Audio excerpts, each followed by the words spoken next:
Introduction.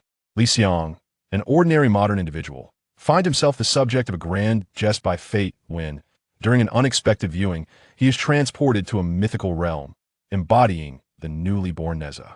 Faced with the sharp blade of Jing, he is struck with terror, but at a critical moment, the activation of a sign-in system grants him skills that allow him to narrowly escape disaster.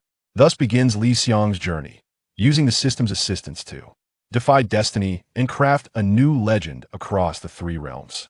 Nezha declares, "My fate is determined by me, not by heaven. Whether I am a demon or a deity, I shall weave my own tale." Under the guidance of the great Master Tai, he embarks on a path of cultivation, utilizing the system to sign in daily, acquiring precious resources for practice, unraveling the mysteries of magical artifacts, and continuously enhancing his strength. Chapter 1. Workplace Turmoil and Romantic Fantasies. Li Xiang, a computer prodigy hailing from a distant village, arrives in the bustling city of Yangcheng, harboring grand aspirations. He secures a position as a programmer at a modest, yet warmly inviting IT software company.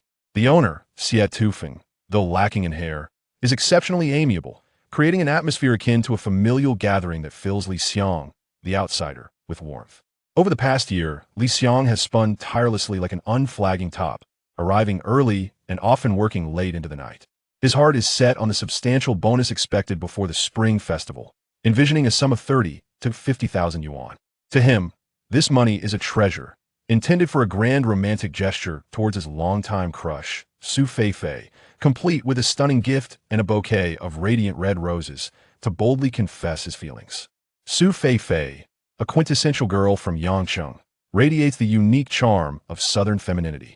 Despite her family's financial struggles and her father's frail health necessitating expensive medical care, the weight of life has not defeated her spirit. Instead, it has forged her resilience and optimism. Having known her for many years, every moment spent with her feels like basking in the warmth of spring sunshine, filling Li Xiang with unending joy. The thought of confessing his feelings brings an involuntary smile to his lips, as he immerses himself in dreams of a beautiful future. As the Spring Festival of 2025 approaches with rapid strides, the entire city seems to be enveloped by the joyous spirits of the season. With only 2 days remaining until the company holiday, the employees are brimming with excitement, nearly humming cheerful tunes in anticipation. However, unexpectedly, the boss calls an emergency meeting for all staff. Upon entering, one can see the boss's face is grim as a pot's bottom, and the atmosphere in the conference room is so oppressive that one could hear a pin drop. With a slow, deliberate tone, he announces gravely that due to the global economy having plummeted into a recession, the company's product development has suffered immensely, facing an unprecedented setback. Despite significant financial investment, the returns have been dismal, akin to casting money into a bottomless abyss. The market is fiercely competitive, and the company's product sales have dwindled like frostbitten eggplants, showing no sign of recovery. To compound matters, they face malicious oppression from overseas enterprises, adding insult to injury. Then, the boss drops a bombshell. Not only will there be no bonuses this year, but starting tomorrow, there will be significant salary cuts, with plans for layoffs to follow. The news detonates like an atomic bomb in the employee group, leaving everyone in a daze. For Li Xiang, it feels as if his beautifully crafted plans for confession have shattered like fragile bubbles. Now, he must grapple not only with future uncertainties, but also with the realization that he will have to tighten his belt to make ends meet. Even his beloved instant noodles and steamed buns will require careful budgeting, as the weight of life's pressures bears down upon him like a mountain. Chapter 2. The Date. During the Spring Festival, Li Xiang resolves to remain in Yangcheng. Though he acknowledges that his plan for a confession is dashed, he cannot miss the opportunity to spend time alone with Su Feifei, even if it is just for a meal or a movie. On the second day of the Lunar New Year, gentle sunlight bathes the streets of Yangcheng, draping the city in a golden veil, and festivities abound. Rising early, Li Xiang springs from bed, and after a simple wash, stands before his wardrobe, agonizing over what to wear, ultimately choosing what he believes to be the most appropriate outfit. With a mix of trepidation and anticipation, he repeatedly edits a message on his phone, mustering the courage to invite Su Feifei to the movies. Typically, when writing code, he is a master, effortlessly tackling complex challenges. Yet, when it comes to dating, he is utterly at a loss, overwhelmed by inexperience, even forgetting the simplest task of purchasing movie tickets, oblivious to the impending awkwardness. Standing at the cinema ticket counter with Su Feifei, the array of movie options appears as labyrinthine as a maze. His fingers glide uncertainly over the schedule, struggling to select a suitable film. Suddenly, Su Feifei's eyes brighten as she spots a group of moviegoers animatedly discussing Nezha 2. One bespectacled young man exclaims, "The special effects are simply astounding," while a girl with a ponytail eagerly agrees, saying, "The plot is so gripping that it leaves you breathless." Sophie stood at the cinema ticket counter, her ears keenly attuned to the animated discussions of the moviegoers surrounding her. Phrases like "the special effects are astonishing" and "the plot is even more intense than the first installment" hooked her anticipation for Nezha 2 to an exhilarating peak. Her cheeks flushed with excitement, and in a moment of thrill, she instinctively grasped Xiang's arm tightly. Her charming yet firm bosom brushed against his hand inadvertently, sending a warm sensation coursing through his body like an electric current. Ah, this feeling was even more exhilarating than the film itself. Sophie's eyes sparkled with the brilliance of distant galaxies, radiating an infectious enthusiasm akin to a young deer that had just won the lottery. Eagerly, she leaned closer, wrapping her arms around Xiang's arm, her youthful warmth gently nudging against him. In a playful tone, she urged, "Brother Xiang, let's go watch Nezha 2. I've heard everyone saying it's absolutely spectacular." Xiang felt as though he had been frozen in place, utterly unprepared for this sudden intimacy. His mind went blank, swept away by a whirlwind of thoughts. In an instant, his heart raced, its frantic beating echoing like a wild rabbit desperately thumping against his chest. His breath quickened, and his chest heaved as if he were about to burst with excitement. You see, when Xiang grew nervous, his mind became enveloped in a fog, as blank as a sheet of paper blown about by a gust of wind. At this moment, all he could focus on was Sophie's radiant smile, which shone in his heart like the warm sun of a spring day, yet made him feel as restless as an ant on a hot skillet. Why? Because they were standing in such close proximity that it felt as if they were almost touching. Xiang instinctively raised his hand to adjust his collar, hoping to appear more presentable. However, his anxious hand betrayed him, acting as if it had a mind of its own. In the midst of this tension, he inadvertently brushed against Sophie's soft and delicate "oh dear." That contact sent his heart racing like a wild beast trapped in a cage. What a coincidence! He was still a novice in matters of romance, and this only heightened his anxiety. Moreover, certain parts of his body began to stir with newfound sensations. In a desperate attempt to mask his embarrassment, he swiftly withdrew his arm from Sophie's grasp and clumsily pulled his jacket to shield himself. His head was spinning, and he stammered, "Yeah, let's watch that." As he spoke, his voice trembled slightly, reminiscent of the ground quaking before an earthquake, hinting at his unease. He could hear his heart thundering loudly, as if it were about to leap from his chest. Xiang took a deep breath, attempting to calm the tumult within him. Yet, he dared not meet Sophie's gaze, instead casting his eyes anxiously towards the ticket counter, as if it held some magical power to alleviate his nervousness. "Oh, look at Xiang." His face flushed bright red like a freshly steamed bun. His hands fidgeted nervously at the hem of his shirt, his eyes darting about like a headless fly, unsure of where to settle. In this painfully awkward atmosphere, the ticket clerk's voice floated in like a gentle breeze, rustling through willow branches, breaking the tension just right. "You can now book tickets using your mobile phone." Xiang suddenly came to his senses, as if jolted awake from a nightmare of anxiety. His hands trembled slightly as he fumbled to retrieve his phone from his pocket. Oh dear! He was so flustered that the device nearly slipped from his grasp like a mischievous child. He quickly tightened his hold, opened the ticketing app, and hurriedly navigated to the cinema's ticketing page. Upon entering, his eyes scanned the listings like a scanner, quickly locating the showtimes for Nezha 2. The nearest showtime caught his attention, and in his eagerness, he scrutinized the seating arrangement.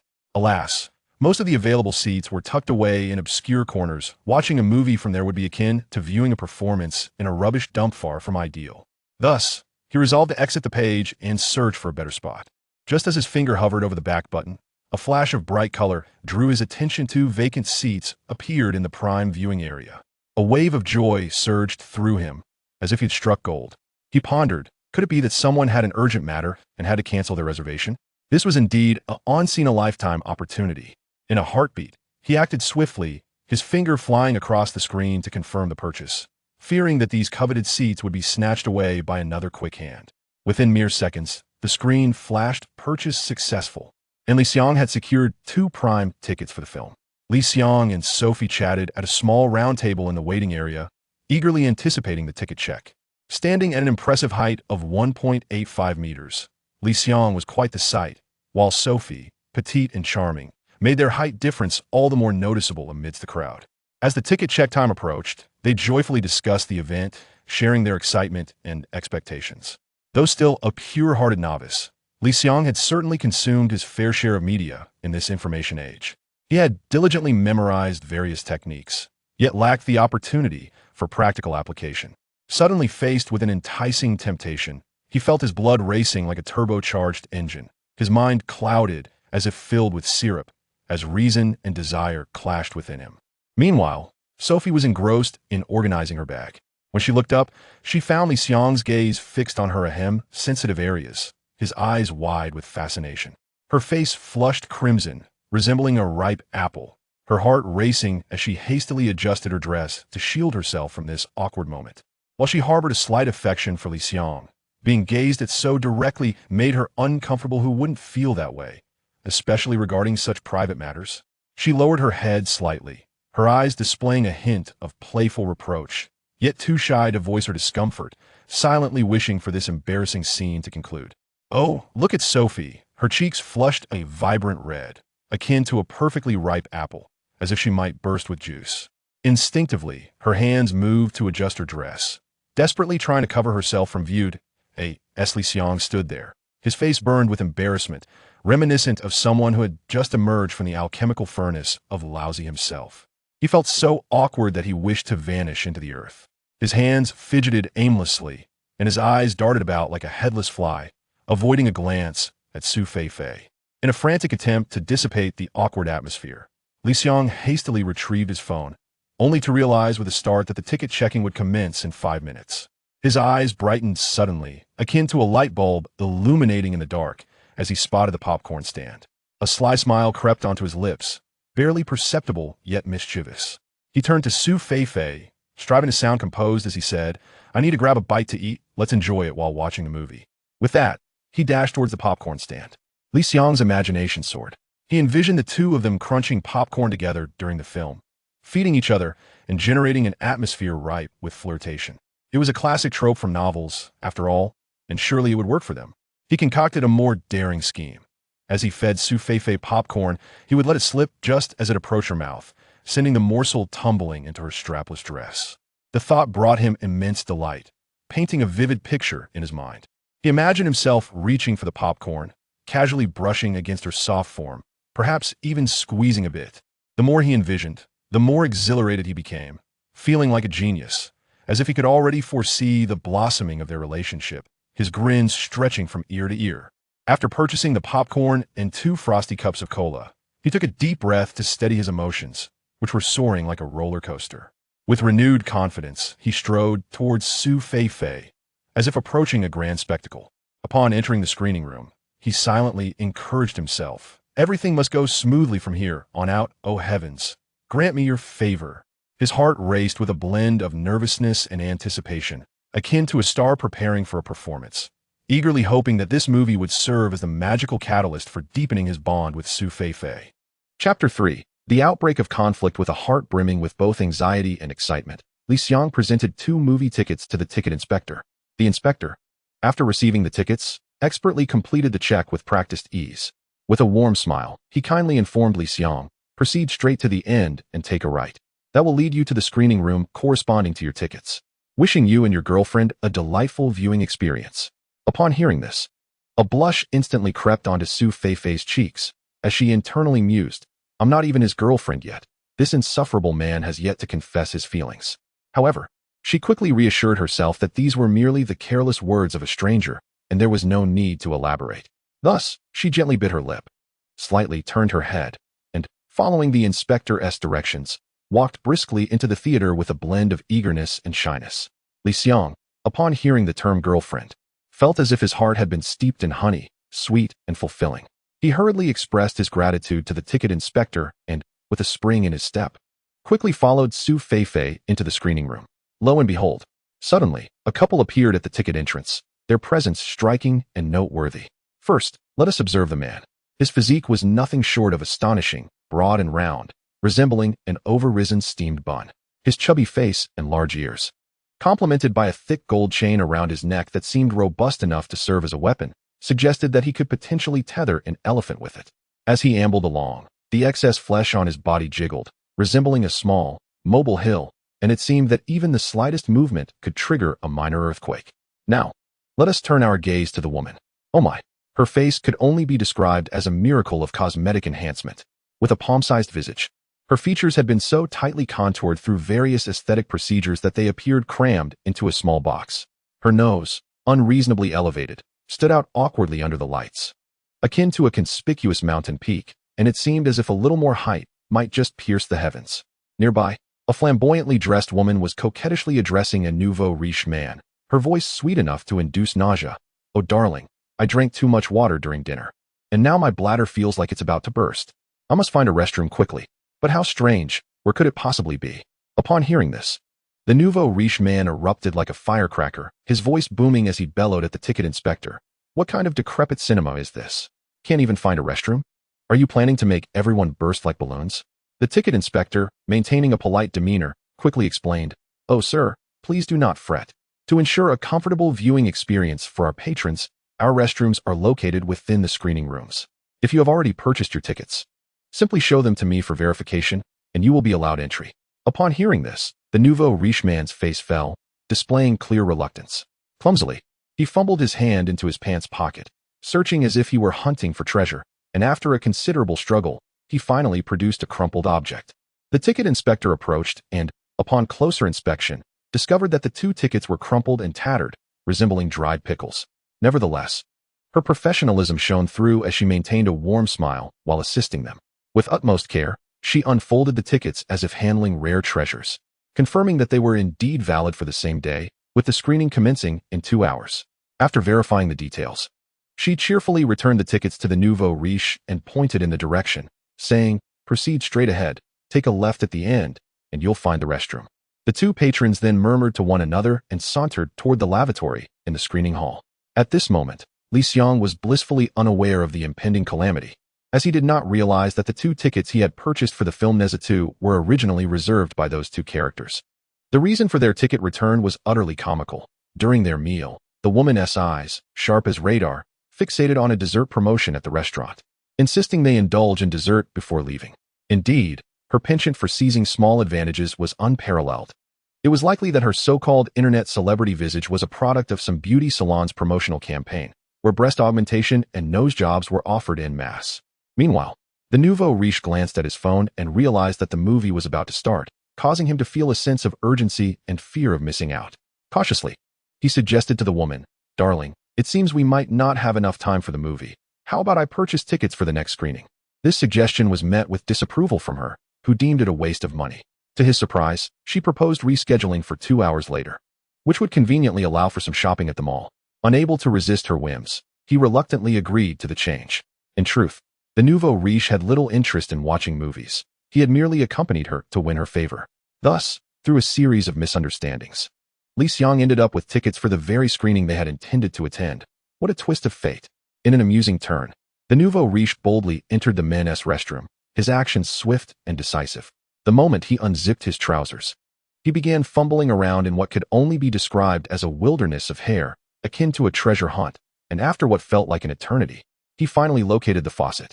After finishing, he exited the restroom with an air of nonchalance, shaking himself off as he swaggered out. In stark contrast, the woman's restroom experience was far more intricate, involving meticulous wiping and washing, akin to executing a delicate operation. Thus, it is no wonder that at the conclusion of every film, one often finds a throng of men, seemingly enchanted, dutifully waiting at the restroom entrance for their girlfriends. Just as the nouveau riche emerged from the restroom, his phone chimed as if responding to a summons. Coincidentally, it was his brother-in-arms, Herr Guzzi, calling. Herr Guzzi's voice boomed through the receiver. "Big Bird, I came to pay my New Year's respects, but where are you?" Big Bird, brimming with pride, replied, I'm currently dining and watching a movie with that lovely lady. Once I have her in my grasp and grow weary of her, I shall send her off to engage in live streaming, flaunting herself for all to see. Let us see if she can still maintain her pretentious air." On the other end of the line, Herr Guzzi scoffed. "Come on now, Let us see if you can actually get her first. I had just knocked on your door, but no one was home. Now, I find myself at the entrance of Wu Dalong's home. Strangely enough, it appears he is not in, as his wife is busy arranging the New Year's goods in the courtyard. I pondered playing a game with her. Hey, Dejiao, do you want to join? Oh, let me tell you about this situation. Dejiao and Guzi, along with their gang, experienced quite a fortune when the village was demolished for highway construction a few years back. They had several houses razed, and suddenly, they transformed into nouveau riche. Their wealth swelling to the point of nearly bursting their eyes. With their newfound riches, they strutted through the village like crabs, making everyone else keep their distance. Why, you ask? They bullied the men and harassed the women, throwing the village into turmoil. Yet, the villagers seethed in silence, too afraid to speak out, resigned to endure their tyranny. What is even more outrageous, you may wonder? Dejiao's father is the village chief. It's akin to an eagle protecting its young. With such connections, they felt invincible, as if the sky could fall and they would still have someone to shield them. Speaking of Wu Dalong's household, they are notoriously impoverished and rather unattractive, yet they spent a considerable sum to procure a mute wife from the mountains. And this wife, oh, her beauty is as radiant as a blooming flower. Upon hearing Guzi's words, Dejiao felt an itch in his heart, akin to a cat's clawing, and quickly replied, "Wait for me. I must first accompany this wretched woman to the movie, then I shall come over." With that, he abruptly hung up the phone. The internet sensation finally emerged from the restroom, having taken her time. Dejiao mused to himself, is this lady moving slowly because she is preoccupied with something else in the restroom? He held no disrespectful thoughts, merely waiting patiently. As they were about to head towards the ticket hall, the woman pointed in a direction and asked, "Is that the screening room for the tickets we purchased?" Upon confirmation from Dejiao, he noted they were indeed in the right place. Glancing at the luxurious watch on his wrist, he realized the film had already been playing for 5 minutes. Considering their plans, he resolved not to waste more time waiting for the movie to conclude. Opting instead to leave early, he turned to the woman and said, "Let us check if our seats are unoccupied. If they are free, we shall watch the remaining part, and won't miss too much of the plot. If someone has taken our seats, I am willing to offer them compensation to vacate their spots for us." The woman concurred, eager to finish the film quickly and spend time with her generous companion. Thus, they entered the screening room hand in hand. As the lights dimmed, signaling the film's commencement, Dejiao brazenly switched on his flashlight, the blinding beam wavering in the dark as if wielding a lightsaber. The surrounding audience erupted in discontent, some unable to restrain their curses, as if they were participants in a grand complaint conference. Yet he and the woman beside him, with her internet celebrity visage, seemed oblivious, behaving as if the cinema belonged to him. Before long, they located the seats of Xiang and Su Feifei. The boisterous figure, known as Big Eagle, bellowed towards Xiang, "Buddy, I purchased this seat first. Here's $100 for you, and I'll throw in a ticket for the next show. You and your friend can catch that one instead, and then enjoy a late-night snack." Upon hearing this, Xiang's anger surged.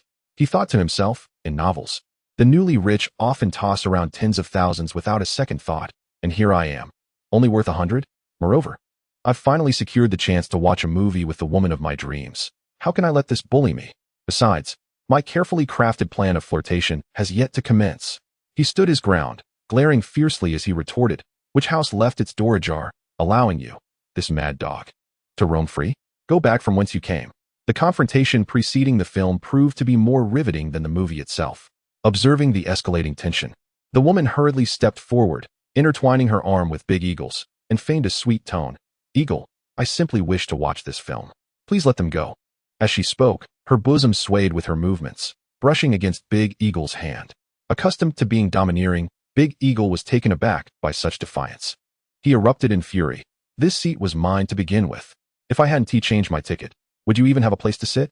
I've offered you $100. Don't be ungrateful. Take the money and the next ticket and leave, before I'm forced to take action." Seeing Big Eagle's menacing demeanor, Su Feifei felt a surge of fear. She gently tugged at Xiang's hand and whispered, "Let us watch the next show. This person seems really fierce. I'm scared." Just then, Big Eagle unexpectedly shone a flashlight directly onto Su Feifei's face.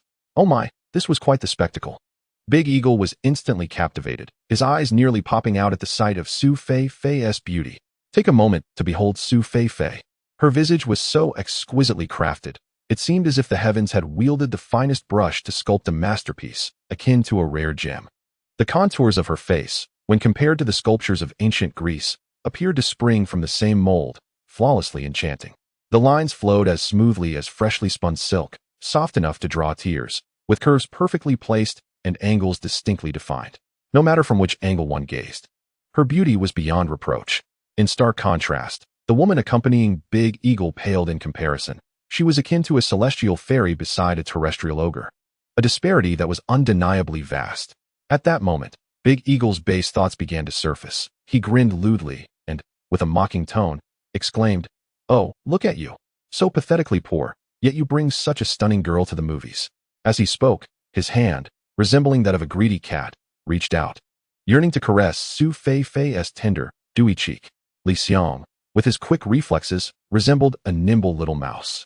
Upon witnessing De Jiaogu reaching out to touch Su Feifei, he immediately stepped forward, positioning himself between the two. This well-educated individual, Xiang, was acutely aware that the law served as his shield. No matter how formidable De Jiaogu appeared, he would inevitably submit. However, as the year-end approached, Xiang's job hung precariously in the balance, prompting him to contemplate. It was time to provoke this brutish man. He devised a plan to incite his opponent's anger, then feign a fall, pretending to suffer from a concussion. He intended to act dizzy and nauseous upon the arrival of the police, orchestrating a performance that would necessitate a hospital visit and, conveniently, a discussion about compensation. This thought filled him with delight. Meanwhile, De Jiaogu was not idle either. He was scheming in his own right. His plan was to deliver a beating to this young man, extract some money, and humiliate him before the girl, all while seizing the opportunity to strike. Both individuals harbored intricate intentions, and the atmosphere was taut, akin to a bowstring drawn to its limit. At last, De Jiaogu resolved to unleash his fury. He lifted his enormous foot, putting every ounce of strength into the kick, even channeling the effort typically reserved for constipation, aiming directly for Xiang's chest. If that kick landed, Xiang would likely be sent flying several meters, ushering in the moment of his performance. Chapter 4. The parting of life and death and the moment of transcendence. Xiang, in his heart, was wholly focused on collaborating with De Jiaogu to accomplish their sinister plan. As he was propelled backward by the force of the impending blow, it felt as though his body was no longer under his control, and he soared through the air. At that moment, his mind was consumed by the potential compensation that awaited him, his vision clouded by the allure of money, completely oblivious to the wall looming just behind him, poised to embrace him with open arms. As he flew through the air, he silently calculated that De Jiaogu's kick was ruthless enough to warrant a compensation of at least 100 to 200,000. As anything less would be unjustified given the force exerted. Meanwhile, Su Feifei's gaze was fixated on the direction Xiang was hurtling toward, her heart tightening in terror. Unable to contain herself, she gasped and cried out, "Xiang, watch out behind you." Yet, the entire sequence unfolded with a swiftness akin to lightning. Her shout was like a leaf caught in the wind, hopelessly cast aside in the chaotic tapestry of time, utterly unable to avert the impending tragedy. Instinctively, Su Feifei raised her hand to cover her gaping mouth, her eyes reflecting despair akin to plunging into an abyss. In an instant, the entire screening room felt as though someone had pressed the pause button. Everyone stood frozen in disbelief, while the film on the screen continued to flicker on its own. Suddenly, a quote emerged from the screen. "If there is no path ahead, I shall forge one. If heaven and earth do not permit, I shall bend the universe." At that moment, those words resonated as if fate were mocking the unfolding calamity with cruel indifference. Xiang's head collided with the wall with a resounding thud, a sound as loud as firecrackers during the new year, shattering his delightful fantasies into a million pieces. His body immediately felt as soft as cotton, devoid of the will to move, as if all his strength had been pilfered by extraterrestrial beings. At that moment, even if an elephant on skates were to come barreling in and kick him, he could only lie there, groaning. Just then, a light and ethereal soul, resembling a balloon, floated upward from his head. Behold this chaotic scene. The spectral form of Xiang stood there, seemingly unfazed, gazing wide-eyed at Su Feifei, who appeared as if struck by lightning. Initially, she stood there in a daze, her expression blank, likely unable to discern directions. Following this, she dashed toward her lifeless body, as if driven mad. Observe her gait, unsteady and wobbling, reminiscent of a duckling just learning to walk, nearly tumbling several times.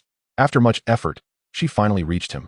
But her legs gave out beneath her with a clatter, collapsing to the ground like a limp noodle. Then, inexplicably fueled by some inner strength, her hands clutched Xiang tightly, as if grasping a lifeline. As she shook him desperately, she cried out, "Xiang, please wake up. Don't scare me like this." Her voice was heart-wrenching, filled with raw emotion. She continued with a fervent confession, Li Xiang, I have always known you liked me. In truth, I have liked you for a long time. Every day, I hoped you would muster the courage to confess your feelings. If you wake up, I will take the initiative to confess to you. Let us be together for all eternity, shall we? Listen to her voice, swollen with tears. The tremor in her tone so profound it could drown anyone in sorrow. Each word seemed to be forcibly extracted from her heart, laden with deep affection and despair. This despair surged like a tumultuous black tide, crashing relentlessly against the hearts of everyone present, leaving a disquieting sensation within. The audience in the screening room was rendered speechless by the sudden turn of events, the air seemingly frozen in that moment. Everyone stood transfixed, their minds blank. After a brief silence, an urgent shout broke the stillness. Call 120. This voice ignited a frenzy of panic, as cries erupted one after another, filling the air. Call the police, a life is at stake. A terrified female voice echoed throughout the auditorium. The scene descended into utter chaos. Some audience members frantically fumbled with their phones to dial emergency services, their hands trembling uncontrollably.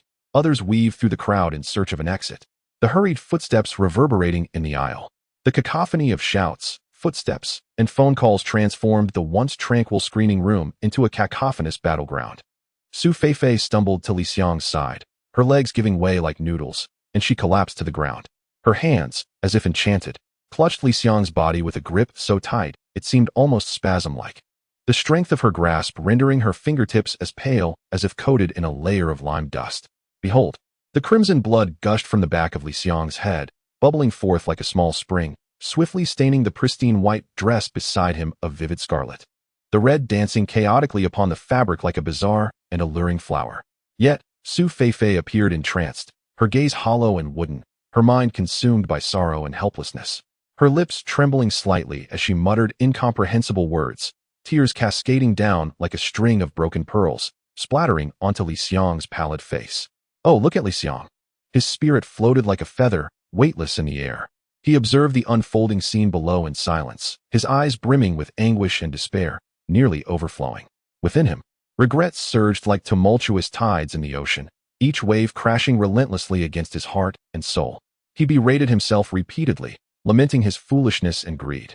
What folly it was to entertain such trivial thoughts of deceit, only to find himself teetering on the precipice of life and death. Was this not self-inflicted misery? He reminisced about the blissful moments shared with Su Feifei, their inadvertent glances and subtle smiles, now replaying in his mind like a film. He realized all too well that any hope of being together with Su Feifei had vanished completely. Those sweet dreams of a future filled with love shattered abruptly, like bubbles bursting into nothingness. He inwardly raged at himself, feeling utterly foolish. What began as a mere attempt to seize a trivial advantage had culminated in the peril of his own life. Now, he was engulfed in self-reproach, wishing he could slap himself awake from this dreadful nightmare. Just as Li Xiang was lost in his endless remorse, his heart ravaged by guilt and anguish. The scene on the screen suddenly jolted his attention like a thunderclap. The film was at a pivotal moment, depicting Taiji Jinren reconstructing Nezha's physical form using lotus roots and the seven-colored precious lotus. Taiji Jinren, with a solemn expression, formed a hand seal, his aura swirling around him, carefully placing the newly formed body at the center of the seven-colored lotus. The lotus, with petals crystalline and translucent, emanated a soft, mysterious glow, each petal seemingly infused with the purest power of the cosmos. As Taiji Jinren's incantation summoned forth its magic, the seven-colored lotus began to close slowly. In that instant, as the petals fully converged, a blinding light erupted on the screen without warning. This light was so white it was nearly blinding. As if capable of piercing through the soul, possessing an infinite allure and pull, akin to the strongest gravitational field in the universe, instantly ensnaring Li Xiang's spirit. His eyes widened in terror and disbelief, instinctively attempting to struggle against this inexplicable force. Yet his limbs felt as if ensnared by invisible cords, leaving him no time to react before being swept into the luminous screen. Li Xiang plunged into the inexorable river of time, surrounded by flickering lights and shadows that danced like a celebration, the wind howling as if releasing fireworks. His body felt as though it were bound to a roller coaster, uncontrollably racing forward, traversing countless days and nights, through myriad dimensions of time and space, with only the dazzling, endless radiance and fleeting scenes before his eyes. Chapter 5. The initial experience of time travel and the awakening of the system, Xiang's consciousness seemed to be drawn into an infinite whirlpool of time, profound and enigmatic.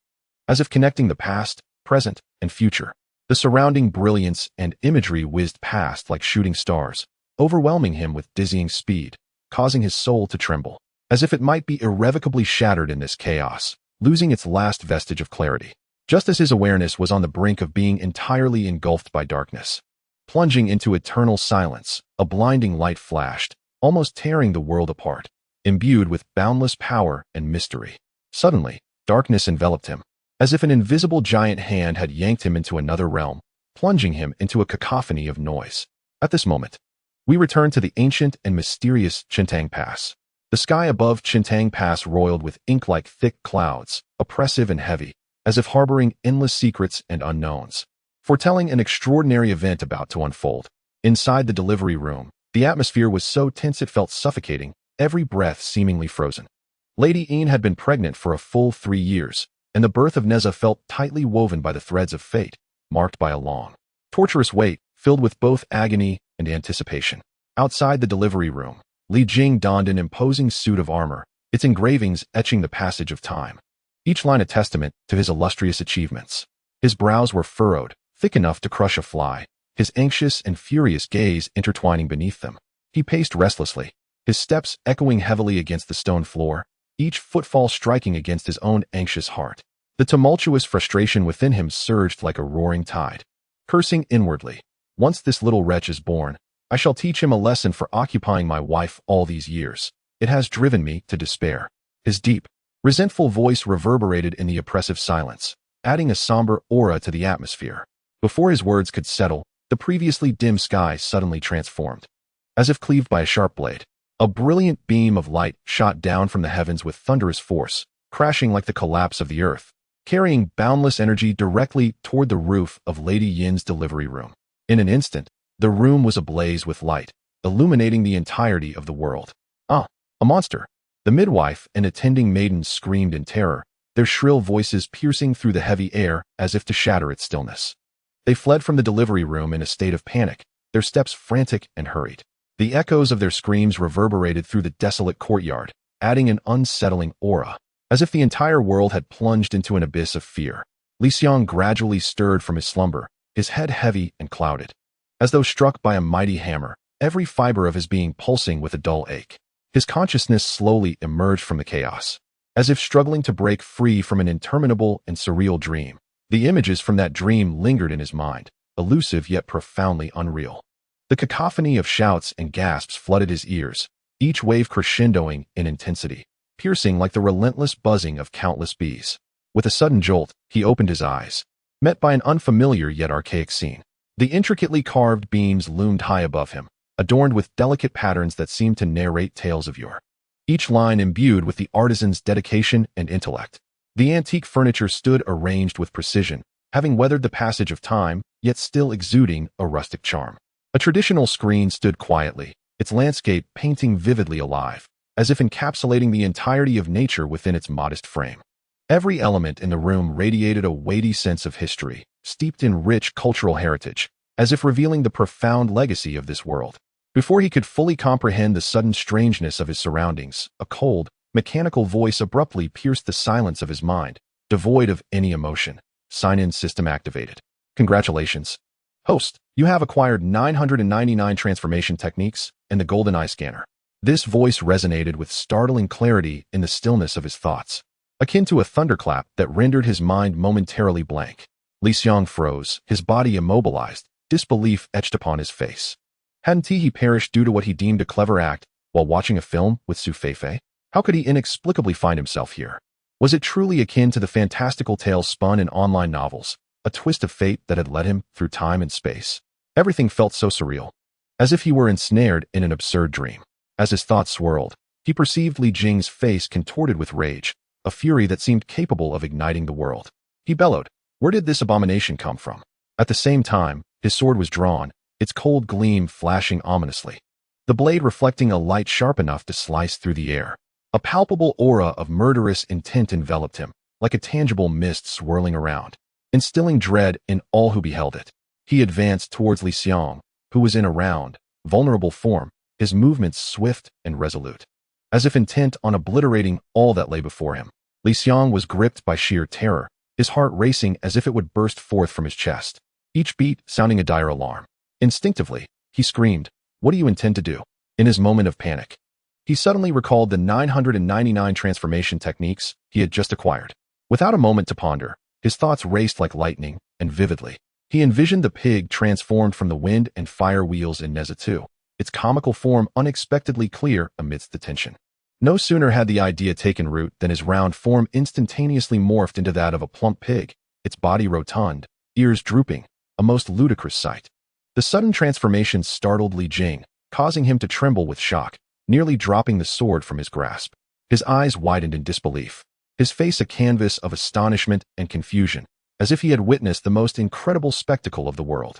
Seizing the moment of Jing's distraction, the plump pig, transformed by Xiang, deftly slipped from beneath his sword, its agile movements belied by its rotund form. This unexpected turn of events reverberated like a thunderclap above the onlookers, rendering them motionless as if ensnared by a spell. Madame Yin's eyes widened, filled with concern and profound astonishment, as she instinctively covered her mouth with her hands, as if to stifle her inner turmoil. Her gaze reflected a mother's instinctive affection and worry for this extraordinary child, a primal sentiment.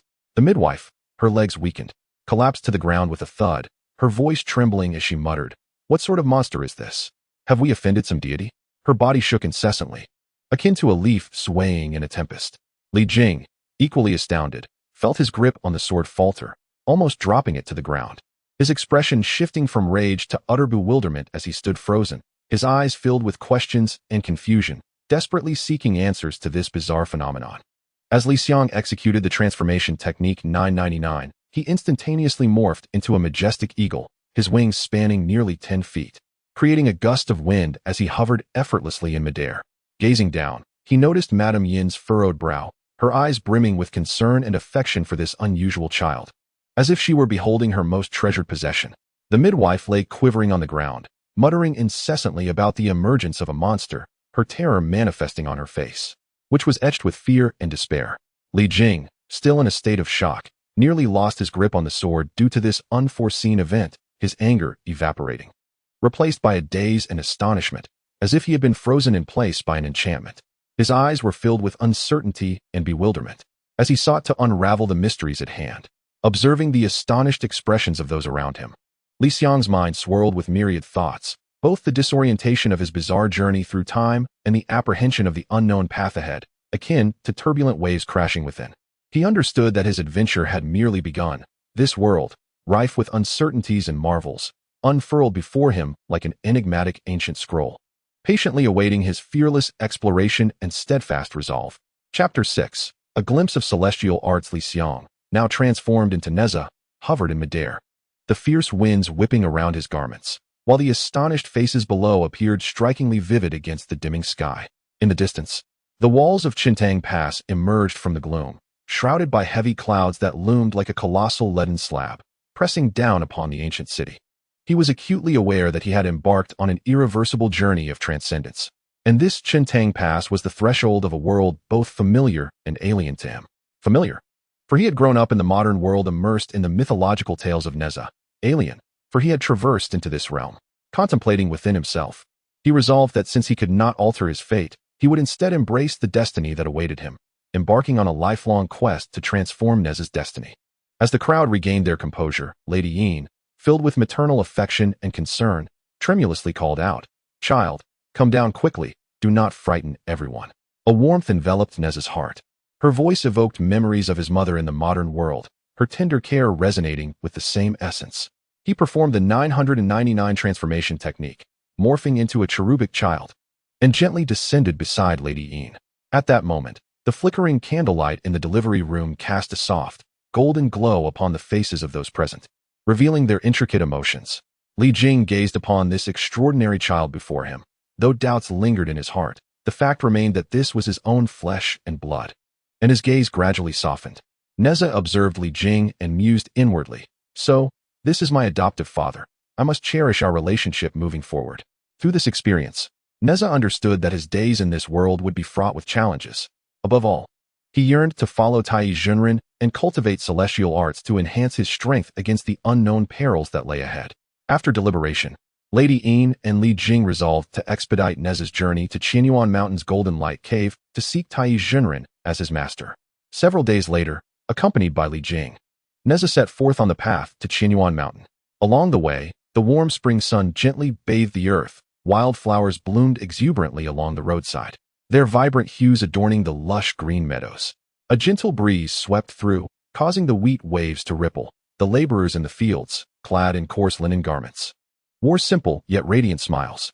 Not far off, a crystal-clear spring cascaded down the mountainside, splashing glimmering droplets, while fish frolicked freely in the water. Gazing upward, the undulating mountains shrouded in mist resembled a celestial paradise. All of this stood in stark contrast to the modern world he had once inhabited. At last, they arrived at the Golden Light Cave of Qiankun Mountain. The cave entrance was wreathed in swirling mists, an ethereal aura permeating the air. Sunlight filtered through the delicate clouds, softly illuminating the extraordinary flora at the cave's mouth, creating an idyllic sanctuary seemingly detached from the world. Li Jing led Nezha into the cave, where they beheld Tai Junren seated upon a mat, his hair white as snow, yet his visage youthful, exuding an aura of tranquility and wisdom. The walls of the cave glimmered with enigmatic runes, and wisps of azure smoke occasionally spiraled from the crevices above, infusing this mystical abode with a sense of serenity and solemnity. Li Jing respectfully bowed and said, Tai Junren, my son Nezha is unruly by nature. I implore you to accept him as your disciple and impart the celestial arts. Nezha hastily knelt and bowed, proclaiming, Disciple Nezha pays respects to master. Tai Junren regarded Nezha with a smile, a glimmer of approval in his eyes. This child possesses extraordinary talent and auspicious potential. He shall undoubtedly achieve greatness in the future. Therefore, I shall accept you as my disciple. Nezha's heart swelled with joy, for he had finally realized his aspiration. From that day forth, he commenced his cultivation journey at Qiankun Mountain. However, the path of cultivation was not without its trials. Every morning, as the first rays of sunlight pierced through the mist and bathed the clearing before the cave, Nezha practiced alongside his fellow disciples. The surrounding mountains and forests were enveloped in serene silence, occasionally interrupted by the melodious chirping of birds. Observing his brothers effortlessly absorbing spiritual energy, their bodies emanating a soft glow, Nezha felt a pang of envy. He diligently followed the methods imparted by the Master Tai, striving to calm his mind and channel his spiritual power, attempting to guide the ethereal energy into his being. Surely, it was merely a matter of concentrating and feeling the energy, he thought to himself. Having practiced meditation in the modern world, this should be no challenge. He discreetly encouraged himself. Yet, the spiritual energy behaved like a mischievous child, eluding his commands, swirling around him momentarily before dissipating into the ether. How could this be? I am executing the instructions precisely as my master taught. His brow furrowed, an inexplicable frustration welling up within him. Had his aptitude diminished since his arrival in this world? Watching his fellow disciples progress rapidly only deepened his anxiety and despair. No, I cannot simply surrender. I must succeed, or else how will I establish myself in this realm? Why can others achieve what I cannot? Am I truly unsuited for the cultivation of celestial arts? Nezha pondered, feeling overwhelmed by a tide of defeat.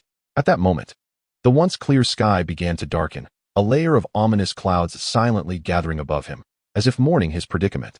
Days passed, and Nezha's progress in cultivation remained sluggish, intensifying his agitation. He began to doubt himself, questioning whether he had indeed chosen the wrong path. Until one day, while performing his daily check-in, the system unexpectedly issued a notification. Congratulations, host. You have acquired a special ancient tome of cultivation, spirit breath induction. A spark ignited within Nezha, invigorating his spirit. Could this be my turning point? The system had never let me down. Eagerly, he opened the tome to discover it contained a unique, breathing rhythm designed to guide spiritual energy into the body. This technique diverged significantly from the one taught by Master Tai, yet it radiated an aura of mysterious power. Could this be the key to overcoming my obstacles? A flicker of hope ignited within him, akin to glimpsing dawn in the darkness.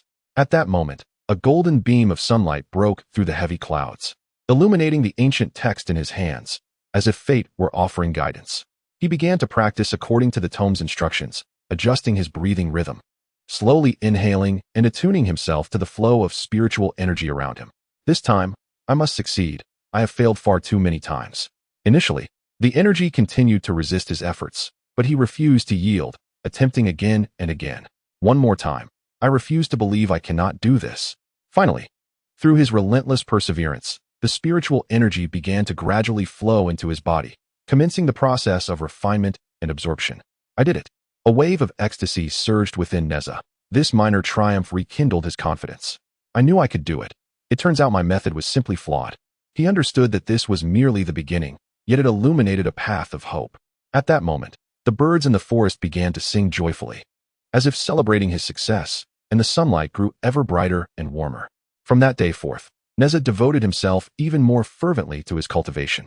Each morning, he was always the first to arrive at the cave entrance to practice, diligently guiding spiritual energy into his body and refining it according to the method of spirit induction. I must grow stronger. I cannot squander the assistance of the system, nor can I let my master and parents down. As time passed, his speed in absorbing spiritual energy increased, and his spiritual power continued to strengthen.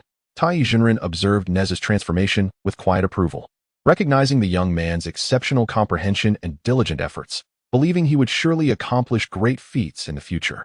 However, Nezha remained unsatisfied. He understood that in this perilous world, he still had a long journey ahead. He looked forward to the signing-in system providing further support to expedite his growth. In addition to his training, Nezha began to engage with his fellow disciples. They gathered around the stone table in front of the cave, surrounded by lush trees, with the occasional leaf drifting gently to the ground. The senior disciples welcomed him warmly, often sharing their insights on cultivation. Through these exchanges, he gained a deeper understanding of the celestial arts and cultivation system in this world. He was astonished to discover the myriad forms of celestial arts, each with its unique methods and powers. The wonders of this world exceeded his imagination. As he continued to explore the celestial arts, Nezha found himself filled with more questions. He frequently sought counsel from Tai Jinren, who patiently answered his inquiries. Under Tai Jinren's guidance, his comprehension of the celestial arts deepened, and his cultivation became increasingly adept. Time flew by, and in the blink of an eye, Nezha had been cultivating at Qianyuan Mountain for several months. During this time, his strength had significantly improved. He could not only skillfully absorb spiritual energy, but also wield his spiritual power to perform basic spells. One day, Tai Jinren summoned Nezha and said, "Nezha, you have made considerable progress in your cultivation. Today, I shall bestow upon you a magical treasure, the Qiankun Circle. This treasure is forged from the energies of the cosmos, possessing boundless power. You must practice diligently to unleash its full potential." At that moment, the spiritual energy within the cave seemed to respond to a call, swirling around the Qiankun Circle and forming a resplendent halo. Nezha took the Qiankun Circle, feeling a surge of powerful energy coursing through him. Overjoyed, he expressed his gratitude to Tai Jinren. "With this Qiankun Circle, I am one step closer to my goal." From that day forward, Nezha began to practice with the Qiankun Circle. He dedicated considerable time each day to studying its usage, attempting to infuse it with spiritual power to maximize its effectiveness. How can I utilize this Qiankun Circle to unleash its greatest potential? Throughout his training, he encountered numerous challenges, yet he remained undeterred. I will master it. I want everyone to know that I, Nezha, am not to be underestimated. As he became increasingly familiar with the Qiankun Circle, Nezha gradually harnessed its power. He discovered that the Qiankun Circle was not only capable of attacking foes, but also adept at defending against their assaults, making it a versatile artifact for both offense and defense. With the Qiankun Circle, my strength will increase significantly, Nezha contemplated, filled with confidence for the cultivation that lay ahead. While cultivating the Qiankun Circle, Nezha remained diligent in his daily sign-in with the system, eagerly anticipating the delightful surprises it might bestow upon him. The system, true to its nature, consistently rewarded him with precious cultivation resources and magical artifacts. On one occasion, he received a Lingxi pill as a reward, a legendary elixir from ancient times, known to enhance one's perception and comprehension. Without hesitation, Nezha consumed the Lingxi pill and immediately felt his thoughts sharpen and his understanding of celestial arts deepen. Indeed, the sign-in system was wondrous, consistently presenting him with unexpected delights, and he found himself increasingly reliant on it. As his strength grew, so too did Nezha's sense of mission. He understood the heavy responsibility he bore in protecting Qintang Pass and safeguarding the world. Resolute in his commitment, he dedicated himself to rigorous training to enhance his abilities, determined to contribute to the protection of this realm. In the days that followed, Nezha continued his cultivation on Mount Qiyuan, not only refining his celestial techniques and artifacts, but also delving into various spells and sorcery. His prowess steadily ascended, and the tale of his journey in this world was only just beginning. Chapter 7. Harmonizing artifacts during his time in the Golden Light Cave of Mount Qiyuan, Nezha, through relentless effort and the aid of the sign-in system, gradually mastered the fundamental techniques of cultivation. His spiritual energy flowed more smoothly, and his comprehension of celestial arts reached new heights. However, he was acutely aware that the path of cultivation was long and arduous. To truly possess the capability to defend Qintang Pass and protect the world, he needed to continually elevate himself. Presently, his challenge lay in fully unleashing the power of the Qiankun Circle and the Hunyuan silk bestowed by his master, Taizhenren. Each morning, before the first rays of sunlight had completely dispersed the mist in the forest, Nezha would arrive at the clearing before the cave. Taking a deep breath, he channeled his spiritual energy and drew forth the Qiankun Circle. The artifact felt heavy in his hands, its surface etched with mysterious runes that emanated an ancient and formidable aura. Infusing it with his spiritual energy, the Qiankun Circle erupted in dazzling brilliance as he hurled it into the sky. It soared like a golden lightning bolt, crashing into a distant boulder, which shattered upon impact. Yet, Nezha furrowed his brow, for he understood that such a blow should have yielded a greater effect. He had yet to harness the full potential of this artifact. Next, he retrieved the Hunyuan silk. Though soft to the touch, it possessed remarkable resilience, shimmering with a peculiar light, as if it contained boundless power. Nezha waved the Hunyuan silk, attempting to direct it to strike his target as he envisioned. The silk danced gracefully in the air, at times transforming into a vibrant ribbon, and at others resembling a fierce serpent. Still, Nezha remained unsatisfied, realizing that when confronted with agile targets, the Hunyuan silk struggled to ensnare them accurately, and his control over it was often lacking, leading to moments of awkwardness. Days turned into weeks as Nezha tirelessly practiced the techniques of the Qiankun Circle and Hunyuan silk. Yet substantial breakthroughs continued to elude him. He began to feel a sense of anxiety, pondering inwardly. Could it be that I am truly incapable of unleashing the true power of these two magical treasures? This unease spread within him, even affecting his state of cultivation. During a sparring session with his fellow disciples, his lack of proficiency in manipulating the magical artifacts nearly led to his defeat against a senior brother whose strength was slightly inferior to his own. This realization heightened his awareness that enhancing his control over the magical treasures was of utmost urgency. Just as he was engulfed in confusion and uncertainty, Nezha proceeded with his daily sign-in routine. As usual, the familiar notification sound resonated in his mind. Congratulations, host has obtained the magical artifact sensation talisman. A spark ignited within Nezha, and he was instantly invigorated. Eagerly, he examined the introduction of the magical artifact sensation talisman, which read, "This talisman aids the host in perceiving the characteristics of magical treasures more acutely, establishing a deeper connection with them." A glimmer of surprise flickered in Nezha's eyes, as if he glimpsed a beacon of hope illuminating his path through adversity. Carefully, he picked up the magical artifact sensation talisman and placed it alongside the Qiankun Circle and the Hunyuan silk. In an instant, he sensed a wondrous energy flowing among the three. Closing his eyes, he focused his mind, attempting to perceive the properties of the Qiankun Circle and the Hunyuan silk through the talisman. Initially, he felt only a haze, but as he delved deeper into exploration, the characteristics of the Qiankun Circle and the Hunyuan silk gradually crystallized in his mind. He discovered that the power of the Qiankun Circle resembled an immense ocean, brimming with formidable shockwaves, while the Hunyuan silk flowed like a lively stream, embodying unpredictable qualities. With this revelation, Nezha began to experiment with different methods of infusing spiritual energy to establish a connection with the magical treasures. He first infused the Qiankun Circle with spiritual energy slowly and evenly, attempting to awaken its shockwave power. However, the Qiankun Circle responded rather lacklusterly, emitting only a faint glow.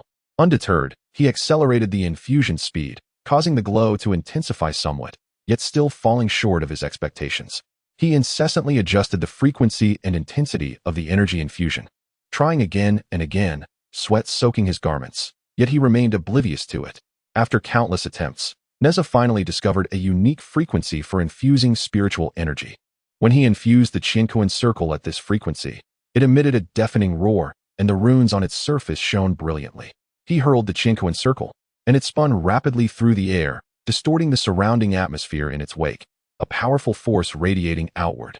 This time, the Qiankun Circle struck a distant hill, instantly flattening its summit and uprooting the surrounding trees with its tremendous force.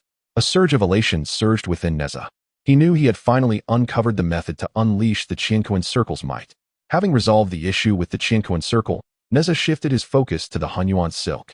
Based on his earlier perception of its characteristics, he began to experiment with different fluctuations of spiritual energy to manipulate it. Initially, he employed a gentle and agile fluctuation to drive the Hunyuan silk, which began to dance more fluidly in the air, yet it still failed to accurately bind its target. He endeavored to introduce variations in rhythm, allowing the fluctuations of his spiritual energy to oscillate between strength and weakness. After numerous attempts, he finally discovered a method to manipulate the Hunyuan silk, enabling it to change length at will while precisely binding his targets. To validate his accomplishments, Nezha resolved to find a suitable target for testing. He ventured into a valley, home to many ferocious demon beasts. Upon sensing Nezha's arrival, these beasts lunged at him with bared fangs and claws. Unperturbed, Nezha first summoned the Qiankun Circle. The circle spun rapidly in the air, its formidable shockwaves instilling a sense of trepidation among the surrounding beasts. He then wielded the Hunyuan silk, which struck like a bolt of lightning, swiftly ensnaring several of the charging beasts. The captured creatures struggled desperately, yet they could not escape the bindings of the silk. Witnessing this, the other beasts recoiled, daunted by the spectacle. Filled with a sense of achievement, Nezha recognized that his mastery over the Qiankun Circle and Hunyuan silk had reached a qualitative leap. He stowed his treasures and returned to the Golden Light Cave on Mount Qianyuan. Inside the cave, he encountered the esteemed Tai Jinren. Upon seeing Nezha's return, the master smiled and inquired, "Nezha, how fares your progress with the Qiankun Circle and Hunyuan silk?" Nezha respectfully responded, "Master, I am fortunate to have fulfilled my duty and have grasped the means to wield their power." As he spoke, he demonstrated his control over the Qiankun Circle and Hunyuan silk. Tai Jinren observed Nezha's display with evident approval in his eyes. Nodding, he remarked, "Nezha, your innate talent coupled with diligent effort has led you to master the prowess of these two treasures. I am greatly heartened by your progress. However, remember that while treasures are potent, true strength emanates from within yourself. Only by continually enhancing your own abilities can you fully harness the power of these artifacts." Upon hearing this, Nezha felt a jolt of realization and deeply bowed to Tai Jinren, affirming, "Disciple shall heed the master's teachings." From that moment on, Nezha did not allow his mastery of the Qiankun Circle and Hunyuan silk to breed arrogance. He understood that in this perilous world, there remained much for him to learn and improve. He continued his rigorous training, delving into the application of celestial arts and treasures, while also studying various mystical techniques and spells. His strength steadily increased, and his bond with the Qiankun Circle and Hunyuan silk grew ever closer. In addition to his training, Nezha did not neglect interactions with his fellow disciples. He shared his insights and experiences gained from his practice with the treasures, and his peers eagerly sought his counsel. Through these exchanges, he not only solidified his own knowledge but also acquired new techniques and methods from his brothers. As time passed, Nezha's reputation within the Golden Light Cave of Mount Qianyuan soared. His prowess and mastery over the treasures earned him the admiration of many fellow disciples.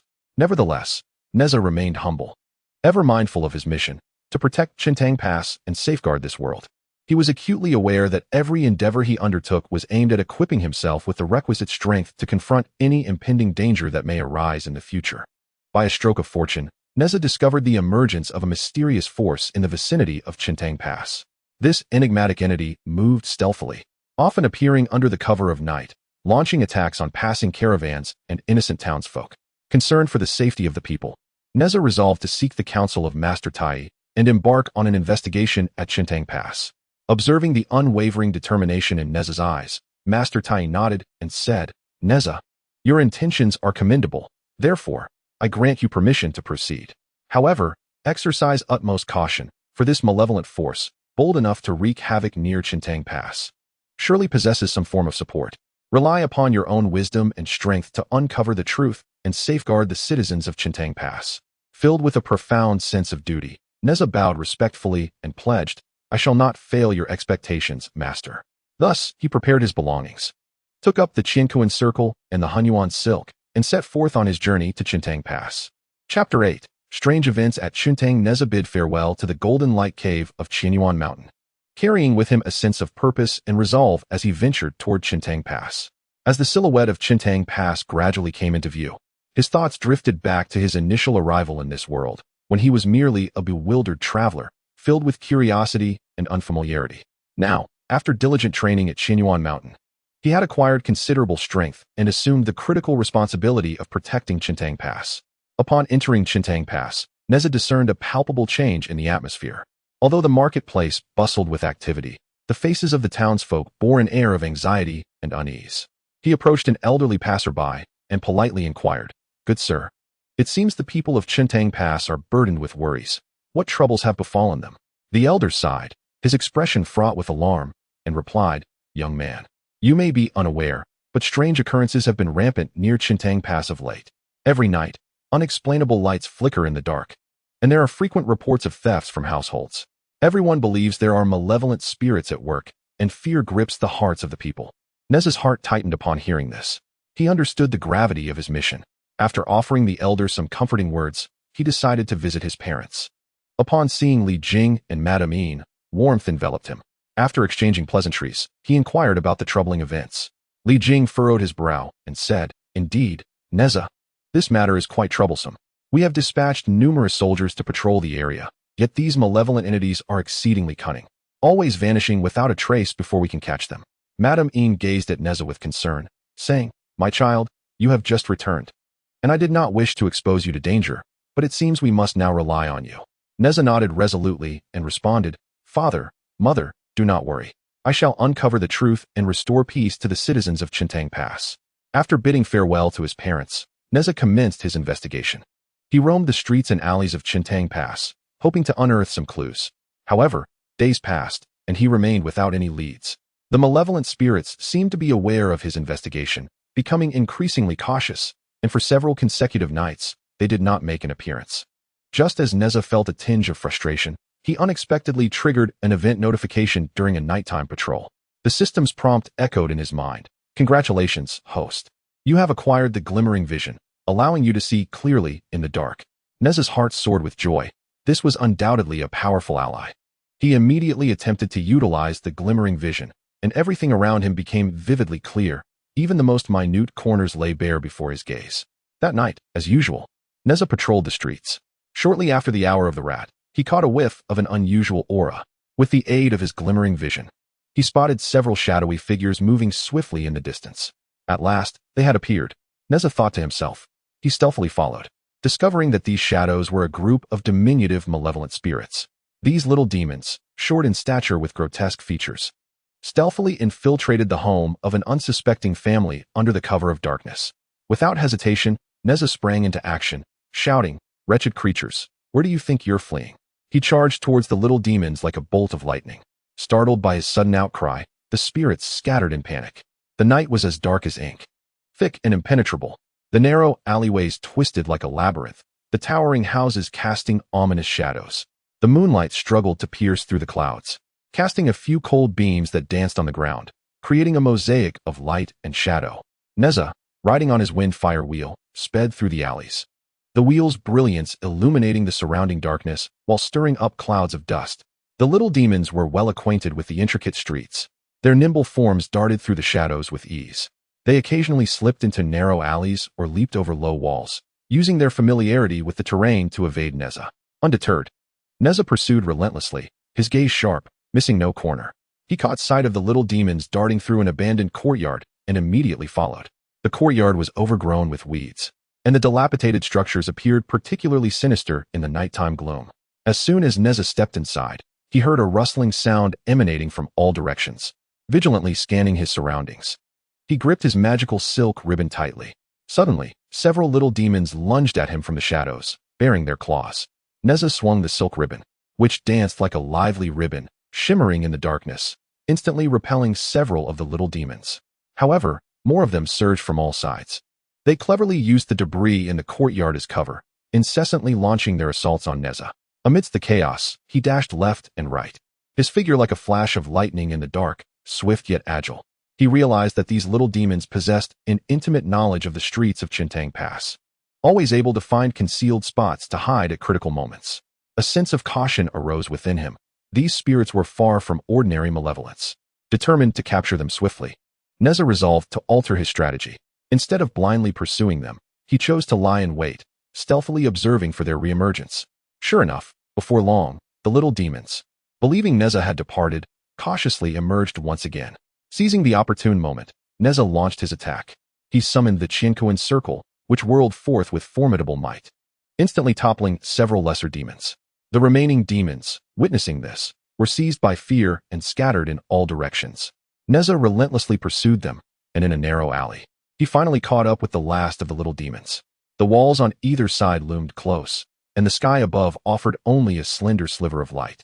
Moonlight cascaded onto the ground, forming a silvery pathway. With nowhere to escape, the little demon lunged at Nezha with malicious intent. Unfazed, Nezha brandished the Hunyuan silk, which danced like an ethereal ribbon, binding the demon tightly in an instant. He approached the ensnared creature and demanded in a stern voice, "Who are you? Why do you wreak havoc in Qiankun Pass?" The demon struggled futilely, and seeing no chance of escape, it gritted its teeth and replied, "Humph. Do you think capturing me will yield answers? Our master will not let you off easily." Nezha felt a chill run down his spine. It appeared that these demons had a master behind them. He tightened his grip, asserting, "If you remain silent, I possess methods to compel you to speak." The demon, gasping for breath, finally relented. All right. We are the little demons of the Black Wind Stronghold, sent by our leader to steal valuables from Qiankun Pass in preparation for his grand scheme." Nezha pressed on. "What is your leader's plan?" The demon shook its head, stating, "I am but a mere minion. I only know that our leader has a grand plan, yet the specifics elude me." Realizing he could extract no further information from the demon, Nezha resolved to hand it over to Li Jing for further handling. Upon returning home, he recounted the events to Li Jing. After hearing the tale, Li Jing's expression grew grave. He remarked, "Nezha, it seems there is a greater conspiracy lurking behind the Black Wind Stronghold. We must uncover the truth swiftly, otherwise, Qiankun Pass is in peril." Nezha nodded, understanding that this was merely the beginning. Although he had temporarily apprehended a few demons, the threat from the Black Wind Stronghold remained. He resolved to delve deeper into the origins of this menace and to eradicate the crisis facing Qiankun Pass. Chapter 9. The initial skirmish with the little demons. Nezha, undeterred by the need for rest, immersed himself in the urgent investigation. By day, he roamed the streets and alleys, leaving no stone unturned in his quest for any citizen who might possess clues about the mysterious forces at play. By night, he transformed into the guardian of the darkness, patrolling between the city walls and rooftops, vigilantly capturing every hint of suspicious activity. However, days passed, and though Qiankun Pass appeared tranquil, beneath the surface, currents of unrest swirled. Why was there still no sign of activity? Where could these vile creatures be hiding? Nezha's anxiety mounted, yet he dared not let down his guard, fearing that a moment's negligence might allow the wrongdoers to slip through his fingers. At last, on a moonless night with a howling wind, Nezha patrolled the streets as usual. Just past the midnight hour, an eerie silence enveloped the surroundings, interrupted only by the occasional bark of a distant dog. The narrow streets were flanked by aging houses, casting mottled shadows in the moonlight, creating an atmosphere that was almost stifling in its quietude. Suddenly, a faint rustling sound emerged from a shadowy alley, instantly alerting Nezha. With his perceptive vision, he discerned several dark figures stealthily scaling the wall of a household, clutching a bundle in their hands. It was evident that these were the mischievous little demons he had long sought. "At last, I have caught you." A surge of elation coursed through Nezha. Now, there was no escape for you, and the citizens of Qiankun Pass could finally breathe easy. He whispered in rage, and beneath his feet, the wind fire wheels erupted with roaring flames, hurtling forth like a dazzling red meteor towards the little demons. The wind fire wheels spun rapidly, stirring up the dust from the ground, creating a hazy mist under the moonlight. The little demons, startled by the commotion, trembled in fear and turned to flee upon seeing Nezha. They were intimately familiar with the terrain of Qiankun Pass, darting left and right through the narrow alleyways, sometimes slipping into cluttered lanes, and at other times nimbly leaping onto low rooftops. Utilizing the intricate architecture and the cover of darkness, they attempted to elude Nezha's pursuit. "Humph, do you think you can escape?" Nezha scoffed inwardly, employing his agile skills to traverse the rooftops effortlessly, closely tailing the little demons. The moonlight illuminated his resolute visage and relentless figure, transforming him into a god of war in the night, determined to eradicate evil. Each time he nearly captured a little demon, it would deftly evade his grasp, utilizing its knowledge of the surroundings. Among them, one particularly small demon proved to be the most cunning, leaping across rooftops and occasionally turning back to make faces at Nezha, brimming with provocation. "You little rascal. Just wait until I catch you. I shall teach you a lesson." Nezha's spirit ignited with fervor as he summoned his strength, leaping high into the air. unfurling the mystic ribbon in his grasp with a swift motion, resembling a swift red serpent, sweeping towards the elusive demon. This mystic ribbon, a gift from the great Master Tai, was both remarkably light and extraordinarily resilient, adorned with shimmering runes that glimmered in the darkness, reminiscent of a celestial weapon radiating divine power. Just as he was about to ensnare it, the little demon sidestepped and swiftly slipped through a narrow gap between two houses, leaving the mystic ribbon to grasp at nothing. Cursed be it. Nezha felt a pang of frustration and quickly maneuvered around to block the demon's escape route. At that moment, the other little demons also converged, seemingly intent on joining forces against him. Thus, an intense chase ensued within the constricted alleyway. Nezha wielded the mystic ribbon, its crimson strands crackling like lightning in the darkness, repelling the encroaching demons with each strike. The little demons, banding together, utilized the surrounding debris and buildings to launch surprise attacks from various directions, occasionally hurling stones that thudded against the walls or shooting arrows that whistled through the night sky. Nezha, agile and lithe, evaded their onslaught with deft movements, all the while seeking opportunities to corner the little demons. I cannot afford to waste time here. I must resolve this swiftly. Nezha calculated inwardly, his gaze sharpening as he quickened his actions. As the pursuit progressed, Nezha successfully drove the little demons into a dead-end alley. This dead-end alley is nestled within an aged district of Qiankun Pass, surrounded by towering courtyard walls, their surfaces cloaked in moss, exuding an aura of antiquity. With only a narrow entrance, Nezha stands resolutely at the threshold, the golden glow of his Qiankun circle shimmering in his hand. This circle, forged by the Master Tai using the ethereal essence of the universe, is inscribed with ancient runes that emanate a powerful and archaic presence, as if narrating its extraordinary lineage. His gaze, piercing and cold, fixates on the trapped little demons, and he muses, "This time, there shall be no escape. Let us see how you dare to be so arrogant. The nightmare of Qiankun Pass must come to an end." However, just as he prepares to capture these mischievous creatures, an unexpected turn of events unfolds. The leader of the little demons reveals a sinister countenance and retrieves an ancient black artifact from his bosom, its surface etched with peculiar symbols, exuding a malevolent aura as if it hails from the abyss of darkness. Uttering incantations, he conjures forth dense clouds of smoke that rapidly engulf the entire alley, the acrid stench saturating the air, nearly suffocating. Alarmed, Nezha thinks, "What is this? Am I to lose my chance now?" Determined, he resolves that he cannot allow these demons to prevail. Suddenly engulfed in darkness, he can see nothing. Relying solely on his hearing and spiritual perception to gauge his surroundings, he attempts to disperse the smoke with his Huitian silken ribbon, but upon its deployment, it merely stirs the fog without any effect of dispersal. What a troublesome haze. Nezha thinks anxiously, cautiously navigating through the smoke, ever vigilant against ambushes from the little demons. Their maniacal laughter echoes within the mist, and leveraging their familiarity with the environment, they launch attacks from all directions. Nezha brandishes the Qiankun circle and Huitian silken ribbon, deflecting the onslaught of blows that rain down upon him like a torrential downpour. Yet, the darkness and smoke severely hinder his movements, and he begins to feel overwhelmed. Sweat trickles down his brow as he laments his carelessness, allowing the little demons an opportunity to strike.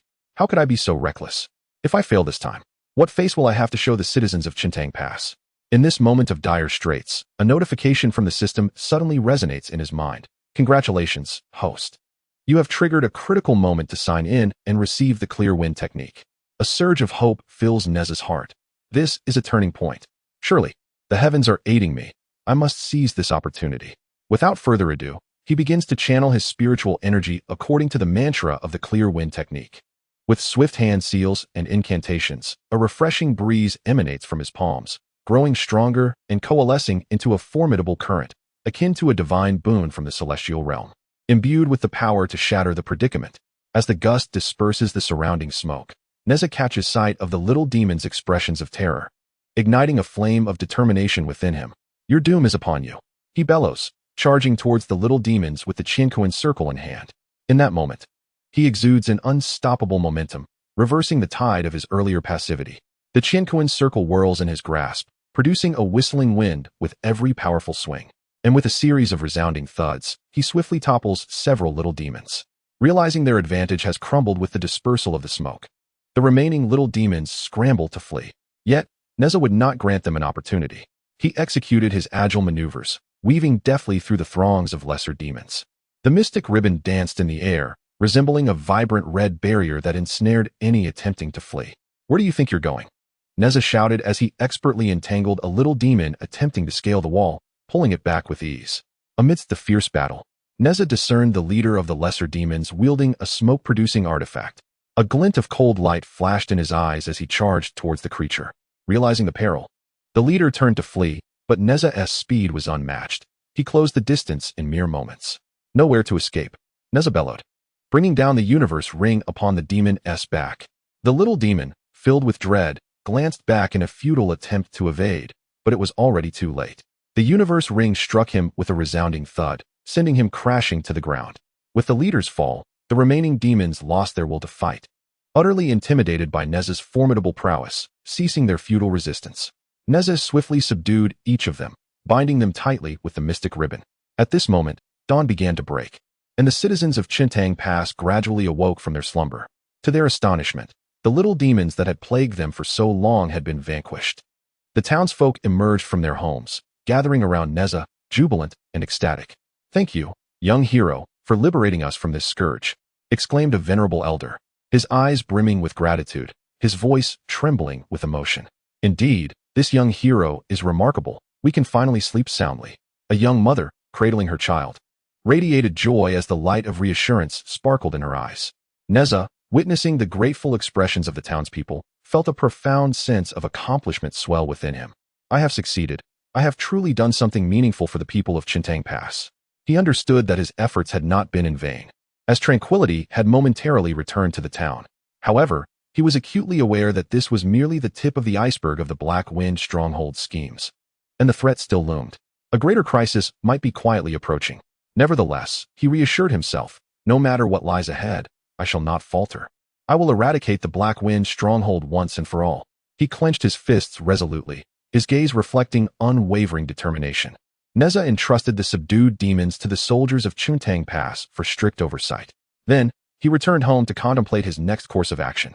He recognized that to completely resolve the issues posed by the Black Wind stronghold, he would require more clues and thorough preparation.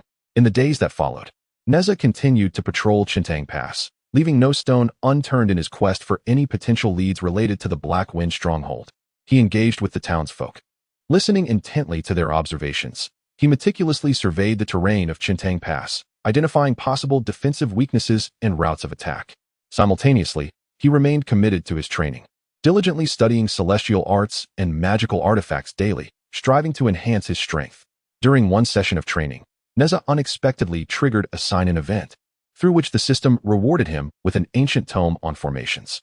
He cherished it as a priceless treasure and devoted himself to its study day and night. The intricate formations documented in the book are nothing short of exquisite. In his own courtyard, Nezha meticulously arranged various models of these formations using stones and branches, persistently experimenting and exploring. He sought counsel from the sages of Qiankun Pass, engaging in discussions regarding the profound mysteries of these formations. Through continuous learning and practice, Nezha gradually mastered several simple yet practical formations. As time progressed, his understanding of the Black Wind stronghold deepened. He learned that the stronghold's leader was not only immensely powerful but also cunning, with his minions each possessing unique abilities. To launch an assault on the Black Wind stronghold, one must devise a meticulous plan and possess formidable strength. Chapter 10. Delving into the Black Wind stronghold after successfully subduing the reckless little demons, Qiankun Pass was seemingly reborn, once again enveloped in an atmosphere of tranquility and peace. In the streets and alleys, the joyous laughter of the common folk intertwined and echoed, each face radiant with the elation of having survived calamity. The gazes directed at Nezha brimmed with heartfelt gratitude and admiration, as if he were a divine being descended to protect the masses. However, Nezha was not blinded by the euphoria of victory. He understood that these little demons were mere pawns, manipulated by unseen hands. The true mastermind, a mysterious force lurking in the shadows, was the sword of Damocles hanging over the heads of the people of Qiankun Pass, a colossal threat that demanded resolution. Within the dank, oppressive confines of the Qiankun Pass prison, the atmosphere was stifling. Nezha's expression was as stern as a towering glacier, emanating an aura of chilling authority. His gaze pierced through the air like a sharp dagger, fixating on the little demons bound tightly by ropes. "Speak. Who commands you? Why have you wreaked havoc in Qiankun Pass, committing all manner of atrocities?" His voice resonated deeply within the cramped cell, each word imbued with an undeniable weight. The little demons trembled in fear, resembling a group of frightened mice, huddled in the corners, too intimidated to meet Nezha's fiery gaze. Under the pressure of his formidable presence, one particularly timid demon finally stammered. "It is the leader of Black Wind Stronghold. He ordered us to steal from Qiankun Pass and mentioned a grander scheme. But we truly do not know the details. Spare us." Upon hearing this, Nezha's brows knitted tightly, contemplating silently. The Black Wind Stronghold is indeed entangled in this affair. It appears that the conspiracy behind this is far more intricate than I had imagined, and the depths are unfathomable. Determined to uncover the truth and uproot this mysterious force, Nezha resolutely decided to pursue this lead further. He bade farewell to the grateful citizens of Qiankun Pass and his parents, who wore expressions of worry yet immense pride. With a leap onto his wind-fire wheels, he sped forth like a bolt of red lightning towards the direction of the Black Wind Stronghold. As he traversed, the mountains and rivers swiftly blurred beneath him. The wind howled in his ears, yet none of this could sway his unwavering resolve. After extensive inquiries, Nezha finally discovered that the Black Wind Stronghold lay concealed within a mysterious forest beyond Qiankun Pass. This forest had long been regarded as a forbidden zone by the locals, shrouded in countless terrifying legends.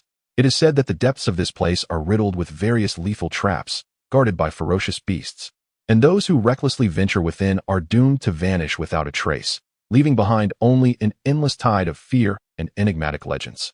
Yet, Nezha felt no trepidation. His gaze shimmered with unwavering resolve, fueled by a singular conviction: to unveil the true nature of the mysterious forces at play and eradicate the lurking dangers of Qiankun Pass, thereby ensuring a life of peace for the common folk. As Nezha approached the entrance of the enigmatic forest, a chilling and eerie aura enveloped him, as if an unseen hand sought to bar his passage. The air was thick with an inky fog, and towering trees loomed overhead, casting shadows that rendered the interior as dark as the dead of night, creating an oppressive atmosphere that made it difficult to breathe. Just as he prepared to step into this mysterious realm, a crisp notification echoed in his mind. "Congratulations, host. You have triggered the scene sign-in and received a tracking compass. This compass can sense the general direction of your target, aiding you in your quest for clues." A flicker of joy illuminated Nezha's eyes. He understood that this tracking compass would be pivotal in his pursuit of truth amidst the treacherous forest. Cautiously, he extracted the compass, observing the needle quiver slightly, as if it were an eager guide, resolutely pointing deeper into the woods. Taking a deep breath, he endeavored to quell his excitement and anxiety, then strode into the forest with measured and determined steps. Upon entry, he immediately sensed an oppressive atmosphere, as if countless eyes hidden in the darkness were fixated upon him, sending shivers down his spine. Vigilantly, he surveyed his surroundings, clutching the Qiankun circle and the Tian Ring tightly. These artifacts trembled slightly in his grip, as if also sensing the imminent danger, ready to unleash their formidable power at a moment's notice. Following the compass's guidance, Nezha trudged through the forest with great difficulty. The path was rugged and fraught with dense thorns and twisting vines, every misstep threatening to send him sprawling to the ground. Furthermore, eerie and bone-chilling sounds echoed through the trees, sometimes a low, guttural growl reminiscent of a wrathful roar from the depths of hell. At other times, piercing cries sliced through the stillness of the night, sending chills racing down his spine. Nezha knew these sounds likely originated from the guardian beasts, and he must remain ever vigilant. A moment's inattention could spell his demise. As he pressed on, Nezha suddenly felt the ground give way beneath him, and he plummeted into a vast pit. The bottom was littered with sharp wooden stakes that glimmered coldly in the dim light. Had it not been for his quick reflexes and the timely use of the Tian Ring to ensnare a nearby tree branch, he would have been impaled and met a gruesome end. With a powerful tug on the Tian Ring, he utilized its force to leap out of the pit like a nimble monkey. "Humph, it seems this forest is fraught with traps. I must exercise even greater caution," he murmured softly to himself, his eyes reflecting an unwavering determination. After escaping the trap, Nezha pressed onward. Not far along his path, he encountered the first of the guardian beasts. This creature was colossal, its body resembling a mountain, adorned with glossy black scales, each scale akin to a formidable shield. Its blood-red eyes glowed like flames, radiating a fierce and savage light that instilled fear in all who beheld it. Suddenly, it lunged at Nezha, claws bared, spewing forth a torrent of fire as if intent on consuming the entire world. Unfazed, Nezha mounted his wind-fire wheels, moving with the swiftness of lightning, evading the beast's onslaught in an instant. He then wielded the universe ring, which whirled rapidly in his grasp, imbued with immense power and a howling wind, striking the beast's head with tremendous force. The beast roared in pain, emitting a deafening cry, yet it did not retreat. Instead, it became utterly enraged, launching itself at Nezha with even greater ferocity. Thus commenced an extraordinarily fierce battle between Nezha and the beast. He deftly employed the universe ring and the chaos silk, moving like a masterful dancer, skillfully navigating the beast's assaults while continuously seeking and exploiting its vulnerabilities. The beast, however, was equally formidable, leveraging its immense strength and agility to evade Nezha's strikes, each counterattack laden with lethal menace. In the midst of the fray, Nezha discerned that the creature's scales were remarkably resilient. Ordinary attacks against them were akin to a dragonfly striking a stone pillar, inflicting no substantial damage. He pondered silently. This approach would not suffice. He must swiftly identify its fatal weakness, or risk being overwhelmed. Just then, the beast launched another assault, leaping high into the air like a black meteor, hurtling towards Nezha with ferocity. Seizing the moment, Nezha deftly evaded the frontal charge, akin to a wraith slipping through shadows.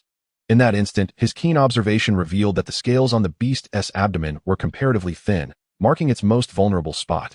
Without hesitation, he swung the universe ring, which descended with the force of a battering ram towards the creature's underbelly. This time, the ring successfully pierced the scales, striking its abdomen. The beast emitted a pitiful wail, crashing heavily to the ground, its limbs convulsing, rendered incapable of resistance. Upon vanquishing the first guardian beast, Nezha did not allow himself the slightest relaxation of vigilance. He understood that this was merely a fleeting encounter within the forest. Greater and more formidable dangers awaited him ahead. He continued along the direction indicated by the compass, encountering several more guardian beasts and a myriad of ever-evolving traps. Yet, through his wit, courage, and formidable strength, he deftly navigated each peril, with every triumph bolstering his confidence. As he ventured deeper into the forest, Nezha noted the increasingly eerie nature of his surroundings. A noxious odor permeated the air, reminiscent of rotting flesh and venom, inducing nausea. The trees took on grotesque shapes, some twisted like pretzels, others coiling like great serpents, as if their souls had been distorted by some malevolent force. Moreover, the compass needle began to exhibit extreme instability, at times spinning rapidly as if it had lost its way.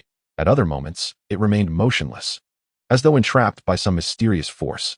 This evoked an unsettling feeling within Nezha, as if a greater crisis was silently approaching. Could it be that some unique power in this place was interfering with the compass? Nezha pondered in silence. He resolved to halt his progress momentarily and scrutinize the surroundings. As he gazed about, he suddenly noticed a swirling mass of black mist ahead, akin to a specter wandering in the darkness. This mist emanated an eerie aura, sending forth a potent signal of danger, as if the specter of death beckoned to him.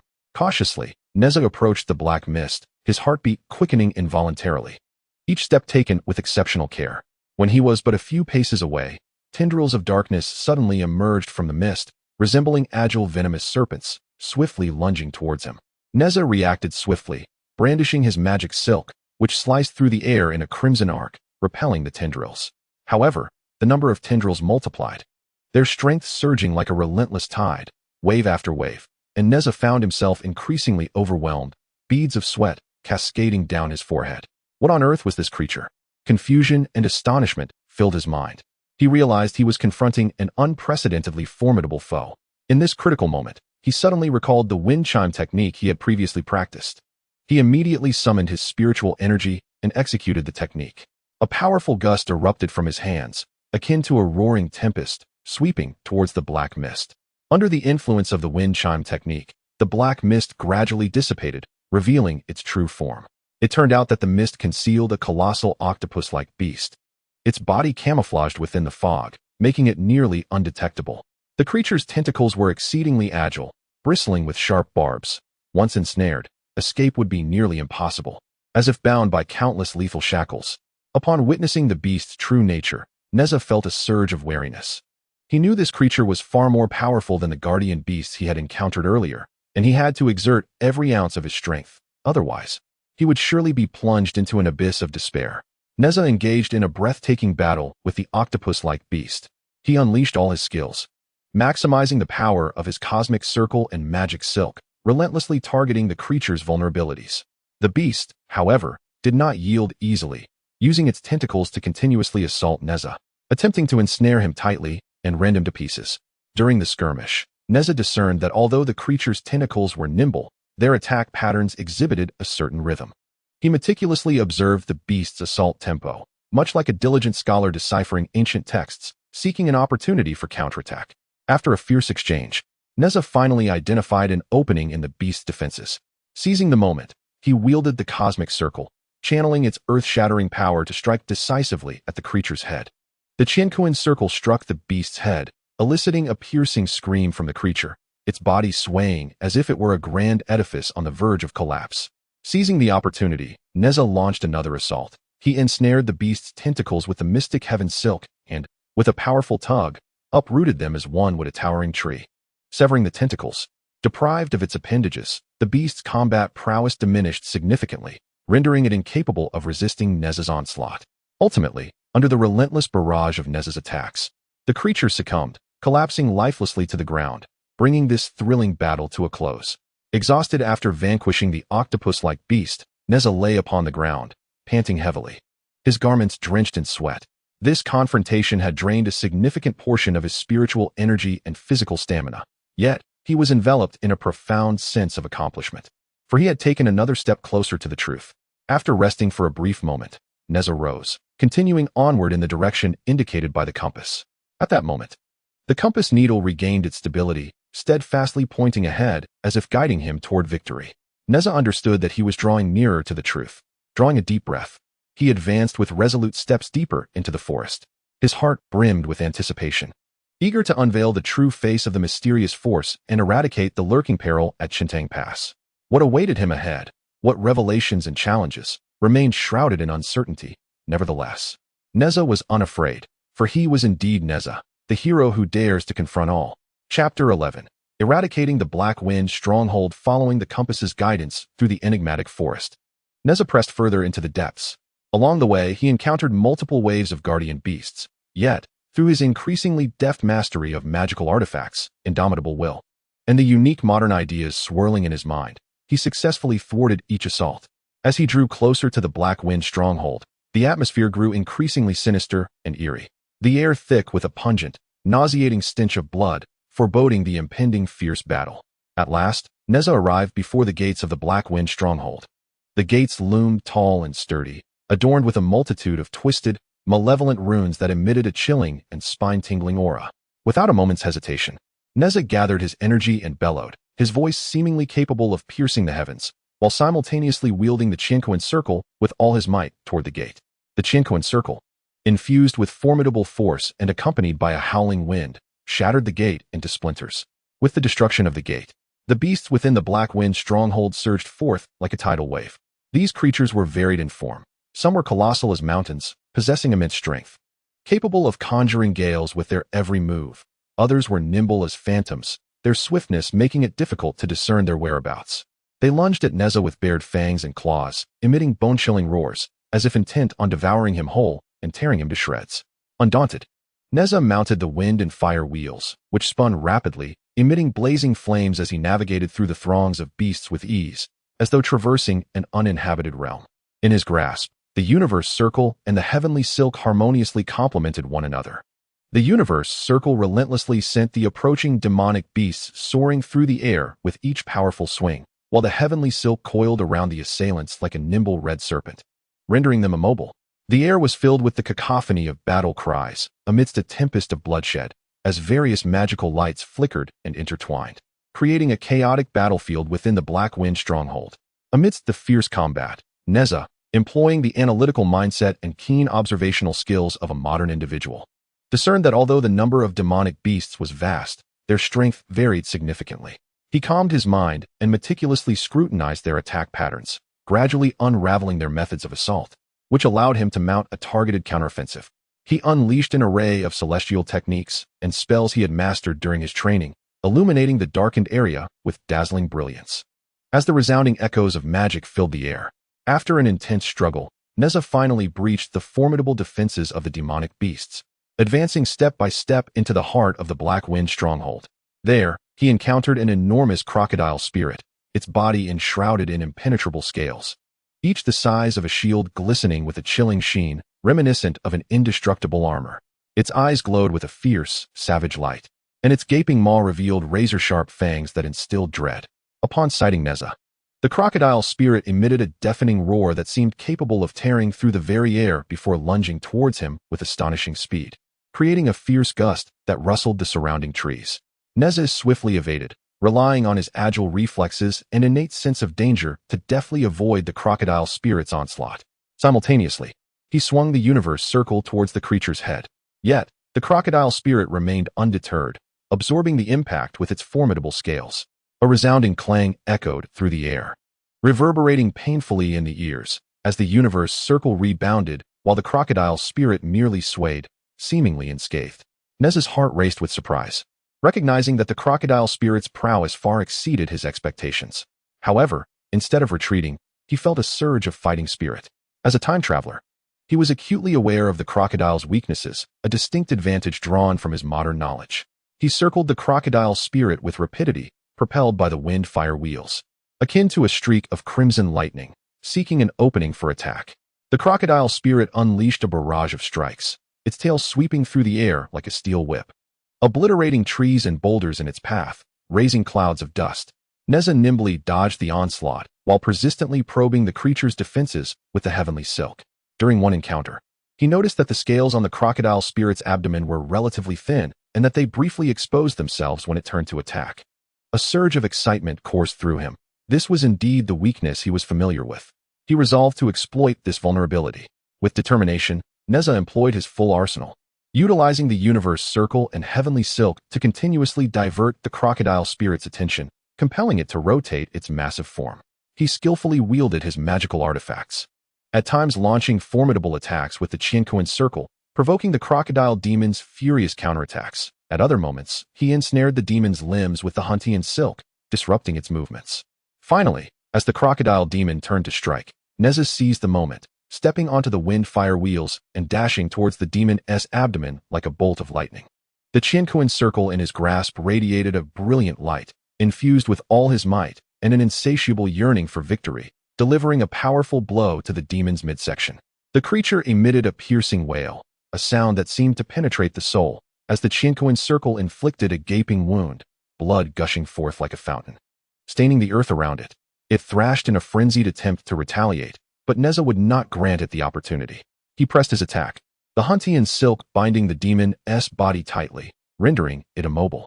The Qiankun circle relentlessly struck at its wound, each blow worsening the demon's injuries, its struggles growing increasingly feeble.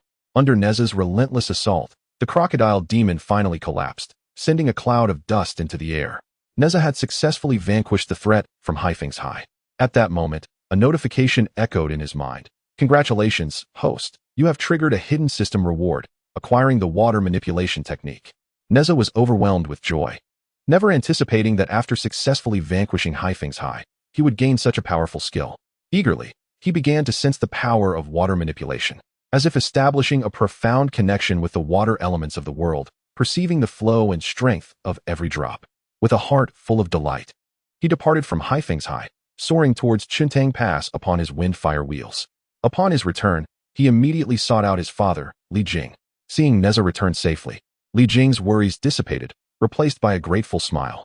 Nezha recounted the details of his triumph over Feifei's, and Jing felt a swell of pride for his son's growth and courage, his eyes gleaming with admiration. The townsfolk, having learned of the eradication of Feifei's and the complete resolution of the crisis, erupted in jubilation throughout Yangcheng Pass. The streets were adorned with colorful decorations, and the people cheered and celebrated this hard-won peace. Yangcheng Pass regained its former vibrancy and prosperity, bustling marketplaces filled with throngs of people and a chorus of lively vendors. Children played and laughed in the streets, while adults wore expressions of blissful contentment. Chapter 12. The emergence of water manipulation since the successful eradication of Feifei's. Yangcheng Pass seemed to be infused with new vitality, once again enveloped in an atmosphere of peace and prosperity. The marketplace overflowed with an array of goods, the harmonious sounds of vendors creating a lively symphony. In the alleys, children frolicked joyfully while adults wore satisfied smiles. The townspeople held Nezha, the hero who had turned the tide, in deep gratitude and admiration. His valiant deeds became the stuff of legends, celebrated in every corner of the town. Meanwhile, Xiang, having traversed time, endeavored to honor Nezha's essence, unwittingly transforming his impulsive, violent, and rebellious traits, while steadfastly nurturing his courageous and just spirit. On this day, the sun poured down unreservedly upon Qiankun Pass, while a gentle breeze caressed the streets and alleys, bringing with it a sense of serene comfort. Nezha, as per his usual routine, stood upon the blazing wind-fire wheels, leisurely patrolling the waters surrounding Qiankun Pass. His gaze was sharp and vigilant, scanning the surroundings for any suspicious signs, leaving no stone unturned. As a time traveler from the modern era, Nezha was well acquainted with the narratives of this mythical realm. The tales he once read now loomed over him like a warning bell, constantly reminding him to remain ever vigilant. At that very moment, as Nezha was fully engrossed in his watch, an eerie and unusual surge of spiritual energy quietly emanated from the depths of the water. This wave was tainted with a nauseating aura of malevolence, instantly triggering his alertness. Nezha pondered to himself, could it be that another evil force is scheming in the shadows? He could not allow them to disrupt the hard-won tranquility of Qiankun Pass. With an innate sensitivity to danger, he darted forth like a bolt of crimson lightning, racing towards the source of the energy fluctuation.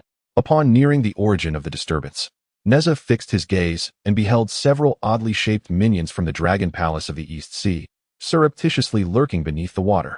They chanted incantations while brandishing peculiar, luminescent artifacts, manipulating the currents to summon towering waves, their furious torrents surging towards Qiankun Pass with unrestrained ferocity. The colossal waves crashed against the shore, sending sprays of water soaring high, their thunderous roars resonating through the air. Nearby trees swayed violently under the onslaught, and some houses trembled precariously, as if they might be consumed by this rampant force at any moment. Humph, it is those rascals from the Dragon Palace again, their thieving hearts unyielding. Nezha scoffed inwardly, a flicker of anger flashing in his eyes.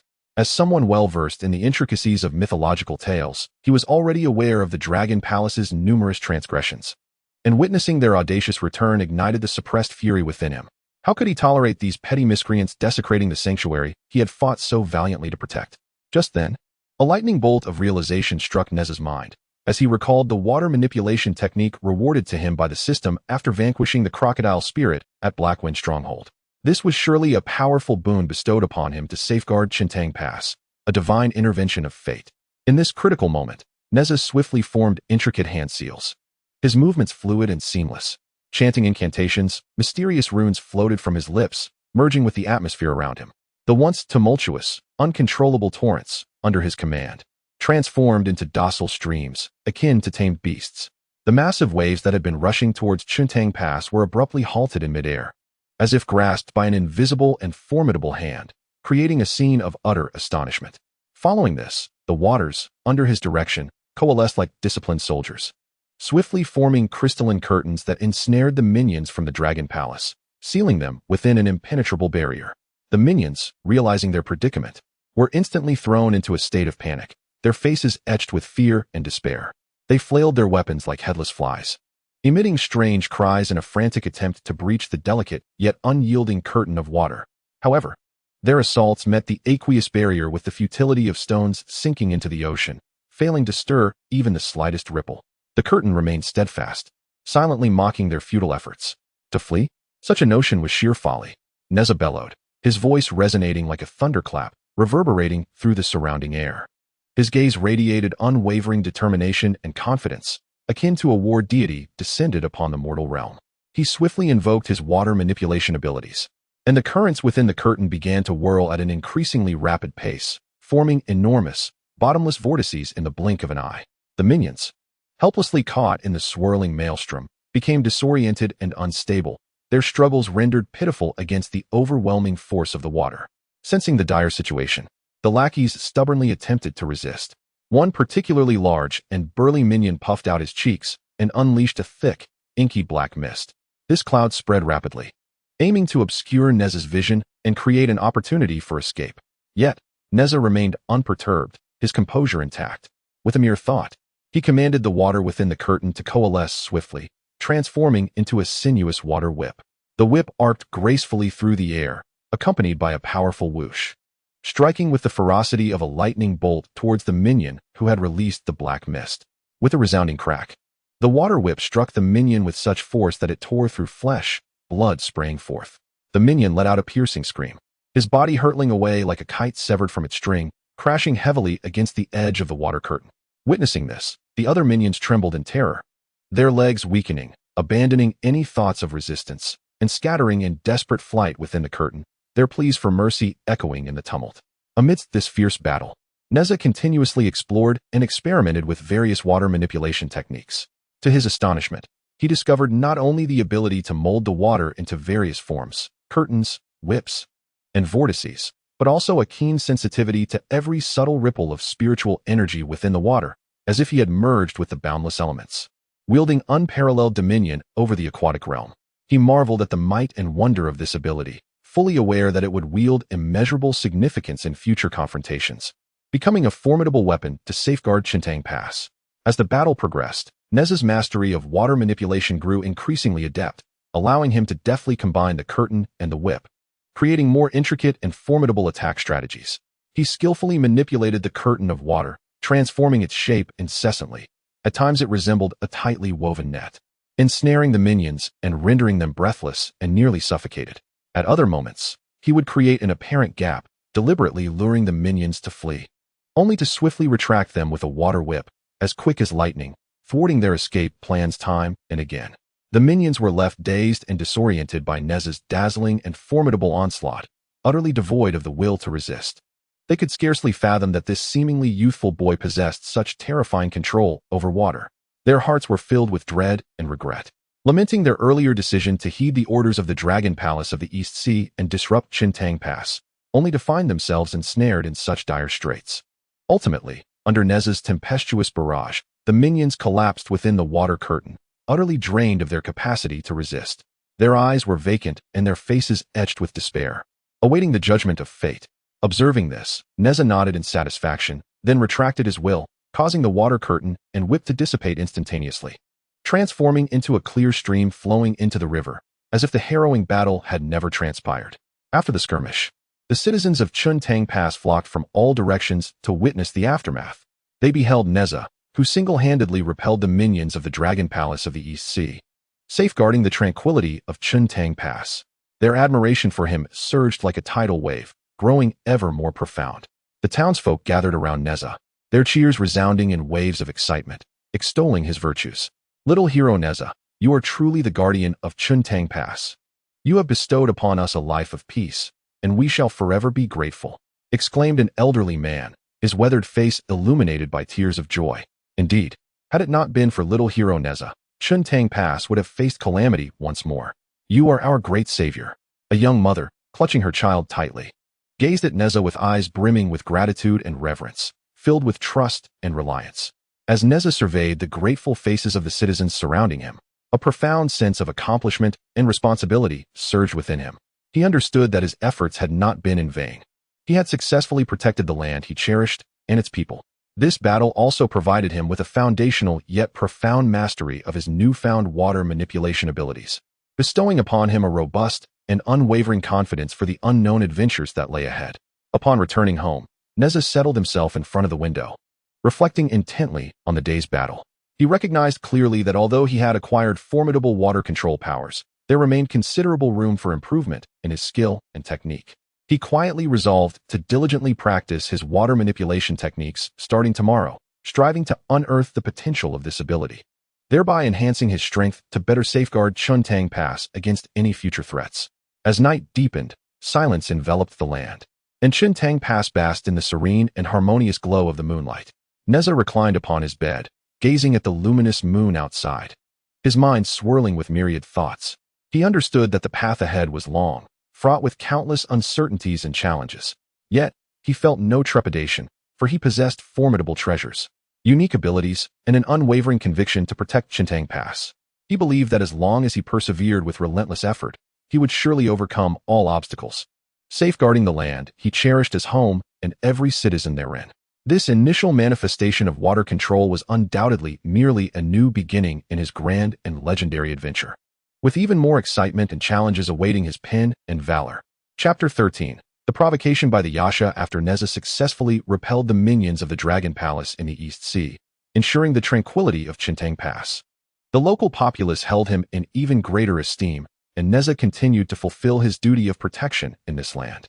However, the Dragon Palace was in turmoil due to the humiliating defeat of its minions. The sea monsters, shrimp soldiers, and crab generals of the Dragon Palace hurriedly prepared to report to the Dragon King. Upon encountering them, Jia, stationed at the palace, inquired about their haste. Upon learning of the minions' chastisement by Nezha, he was instantly consumed by rage. Jia surmised to himself, this insignificant Nezha dares to be so arrogant, disregarding the might of the East Sea Dragon Palace. If I do not teach him a lesson, what will become of my authority in the palace? Furthermore, this is an opportunity to showcase my own power. He resolved to dispatch the sea-patrolling Yasha to Qiankun Pass to demand retribution and administer a proper lesson to Nezha. The Yasha, armed with a sharp trident, advanced menacingly towards Qiankun Pass. His appearance was fearsome, emanating a chilling aura. Upon arriving at Qiankun Pass, he swaggered through the streets, carelessly brandishing his trident, causing the townsfolk to scatter in fright, resulting in chaos throughout the streets. Nezha, come out at once. The Yasha bellowed from the central square of Qiankun Pass, his voice resonating like thunder across the area. You dare to harm my kin from the Dragon Palace. Today marks your demise. As he shouted, he forcefully plunged the trident into the ground, sending dust swirling into the air. Nezha, engaged in meditation at home, discerned the ruckus and the Yasha's taunts. His brow furrowed slightly, a flicker of anger crossing his eyes, but he quickly regained his composure. He recognized that the emissaries from the East Sea Dragon Palace bore ill intentions, yet he felt no fear.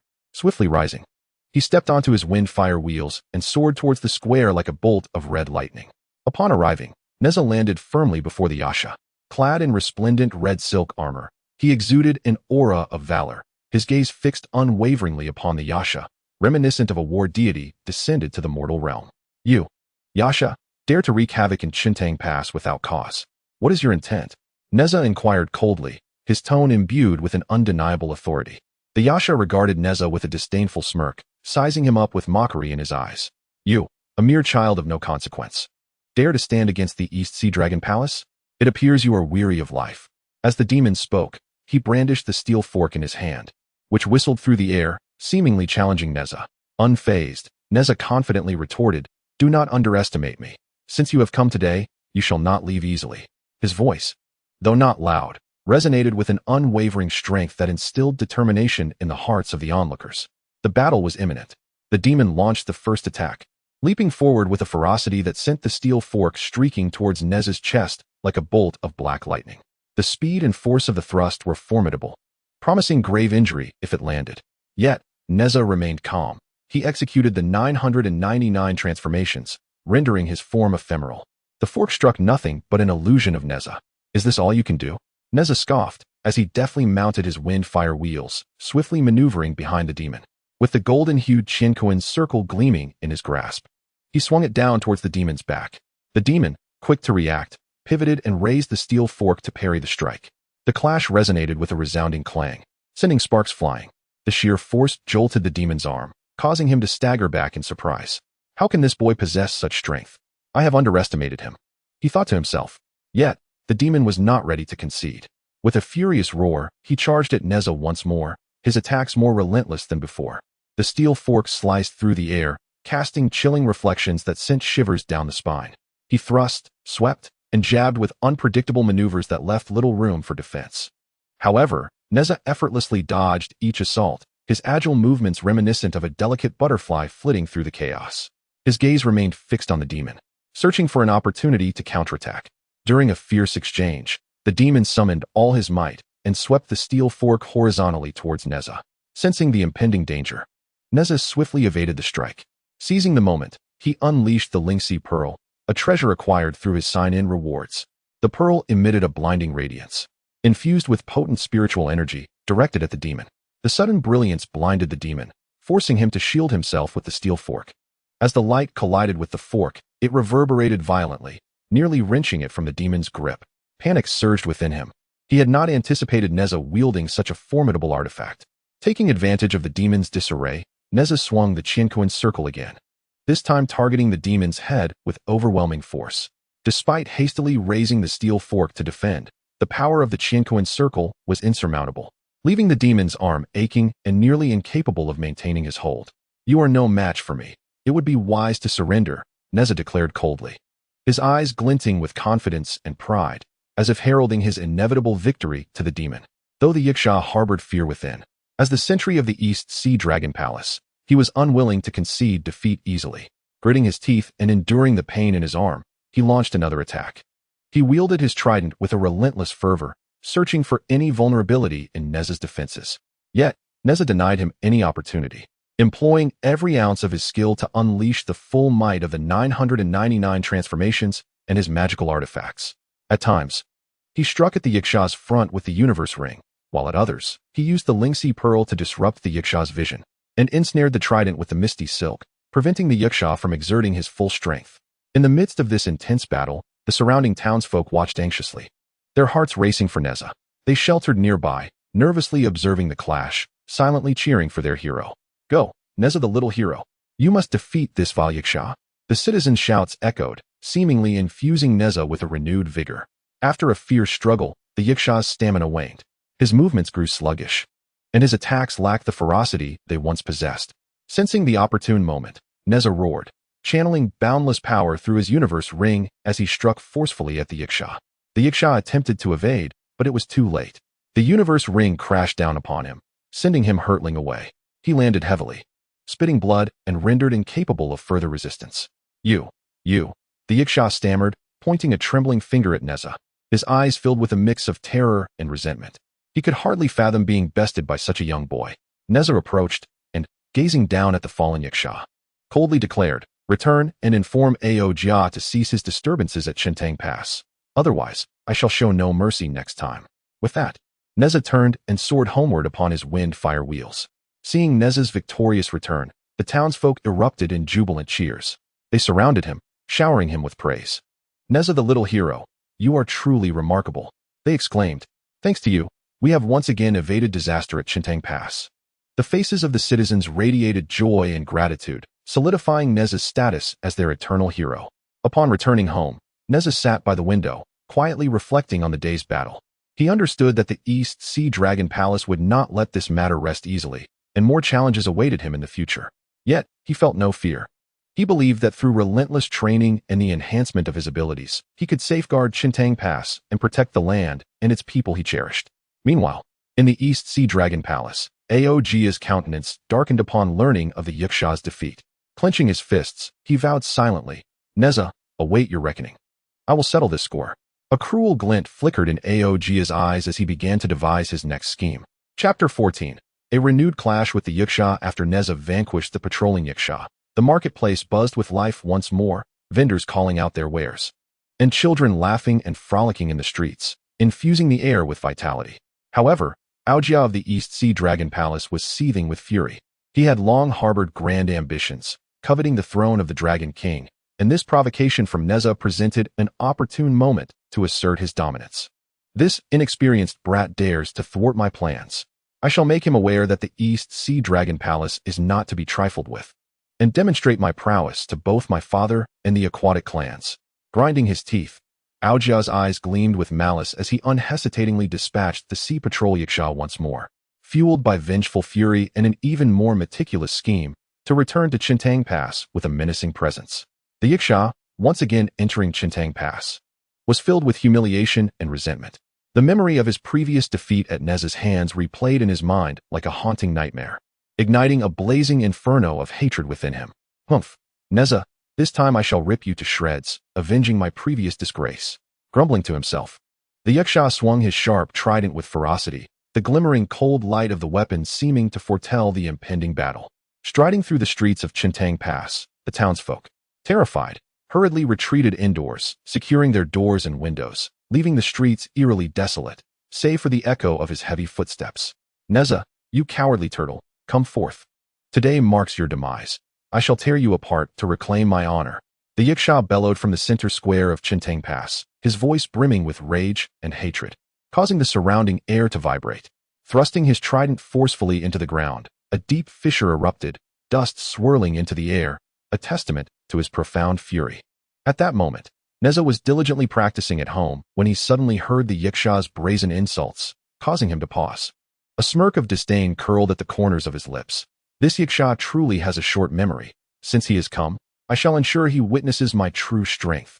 With unwavering determination and not a hint of fear, Nezha sprang to his feet, stepping onto his wind-fire wheels, soaring towards the square like a bolt of crimson lightning. Upon reaching the square, Nezha landed firmly before the Yiksha, adorned in his resplendent red silk armor, exuding an aura of formidable might akin to a divine warrior descending from the heavens. You audacious Yiksha, you dare to return? It appears my last lesson was insufficiently painful for you. Nezha crossed his arms, his gaze radiating confidence and resolve, his voice laced with mockery. The Yiksha, upon seeing Nezha, felt a flicker of ferocity in his eyes, much like a hungry wolf eyeing its prey. Humph, little brat, last time I was careless, underestimating you. This time, you shall truly understand my might. The Yiksha growled menacingly, brandishing his trident, its edges slicing through the air, attempting to intimidate Nezha. The battle was on the verge of erupting. The Yiksha initiated the attack, leaping forward with ferocity, his trident resembling a streak of black lightning as it lunged toward Nezha's chest. This thrust was swifter and more powerful than the last, the air whistling with the force of its passage.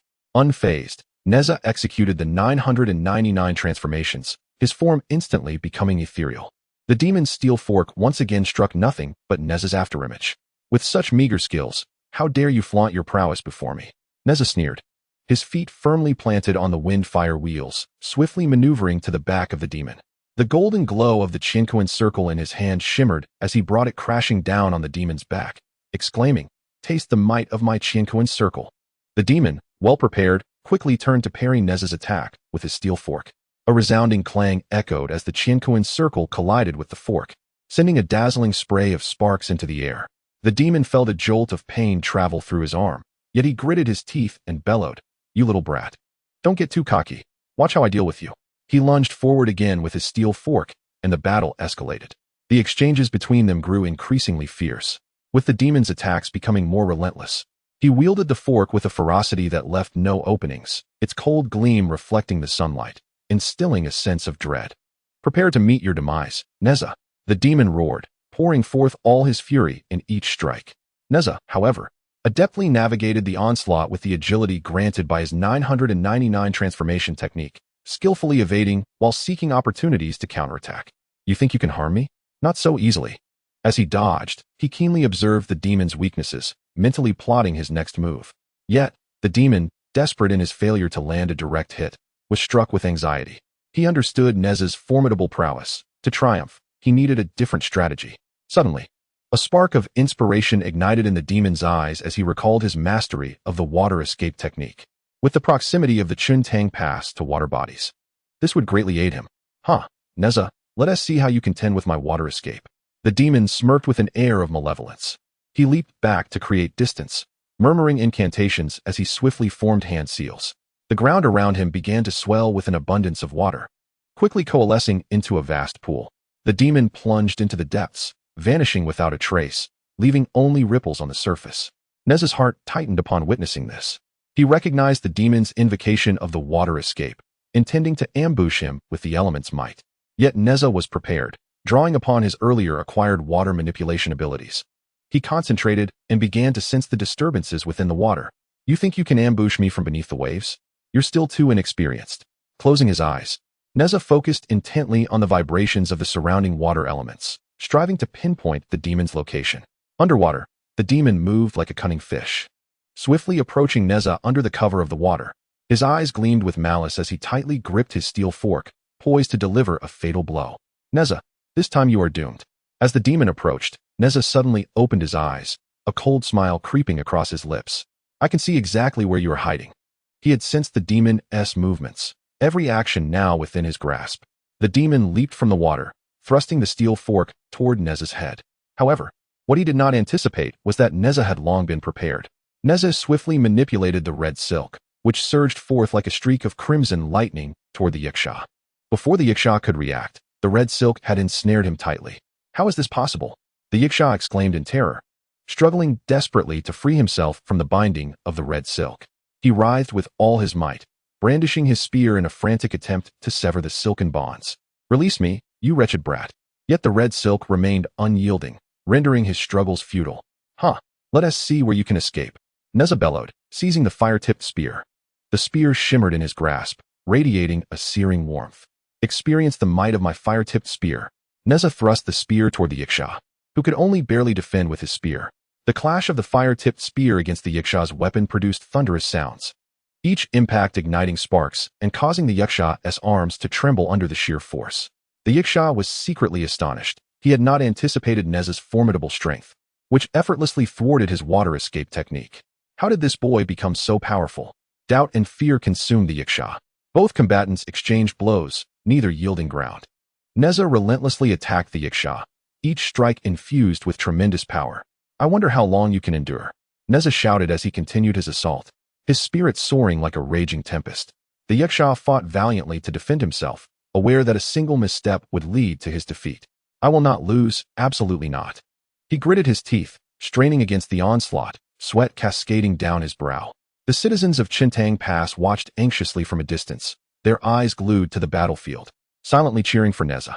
Go, young hero Nezha. You must vanquish this vile Yiksha. Their shouts rose and fell, seemingly infusing Nezha with renewed vigor. Amidst the fierce battle, Nezha exhibited resilience and cunning. Not only did he confront the Yiksha with his formidable strength, but he also adeptly utilized magical artifacts and celestial techniques to counter the Yiksha's every attack. His gaze was resolute, brimming with confidence, as if to assure everyone that he would surely triumph over the Yiksha. Fear not, fellow villagers, I shall not disappoint you. Nezha called out to the people, his voice unwavering and strong. As the battle wore on, the Yiksha's stamina began to wane. His movements grew sluggish, and his attacks lost the ferocity they once held. Recognizing the opportune moment, Nezha shouted, prepare to meet your end. With boundless power, he lunged the fire-tipped spear toward the Yiksha. The Yiksha attempted to evade, but ensnared by the red silk, he found himself unable to move. He could only raise his spear in defense, but the might of the fire-tipped spear was overwhelming. It sent the Yiksha's weapon flying, piercing directly toward the Yiksha's chest. The Yiksha cried out in agony as the fire-tipped spear impaled him. His eyes were filled with fear and resentment. He never anticipated that he would once again be defeated by Nezha. I cannot accept this, I cannot. The Yiksha, exhausting his last ounce of strength, let out a desperate wail. Nezha withdrew the fire-tipped spear from the Yiksha's body, causing him to crash heavily to the ground. Devoid of the ability to resist, Nezha remarked, Humph, this is the fate of those who oppose me. He bellowed at the sea monster lurking in the shadows. Return and inform your kin that should he dare to create turmoil in Yangcheng Pass again, I shall not show him mercy. Nezha cast a cold glance at the Yiksha lying on the ground, his eyes betraying a semblance of authority. The surrounding townsfolk, witnessing Nezha's triumph once more, erupted into cheers. They gathered around him, showering him with praise. Little hero Nezha, you are truly remarkable. Indeed, thanks to the valiant Nezha, our Yangcheng Pass has once again evaded calamity. The faces of the populace radiated joy and gratitude, cementing Nezha as their eternal hero in their hearts. Chapter 15. The emergence of Ao Bing. Nezha's victory over the sea-patrolling Yiksha elicited exuberant cheers from the citizens of Yangcheng Pass, further deepening their admiration for him. Gazing at the jubilant crowd, Nezha felt a profound sense of fulfillment. He understood the immense responsibility of safeguarding Yangcheng Pass and dared not relent, continuing to immerse himself in rigorous training to enhance his prowess. Meanwhile, the disheartened Yiksha returned to the East Sea Dragon Palace in a wretched state, bloodied and battered, his trident shattered into 2 pieces. Upon encountering Ao Jiao, he fell to his knees, his face a mask of despair as he lamented, Your Highness, Nezha is truly formidable. Despite my utmost efforts, I was no match for him. I beseech you to advocate for me. Ao Jiao, upon hearing this, turned pale with rage and kicked the Yiksha aside, roaring, Incompetent fool. You cannot even handle such a trivial matter and dare return to face me. As Ao Jiao paced back and forth within the Dragon Palace, he felt a tumult of anger and frustration. His intention had been to use the Yiksha to teach Nezha a lesson and bolster his own reputation, yet he had met with failure yet again. Unwilling to accept such an outcome, he sought a different approach, not desiring to confront Nezha directly, as he was still scheming to usurp the Dragon King's position and wished to avoid revealing his strength prematurely. Suddenly, a cunning idea struck him. Ao Jiao made his way to Ao Bing's palace, his visage lined with sorrow, his eyes reddened as if bearing a great grievance. Upon seeing Ao Bing, he burst into tears, exclaiming, Brother, you must intercede on my behalf. That Nezha of Yangcheng Pass is utterly lawless, injuring our sea-patrolling Yiksha without cause, and audaciously boasting that he will flatten our East Sea Dragon Palace, showing utter disregard for our dragon clan. Ao Bing, upon hearing this, furrowed his brow in confusion and inquired, "Brother, is this true? Why would Nezha act in such a manner?" Sensing Ao Bing's growing suspicion, Ao Jiao hastily embellished the tale, stating, "Indeed, it is absolutely true. Nezha, emboldened by a modicum of power, has been reckless. Our Dragon Palace has always maintained a peaceful distance from Qiankun Pass. Yet he has chosen to provoke us, even demanding that our dragon clan bow to him. How can we possibly endure such insolence?" Inherent integrity and loyalty defined Ao Bing's character. Captivated by Ao Jiao's specious reasoning, he was suddenly consumed by righteous indignation. "This is outrageous. Nezha has gone too far. I must confront him to avenge the Yiksha and restore the dignity of our dragon clan." Ao Bing, resolute in his determination, wielded the water-congealed Fong Tian Huaji and donned his silver-scaled battle armor, advancing majestically towards Qiankun Pass. Upon arriving, he emanated a formidable aura that captured the attention of the onlookers. "Nezha, come forth. Today, I shall seek justice for the Dragon Palace." Ao Bing's voice resonated like a thunderous bell, echoing throughout Qiankun Pass. Meanwhile, Nezha was engaged in his cultivation at home when he heard the furious calls, causing a start of alarm within him. He recognized that the Dragon Palace from the East Sea had sent someone, summoning the wind and fire wheels. He swiftly made his way. There he encountered a formidable figure with a stern countenance and an air of arrogance, holding a fire-tipped spear. Unyieldingly, he gazed at the man. "I am Nezha. Who are you? And why do you cause turmoil at Qiankun Pass?" Ao Bing scoffed. "I am Ao Bing, the third prince of the East Sea Dragon King. You have unwarrantedly injured my Yiksha who patrols the sea, and today marks your demise." Nezha mused inwardly. Is this truly Ao Bing? How does he differ so drastically from my expectations? In the mythological tales and novels, Ao Bing is depicted as handsome and elegant, with refined features. Yet the man before me is quite the contrary, resembling a gnarled fruit. Have I been deceived by modern myths, or is something amiss in this realm? As Ao Bing recounted the events, Nezha quickly grasped that there must be a malevolent force at play. With a cold smirk, he replied, "Ao Bing, you have been misled. The Yiksha instigated the provocation at Qiankun Pass. I merely acted in self-defense. There is no basis for your claim of unwarranted harm against the demon." Yet, Ao Bing remained unmoved. "Humph, cease your cunning rhetoric. Today, I shall exact retribution for the Dragon Palace." Firm in his belief that his brother would not deceive him, Ao Bing grew increasingly incensed by Nezha's words, convinced that Nezha sought to slander his brother. In an instant, Ao Bing unleashed his Dragon Clan sorcery, launching an assault towards Nezha. In that moment, the air turned icy, and the sea surged violently, as torrents of water and ice came roaring towards Nezha. The water and ice appeared almost sentient, shifting unpredictably, some like razor-sharp blades, others resembling massive mace-like projectiles, carrying a destructive force. Nezha, regaining his composure, was taken aback but showed no fear. He swiftly employed various abilities acquired through his signing in, manipulating the mystic heaven silk to create a sturdy defensive barrier that repelled the oncoming water and ice. Simultaneously, he navigated nimbly through the gaps between the torrents, seeking an opportunity to counterattack. "Is this all you can do, Ao Bing?" Nezha taunted while evading the onslaught. Frustration boiled within Ao Bing as his attacks failed to connect. With a furious swing of his water-congealed Fong Tian Huaji, its tip glimmering with cold light, he launched another strike. Wherever the Fong Tian Huaji went, the waters churned like a dragon, and the ice flew forth like cannonballs. Ao Bing's strikes were fierce and rapid, each imbued with immense power, leaving little room for defense. Nezha, however, utilized the 999 transformations technique, rendering his form ethereal, causing Ao Bing's assaults to repeatedly miss. Seizing the moment, Nezha wielded the Qiankun circle, which glowed with golden radiance, sending it soaring towards Ao Bing. Ao Bing hastily raised his Fong Tianhua halberd to defend himself, and with a resounding clang, the Qiankun circle struck the halberd, sending forth a dazzling shower of sparks. The tremendous force left Ao Bing's arm numb. Yet he bore the pain and launched another assault. The two combatants exchanged blows, and the intensity of the battle escalated. Ao Bing's draconic spells were formidable, conjuring an endless torrent of water and shards of ice. Nezha, on the other hand, adeptly countered Ao Bing's onslaught with an array of magical artifacts and celestial techniques acquired from his sign-in rewards. At times, he employed the Lingxi Pearl to disrupt Ao Bing's vision. At others, he used fire manipulation to fend off the icy projectiles, and occasionally, he ensnared Ao Bing's halberd with the mixed sky silk. During the fray, Nezha discerned that although Ao Bing's draconic spells were powerful, they possessed vulnerabilities. Ao Bing's attacks, though fierce, were somewhat predictable, requiring a certain preparation time to execute his spells. Strategizing in his mind, Nezha resolved to exploit Albing's weaknesses and deliver a decisive blow. "Albing, you are no match for me. It would be wise for you to retreat," Nezha proclaimed amidst his offensive.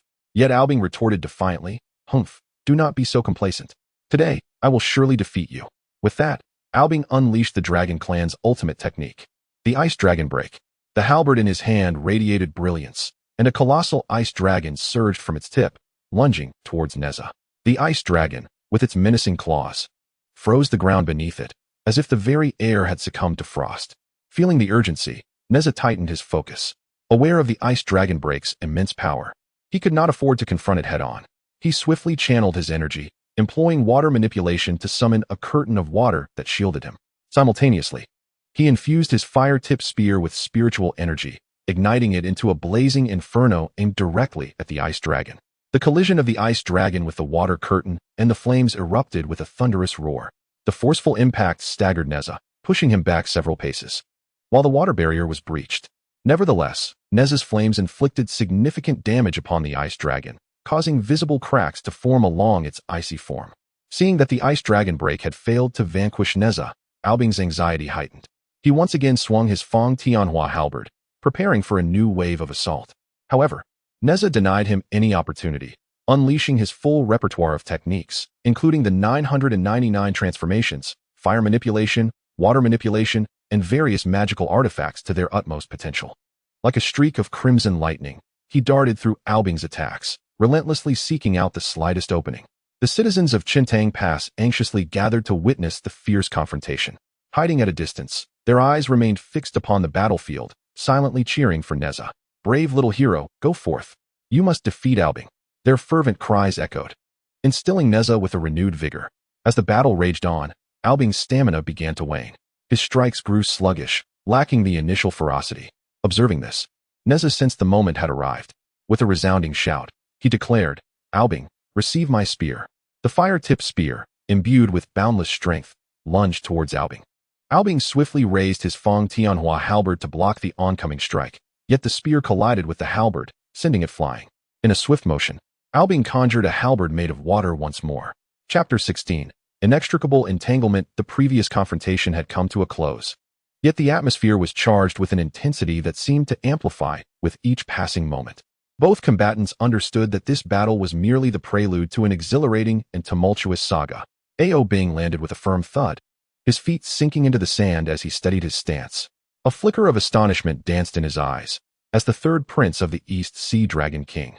He had been steeped in the arcane arts of his lineage since childhood and had always triumphed among the aquatic races.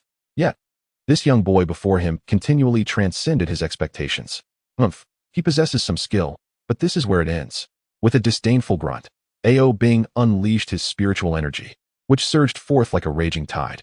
Under his command, the already tumultuous waters became even more ferocious, as if an ancient, slumbering beast was awakening, poised to devour any who dared approach.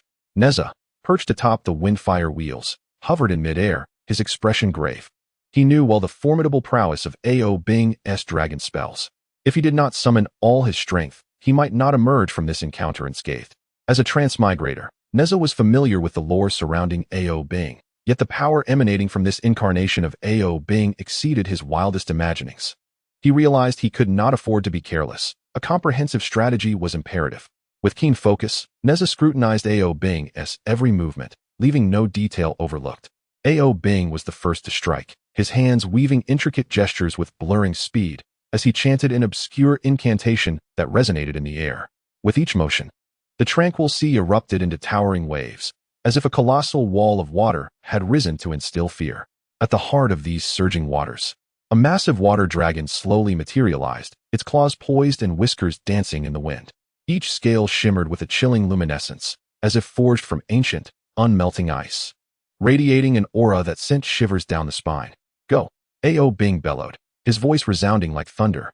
The water dragon launched forth with the swiftness of an unleashed arrow, engulfed in a cataclysmic force aimed directly at Nezha. The very air seemed to split apart, emitting an ear-piercing shriek. Sensing the imminent danger, Nezha's heart raced. Yet his battlefield experience steadied him swiftly. Gripping the fire-spike spear with determination, he channeled his entire spiritual essence into it, igniting the spear in a roaring blaze. The flames flickered like a serpentine creature, coiling along the shaft and emanating waves of scorching heat that distorted the surrounding air. "Watch as I shatter your water dragon," Nezha shouted, propelling himself forward on the windfire wheels, resembling a streak of crimson lightning as he charged towards the water dragon. As the fire spike spear clashed with the water dragon, the impact reverberated like the cataclysmic shattering of the heavens, unleashing a deafening explosion that caused the very earth to tremble. Flames and water intertwined in a chaotic dance, momentarily obscuring the battlefield in a thick mist of vapor, rendering visibility nearly impossible. Yet, Nezha, utilizing the astonishing speed of the windfire wheels and the formidable might of the fire spike spear, navigated through the water dragon's onslaught with grace and agility. His eyes, sharp as a hawk's, targeted the dragon's vulnerable points, each strike sending plumes of water splashing, gradually rendering the water dragon's form ephemeral and indistinct. After a series of heart-pounding and intense confrontations, Nezha finally discerned the water dragon's flaw. Seizing the moment, a flicker of determination shone in his eyes as he channeled all his strength into the fiery spear, thrusting it violently towards the dragon's head. The formidable force intertwined with the searing flames, instantly shattering the water dragon into countless droplets that cascaded down like a torrential downpour. "Is this all you are capable of?" Nezha landed gracefully on the ground, flicking the still-burning spear with a hint of provocation directed at Ao Bing, his gaze brimming with confidence and disdain. Upon witnessing the water dragon's defeat, Ao Bing's fury ignited, burning fiercely within him. He had never anticipated that this seemingly youthful boy would prove to be such a formidable adversary. A single misstep left him feeling utterly humiliated. "Little brat, don't celebrate too soon." Ao Bing's hands began to move with rapid precision, his gestures fluid yet imbued with power, akin to a flowing river. As he moved, the surrounding seawater swiftly crystallized into numerous sharp icicles, glistening under the sun's rays, resembling a myriad of lethal blades radiating a deadly aura. "Go!" With a furious roar, Ao Bing unleashed the icicles like a torrential storm, their speed akin to lightning, leaving no time for reaction. Nezha, refusing to be complacent, swiftly manipulated the cosmic silk, which danced through the air like a vibrant red ribbon, transforming into an unyielding crimson barrier that deflected the incoming icicles. The icicles collided with the cosmic silk, producing a melodious sound as they shattered into sparkling ice flowers, creating a mesmerizing spectacle under the sunlight, reminiscent of a fantastical feast of ice. While defending against the barrage of icicles, Nezha calculated the perfect moment to counterattack. He understood that mere defense would only lead to passivity. He must take the initiative to seize control of the battle. Suddenly, he keenly observed that Ao Bing's hand movements during the spell casting were pivotal. If he could disrupt his rhythm, perhaps he could uncover a vulnerability and deliver a decisive blow. Nezha executed the 999 transformation technique, his form becoming ethereal and elusive, seemingly merging with the air. He glided through the gaps between the icicles, approaching Ao Bing stealthily. Ao Bing, taken aback, was astonished that Nezha could navigate through such a dense assault of icicles with such ease. He hastened his movements, intensifying the barrage, as the icicles rained down with the ferocity of a tempest. Yet, Nezha, with his agile and adaptable movements, deftly evaded the attacks, each narrow escape amplifying Ao Bing's shock.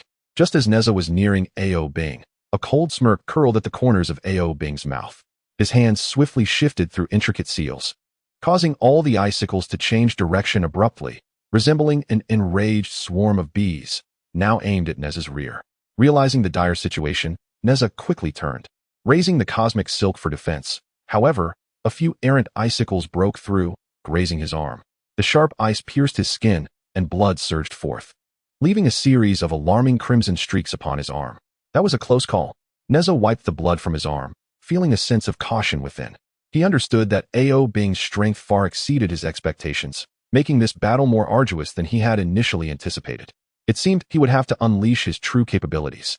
Taking a deep breath to steady his slightly rapid pulse, Nezha prepared to employ the formidable powers acquired through the signing-in system. Ao Bing was equally astonished by Nezha's tenacious resistance. Having navigated the waters for many years, he had never encountered such a formidable adversary.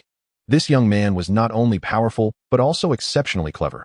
Each time Ao Bing believed he could defeat Nezha, the latter always managed to devise a solution to avert disaster at critical moments. What on earth is this boy? Ao Bing pondered, while simultaneously feeling a flicker of respect for Nezha's prowess and courage. The two opponents once more distanced themselves, gazing coldly at one another through the swirling mist and smoke. The air was thick with a suffocating tension, as if time itself had frozen in that instant. The citizens of Qiankun Pass watched anxiously from afar, their faces etched with concern, their eyes brimming with fear and anticipation. Silently, they cheered for Nezha, praying that this guardian of theirs would emerge unscathed and triumph over his formidable foe. "Ao Bing, I shall not be defeated today," Nezha proclaimed, breaking the silence with a voice that resonated powerfully through the air like a resounding bell, imbued with stirring confidence. "Let us see what you can do," Ao Bing retorted, unwilling to concede. The Fangtian Huaji in his hand radiated with brilliance, as if it harnessed the very forces of heaven and earth, exuding an overwhelming presence. He stood firmly on the surface of the sea, ready to launch a new wave of assault. The battle erupted once more, with Ao Bing unleashing a variety of formidable Dragon Clan spells: water, ice, water dragons, and ice shards, each attack more dazzling than the last, leaving spectators awestruck. Every movement exuded strength and elegance, as if he were orchestrating a magnificent display of magic. Nezha, armed with the treasures and abilities bestowed by his signing-in system, Ming Tian Ling, Qiankun Circle, Fire Spear, Water Control, Fire Control, and the 999 transformations, engaged in a life-and-death struggle against Ao Bing. His figure danced across the battlefield like a flickering flame, weaving in and out of Ao Bing's onslaught, neither yielding an inch. The fierce exchange continued for hundreds of rounds, each side evenly matched. With every clash, powerful spiritual energies surged, accompanied by deafening sounds. The ground around the battlefield was ravaged by the forces of magic, bearing deep scars that narrated the brutality of the conflict. The sea roared with tumultuous waves, rising to heights that seemed to herald the apocalypse. In the midst of the fray, Nezha discerned a fatal weakness in Ao Bing's Dragon Clan magic. It relied heavily on the strength of the sea.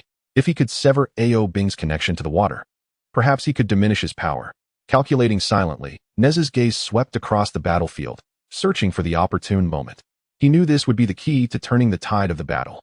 As Ao Bing racked his brain to devise a strategy to defeat Nezha, he discerned that although Nezha possessed an array of magical artifacts and abilities, each of his attacks necessitated a certain preparation time. If he could seize that fleeting moment, perhaps he could deliver a fatal blow. His gaze was fixed intently on Nezha's every movement, leaving no detail unnoticed. As he awaited that pivotal instant that could determine the outcome of the battle, this confrontation was not merely a clash of strength, but rather a contest of wit and will. Both Nezha and Ao Bing were continually probing for each other's weaknesses while simultaneously adjusting their tactics. Their eyes were filled with determination and tenacity, as if this conflict transcended mere victory or defeat, evolving into a testament of their prowess and dignity. As the battle raged on, both combatants felt the relentless drain on their physical and spiritual energies. Nezha's breath grew labored, and the wounds on his arms throbbed with pain. Each movement tugged at his injuries, sending waves of excruciating agony through him. Yet, his resolve remained unwavering, the indomitable spirit within him burning ever brighter. Ao Bing's complexion turned ashen, his forehead glistening with sweat that trickled down his cheeks, splashing against the surface of the sea. Nevertheless, he clutched his Fangtian Huaji tightly, his hands whitening from the effort, unwilling to show the slightest sign of weakness.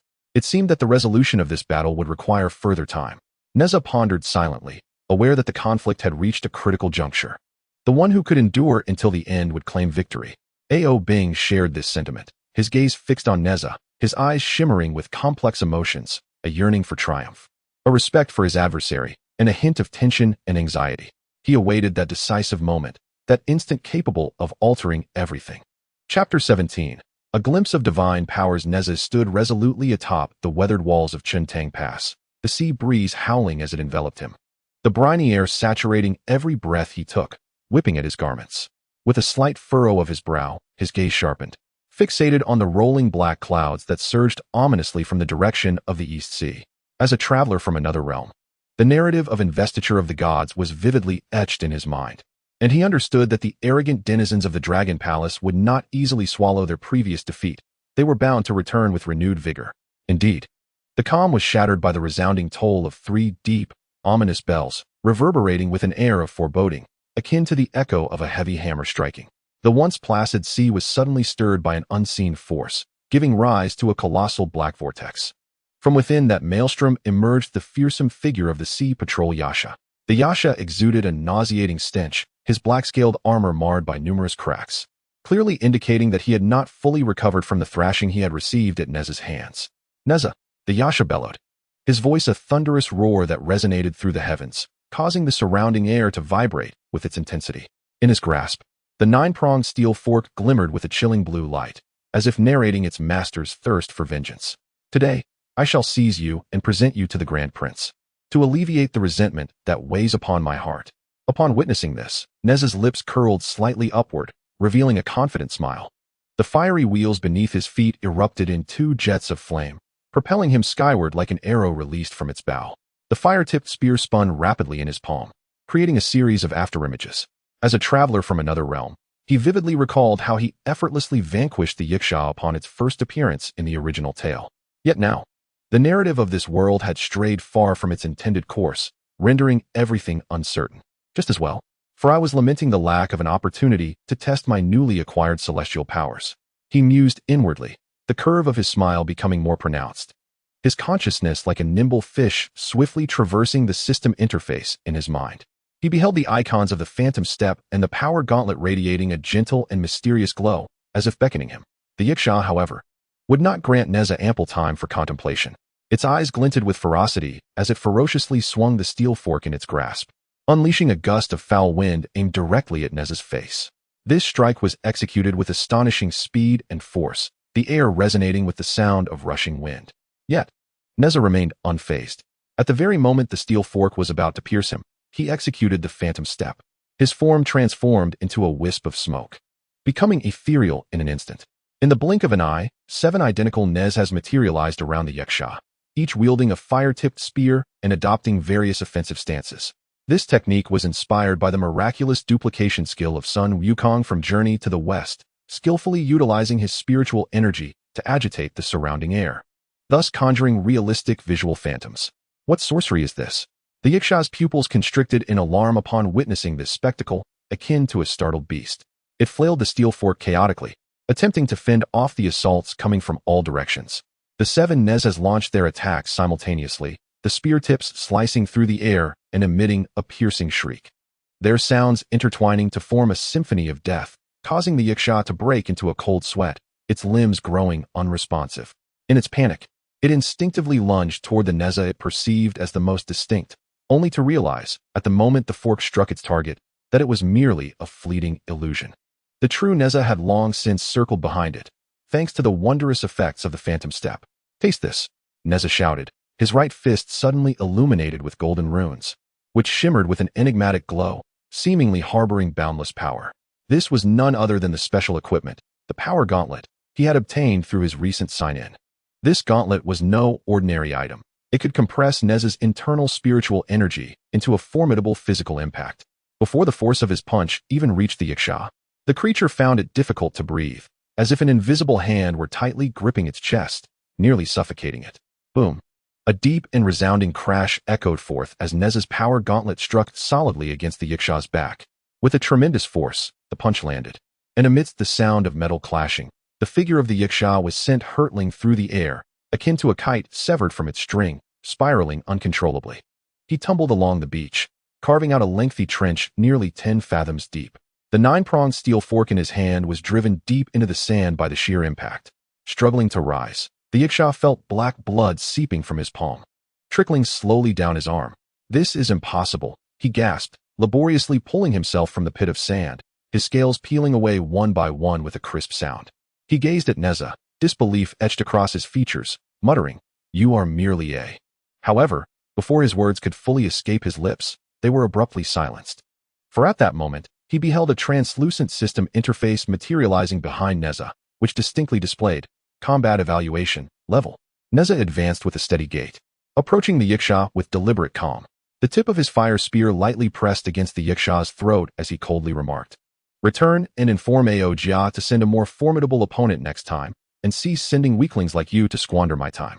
Nezha understood well that the Yiksha was merely a pawn dispatched from the Dragon Palace of the East Sea. The true peril lurked in the tumultuous depths of the ocean, gradually closing in on him. Indeed, upon hearing Nezha's words, the Yiksha's once-dimmed eyes suddenly ignited with a fierce glint. Seizing the moment of Nezha's distraction, he violently surged forward, transforming the steel fork into a swirling mass of black mist that lunged menacingly toward Nezha's face. Overreaching, Nezha scoffed at the sight. With a mere thought, the fire spear in his hand erupted into a blazing inferno of true fire. This formidable flame, acquired during his recent sojourn in the Qiankun Mountains' secret realm, was said to incinerate all malevolent entities in existence. As the black mist met the searing true fire, a piercing wail erupted, akin to tormented spirits shrieking in agony. Under the overwhelming might of the true fire, the Yiksha's true form was forced out of the mist, revealing a gigantic sea serpent measuring over 10 feet in length. It became apparent that it was a mutated sea serpent. Nezha realized the transformation before him. In the original investiture of the gods, the Yiksha was merely a common foot soldier, yet now it had morphed into this fearsome creature, clearly a result of the Dragon Palace's machinations. A resolute determination flashed in Nezha's eyes.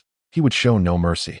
The fire spear traced a graceful yet lethal arc through the air, aimed at the colossal sea serpent. With a resounding crack, the serpent was decisively cleaved in two, its massive form crashing down, blood instantly staining the surrounding sands crimson. The citizens of Yangcheng Pass, who had been cowering in their shelters, anxiously observing the fierce battle, now emerged, erupting in cheers upon witnessing Nezha's triumph over the Yiksha. Nezha the young hero is magnificent, they exclaimed. Indeed, it is thanks to young hero Nezha that we have once again evaded calamity at Yangcheng Pass. The faces of the common folk radiated with joy and gratitude as they gazed upon Nezha, their eyes filled with admiration and reverence. Nezha, in turn, looked at the sincere faces of the people and listened to their heartfelt cheers, yet a tinge of bitterness stirred within him. As a traveler from another realm, he understood better than anyone that each of his actions was quietly altering the original trajectory of this mythological world. System, he silently pondered. Is this truly the right course of action? As if responding to his unspoken doubts. The cold and mechanical voice of the system resonated at that moment. The host need not worry. The purpose of this system is to create an entirely new myth. Detected, host has achieved a perfect kill of the mutated Yiksha for the first time, rewarding 8-9 profound art scroll. Upon hearing this, Nezha's heart soared with joy. He knew that the 8-9 profound art was the ultimate skill of Erlang Shun, Yangcheng, possessing unparalleled power. He promptly seated himself cross-legged atop the city wall, his consciousness swiftly descending into the system's space. Before him, an ancient bamboo scroll gradually unfurled, and the obscure characters upon it were automatically translated into accessible modern vernacular through the system's influence. Meanwhile, within the deep palaces of the East Sea Dragon Palace, Ao Jiao watched the unfolding battle through a crystal ball. When he beheld the Yiksha's repeated defeats at Nezha's hands, fury ignited in his eyes. Incompetent fools. A bunch of worthless wretches. They cannot even handle a mere boy. He roared in anger, shattering the coral wine cup in his hand against the ground, scattering shards everywhere. Relay my orders. Activate the Thousand Scales formation. 3 days hence, I shall flood Yangcheng Pass. I will make Nezha and the citizens of Yangcheng pay dearly for their actions. In the resplendent jade pool of the heavenly court, the bright star, wielding a whisk, gazed upon the chaos of the mortal realm and sighed softly. Murmuring to himself, a calamity approaches. It seems the time has come for Nezha to awaken his true power. Immersed in the intricate principles of the 8-9 profound art, Nezha eventually opened his eyes, a glimmer of enlightenment shining within them. At this moment, he had firmly grasped the foundational techniques of the 8-9 profound art. Rising to his feet, he cast his gaze once more towards the turbulent depths of the East Sea, aware that a far more terrifying storm was brewing there. As a traveler from another realm, he understood better than anyone that the most daunting challenges were only just beginning to unfold. Chapter 18. The display of magical artifacts. The sky above Yangcheng Pass was shrouded in layers of inky battle clouds, resembling a slumbering ancient beast, as if it were about to tear the heavens asunder and devour any prey in its path. The sea breeze, laden with a potent saline tang, howled past, its sharp cries akin to the stirring of a battle hymn, heralding the impending clash. Nezha, standing upon the wind and fire wheels, appeared as steady as a pine tree, suspended in midair. Behind him, the misty heavenly silk rippled like a vibrant blood-red dragon, roaring fiercely, its crimson light contrasting strikingly with the oppressive gloom of the skies. On the beach, the patrolling Yiksha stumbled, struggling for the third time to rise from the sandy pit. His once formidable 9-pronged steel fork was now riddled with countless fissures, fragile as if a mere touch would reduce it to dust. The Yiksha raised his head, his eyes filled with venomous resentment, like two icy arrows, piercing fiercely towards Nezha. With a hoarse voice, he bellowed in a desperate fury, "You insolent brat! Do not presume that a few magical artifacts grant you the audacity to act recklessly before me." As he shouted, the shattered scales on his chest fell away like dust, revealing dark blue skin marred with scars, each wound silently narrating the tale of his prior humiliations. As the elite guardian of the East Sea Dragon Palace, he had long roamed this domain unchallenged. Never had he faced such disgrace. To be cornered by a mere youth, still reeking of infancy, ignited an inferno of rage within him, nearly consuming all semblance of reason. Nezha's expression was cold and resolute, a flicker of determination flashing in his eyes. With a single hand, he swiftly formed a seal, intoning, "Hunyuan silk, constrict." In an instant, the once billowing silk, now infused with a mysterious force from antiquity, emitted a roar akin to a dragon's cry, its crimson light surging forth like a tidal wave, expanding rapidly. As a time traveler, Nezha possessed an intimate understanding of the artifacts bestowed upon him by the celestial master Tai in the investiture of the gods. At this moment, he deftly integrated the principles of modern mechanics into his assault. The red silk, akin to a swift lightning bolt, ensnared the Yiksha's steel fork with blinding speed. With each rap, it concealed the exquisite force of Tai Chi, appearing gentle yet harboring immense power. The Yiksha felt an unexpected heaviness in his grasp. The once familiar fork had transformed into a colossal mountain, nearly robbing him of his strength. Gritting his teeth, he attempted to exert force to break free, only to be struck with terror as the silk abruptly constricted, generating spiral pressure waves across the fork's surface. With a sharp crack, the sound of shattering echoed across the battlefield. The fork splintered into countless shards before the Yiksha's horrified gaze. Yet the silk's momentum remained undiminished, morphing into a crimson flash that coiled around the Yiksha's throat. He struggled desperately, limbs thrashing in a frantic dance, only to realize that this seemingly soft ribbon was now as resilient as iron, more difficult to escape than tempered steel. Each futile struggle only tightened the noose, making it increasingly difficult to breathe, eliciting pained whimpers from his throat. Qiankun Ring. Seizing the opportune moment, Nezha flicked his finger lightly, and the golden Qiankun Ring soared forth with the sound of thunder, akin to a cannonball hurtling through the air toward the Yiksha. This was no ordinary projectile. Nezha had harnessed modern fluid dynamics to spin the Qiankun Ring at high speed, compressing the air around it to create a formidable vacuum, thereby generating a chillingly powerful suction. The Yiksha felt a sudden constriction in his chest, as if an invisible hand were gripping his heart, rendering him nearly breathless. In terror, his eyes widened as he helplessly watched his body being drawn uncontrollably toward the rapidly rotating golden circle.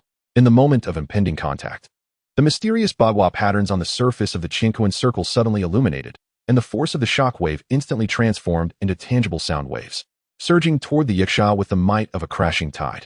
Boom! A deafening roar erupted in the air, shattering the Yiksha's protective scales like fragile glass under the onslaught of this formidable power, instantly splintering and scattering.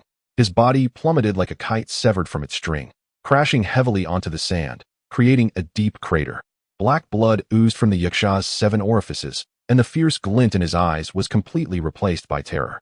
Having evolved from a mutated sea serpent, this was the first time in his long cultivation journey that he truly felt the threat of death. A chilling dread surged from his feet to the crown of his head, causing him to tremble uncontrollably. Is this truly the might of a divine artifact? The Yiksha struggled to support himself with the broken prong in his hand, laboriously lifting his head to gaze at Nezha.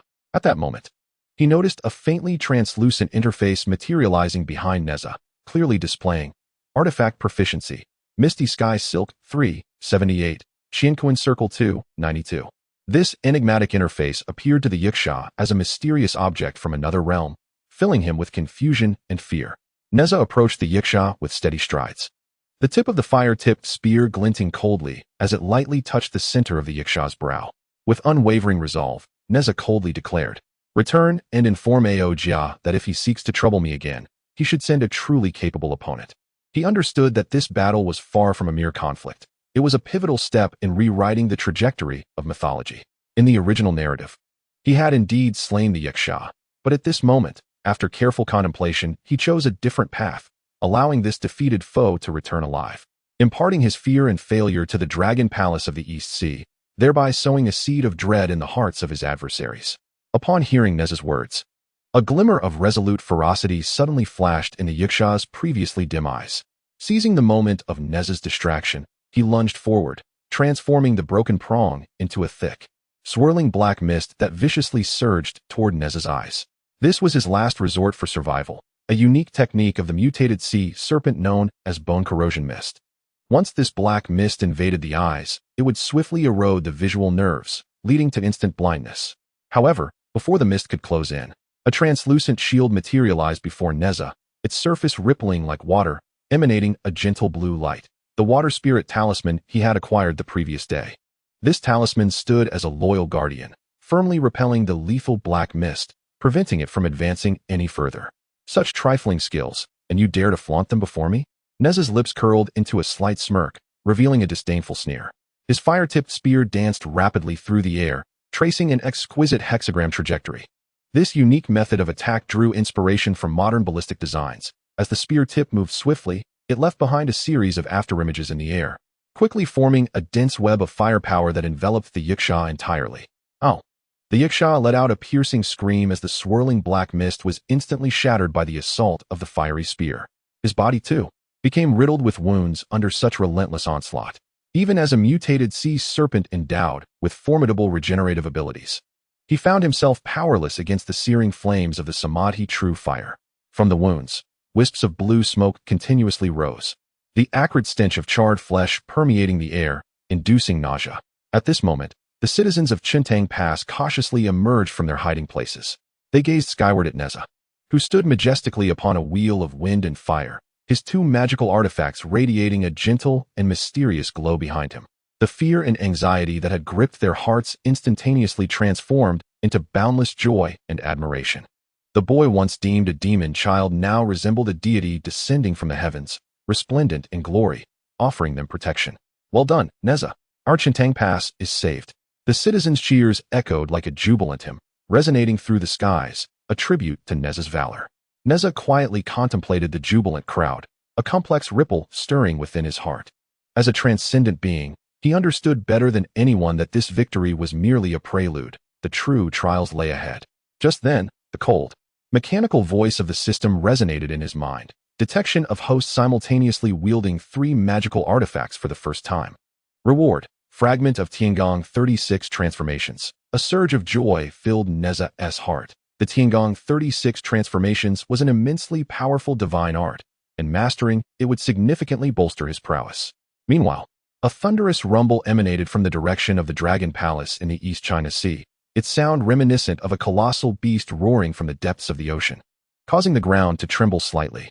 Alarmed, Nezha activated his enhanced vision, peering into the depths of the East Sea.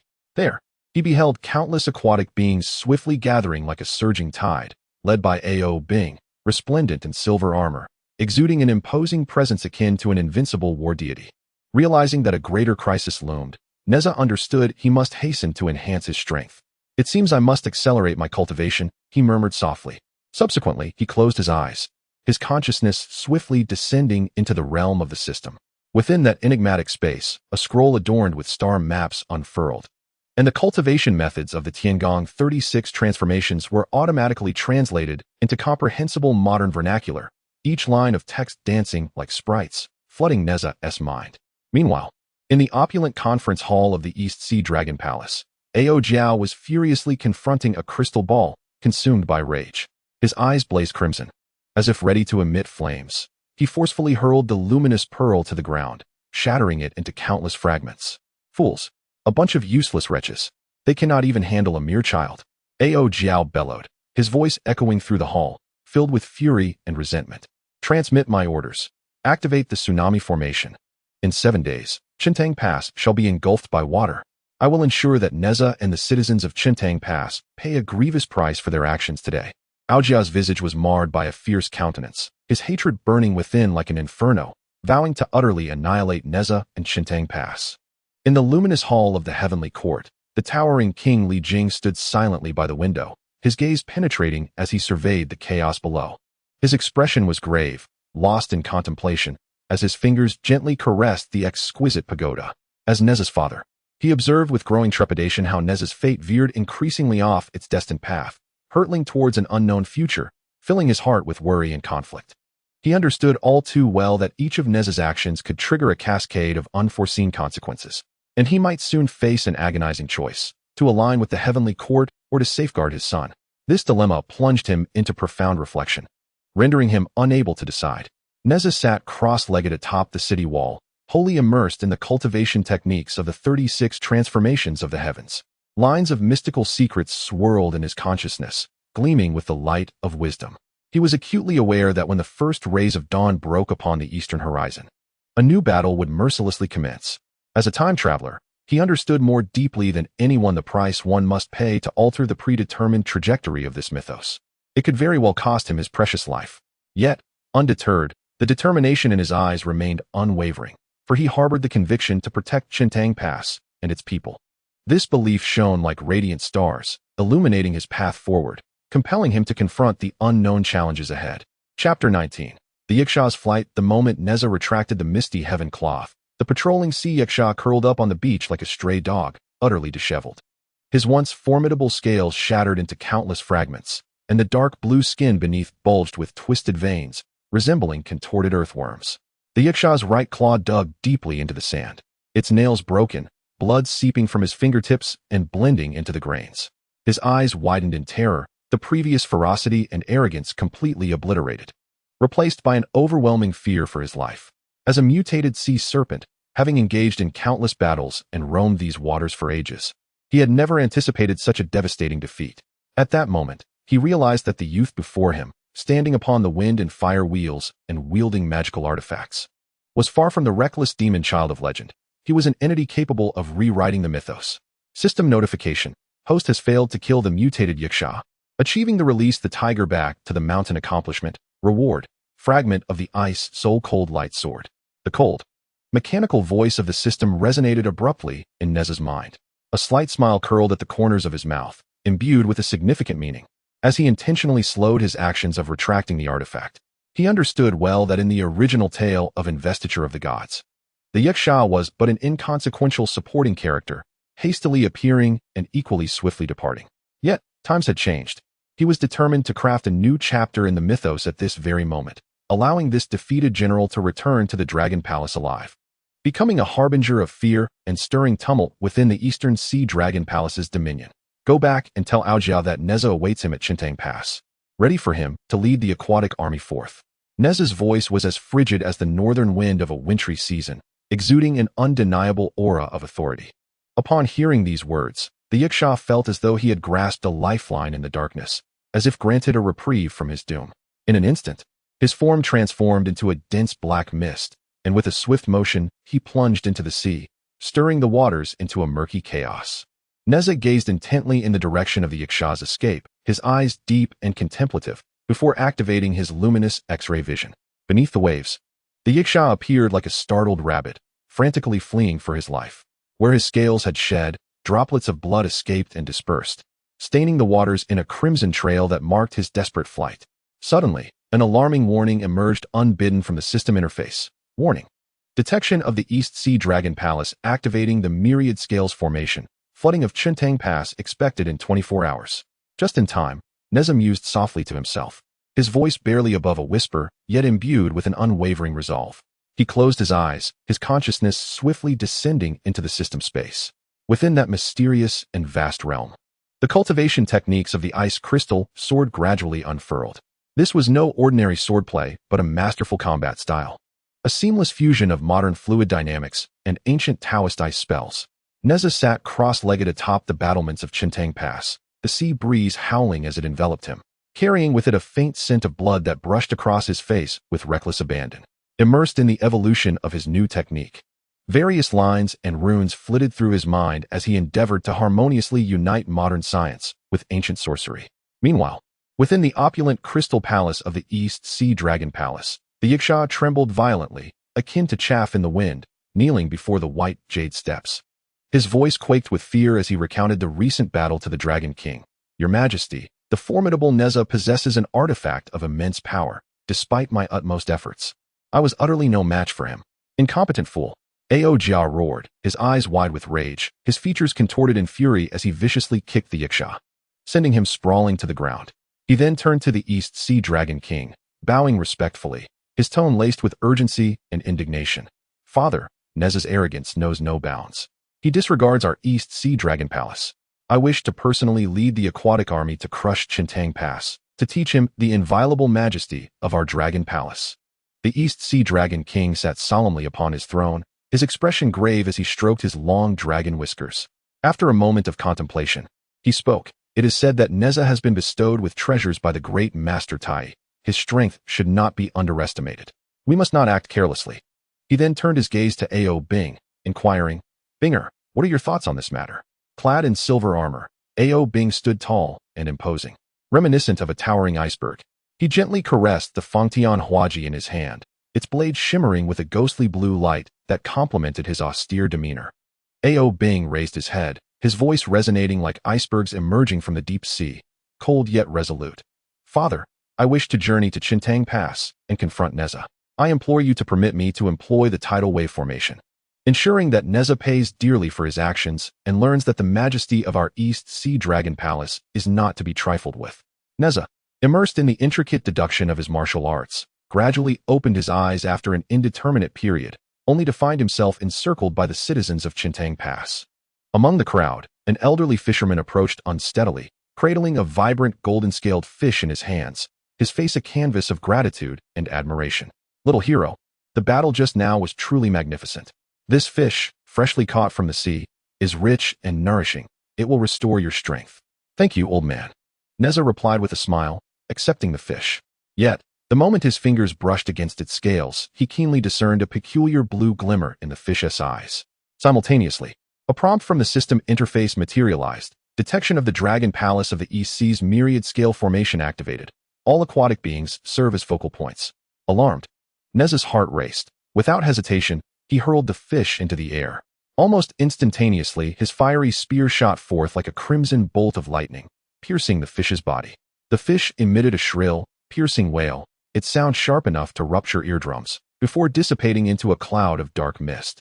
The onlookers, witnessing this spectacle, recoiled in terror, their faces etched with fear and confusion.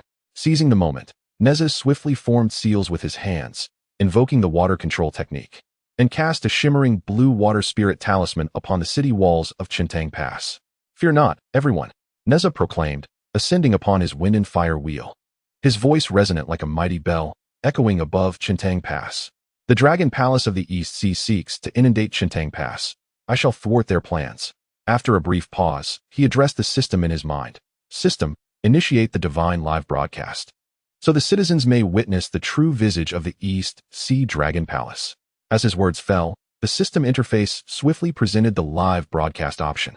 In an instant, a vivid holographic projection unfolded before the citizens of Qiankun Pass. Within the projection, deep in the East Sea, countless aquatic beings were arranged in a vast, intricate formation according to some mysterious principle. Ao Bing, brandishing his halberd, stood majestically at the formation's core, the weapon's tip embedded deeply into the seabed. With Ao Bing's movements, the seawater surged uncontrollably, rushing toward Qiankun Pass. Look, they truly intend to flood Qiankun Pass. Little hero Nezha, you must save us. The citizens gazed at the projection, their faces a mosaic of fear and despair, calling out with voices filled with hope and trust in Nezha. With unwavering resolve, Nezha mounted his wind and fire wheel, resembling a blazing meteor as he sped toward the East Sea. Behind him, the system interface displayed a real-time analysis of the myriad scale formation's weaknesses, with data and graphics pulsating vividly. As a traveler from another realm, Nezha was intimately familiar with the tale of investiture of the gods and Nezha's tumultuous encounters at sea. Yet, at this moment, a singular conviction surged within him, to alter the predetermined fate, to utterly dismantle the nefarious schemes of the East Sea Dragon Palace, and to safeguard the well-being of the people of Qiankun Pass. Ao Bing. Nezha's roar reverberated like rolling thunder, penetrating the depths of the ocean.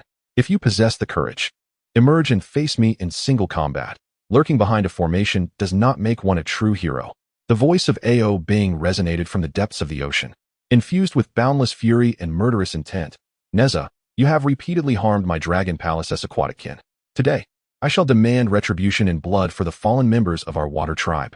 As his words echoed, the tranquil sea was suddenly stirred into tumultuous waves, and a towering water mountain rose dramatically into the clouds. Following this, countless sharp ice shards cascaded down like a torrential rain towards Nezha, glinting with a chilling light under the sun.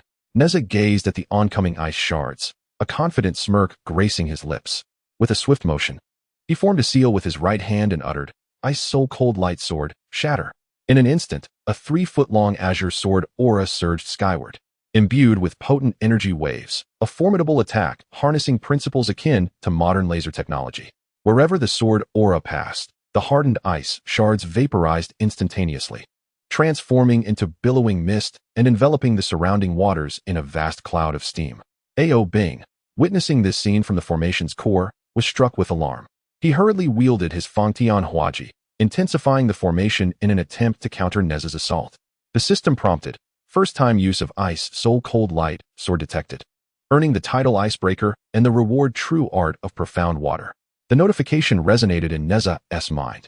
Upon hearing the message, Nezha felt a surge of joy and promptly closed his eyes, quietly absorbing the secrets of the new technique. His consciousness gradually sank to the ocean floor, penetrating through layers of seawater until he beheld the heart of the myriad scales formation, a colossal tortoise shell, engraved with ancient and enigmatic runes that flickered with a faint glow, seemingly recounting the vicissitudes of time.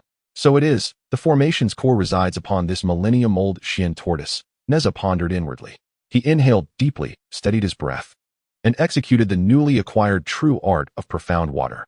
With Nezha's movement, the waters near Qiankun Pass suddenly boiled, as torrents of powerful currents converged, transforming into sharp water arrows that shot forth with relentless momentum, hurtling towards the tortoise shell. Ao Bing's expression shifted dramatically upon witnessing this. He swiftly swung his Fangtian Huaji, striving to thwart the water arrows' advance. The clash between the Fangtian Huaji and the water arrows erupted in a deafening roar, as powerful energy waves caused the surrounding waters to churn violently, raising towering waves. Ao Bing, you have been manipulated by Ao Jiao, Nezha shouted amidst his assault. He cares not for the lives of the aquatic tribe. He merely seeks to use you as a pawn to seize power. Do not remain in his deception. Upon hearing this, Ao Bing trembled, his movements momentarily faltering as he wielded the Fangtian Huaji. Nezha, keenly sensing this opening, surged forward, his fiery spear striking like a venomous snake, aimed directly at Ao Bing's throat. Just as the spear's tip was about to make contact, a flash of golden light appeared. The Dragon King of the East Sea emerged, holding the Rui Jingu Bang, forming an insurmountable barrier between the two. Nezha, do not harm my son. The Dragon King of the East Sea, his whiskers and hair standing on end, glared with wide, furious eyes and bellowed, "If you take your own life in atonement, I might show leniency and spare the people of Qiankun Pass." Nezha, gazing upon the familiar Rui Jingu Bang, was suddenly flooded with images of Sun Wukong wielding the golden staff from Journey to the West.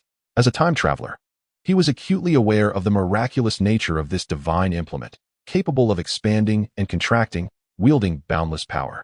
In that moment, a bold idea blossomed within him. System. Initiate artifact resonance.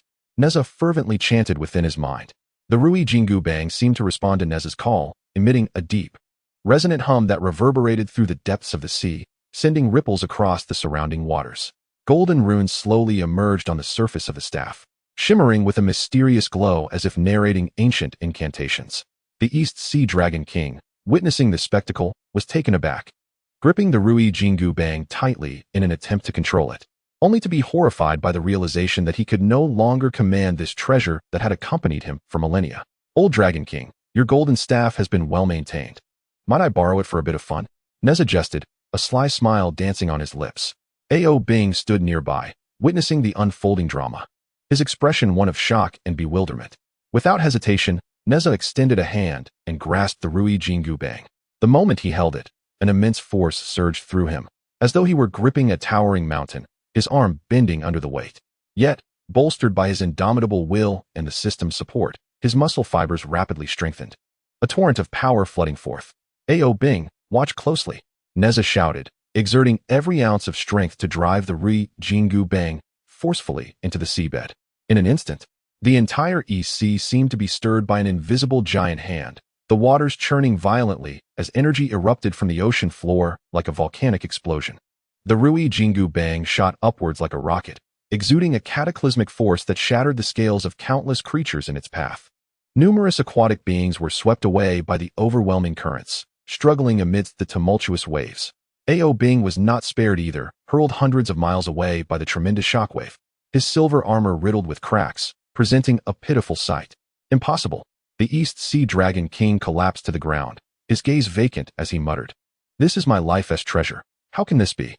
Nezha stood atop the clouds, his garments billowing, the Rui Jingu Bang floating beside him, radiating a blinding brilliance.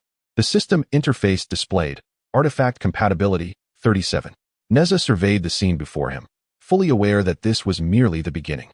He turned to Ao Bing and, with unwavering determination in his eyes, proclaimed, "When we meet again, I shall ensure you are thoroughly convinced." With that, he cast his gaze towards Qiankun Pass, where the townsfolk were rejoicing, their faces aglow with the joy of having survived calamity. System notification: Host has successfully wielded an artifact for the first time, earning the title of Future Great Sage, and has been rewarded with a fragment of the Cloud Somersault. Nezha's lips curled into a radiant smile, for he understood that the grand and tumultuous journey that would reshape legends was only just beginning. Chapter 20. The epic showdown with Ao Bing. The horizon of Qiankun Pass resembled a vast expanse of azure silk, serene and devoid of any ripples. Suddenly, a blinding silver lightning streaked across the sky, as if intent on tearing apart the tranquil surface of the sea. Ao Bing donned his 9 abyss dragon scale armor, each scale glimmering like ice-blue gemstones, radiating a mysterious and austere luminescence. The scales clinked against one another, producing a crisp and melodious sound imbued with a chilling aura. In his grasp was the Fang Tian Hua Ji, its tip shimmering with a cold gleam, akin to the sharpest star in the night sky. Behind him, 800 elite water warriors stood in perfect formation, exuding an overwhelming presence. As they advanced over the waves, each step sent forth resplendent, dreamlike splashes of water, as if the entire East Sea rejoiced at the arrival of this third prince, with the surging tides seemingly bowing in submission to him, becoming increasingly tumultuous. Nezha hovered in midair upon his wind-fire wheels, which whirled with a fierce roar, spewing forth blazing flames that contrasted starkly with the surrounding waters. The searing heat seemingly poised to evaporate the sea itself. In his left hand, he steadied the sea-calming needle, which sparkled with golden radiance under the sunlight, emanating an imposing aura. His right hand toyed with the recently acquired fragment of the Cloud Somersault, confidence and defiance evident in his gaze. As a time traveler, he vividly recalled the tale of Ao Bing from Investiture of the Gods, a being of reincarnated spirit pearls destined for a luminous future, yet led astray by the deep-seated prejudices of the Dragon Clan. System: Assess Ao Bing's strength. Nezha silently intoned, "Host, please be advised. The current target is the mutated dragon Ao Bing, possessing both the tidal reversal formation and the Ice Soul Cold Light Spear as dual divine abilities. It is recommended to utilize the resonant skill of the sea-calming needle." The system's cold, mechanical voice echoed in his mind. "Interesting," Nezha mused, a sly smile curling at the corners of his lips as he deliberately brandished the sea-calming needle, creating dazzling golden arcs that shone brilliantly in the sunlight, resembling golden dragons swirling in the air. "Ao Bing, your formation has been dismantled. Have you come to meet your demise today?" His voice boomed like a thunderclap, resonating across the sea. Upon hearing this, a flicker of furious flame ignited in Ao Bing's eyes. With a sudden thrust, he pierced forth the Fang Tian Hua Ji, its tip slicing through the surface of the sea, leaving behind a crystalline ice scar spanning 300 feet. The ice was translucent, exuding a bone-chilling aura, instantly freezing the surrounding waters into a vast expanse of ice. "Nezha, do not be arrogant. Today, I shall demonstrate the true divine powers of the Dragon Clan." Ao Bing roared, his voice brimming with rage and indignation. At his command, the elite water warriors sprang into action, swiftly forming the Tiangang water formation. 800 water spears pointed skyward, shimmering with an eerie blue light, resembling countless cold venomous serpents poised to strike. Seeing this, Nezha promptly activated his light penetration vision. Within his sight, the core of the formation pulsed with an ominous glow. Upon closer inspection, it was the inner core of the mutated sea serpent he had previously slain. "So it is, to arrange the remains of kindred spirits. Is this the majesty of your Dragon Clan?" Nezha, filled with disdain, let out a cold laugh before plunging the sea-stabilizing needle into the ocean's surface. In an instant, the entire East Sea seemed to be stirred by an invisible giant hand, beginning to tremble violently. The sea-stabilizing needle unleashed myriad rays of golden light, which spread forth like a surging tide in all directions. Under the assault of this golden radiance, the water formation was instantly shattered into fragments. The elite aquatic warriors emitted heart-wrenching cries as their bodies disintegrated like bubbles upon contact with the golden light.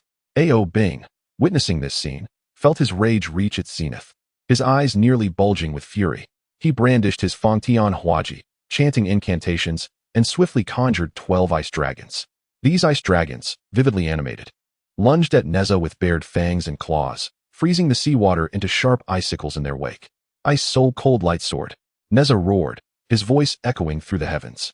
His right hand rapidly condensed into a 3-foot ice sword.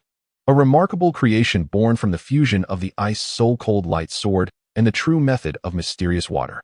The sword's blade shimmered with the brilliance of the Milky Way, radiating an enigmatic glow as if containing boundless power. At the moment of collision between the ice sword and the ice dragons, a formidable wave of energy erupted, causing the surrounding waters to boil instantaneously, sending plumes of steam soaring skyward, as if attempting to pierce a hole in the heavens. A system notification resounded in Nezha's mind, detected the host's creation of the Galaxy Rift Sword, achievement for self-created divine abilities acquired, reward, second level of 8-9 profound art. Nezha felt his bones crackle with explosive energy, his muscle fibers coiling like steel cables, as his strength surged dramatically. Standing upon the sea-stabilizing needle, he shot toward Ao Bing like an arrow released from its bow, moving with astonishing speed, leaving no trace of the wind fire wheels behind. Ao Bing, aghast, hastily swung his Fangtian Huaji, conjuring layers of ice shields. The ice shields, crystalline and robust, seemed impenetrable. However, Nezha's ice sword, imbued with immense power, cleaved through them effortlessly, sending shards of ice scattering like snowflakes. "Are you trying to cool me down with that ice shield?" Nezha quipped, raising an eyebrow in jest. "I suggest you take a class to improve your ice sculpting skills. How could you possibly master the 8-9 profound art?" Ao Bing stammered, gazing at the 6-armed phantom that materialized above Nezha's shoulder, his face a canvas of shock and confusion. Nezha chuckled, confidence radiating from his eyes. "Did you think only the Dragon Clan possessed heritage? I have access to a system class that allows for immediate learning." As he spoke, he channeled the 8-9 profound art, and 3-headed, 6-armed forms emerged behind him. Each hand wielded a different magical artifact. The fire-tipped spear glimmered with fiery brilliance. The mysterious cloud silk danced like a splendid array of clouds, and the Qiankun circle exuded an ancient aura. This was his combat form, enhanced by modern ergonomic principles, rendering him far more agile and tripling his combat prowess. 10,000 dragons absorb water. Ao Bing, sensing the dire situation, gritted his teeth and unleashed the forbidden technique of the Dragon Clan. In an instant, the entire EC seemed to be manipulated by an enigmatic force, abruptly turning upside down to form a colossal water vortex with a diameter of 1,000 miles. Countless aquatic elite were drawn into its depths, struggling in agony as their bodies gradually transformed into dragon-shaped water columns, fiercely charging towards Nezha. The dragon-shaped water columns, imbued with tremendous momentum, stirred the sea into chaos wherever they passed. Observing this tumult, Nezha promptly activated the divine live broadcast. The holographic projection for the citizens of Chuntang Pass vividly depicted his 3-headed, 6-armed manifestation battling the water vortex. "Behold, this is the true visage of the dragon race," Nezha bellowed, as the sea-calming needle, under his command, instantaneously transformed into a towering pillar, exuding a cataclysmic aura, and pinned the water vortex to the ocean floor. Under the impact of the sea-calming needle, the water vortex gradually dissipated, with the sea beginning to regain its tranquility. "I shall not pay for the ticket to this vortex," Nezha quipped, standing on the sea-calming needle. "However, your water manipulation skills would be quite suitable for running an amusement park." Seizing the opportunity, Ao Bing lunged forward, thrusting his Fangtian Huachi with lightning speed towards Nezha's brow. Yet, Nezha's third eye suddenly opened, emitting a golden beam of light. This was his development of the breaking illusion divine eye, inspired by the heavenly eye of Erlang Shun from Journey to the West, combined with systematic data analysis. The golden light illuminated Ao Bing, instantly revealing the trajectory of his attack to Nezha. "You have been defeated." Nezha's voice resonated as if echoing from the heavens. Imbued with an irresistible authority, Ao Bing, in terror, realized that his attack path had already been anticipated. His Fangtian Huachi froze midair, unable to advance an inch. "Impossible." Ao Bing frantically urged the dragon pearl, which shimmered within him, attempting to provide strength. However, he discovered that his power was being devoured by an inexplicable force. The system interface indicated artifact resonance progress increased to 53, commencing extraction of dragon race essence. Panic surged within Ao Bing. He had never envisioned himself in such a predicament. "Do not fret. This is merely the system collecting tuition," Nezha shrugged, For knowledge is indeed power, is it not? Cease at once. The Dragon King of the East Sea suddenly appeared, wielding the sea-settling whip, crackling with lightning as he menacingly struck at Nezha. Nezha scoffed coldly, and the sea-calming needle seemed to possess a life of its own, instinctively countering the attack. The clash between the sea-calming needle and the sea-settling whip produced a deafening roar, the latter instantly shattering into two segments under the overwhelming force of the former. This marked Nezha's first direct victory over a Dragon King-level entity, prompting the system to emit a frenzied notification. Host has defeated the Dragon King of the East Sea, earning the title of Dragon Slayer and the reward of the fragmented scroll of 72 transformations. Old Dragon King, your whip technique lacks the rhythm of a square dance ant. Nezha lamented, shaking his head and suggesting he watch Dance Forest Conference more often. The cheers of the citizens of Qiankun Pass were deafening, their jubilant exclamations celebrating Nezha's triumph. Yet, Nezha noted the confusion in Ao Bing's eyes. You could have become a true hero, he said, retracting his manifestation and returning the Fangtian Huachi to Ao Bing. Speaking earnestly, go ask your father where the inner cores of those aquatic elite have gone. Ao Bing trembled all over, and upon hearing those words, he suddenly spat out a mouthful of black blood. Nezha activated his light-enhancing vision and discerned a black dragon pearl within Ao Bing's body, eroding his meridians. That must be the dragon pearl given to you by Aojia, right? Nezha remarked with a cold sneer. What kind of dragon lineage possesses a black pearl? It seems you have been sold a counterfeit. I suggest you contact consumer services to lodge a complaint. He channeled the Xian Shui True formula, forcing the black energy out of Ao Bing's body. In the instant the dark mist dissipated, Ao Bing witnessed a shocking scene. Deep within the East Sea Dragon Palace, Aojia was voraciously consuming the inner elixirs of the aquatic beings. The elixirs gleamed with brilliance as Aojia devoured them one by one, his face betraying a gluttonous delight. Impossible. My brother. Ao Bing fell to his knees upon the surface of the sea, tears uncontrollably mingling with the water. His heart was filled with shock and anguish. He had never anticipated that his trusted elder brother would commit such a cruel act. Do not be disheartened. At least you now know who the true disgrace of the dragon lineage is, Nezha consoled, patting his shoulder. Next time you choose allies, remember to check their credit history. He plunged the sea-calming needle into the seabed, and suddenly, the entire East Sea fell eerily calm. The system interface indicated Artifact Compatibility 68. This was the first time he felt the joy of connecting with an artifact. That sensation of a shared consciousness with the divine tool filled Nezha with strength.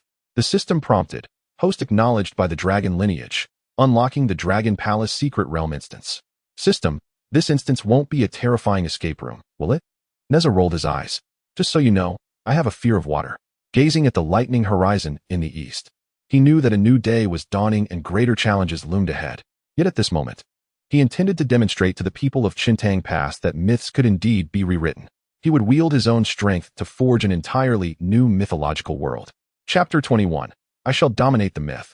Combat fun elevates the surface of the sea at Qiankun Pass resembled a vast, deep blue mirror before dawn, its eerie calm concealing countless surging undercurrents. At this moment, Ao Bing, like a silver meteor, hurtled through the skies, carrying an endless chill, riding the fierce winds. The halberd in his hand resembled a blade capable of rending the heavens. Wherever the tip of the halberd passed, the air instantly froze, and a bone-chilling cold of -30 degrees rapidly spread, coalescing into a gigantic ice crystal flower with a diameter of 100 feet upon the expansive sea. This ice flower was translucent and shimmering, with each petal radiating a piercing cold light, exuding a chilling aura.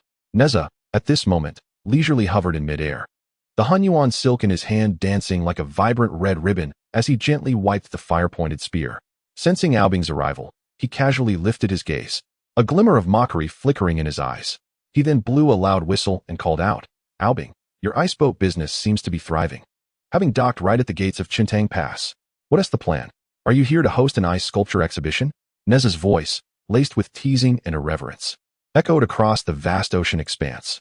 Upon hearing the news, Ao Bing's countenance darkened, resembling ink, and the once dim dragon patterns on his silver armor suddenly illuminated, akin to irate ice-blue dragons winding and darting across its surface.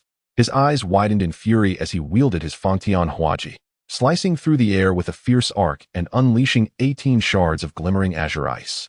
This technique, known as the dragon scale splitting glaive, possessed formidable power. As recorded in the ancient investiture of the gods, it had once shattered the majestic southern heavenly gate during a fierce battle. However, in the face of such a tremendous assault, Nezha remained unperturbed. With a mere thought, he activated the water shield obtained from his previous signing in, and a transparent, crystal-like membrane swiftly formed before him, catching all 18 shards with steadfast resolve.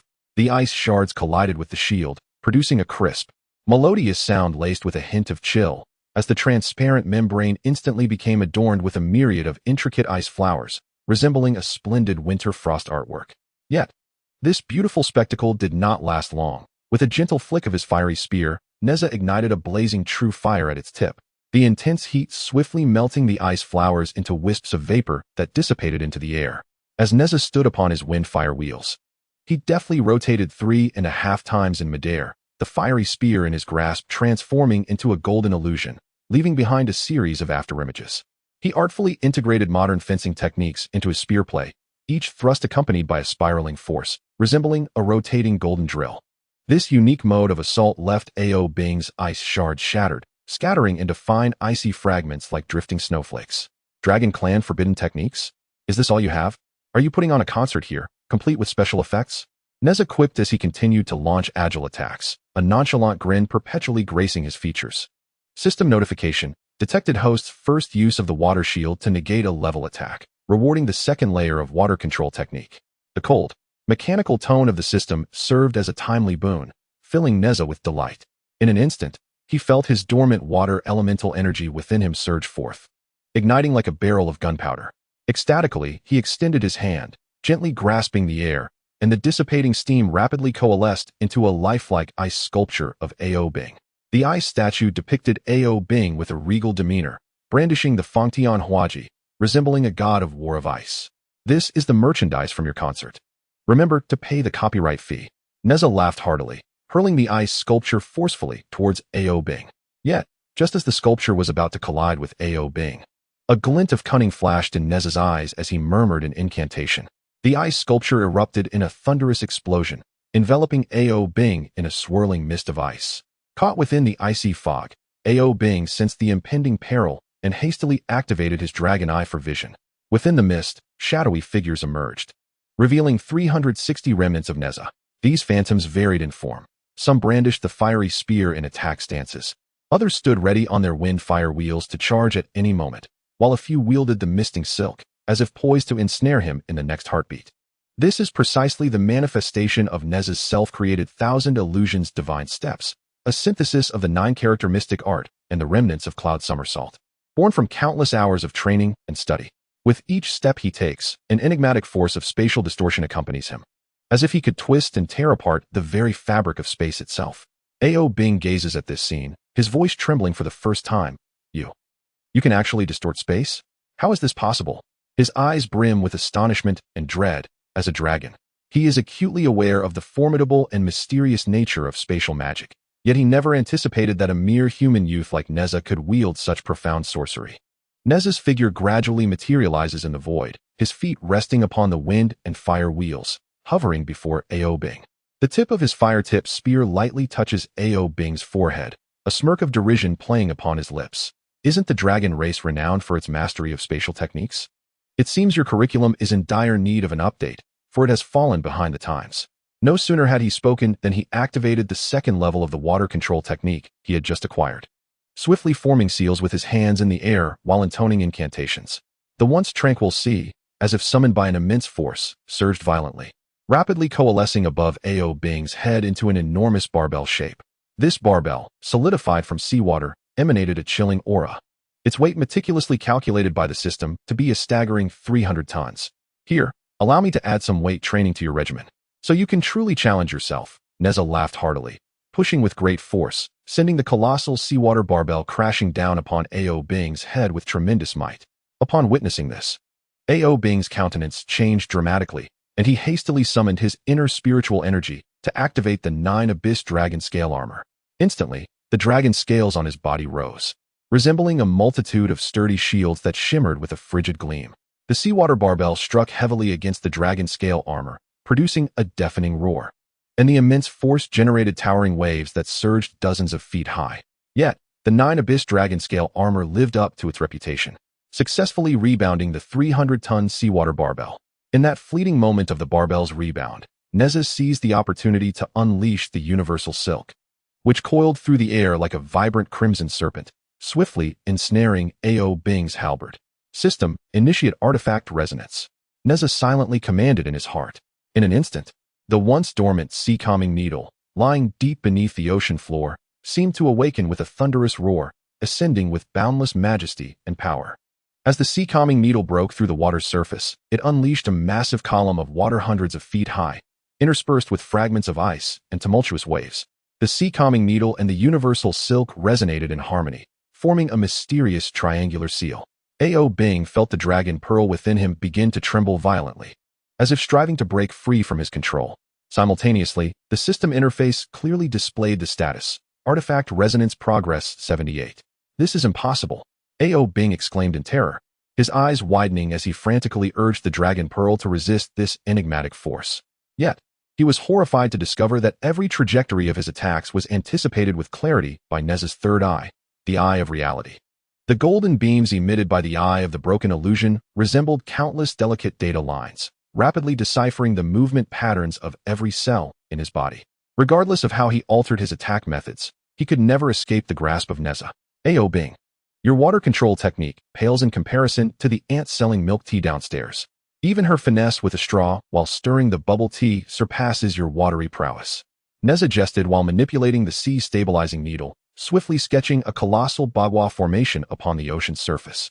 The lines of the bagua flowed gracefully, exuding a mysterious luminescence, with each stroke seemingly harboring the secrets of heaven and earth. Behold, this is the true mastery of water control. The Tai Chi gives birth to two opposites, and the two opposites give rise to the four manifestations. As Nezha chanted, the once surging waves of the sea abruptly split into the dualities of yin and yang. The water on the yin side rapidly congealed into a gigantic ice phoenix. The ice phoenix emanated a chilling aura, its wings stretching hundreds of feet long, with each feather glimmering like a finely crafted ice sculpture. Conversely, the water on the yang side transformed under intense heat into a formidable fire qilin. The fire qilin blazed with fierce flames, its scales shimmering with golden light, while the fire it exhaled soared dozens of feet high, instantly boiling the surrounding waters. This maneuver, the yin-yang duality formation, was a lethal technique that Nezha had ingeniously crafted by merging the true water sutra with the true fire of samadhi, honed through prolonged training and exploration. Its formidable power left even the Dragon King of the East Sea, concealed in the distance, utterly astonished, displaying a countenance of shock and fear. "Father, save me!" Ao Bing cried out in desperation, scrambling away from the claws of the ice phoenix, his voice laced with terror and despair. Just as the Dragon King was about to intervene, Nezha, quick-witted and agile, suddenly hurled the cosmic circle. The cosmic circle whirled through the air, emanating a powerful shockwave as it hurtled toward the Crystal Palace. "Old Dragon King, have you not yet repaired your sea-settling whip? Perhaps you should tend to your dragon palace first," Nezha proclaimed with mirth. The cosmic circle struck the Crystal Palace with a thunderous crash, causing the entire structure to tremble violently, as innumerable coral pillars collapsed, sending forth a massive spray of water. The citizens of Yangcheng Pass, witnessing this heart-stopping battle through the Fengshan live broadcast, widened their eyes, their faces brimming with astonishment and exhilaration, as they beheld Nezha unleashing various miraculous spells, repeatedly vanquishing Ao Bing. They could no longer contain their excitement, erupting into applause. Nezha the little hero is truly magnificent. This is the essence of demon slaying and evil vanquishing. The citizens' cheers reverberated in waves, echoing through the skies above Yangcheng Pass. Amidst the chaos, Ao Bing seized the moment to unleash the ice soul-cold light spear. The spear flickered with a chilling gleam, surging toward Nezha with lethal intent. Yet, Nezha remained unperturbed, employing his fire control technique. His hands danced swiftly in the air, conjuring runes of flame that shimmered. Under the influence of these runes, the trajectory of the cold light spear abruptly altered, redirecting towards the East Sea Dragon Palace. The cold light of the spear pierced heavily into the apex of the Crystal Palace, leaving behind a colossal ice tombstone. "Ao Bing, your weapon is well maintained. Why not lend it to me for a while? I assure you, I will bring out its true potential," Nezha teased with a grin. "Stop, stop." Ao Bing finally broke down, his eyes filled with despair and helplessness. He expelled a black dragon orb, and in that instant, he seemed to lose all his strength, collapsing onto the surface of the sea. Nezha activated his subtle vision and beheld countless vengeful spirits sealed within the dragon orb. These spirits wore distorted expressions, emitting anguished moans as if recounting endless grievances. It turns out you are the true victim, Nezha thought, retracting his halberd. The mockery in his eyes replaced by a glimmer of sympathy. Gently placing the orb into Ao Bing's hands, he spoke solemnly. Go tell your father that true dragons should not grow stronger by devouring their kin. Such dark power will only lead the dragon race to extinction. A system interface popped up with a notification. Detected that the host has completed the hidden task of awakening the spirit orb. Reward, fragment of great immortal technique. Nezha sat cross-legged upon the ocean's surface, closing his eyes to sense the surge of spiritual energy within him. He could distinctly feel a powerful force flowing gradually through his body, as if his meridians were being cleansed by a warm energy, becoming more resilient. He understood that when the sun fully rose, a new mythological chapter would officially commence. Meanwhile, Ao Bing knelt upon the shattered ice, gazing at the dragon orb in his hand, which was gradually regaining its luster, for the first time experiencing the true power of the dragon lineage. It was a force imbued with light and justice, starkly contrasting the dark powers he had previously encountered. Chapter 22. Contest of Magical Artifacts. Break the illusionary divine pearl. Break. Nezha hurled a newly acquired glass-sized magical artifact, its surface swirling with nebula patterns. The system interface displayed 3 analysis windows. Detected level ice-type spell. Recommend using spatial folding reflection. The 9-headed ice dragon summoned by Ao Bing became momentarily suspended in midair, cracks resembling star trails appearing on its dragon head. This was a spatial refraction technique developed by Nezha, combining the remnants of Cloud Somersault, returning the ice dragon's attack along its original path. Ao Bing, your ticket to the ice sculpture exhibition is too expensive. I cannot afford it. The 9-headed ice dragon redirected its charge towards Ao Bing. The dragon patterns on his silver armor instantly illuminating a defensive shield. Seizing the opportunity, Nezha threw out a starry bracelet. 12 crystal beads embedded with the 7 stars of the Northern Dipper forming a galaxy in the air. The system displayed in real time. Starry Dragon Binding Rope. Level Concealed Dragons below Golden Immortal level. Current target compatibility 67. This is a binding prepared for you. Remember to leave a good review. Nezha manipulated the bracelet, transforming it into a luminous chain that entangled Ao Bing, with each link inscribed with water control technique runes. Ao Bing struggled frantically, the ice spikes on his 9 abyss dragon scale armor piercing towards the light chain, but rebounding to embed themselves into his own thigh. System notification. Detected that the host has used a level artifact for the first time. Reward. Fragment of Heavenly Polar North Dipper Formation. Nezha felt a surge of star map data flooding his consciousness, as the 12 stars arranged and combined within his mind. He struck the sea surface with a clenched fist, and 12 beams of starlight erupted from the ocean's depths, forming a 3-dimensional star formation that ensnared Ao Bing. Ao Bing, this is the true prison. Far more sophisticated than your feeble formation. Suddenly, Ao Bing expelled a black dragon pearl, his dragon eyes gleaming with a blood-red light. Nezha, savor the forbidden technique of my dragon clan. System warning. Dragon blood sacrifice detected. Immediate sealing is advised. Nezha decisively activated the stellar bracelet's Star River explosive mode, causing 12 crystal orbs to detonate simultaneously. The shockwave hurled Ao Bing 1,000 meters away, leaving spiderweb-like cracks on his dragon scale armor. Seizing the opportunity, Nezha unleashed the magic silk, which transformed into chains binding Ao Bing's Fontion painting halberd. System, initiate artifact resonance. The sea calming needle suddenly surged from the seabed, forming a triangular seal with the magic silk. Ao Bing felt his internal dragon pearl spiraling out of control, the system interface displaying artifact resonance progress, 78. This is impossible. Ao Bing frantically urged the dragon pearl, only to find his attack trajectory meticulously predicted by Nezha's third eye. The golden beam emitted from the broken illusion divine eye that was dissecting the movement patterns of each of his cells. Ao Bing, your water manipulation is inferior to the lady selling milk tea downstairs from my home.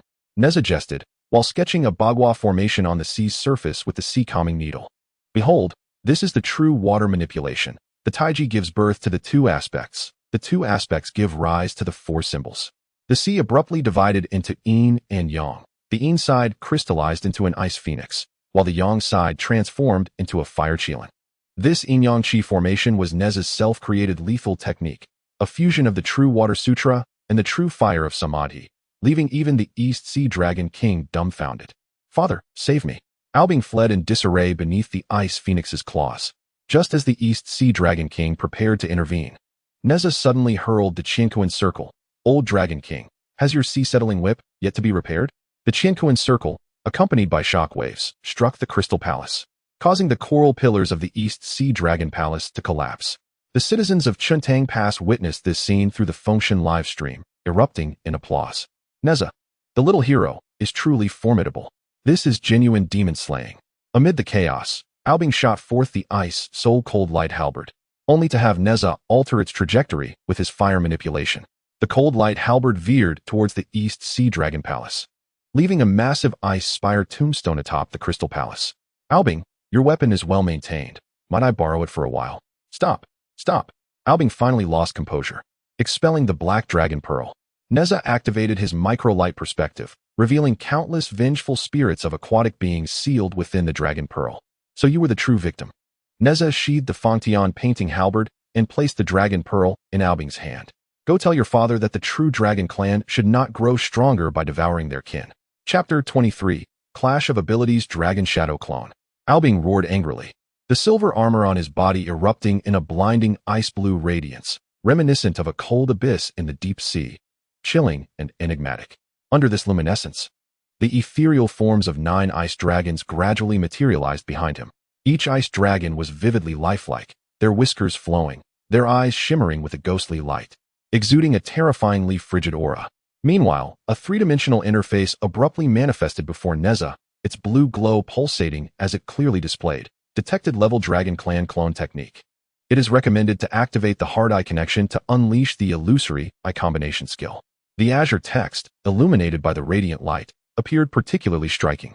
Without hesitation, Nezha activated the heart eye connection ability he had previously obtained through attendance. In an instant, a subtle golden glow enveloped his eyes, as if he could pierce through all illusions. Within his line of sight, the distribution of spiritual energy among Ao Bing and his 9 clones materialized vividly, akin to a meticulously annotated map. Upon closer inspection, Nezha discerned that among the 9 Ao Bing clones, only the right scapula of the original glimmered with a patch of dark golden dragon scales, standing out starkly amidst the myriad of ice-blue scales, reminiscent of a beacon in the darkness, guiding Nezha's focus. A smirk of derision played upon Nezha's lips as he called out, Ao Bing, your cloning technique is subpar. Even the scales of your pirated clones are misaligned. This flaw is far too conspicuous. His voice echoed across the vast expanse of sea and sky, infused with a hint of mockery and confidence. As soon as his words fell, the 9 Ao Bings sprang into action simultaneously. Their Fangtian Huaji halberds swung in unison, unleashing 18 ice spikes that instantly crisscrossed the ocean surface, weaving an impenetrable net of death. Where the ice spikes passed, the air froze instantly, and towering ice walls erupted from the sea. In the face of such a fierce assault, Nezha remained remarkably composed. He donned his wave-treading boots, which immediately manifested peculiar rippling patterns on their soles, seemingly alive and shimmering with a faint blue light. What followed was an unexpected move. Nezha began to tap dance atop the crests of the waves, his movements light and graceful, as if the tumultuous ocean beneath him were a grand stage. System. Play Flight of the Bumblebee. Nezha proclaimed loudly. With the exhilarating music resonating, his speed surged by 300%. His figure darted like a flash of lightning amidst the ice spikes, a dazzling spectacle to behold. Each evasion from the icy onslaught was akin to a dance with danger. Both clever and precise. The hard-eye connection analysis is complete, original coordinates locked. The system's voice chimed at a critical moment. Almost simultaneously, Nezha's fire spike spear transformed into a golden dragon, roaring through the air as it pierced the throat of the 7th clone.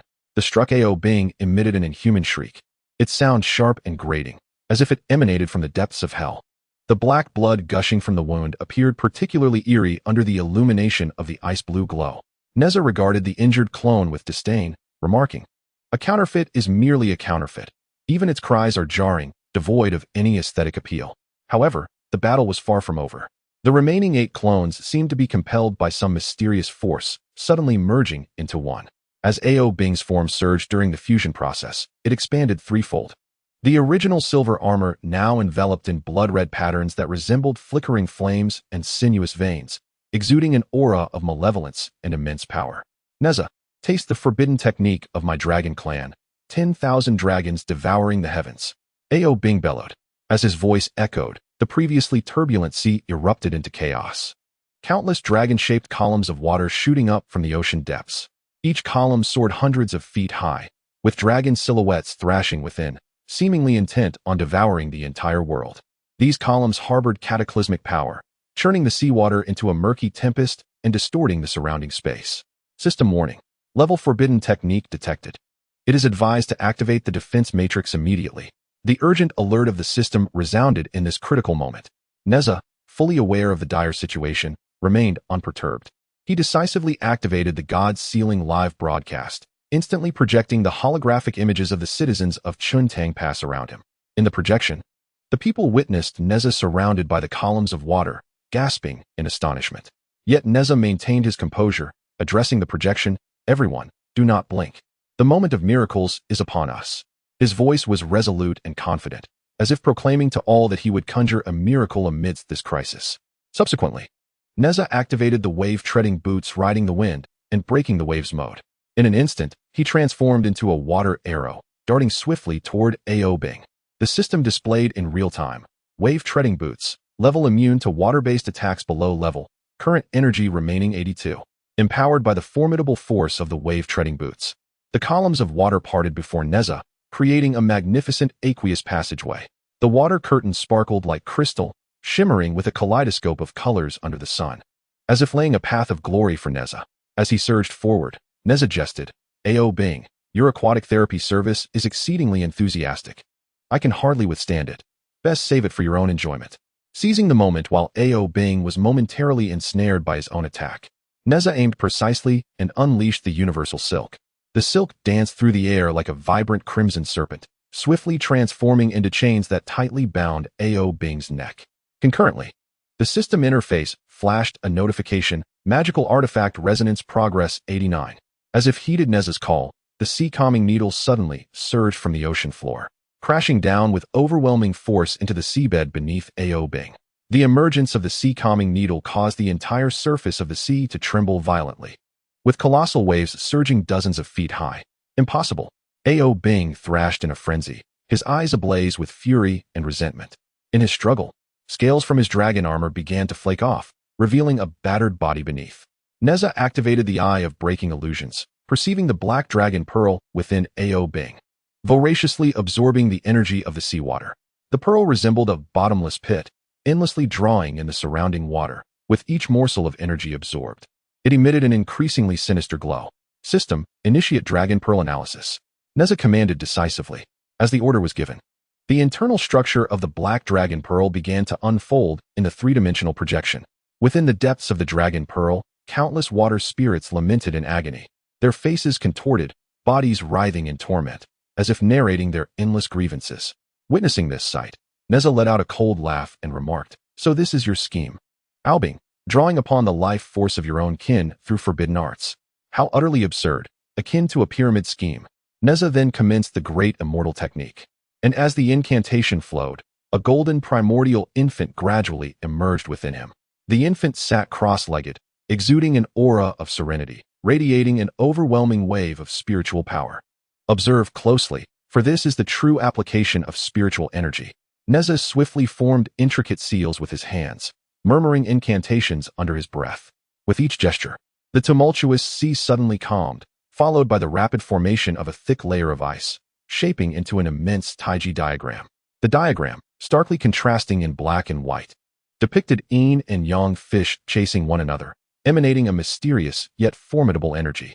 From Taiji springs the dualities. From dualities arise the four symbols. From the four symbols, the 8 trigrams. Nezha bellowed.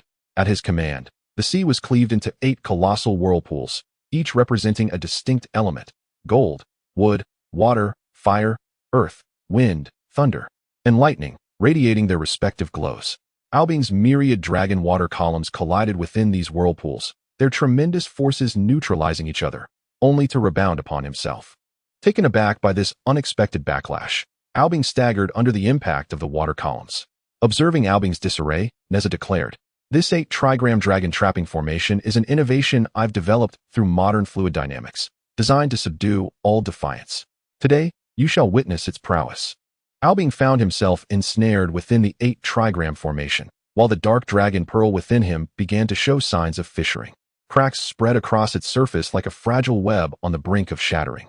Seizing the moment, Nezha unleashed the ice soul-cold light sword. Its blade coursing with intertwining sword energy, imbued with the essence of true fire. The ice soul-cold light sword, infused with a piercing chill and searing flames, hurtled towards Aobing. Here, Aobing, I present you with a dual experience of ice and fire, one you shall never forget, Nezha proclaimed, as the icy blade pierced Aobing's chest. The system's alert sounded wildly. Detected host's first victory over a level enemy. Reward. Third layer of 8-9 profound art. Nezha felt a resounding crackle through his bones. As if a powerful force surged within him, the pain from the reconfiguration of his muscle fibers eliciting a wide grin. He understood this was the price of strength, as well as the joy of triumph. Now it is my turn. Nezha activated the 8-9 profound art, and as he did so, a manifestation of 3 heads and 6 arms slowly emerged behind him. Each hand clutched a different treasure. The merging sky ribbon whipped through the air, producing a howling sound. The Qiankun circle trembled in the void, causing ripples to cascade through the surrounding space. The fire-sharp spear belched forth true fire, its flames soaring to great heights, instantly boiling the adjacent seawater. Aobing, behold the true mythic-level assault. Nezha's voice resonated through the heavens, imbued with authority and might. Suddenly, the 8 colossal whirlpools merged, forming a water sphere with a diameter of 1,000 miles, enveloping Aobing within. With all 3 heads and 6 arms exerting their strength simultaneously, the water sphere convulsed violently under the searing embrace of the true fire. The temperature within the water sphere surged dramatically, causing the seawater to vaporize swiftly under the intense heat, thus generating a powerful column of steam. System, activate high-temperature boiling mode. Nezha exclaimed. The steam column, imbued with immense force, propelled Aobing into the sky. Standing firmly on the sea-settling needle, Nezha dashed after him like a shooting star. His fiery spear poised at Aobing's throat as he coldly inquired, surrender or perish. Aobing's dragon eyes finally regained clarity. As he gazed at Nezha, the fury and resentment in his eyes gradually dissipated, replaced by a flicker of relief and regret. He expelled the black dragon orb from within him, and, though feeble, resolutely declared, I realize now that I have been manipulated all along. Nezha, I concede. A prompt appeared on the system interface. Hidden task of dragon blood redemption completed. Reward, complete cloud of whirling. Nezha felt a surge of knowledge about spatial leaps flooding into his consciousness, instantly mastering the ability of teleportation. He sensed a profound connection with space, as if with a mere thought he could reach any destination he desired. The cheers of the citizens of Qiankun Pass rang deafeningly. As they witnessed this thrilling battle through the divine sealing broadcast, their hearts swelling with joy and pride at Nezha's triumph over Aobing. However, Nezha soon detected unusual movements deep within the eastern sea. Frowning, he inquired of the system, System, what has been detected? Warning, energy fluctuations detected at the Dragon Clan altar. The Dragon King of the East is summoning an ancient beast. The system's response darkened Nezha's expression. He understood that the true test was only just beginning. Nezha turned his gaze to the gradually awakening Aobing and plunged the sea-settling needle into the ocean floor. As it was embedded, the surface of the sea settled into tranquility, as if the fierce battle had never occurred. Approaching Aobing, Nezha said, Aobing, the true Dragon Clan should not be like this. Aobing looked at Nezha, a glimmer of gratitude passing through his eyes. Struggling to rise, he replied, Thank you. I will seek the true path of the Dragon Clan.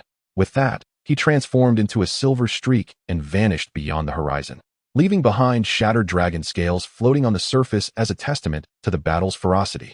Nezha gazed at the rising sun and activated the divine sealing broadcast, proclaiming to the citizens of Qiankun Pass, people of Qiankun Pass, myths are not destined. His voice resonated through the holographic projection across the city, asserting that as long as we do not give up, we can rewrite our fate. The populace erupted in cheers, their eyes brimming with hope and determination. The system's notification chimed once more, detection of host gaining the faith of the masses, unlocking the divine sealing list feature. Nezha opened the system interface to see his name gradually ascending the divine sealing list. Rolling his eyes, he quipped to the system. This divine sealing list won't be another trap, will it? Fear not, host, the system replied with rare humor. This time there are no hidden tasks requiring world salvation. Nezha chuckled, knowing that the true myth was only just beginning, and this time, he would be the protagonist. Chapter 24, The Weakened Aobing. Open, Heart and Mind Connection.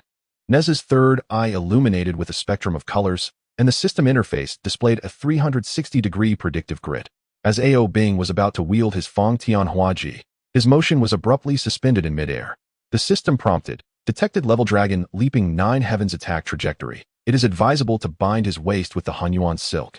Nezha swiftly unleashed the Hunyuan silk, which accurately coiled around Ao Bing's waist.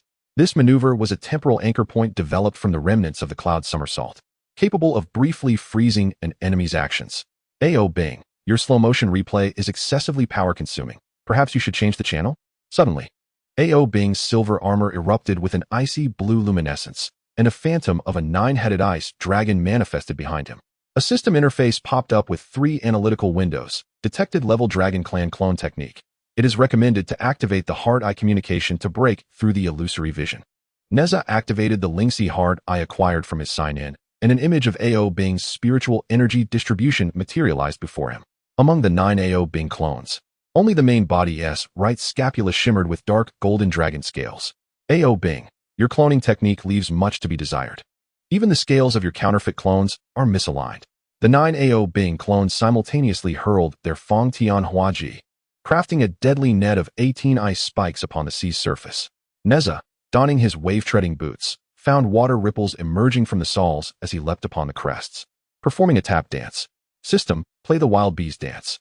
As the rousing music resonated, Nezha's speed surged by 300, darting like lightning amidst the ice spikes. The hard-eye communications analysis completed, locking onto the main body's coordinates. Just as the system voice alert concluded, Nezha's fiery spear had pierced the throat of the 7th clone. The struck Ao Bing emitted a monstrous howl, black blood gushing from the wound. A counterfeit is merely a counterfeit. Even the screams are grating. The remaining 8 clones suddenly merged, causing Ao Bing's form to swell threefold, blood-red patterns emerging on his dragon scale armor. Nezha, behold my dragon clan's forbidden technique. 10,000 dragons devouring the heavens. The sea erupted in turmoil. Countless dragon-shaped water columns soaring skyward, each imbued with cataclysmic power. System alert. Detected level forbidden technique. Immediate activation of the defense matrix is advised. Nezha decisively initiated the function live broadcast, his figure enveloped by the myriad dragon water columns in the holographic projection viewed by the citizens of Yangcheng Pass. Everyone, do not blink. The moment of witnessing a miracle is upon us. Nezha activated the wave-treading boots ride the wind and break the waves mode, transforming into a water arrow that surged towards Ao Bing. The system displayed in real time. Wave-treading boots, level immunity to water-based attacks below level, current energy remaining 82. Ao Bing's water columns automatically parted before him, forming a magnificent water curtain passage. Ao Bing, your spa service is too exuberant. I cannot bear it. Seizing the opportunity, Nezha shot forth the Hunyuan silk, which transformed into chains that ensnared Ao Bing's neck. The system interface displayed a resonance progress of 89. The Dinghai Shenzhen suddenly rose from the seabed, embedding itself into the ocean floor beneath Ao Bing. Impossible. Ao Bing thrashed wildly, dragon scales shedding one by one. Nezha activated the illusory vision, revealing the black dragon pearl within Ao Bing, absorbing the energy of the seawater. System, initiate dragon pearl analysis. In the 3-dimensional projection, the internal structure of the black dragon pearl gradually unfolded, revealing countless vengeful spirits of aquatic creatures wailing within. Indeed, you have resorted to forbidden techniques to absorb the life force of your kin. Nezha scoffed. Ao Bing, are you engaging in a pyramid scheme, recruiting others for advancement? As Nezha channeled the great immortal technique, a golden primordial infant manifested within him. Behold, this is the true application of spiritual energy. He formed hand seals, and the sea suddenly crystallized into a colossal Taiji diagram. The Taiji births the dualities give rise to the 4 symbols, and the 4 symbols generate the 8 trigrams. The seawater was divided into 8 immense whirlpools, each corresponding to a different attribute. Ao Bing's myriad dragon water columns collided within the whirlpools, ultimately rebounding upon himself. This 8-trigram dragon trap is an improvement I've made by integrating modern fluid dynamics, specifically designed to subdue all dissent. Ao Bing found himself ensnared within the 8-trigram formation, the black dragon pearl beginning to fracture. Seizing the moment, Nezha unleashed the Ice Soul Sword, imbued with the essence of true fire. Ao Bing, I present you with a package of ice and fire, a combination you shall never forget. As the ice sword pierced Ao Bing's chest, a system notification erupted. Detected host's first defeat of a level enemy. Reward. Third layer of the 8-9 profound art. Nezha felt his bones crackle as the excruciating pain of muscle fibers reconfiguring elicited a wide grin. Now it is my turn. Nezha activated the 8-9 profound art, manifesting a three-headed, six-armed visage behind him. Each hand grasped a different magical artifact. The merging heavens silk summoned gusts. The universe circle trembled the void, and the fire spear exhaled true fire. Ao Bing. This is a genuine mythic-level assault. The 8 massive whirlpools suddenly converged to form a water sphere with a diameter of 1,000 miles, encasing Ao Bing. Nezha's three-headed, six-armed form exerted its might simultaneously, the water sphere violently contracting under the searing embrace of true fire. System, initiate high-temperature boiling mode. The seawater vaporized under the extreme heat, creating a steam column that hurled Ao Bing skyward. Nezha, standing firm upon the sea-calming needle, pursued, pressing the fire spear against his throat. Surrender or perish. Ao Bing's dragon eyes finally regained clarity as he expelled the black dragon pearl from within. It turns out I have been manipulated all along. His voice was weak yet resolute. Nezha, I concede. A system interface prompted. Detected host has completed the hidden task Dragon Blood Redemption. Reward. Complete version of the somersault cloud. Nezha felt a deluge of knowledge regarding spatial leaps surge into his consciousness, instantly mastering the ability of teleportation. The cheers of the citizens of Yangcheng Pass were deafening. Yet Nezha noticed unusual activity deep within the East Sea. System, what is being detected? Warning. Energy fluctuations from the Dragon Clan Alter detected. The Dragon King of the East Sea is summoning an ancient ferocious beast. Nezha gazed at the gradually awakening Ao Bing, aware that the true trial was only just beginning. He plunged the sea-calming needle into the seabed, and the surface of the water returned to calmness. Ao Bing, true dragons should not be like this. Thank you. Ao Bing struggled to rise. I shall seek the true path of the Dragon Clan. He transformed into a silver streak, vanishing beyond the horizon, leaving behind shattered dragon scales floating upon the sea. Nezha looked towards the rising sun, initiating a divine broadcast. People of Yangcheng Pass, myths are not predestined. His voice resonated throughout the city via holographic projection, proclaiming that as long as we do not surrender, we can rewrite our destinies. The system's notification chimed again, detected that the host has gained the faith of the masses, activating the deification list feature. Nezha opened the system interface and observed his name gradually ascending on the deification list. Chapter 25. The outcome becomes apparent. The fierce battle between Nezha and Ao Bing had reached a boiling point. Nezha was fully engrossed in countering Ao Bing's onslaught when, suddenly, the mechanical notification of the system rang clearly in his ears. System notification. Abnormal energy fluctuations detected in Ao Bing's dragon scale armor. Advisable to use the gale blade to strike at the dragon whiskers. In that instant, a prominent red weak point marker appeared before Nezha's eyes on Ao Bing's neck, resembling a glowing beacon in the night, conspicuously vivid. Without hesitation, Nezha swiftly unleashed the 3-inch Qingfeng sword he had just obtained. Though the gale blade was short in stature, it emanated a chilling aura, with bizarre spiral patterns swirling along the blade, hinting at the potential for tremendous power. As Nezha wielded the gale blade, he gestured towards Ao Bing. Ao Bing, your dragon whiskers are well maintained. Did you use East Sea brand conditioner? Before his words could fully escape his lips, the gale blade struck like a flash of azure lightning, slicing into Ao Bing's dragon whiskers. As the dragon whiskers were the most vulnerable part of a dragon, their significance was self-evident. The moment they severed, Ao Bing let out a heart-wrenching scream, a sound that seemed to pierce through heaven and earth, sending chills down one's spine. With the severing of the whiskers, the once vibrant dragon patterns on Ao Bing's silver armor dimmed by 30%, and he staggered backward, his face etched with disbelief. Impossible. Ao Bing clutched his bleeding neck, staring at Nezha in horror, his dragon pupils reflecting a profound fear for the first time. For the dragon race, the severance of dragon whiskers not only signified a grievous physical injury, but also the loss of 500 years of cultivation, a devastating blow for Ao Bing. Nezha would not squander this opportune moment. Seizing Ao Bing's panic, he swiftly cast the 9-dragon divine fire shield. 9 exquisitely crafted dragon-headed incense burners whirled rapidly in midair, forming the Big Dipper constellation in the blink of an eye.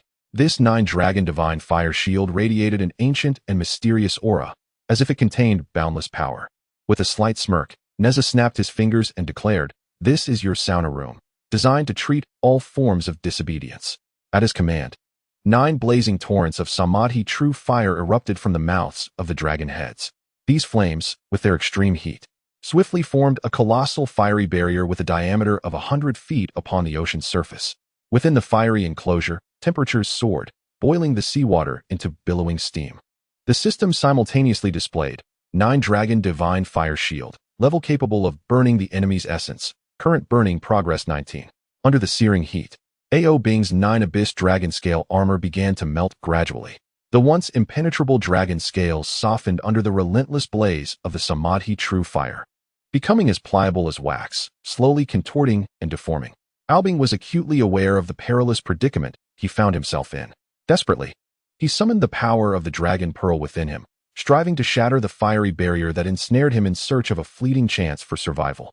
However, despair washed over him as he beheld the emergence of peculiar fissures upon the surface of the dragon pearl.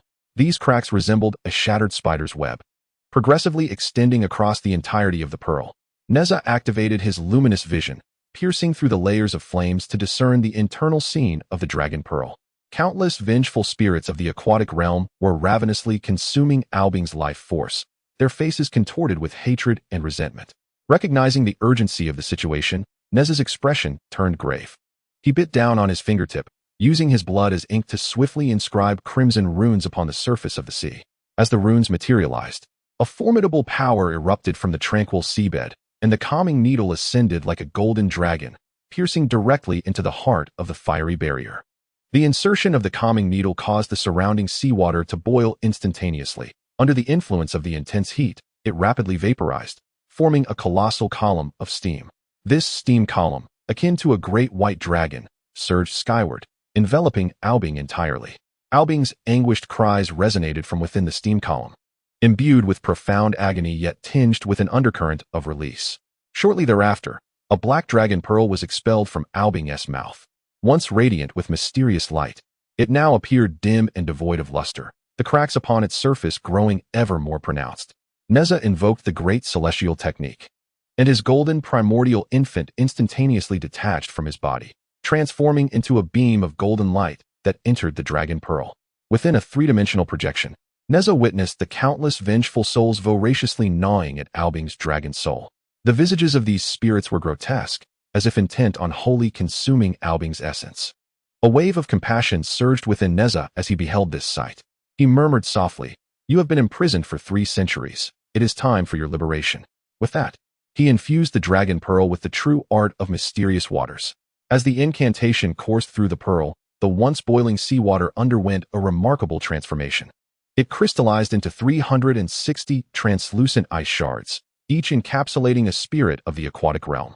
Under the sun's refracted light, these ice shards radiated a spectrum of colors, coalescing into a resplendent rainbow-hued barrier. Nezha manipulated the ice crystals, assembling them into a cage that ensnared Ao Bing.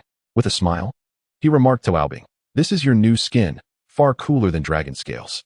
Each icicle of the cage bore the protective runes of the 8-9 mystical arts, emanating a gentle glow as if safeguarding this prison. Enclosed within the cage, Ao Bing writhed in agony, tormented by the extremes of heat and ice. The dragon scales that once adorned him disintegrated under such duress, flowing away upon the sea's surface. At that moment, the system notification echoed once more. System alert. First-time purification of level dark energy detected. Reward. Fragment of the Soul Transcendent Sutra. Nezha felt a surge of transcendent incantations flood into his consciousness. He raised his hand, delicately tracing the words of the Rebirth Sutra in the void.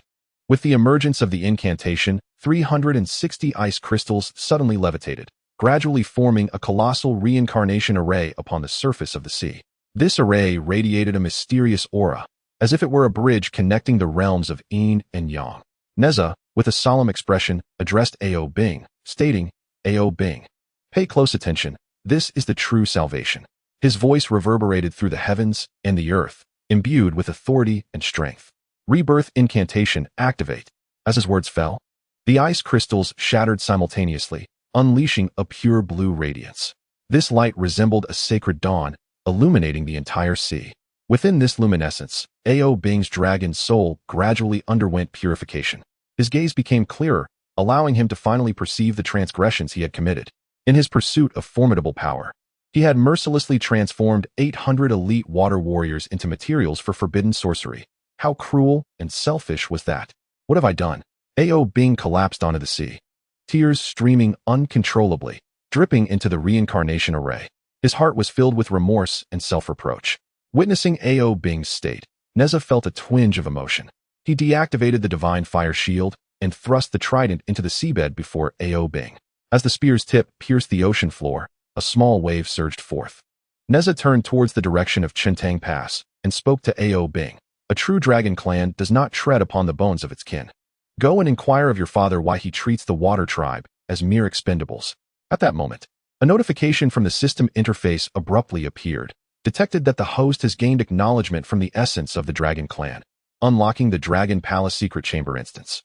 Nezha opened the system map and observed a new entrance to a hidden realm deep within the East Sea, emanating a mysterious glow as if beckoning him. Gazing at the entrance, Nezha felt a blend of curiosity and apprehension. He rolled his eyes and remarked to the system, I hope this instance is not another underwater escape. Just so you know, I cannot swim. There is no need for concern, host, the system replied in an unusually anthropomorphized tone. A water evasion proficiency card has been prepared for you, which will grant immunity to any water-based damage upon use. Upon hearing the system's response, Nezha let out a slight sigh of relief. Chapter 26. Ao Bing's defeat. Ao Bing, dragging his battered body, staggered into the resplendent, yet presently foreboding Crystal Palace. His dragon-scale armor lay shattered, trailing a harrowing path of blood through the water behind him.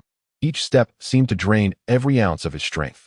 At that moment, the anguished wails of the 800 elite water warriors echoed in his ears, those he had personally refined, who now languished in endless torment. Their lingering resentment felt tangible, weaving into invisible yet resilient shackles that tightly bound Ao Bing's soul. Father.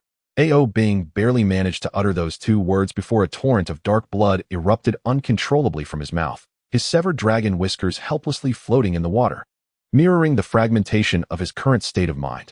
The Dragon King of the East Sea, his face contorted with fury, wielded the sea-suppressing whip to strike the Turtle Prime Minister with great force. Each lash resonated with thunderous reverberations. At that instant, his peripheral vision caught sight of his son's disheveled appearance, and in an instant, his dragon whiskers stood erect, his eyes filled with shock and rage. Who dares to harm my son? His voice resonated like a mighty bell, and the sea-subduing whip in his hand unleashed a brilliance akin to 100,000 volts of lightning, the formidable force shattering the once impenetrable coral pillar into mere powder. Ao Bing was about to speak, yet he found his father's gaze fixed intently on his severed dragon whiskers, the Dragon King's pupils contracting to pinpoints, as if he had witnessed the most terrifying sight in the world.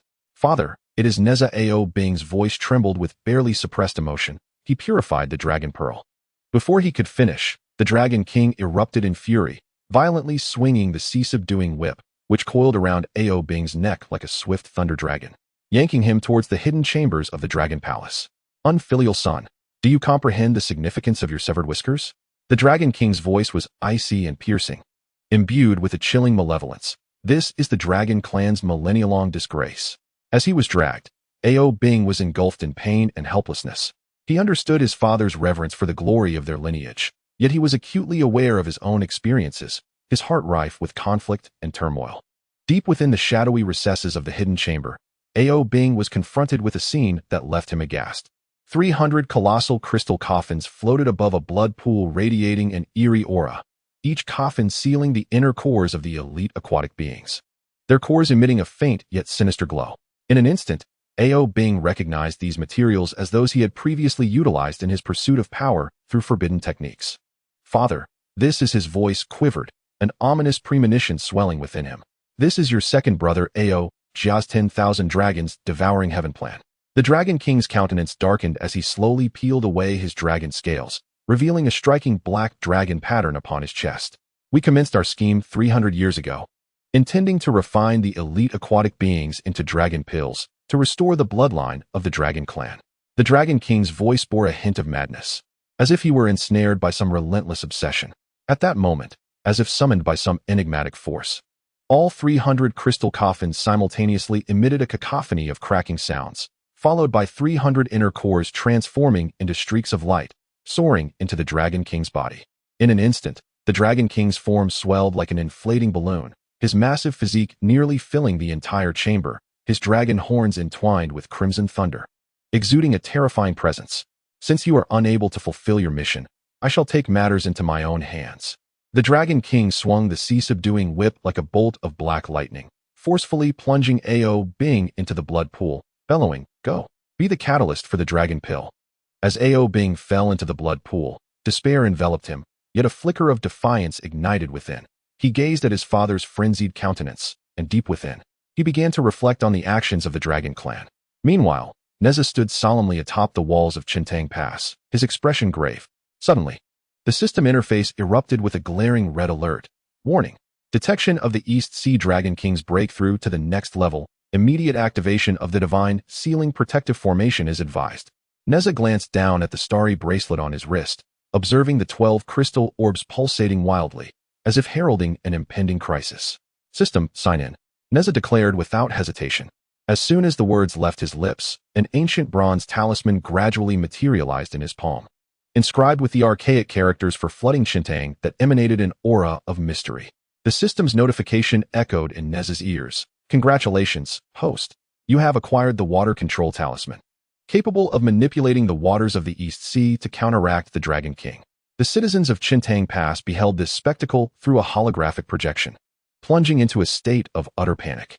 "Little hero Nezha, will the Dragon King truly flood Qiankun Pass?" An elderly man trembled as he inquired. "Should we hide?" Someone else among the crowd shouted anxiously. Observing the distress around him, Nezha initiated a celestial broadcast, raising the water control talisman high above his head and proclaiming, "Fear not, everyone. Today, I shall make the Dragon King of the East Sea aware that water can both bear boats and cook porridge."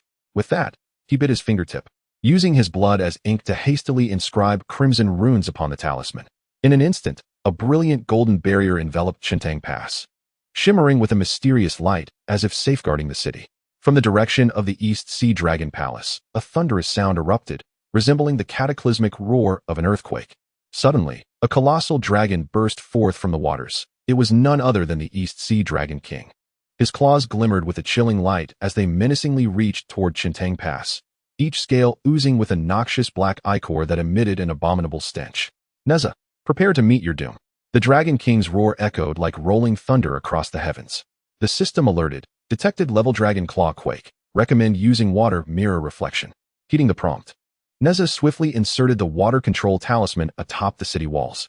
In that moment, the waters of the East Sea appeared to be drawn by an immense force, rapidly coalescing into a gigantic water mirror, radiating a frigid sheen that reflected the Dragon King's fearsome visage.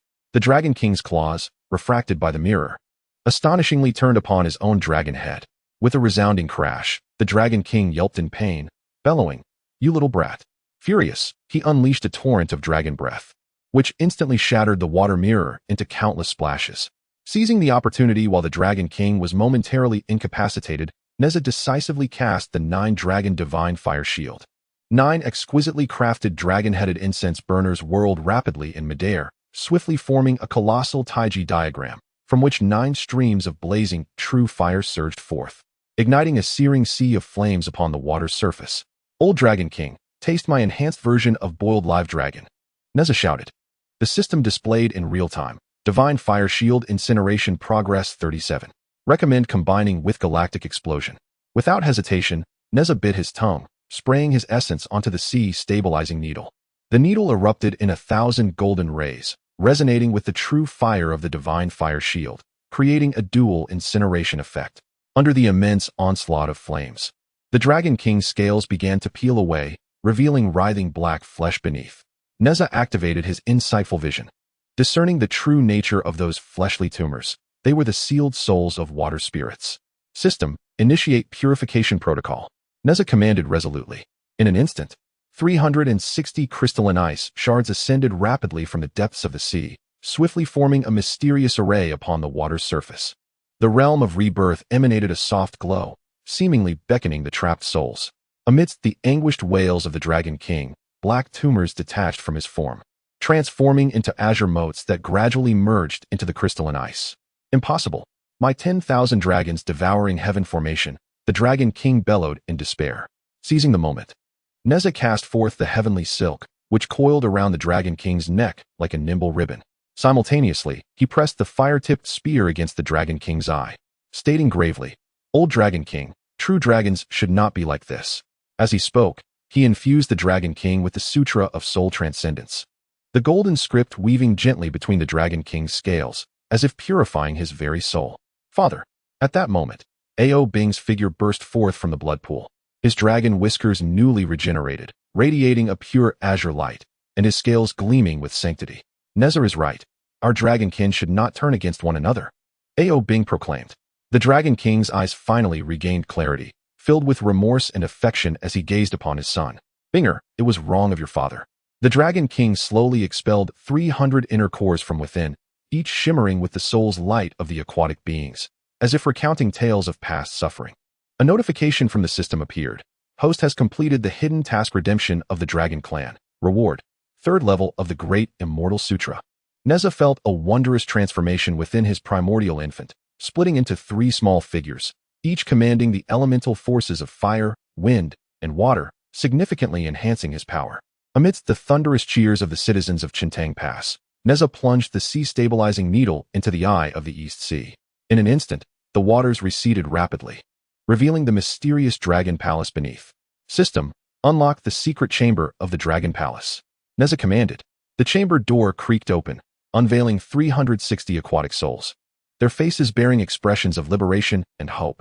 Nezha infused the crystal coffin with the true sutra of profound water, causing the seawater to crystallize into 360 pearls, radiating a gentle luminescence. "This is your new abode," Nezha announced. Ao Bing immersed his reborn whiskers into the blood pool, and a miraculous event unfolded. The seawater began to boil, a formidable force swiftly purifying the entire Dragon Palace, dispelling all darkness and malevolence. "Nezha, I wish to rebuild our dragon lineage. Will you assist me?"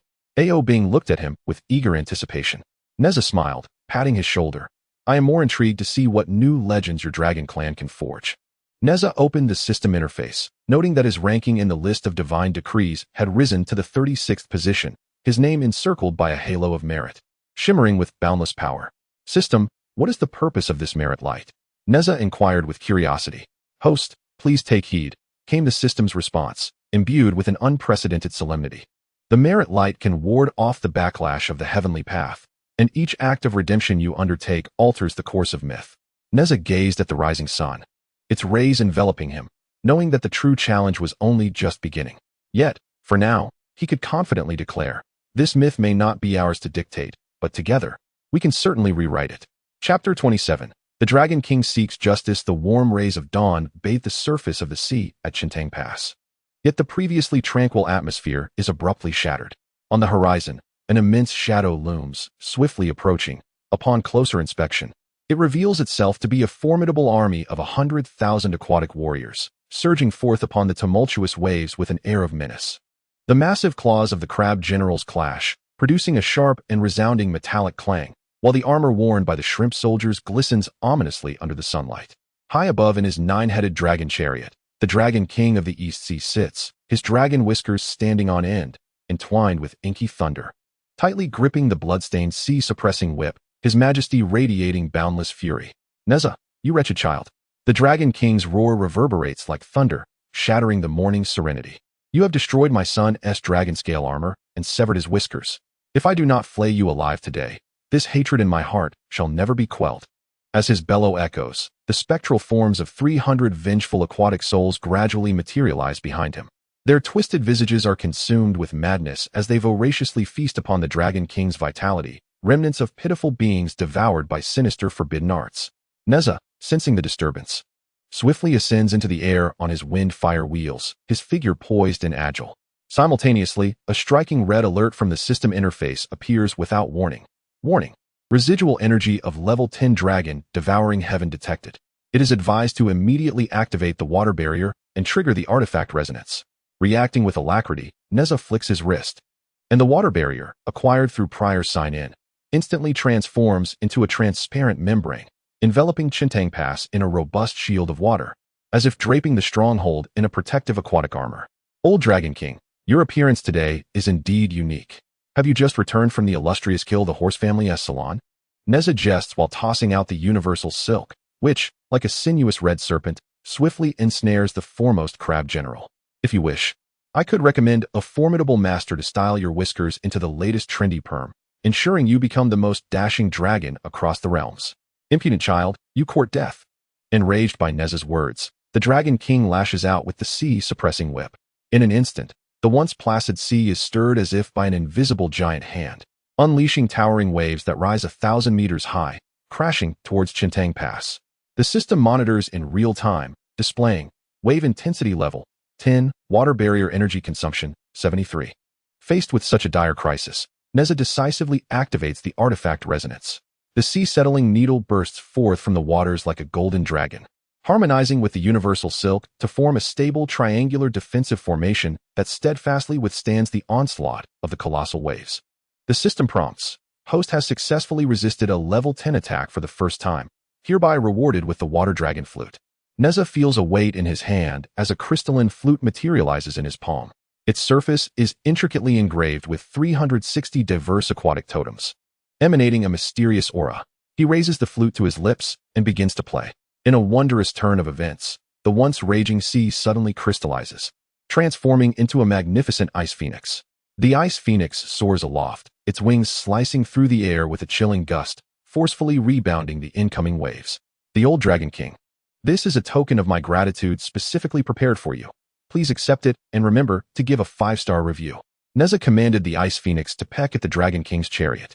However, just as the Ice Phoenix was about to strike its target, 300 water spirits suddenly detached from the Dragon King's essence, transforming into crimson chains that swiftly ensnared the Ice Phoenix. The system promptly displayed 3 analysis windows: detection of the dark forbidden technique, flesh and blood cage. It advised the use of true fire for purification. Without hesitation, Nezha unleashed the true fire, attempting to scorch the crimson chains. Strangely, as the flames made contact with the chains, they were ravenously consumed by the spirits, proving utterly ineffective. Nezha furrowed his brow, activating his insight vision to examine closely, only to discover that each spirit bore a fragment of a black dragon pearl embedded in its heart. System: initiate dragon pearl analysis immediately. As the command was issued, the 3-dimensional projection revealed the dragon pearl fragment slowly rotating, its surface adorned with ancient, esoteric draconic script. 300 years prior, the heavenly court had suppressed our dragon clan's fortune with the list of deities, plunging us into despair. The Dragon King's voice suddenly grew hoarse and ancient. We only yearn for freedom, to break free from these endless shackles. Yet, you chose to refine your kin into dragon elixirs, cruelly bartering their lives for your liberation? Anger surged within Nezha upon hearing this. He hurled his fire spear, firmly pressing it against the Dragon King's throat. True freedom cannot be founded upon the suffering of others. With that, he infused the sea-subduing whip with the Sutra of Soul Transcendence. A miraculous event unfolded. The black thunder that had entwined the sea-subduing whip gradually faded, transforming into a gentle blue spiritual energy. Father. At that moment, Ao Bing's figure suddenly appeared atop the chariot. His dragon whiskers had been reborn, no longer resembling their former self, but now radiating a dazzling golden light. Nezha speaks the truth. Our dragon clan should no longer be mere pawns of the heavenly court, subjected to manipulation. After Ao Bing spoke, he immersed his reborn dragon whiskers into the blood pool. Instantly, the sea roiled violently, a powerful purifying force rapidly spreading, cleansing all spirits completely. The system interface timely displayed a notification. Host detected completing the hidden quest regarding the truth of the Dragon Clan. Reward: secrets of the Dragon Palace. Nezha felt a jolt in his consciousness as a torrent of Dragon Clan secret arts surged into his mind. Among these secrets was a detailed account of the principles behind the list of deity suppression of the Dragon Clan. Amidst the thunderous cheers of the people in Qiankun Pass, Nezha opened the system map. There, deep within the East Sea, a marker labeled Ancestral Land of the Dragon Clan stood out prominently. System: surely this ancestral land is not another trap? Nezha's heart brimmed with caution as he inquired of the system. There is no need for concern, the system responded unusually gently. Within the ancestral land lies the true power of the Dragon Clan, accessible only to those who harbor light and goodwill. Just then, a mighty thunder echoed from the depths of the East Sea, as if 1,000 troops were galloping beneath the waves. Following this, the seabed suddenly split open, revealing an unfathomable abyss. 60 giant dragon pillars slowly ascended from the chasm, each sealing an ancient ferocious beast. These fearsome beasts exude a formidable aura, Even in their sealed state, they instill a sense of dread. Nezha, the Dragon King's voice echoed with profound despair. For this was a time bomb buried by the celestial court. Once triggered, the consequences would be unimaginable. Nezha, with unwavering resolve, plunged the sea-calming needle into the abyss. Instantly, the seawater crystallized, transforming into a colossal bagua seal, striving to contain the terrifying forces dwelling within the depths. Old Dragon King, true redemption does not stem from vengeance, but from courageously confronting the truth. As Nezha spoke, he unfurled the Dragon Palace's secret scroll. Golden scriptures emerged from the scroll, gracefully meandering between the dragon pillars, radiating an enigmatic power. Under the influence of these scriptures, 360 fragments of dragon pearls suddenly soared from the apex of the dragon pillars, rapidly rotating in midair, gradually coalescing into a complete dragon pearl. Observing this, Ao Bing infused his reborn dragon whiskers into the pearl. In an instant, the seawater boiled with even greater intensity, a potent purifying force sweeping across the entire ocean, cleansing all seals to pristine clarity. It turns out we were all mistaken. The Dragon King beheld this scene, slowly kneeling upon the dragon chariot, his voice laden with regret and enlightenment. True dragon power arises from guardianship, not harm. A cheerful system notification chimed once more, detected that the host has gained recognition from the essence of the dragon clan. The ranking on the divine list has risen to 9th. Nezha lifted his gaze to see his name surrounded by a resplendent halo of merit.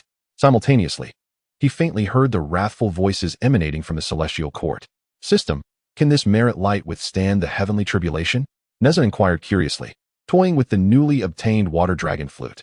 Host, please take heed, the system replied with unprecedented solemnity. The merit light not only has the capacity to withstand the heavenly tribulation, but it can also. However, before the system could finish, the sky suddenly split open with a massive purple thunderclap. Tumultuous clouds of calamity surged forth, fierce and imposing. Nezha gazed at the encroaching storm clouds, a confident smile gracing his lips. Old Dragon King, do you dare to join me in rewriting this myth? The Dragon King, looking at his reborn son and the purified souls of the water beings, was filled with solace and courage. He nodded resolutely, a smile of relief appearing on his face. Very well. Let us together witness who truly holds sway over the laws of heaven and earth.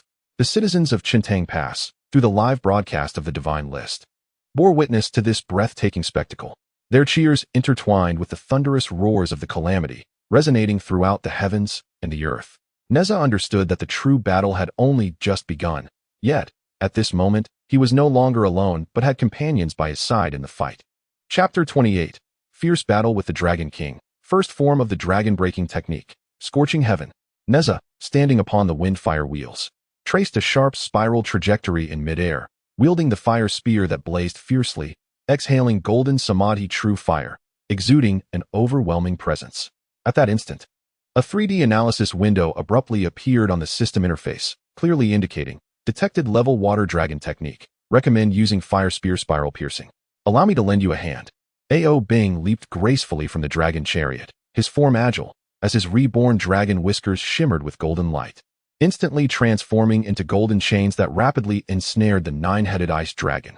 Under the radiant sunlight, the dragon-scale armor adorning him refracted a splendid rainbow halo, with defensive runes from the secret scroll of the Dragon Palace subtly manifesting upon each scale. Ao Bing, while in motion, called out to the Dragon King, "Father, your refrigerator is nearly overflowing with cold air. It's time to defrost."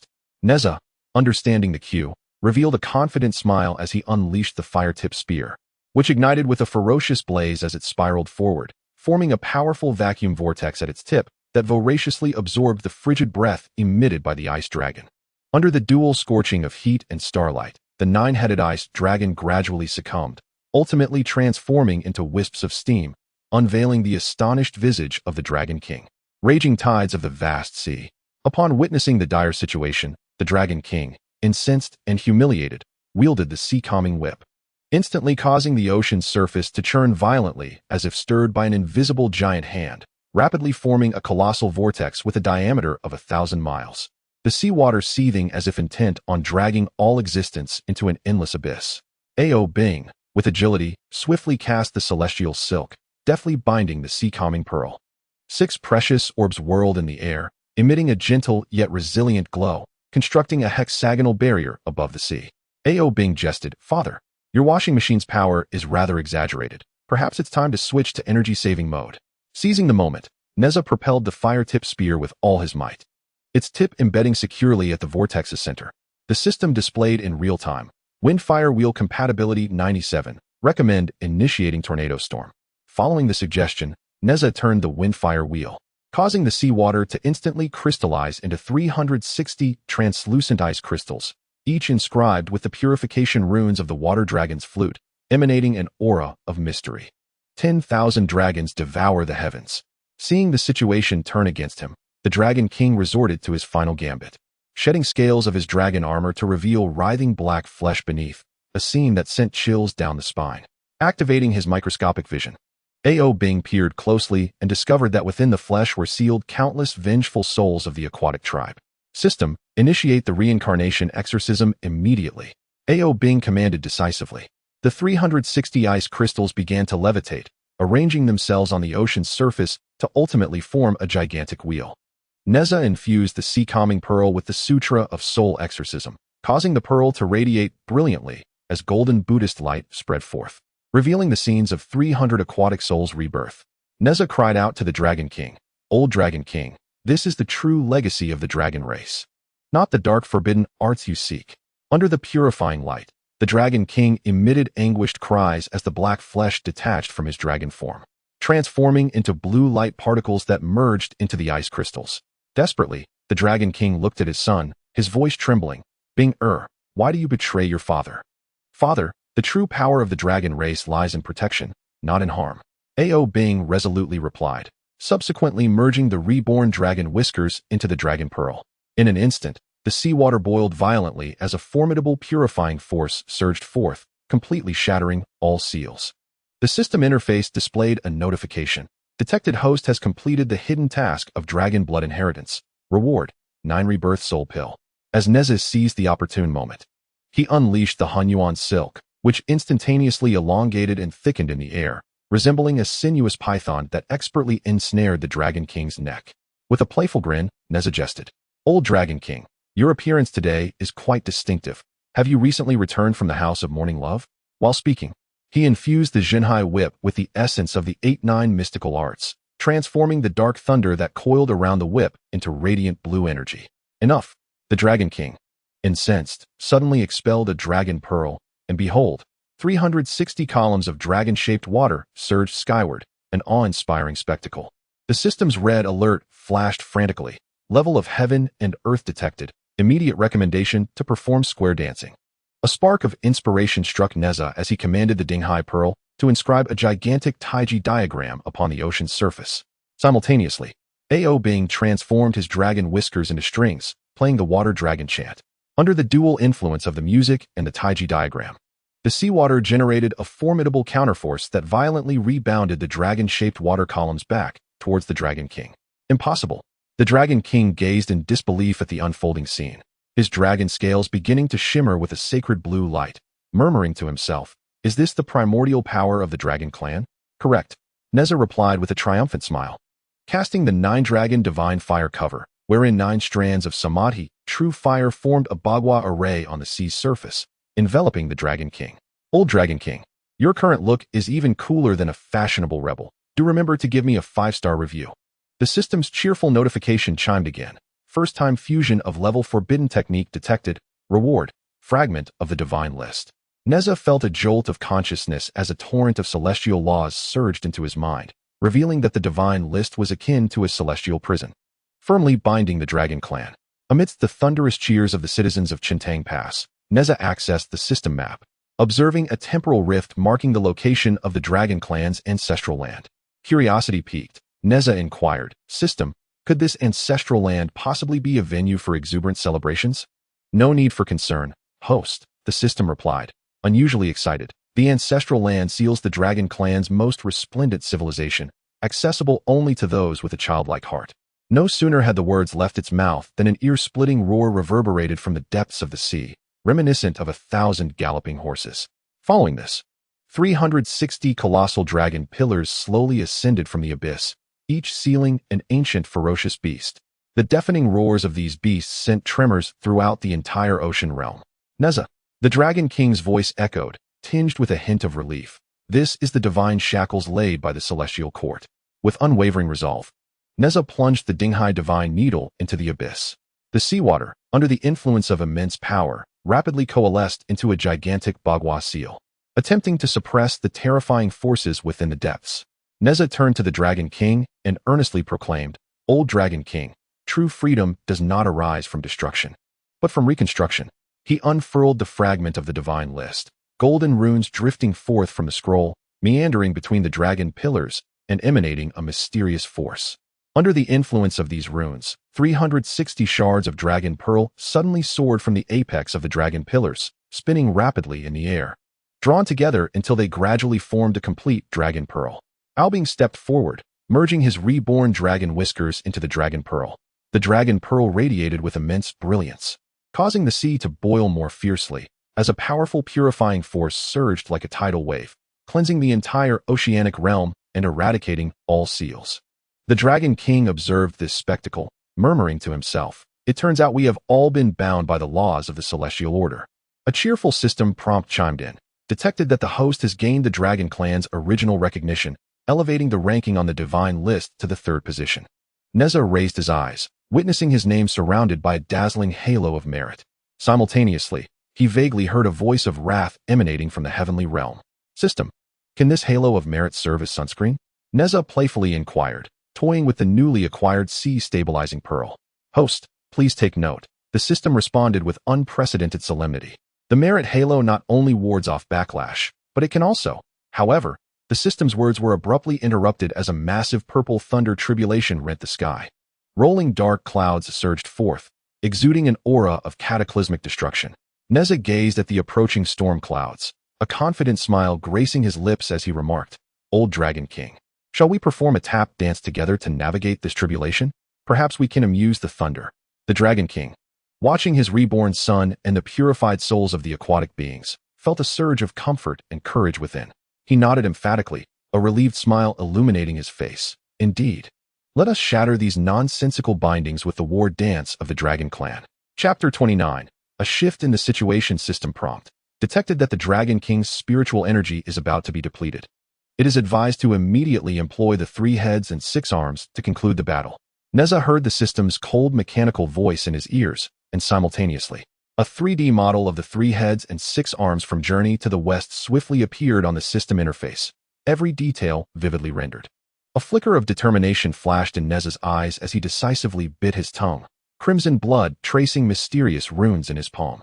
In an instant, a radiant light erupted from his back, the formidable visage of the 3 heads and 6 arms manifesting, exuding a powerful aura. "Old Dragon King, can you guess if my 3 heads and 6 arms technique was learned from your Eastern Sea Dragon Palace?" Nezha's 3 heads spoke in unison, their voices intertwining with a hint of mockery. 6 hands firmly grasped the mystic silk, the universe circle, the fire-tip spear, the sea-stabilizing needle, the 9 dragon divine fire cover, and the water dragon chanting flute, these treasures trembling slightly in his grasp, as if eager to showcase their might. The system interface pulsed with real-time data, 3 heads and 6 arms compatibility, 87. It is advised to pair with the cloud somersault for shadow attack. The Dragon King's once imposing visage was now filled with astonishment. Upon witnessing this familiar manifestation, his dragon whiskers quivered violently, as if greatly stimulated. "Why do you possess my Dragon Clan's 6 dragon sovereign technique?" His dragon eyes revealed deep-seated fear for the first time, his voice trembling involuntarily. "This is a closely guarded secret of my Eastern Sea Dragon Clan. Old Dragon King, you surely do not naively believe that the 3 heads and 6 arms described in the investiture of the gods was conjured out of thin air, do you?" With a subtle smile gracing his lips, Nezha stepped onto the nimbus, swiftly creating a series of afterimages across the ocean's surface, his speed breathtakingly rapid. In an instant, 6 magical treasures unleashed a fierce assault. The misty silk, akin to a nimble dragon, whipped up a tempestuous gale, binding the Dragon King's claws with unyielding force. The universe circle reverberated through the void, sealing the Dragon King's horns with formidable power, rendering him incapable of invoking his divine abilities. The fire-tip spear, ablaze with fierce flames, seared towards the Dragon King's scales, leaving trails of curling smoke in its wake. The system promptly displayed a notification, detected level 6 Dragon Sovereign. It is advised to utilize the Grand Celestial Immortal technique for assimilation. Understanding the implication, Nezha channeled his internal energies, and in an instant, the radiance of his three-headed, six-armed form intensified, gradually merging into a resplendent golden avatar. Each hand of the avatar grasped a dragon orb, each emanating a distinct hue, illuminating the surrounding waters in a kaleidoscope of colors.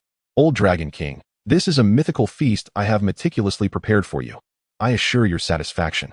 Nezha commanded the dragon orbs, swiftly assembling a grand elemental array.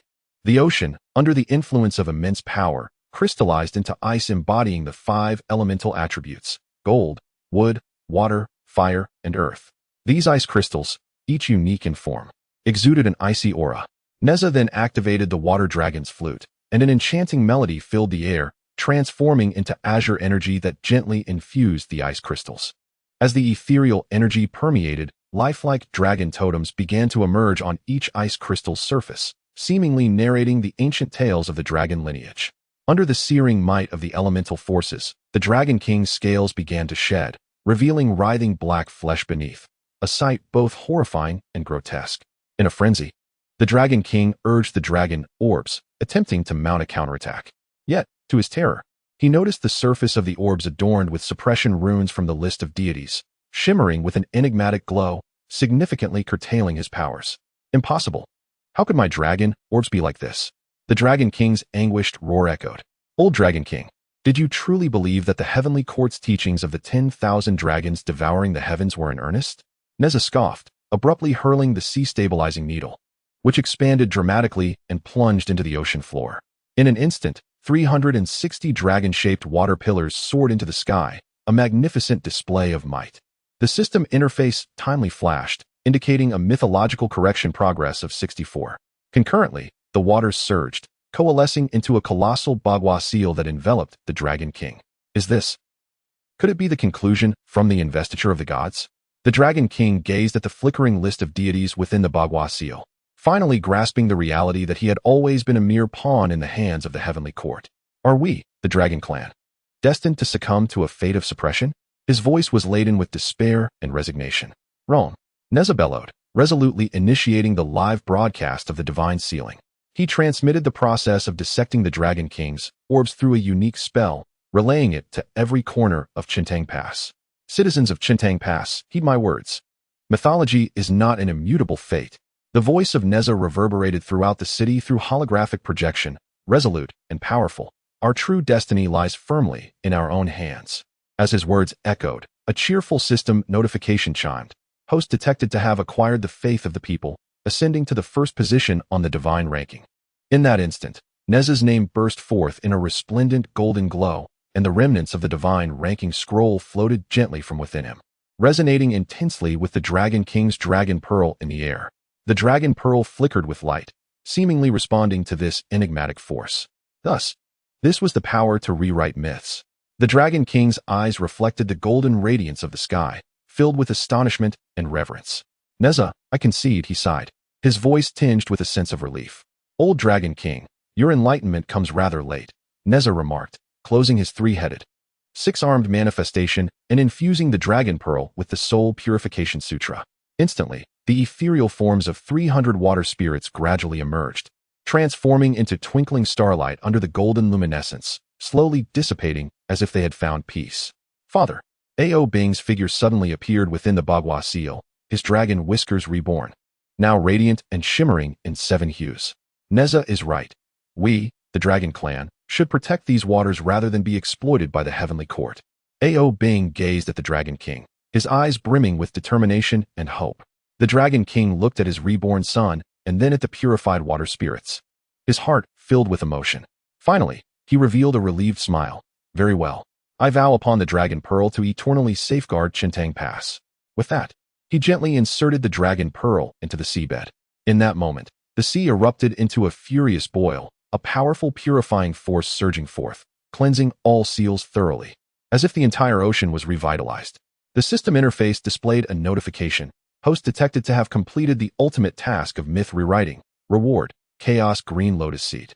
Nezha felt a mysterious chaos energy surge within him, and upon looking down, he saw the Chaos Green Lotus Seed slowly blooming in his dantian, emanating a gentle light that seemed to harbor boundless power. Amidst the thunderous cheers of the people of Qiankun Pass, Nezha opened the system map, where he noticed a mark indicating the heavenly gate deep in the East Sea. System, this isn't another trap, is it? Nezha thought warily, inquiring of the system. Host need not worry. The system replied with unprecedented warmth. The chaos green lotus can withstand the backlash of the heavenly Tao. Every choice you make is creating an entirely new myth. Just then, melodious celestial music drifted through the sky, as the ethereal form of Erling Shun's celestial hound appeared among the clouds. The hound howled at the heavens, its voice shaking the very air. Nezha, do you know the penalty for altering myths without permission? Erling Shun's voice was authoritative and frigid, imbued with an overwhelming sense of pressure. Nezha regarded the approaching Erling Shun, a smirk curling at his lips, revealing a hint of rebellious humor. Brother dog, your appearance is even more handsome than my father's. How about I recommend a teacher to give you a perm? I assure you it will make you even more imposing. As Nezha teased, he remained discreetly on guard. The system displayed in real time. Level of judicial divine pressure detected. It is advised to immediately activate the chaotic blue lotus defense. Heeding the advice, Nezha swiftly planted the seeds of the chaotic blue lotus at the seabed. In an instant, the ocean surged, coalescing into a colossal lotus barrier, emanating a mysterious aura that shielded Nezha and his companions within its embrace.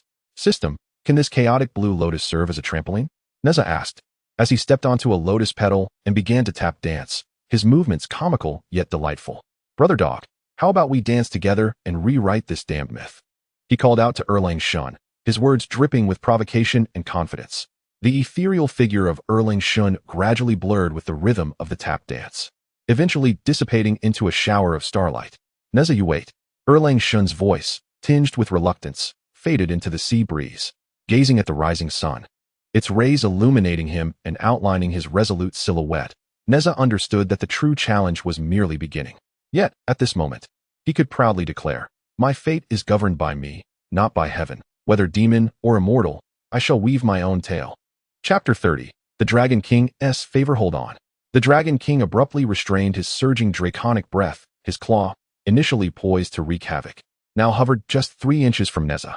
The glimmering dragon scales, under the sunlight, refracted a dreamlike spectrum of colors. Upon closer inspection, each scale seemed to faintly reveal the suppression runes of the investiture of the gods, enigmatic and eerie.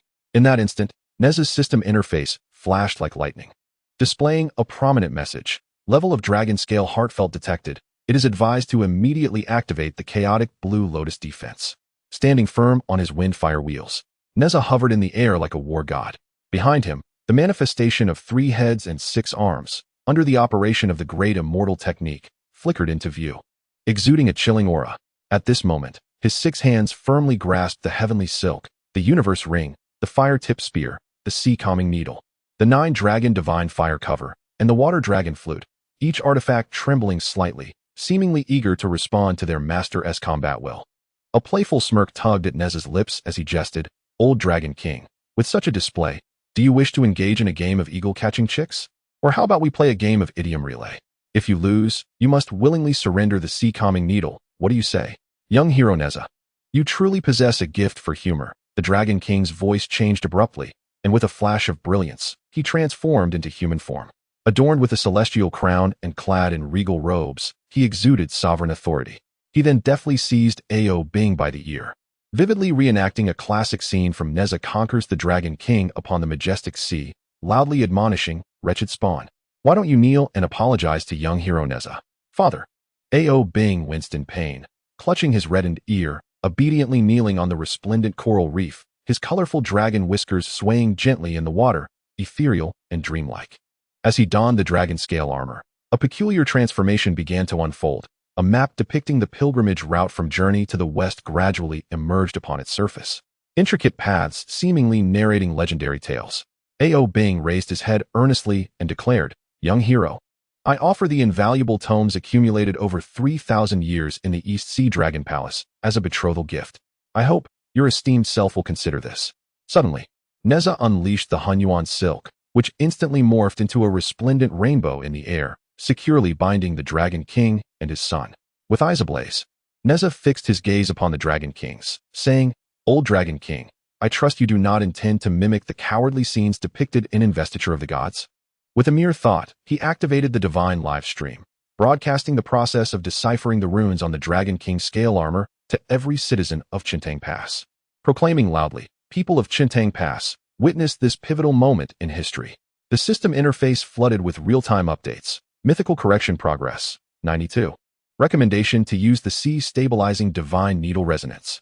Without hesitation, Nezha thrust the divine needle forcefully into the seabed. In an instant, a deafening roar erupted as 360 dragon-shaped water columns shot up like arrows into the sky, intertwining and spiraling above the vast ocean, ultimately forming a colossal array of golden merit. The golden radiance shone brilliantly, illuminating the entire sea with a dazzling brilliance. Is it possible that the divine needle possesses such astonishing power? The Dragon King's pupils constricted sharply, reflecting the mysterious golden characters in the sky. He murmured, "So it can not only suppress the waters, but also, indeed, old Dragon King, it can also serve as your selfie stick." Nezha grinned mischievously, manipulating the divine needle to elongate suddenly. The needle spun effortlessly in midair, capturing the Dragon King's slightly awkward expression with clarity. Nezha couldn't resist teasing, "Old Dragon King, smile. You are about to become a major internet celebrity with 1 million followers." "Young hero, you truly have a penchant for jest," the Dragon King replied, a hint of embarrassment flashing across his face. However, he soon composed himself, solemnly producing the imperial jade seal of the East Sea Dragon Palace. Upon the seal, 99 golden dragons appeared lifelike, as if they could soar into the sky at any moment. The Dragon King spoke earnestly. "This is the supreme sea-stabilizing seal of my dragon clan. I wish to use it as a token of brotherhood with you, young hero." As he spoke, he bit his fingertip, allowing a drop of crimson blood to fall upon the jade seal, instantly outlining a mysterious blood pact, declaring that from this day forth, all within the East Sea Dragon Palace would regard the young hero as their leader. System prompt: Dragon Clan blood pact detected, immediate signing recommended. Nezha's palm gradually revealed an official seal reminiscent of the great sage from Journey to the West. With a glint in his eye, he proposed, "Old Dragon King, how about we become sworn brothers of the East Sea? From now on, we shall be the most splendid duo in the East Sea. All arrangements are at your discretion." Young hero, the Dragon King's gaze fell upon the official seal in Nezha's hand, and a flicker of doubt surged within him as he inquired, "You are not suggesting that you wish to become the new East Sea Dragon King, are you?" "Incorrect." Nezha abruptly thrust the divine needle once more into the eye of the East Sea. On this occasion, a miraculous event transpired.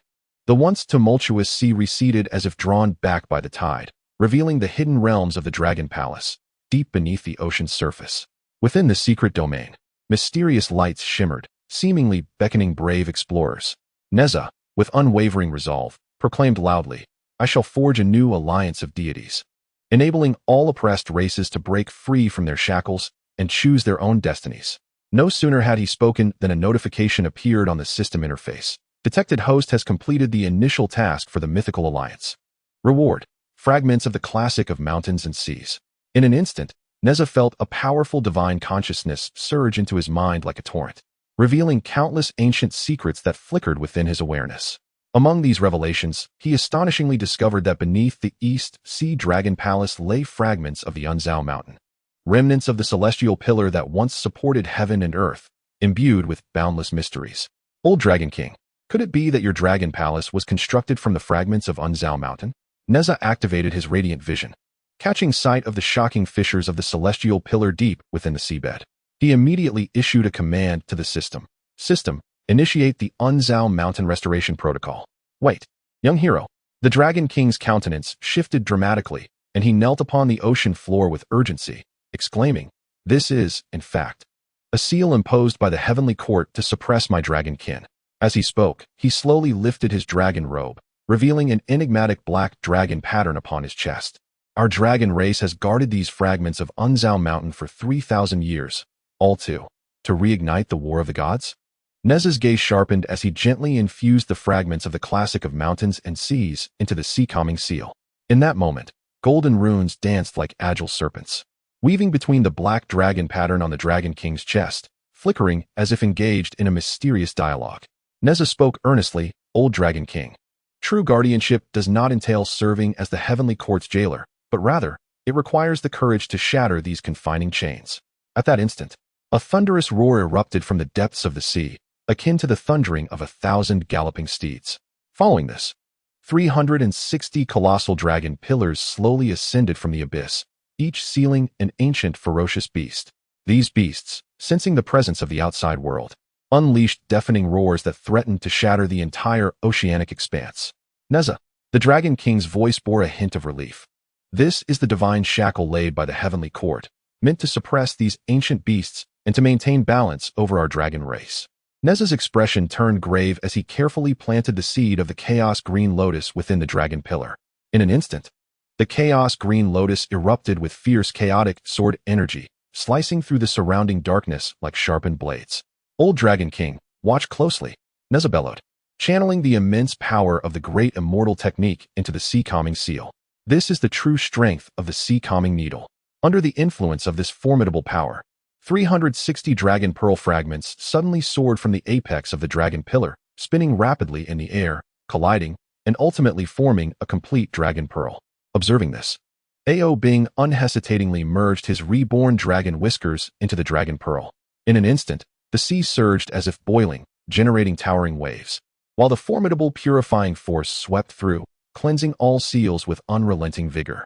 The Dragon King observed this spectacle with profound reflection. We have long been shackled by the merciless laws of heaven. Suddenly, an upbeat system notification chimed. Host recognized by the essence of the Dragon Clan, ranking on the divine list elevated to the first position. Nezha's name erupted forth in a blaze of golden radiance, as the remnants of the divine list gradually emerged from his being, resonating fervently with the Dragon Pearl in the Dragon King's possession. The power of this resonance seemed to announce to the heavens and the earth that a new era was on the horizon. It was time for us to establish new rules. Nezha hurled the sea-calming seal skyward, transforming it into a colossal stamp that hovered majestically above Qiankun Pass, exuding an aura of authority. Turning to the Dragon King, Nezha smiled and proclaimed, "Old Dragon King, I appoint you as the vice leader of the new Myth Alliance. What say you?" "It is an honor," the Dragon King replied with great excitement, as the emblem of the new Myth Alliance shimmered upon his dragon scales. He then respectfully presented the 3 treasures of the East Sea Dragon Palace, saying, "Young hero, these are the unparalleled treasures of the East Sea Dragon Palace. I implore you to graciously accept them." Nezha gazed at the newly acquired sea-calming needle, sea-calming seal, and sea-calming cauldron within his system backpack, curiosity bubbling within him. Suddenly, he noticed that instructions reminiscent of the journey to the west appeared upon the 3 artifacts.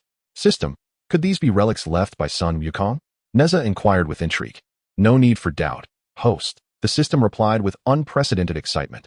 "These artifacts all originate from the era of the classic of mountains and seas. Having patiently awaited the arrival of a true hero capable of rewriting mythology, and that hero is you." Amidst the resounding cheers of the people of Qiankun Pass, Nezha accessed the system map, witnessing the marking of the heavenly gate deep within the East Sea begin to flicker intensely. "System, could this possibly be another mysterious dungeon entrance?" Nezha asked with curiosity. "Host, please take heed," the system responded with an unparalleled solemnity. "The heavenly gate seals the true source of mythology. Each of your choices will create ripples within the vast river of history, forging an entirely new narrative." Nezha gazed at the rising sun, its golden rays illuminating his resolute visage. He understood that the true challenges were only just beginning, yet at that moment, he was filled with confidence and courage. He could proudly declare to the world, "Though this myth may not be entirely within our control, we shall undoubtedly stand together to rewrite its chapters." Chapter 31. Hidden Mission. A sharp notification reverberated in Nezha's ears, as the sea-calming needle he had just received suddenly emanated a mysterious glow. A sandglass-shaped countdown projection appeared, glaringly bright under the sunlight. Meanwhile, the system interface instantaneously projected a strikingly realistic 3-dimensional hologram, with a prominent line of red text flashing a warning. Level hidden mission detected. Rebirth of the Dinghai. The host must collect the fragments of Mount Buzhou, the Chaos Qinglian, and the 4 Seas Dragon Balls within 72 hours. Otherwise, the East Sea will face an apocalyptic tsunami, leading to the suffering of countless souls. Nezha raised an eyebrow, a mocking smile playing on his lips as he shook the Dinghai divine needle in his hand, jesting, "Oh, Dragon King, did you acquire this divine artifact from some mysterious marketplace offering $9 deals with free shipping? Does it also come with a self-destruct feature?" As he spoke, the system's real-time data updated, displaying that the artifact's compatibility stood at a mere 37. Nezha promptly initiated a live broadcast of the situation. relaying the urgent countdown to the citizens of Qintang Pass, feigning exasperation as he lamented, "Family, who understands? This newly acquired treasure has turned into the sword of Damocles hanging over my head. Fear not, young hero." The Dragon King, noticing the situation, immediately transformed into human form, clad in resplendent garments, with the ethereal Dragon Palace secret scroll hovering above his head.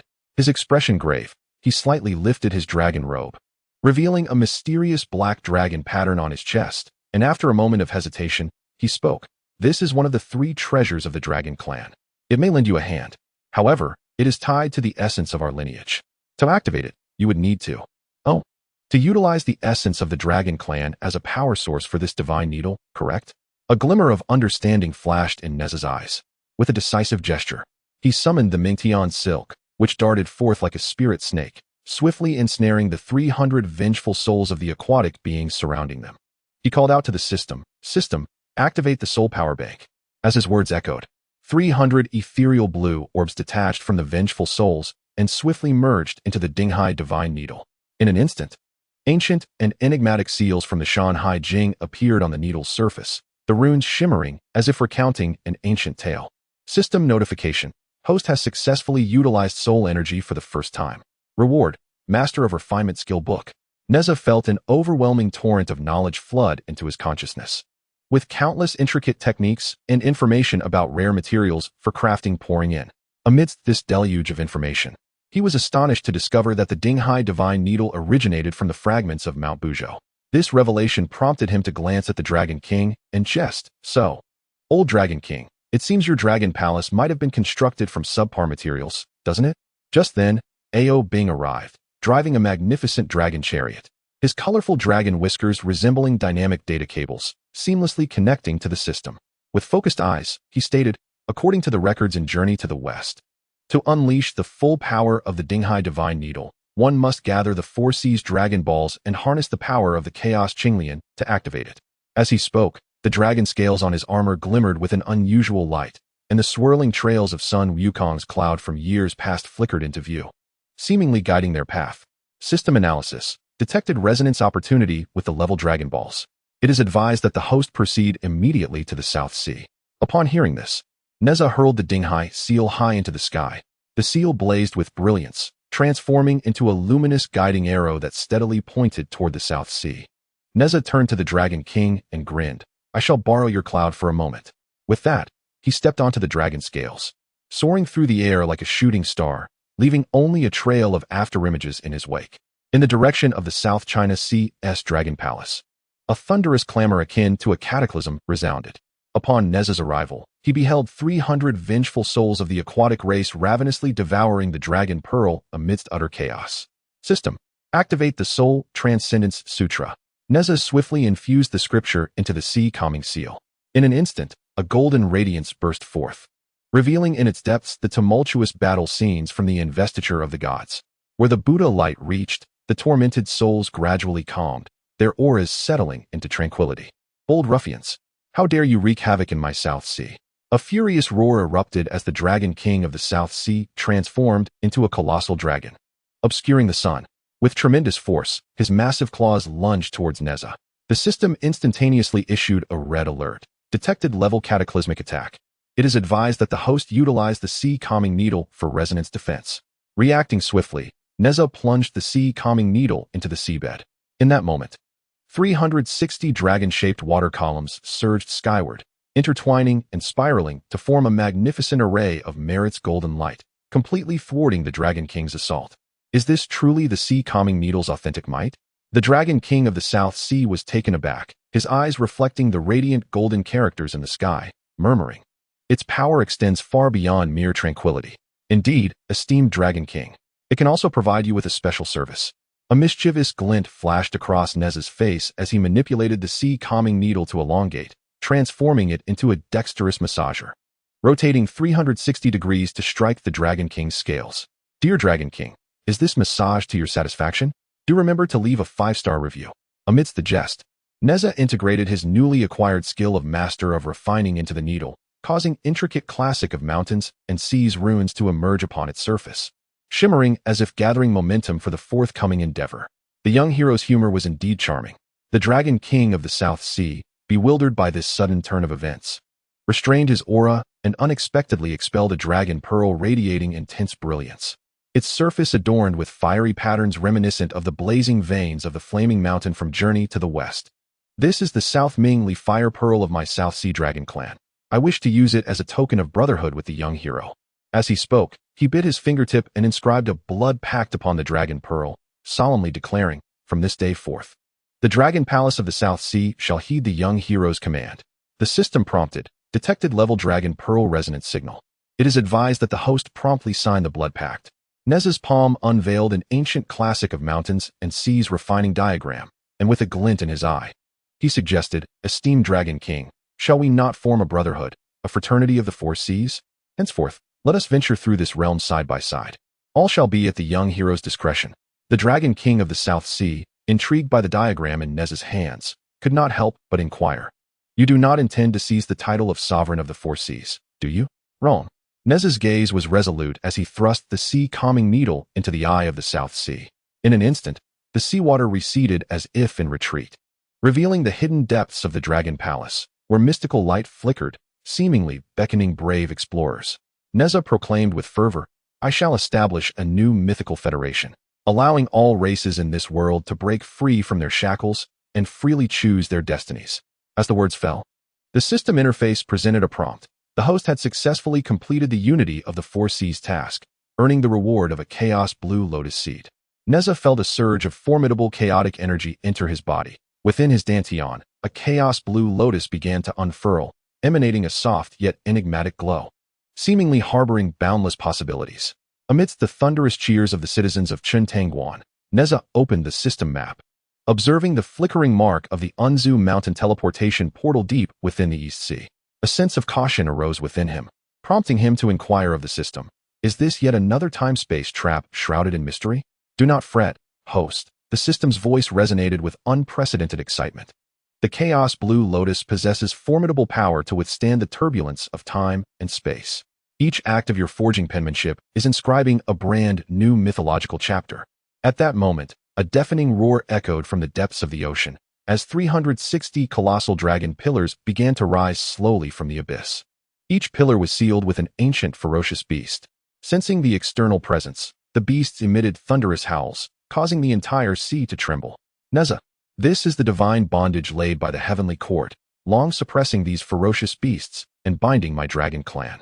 The Dragon King's voice bore a hint of relief. As if anticipating Nezha to shatter this prolonged confinement, Nezha tenderly planted the chaos blue lotus seed into the dragon pillar, and the lotus instantaneously blossomed, releasing a fierce chaotic sword aura that seemed poised to sever all restraints.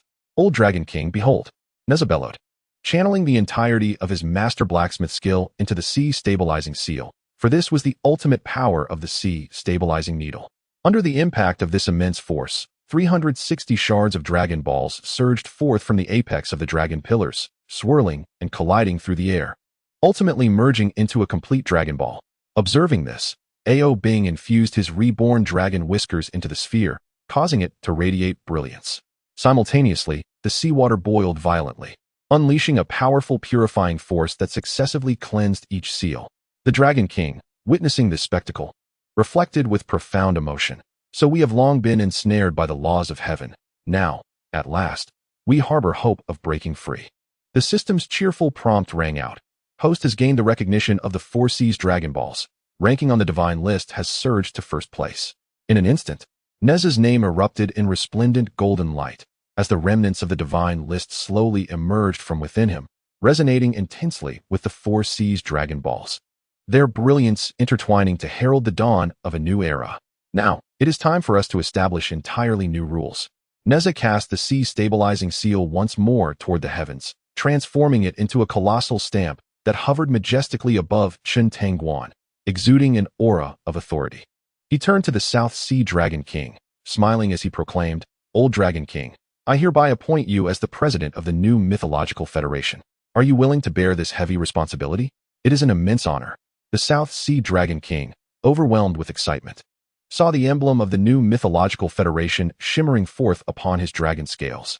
Subsequently, he solemnly presented the South Sea Dragon Palace's Nanming Li Huading, saying, Young hero, This is a treasure of our South Sea Dragon Palace. I hope you will graciously accept it."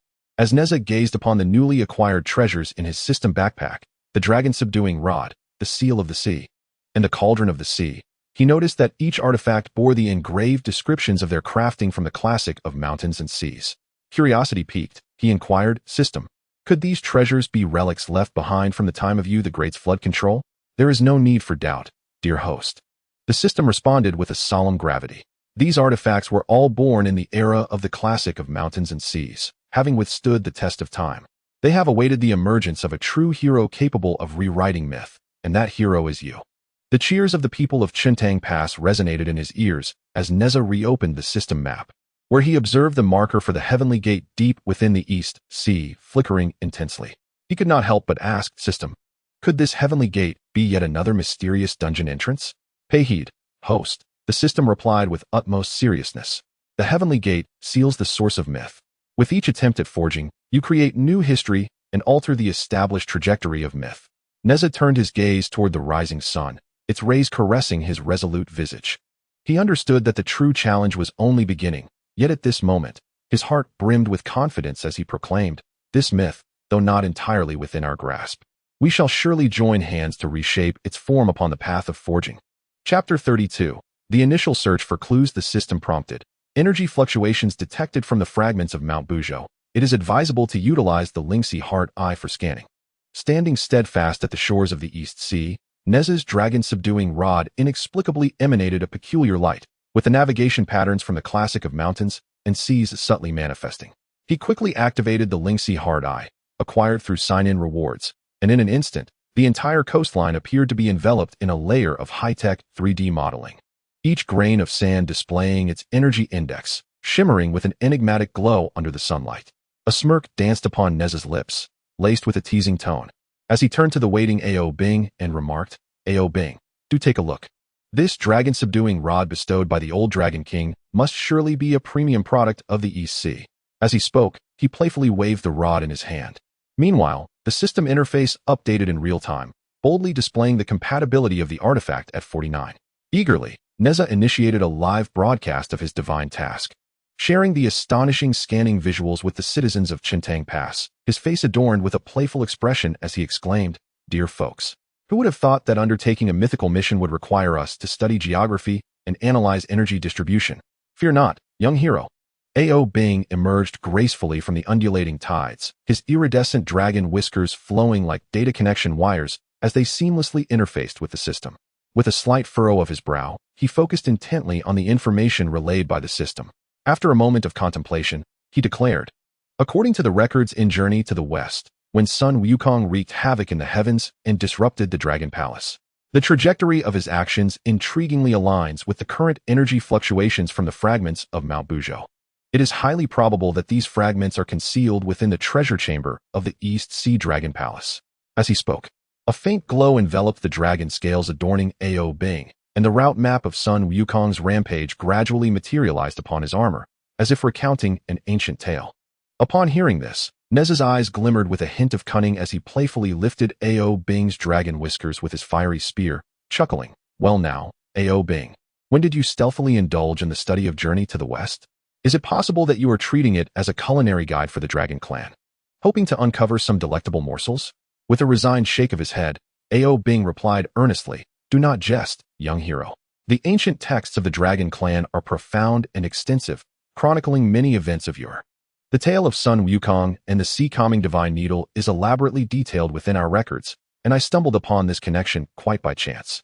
Suddenly, a system alert resonated. Level of Dragon Palace treasure detected. Immediate infiltration recommended. Without hesitation, Nezha hurled the sea-calming seal high into the sky. It shone brilliantly, transforming into a peculiar submarine.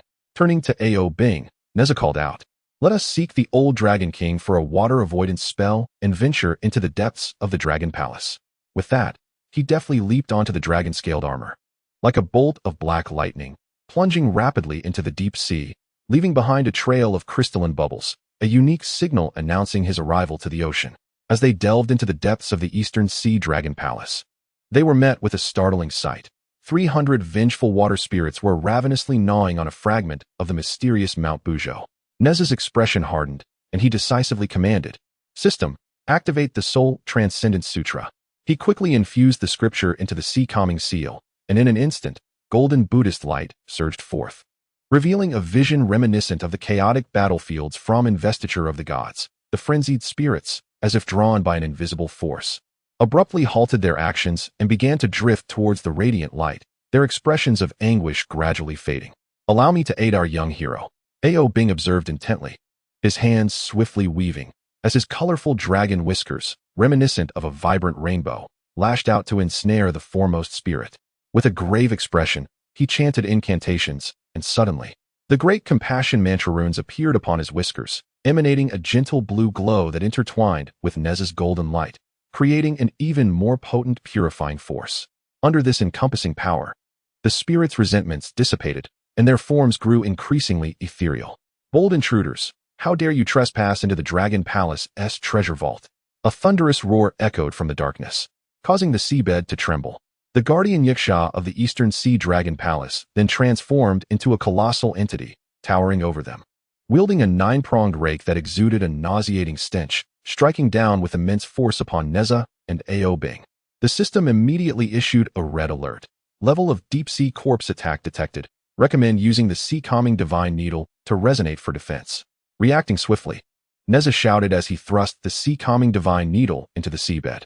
Instantly, 360 dragon-shaped water pillars surged upward, intertwining and spiraling to form a vast array of golden merit light, steadfastly repelling the Yiksha's assault. "Old monster, take this," Nezha shouted as he swung the Hunyuan ribbon, which coiled around the Yiksha's ankle like a lively fire serpent. Turning to Ao Bing with a mischievous grin, he exclaimed, "Ao Bing, quickly use your dragon whiskers to style this old monster with a trendy middle part, so he can witness our prowess." Ao Bing, though momentarily taken aback, guided the dragon whiskers towards the Yiksha's head. The whiskers quivered in midair, hesitating briefly before playfully tying themselves into a bow at the back of the Yiksha's head. This sudden turn of events transformed the previously tense atmosphere of battle into one of absurdity. Is this truly the power of the sea-calming needle? The Yiksha, dazed by the onslaught, gazed in shock at the brilliant golden characters reflecting the sky, murmuring in disbelief that the might of this divine needle extended far beyond merely calming the seas. "Indeed, old monster. It can also serve as a delightful tickler for your enjoyment." With a playful smirk, Nezha commanded the sea-calming needle to elongate, transforming it into a nimble whip that spun in a full circle, striking the Yiksha's demonic armor. Each impact resonated with a crisp sound, sending ripples through the surrounding waters. As he struck, he teased, "Old monster, feeling comfortable? Remember to leave a 5-star review." While attacking, he infused the newly acquired master blacksmith skill into the needle, causing intricate and mysterious Shanhai Jing runes to emerge on its surface, glowing enigmatically and seemingly bestowing greater power upon the battle. The young hero, ever playful, found amusement amidst the chaos. The Yiksha, battered and breathless, suddenly expelled a luminous water-repelling pearl, its surface adorned with faint patterns reminiscent of the water curtain cave from Journey to the West. With sincerity, the Yiksha declared, "This is the water-repelling technique of my dragon tribe. You, young hero, are remarkably valiant. I wish to forge a brotherhood with you." With that, he pricked his fingertip and inscribed a blood contract upon the pearl, solemnly stating, "From this day forth, this deep-sea Yiksha shall follow your lead." System notification, level water resonance detected, immediate signing suggested. Upon hearing the system prompt, Nezha's palm gradually revealed an ancient Shanhai Jing crafting blueprint. He glanced at the Yiksha, his eyes gleaming with inspiration, proposing, "Old monster, what if we form a brotherhood, creating the deep sea for? Together, we shall embark on great ventures within these depths. All shall be at the young hero's discretion." The Yiksha, peering at the blueprint in Nezha's hands, felt a flicker of reverence. His magical eyes reflected the mysterious patterns, and suddenly apprehensive, he inquired, You don't intend to use this to become the lord of the deep sea and lead us, do you?" "Wrong." Nezha's gaze was resolute as he plunged the sea-calming needle into the ocean's eye. Instantly, the waters receded as if in retreat, unveiling the hidden secrets of the Dragon Palace 300 miles beneath the surface. Within the depths, a mysterious luminescence flickered, and an ancient aura washed over him. Nezha declared with resounding fervor, "I shall establish a new mythical federation, allowing all races of the world to break free from their shackles and freely choose their own destinies." As his words echoed, the system interface presented a notification. Host has successfully completed the deep sea unification task. Reward, Chaos Qinglian Seed. Nezha felt a surge of overwhelming chaotic energy flood into his being, as a chaos Qinglian slowly blossomed within his dantian. The Qinglian radiated a gentle and mysterious luminescence, its petals quivering delicately, as if imbued with boundless vitality and strength. Amidst the thunderous cheers of the people of Chintang Pass, Nezha opened the system map.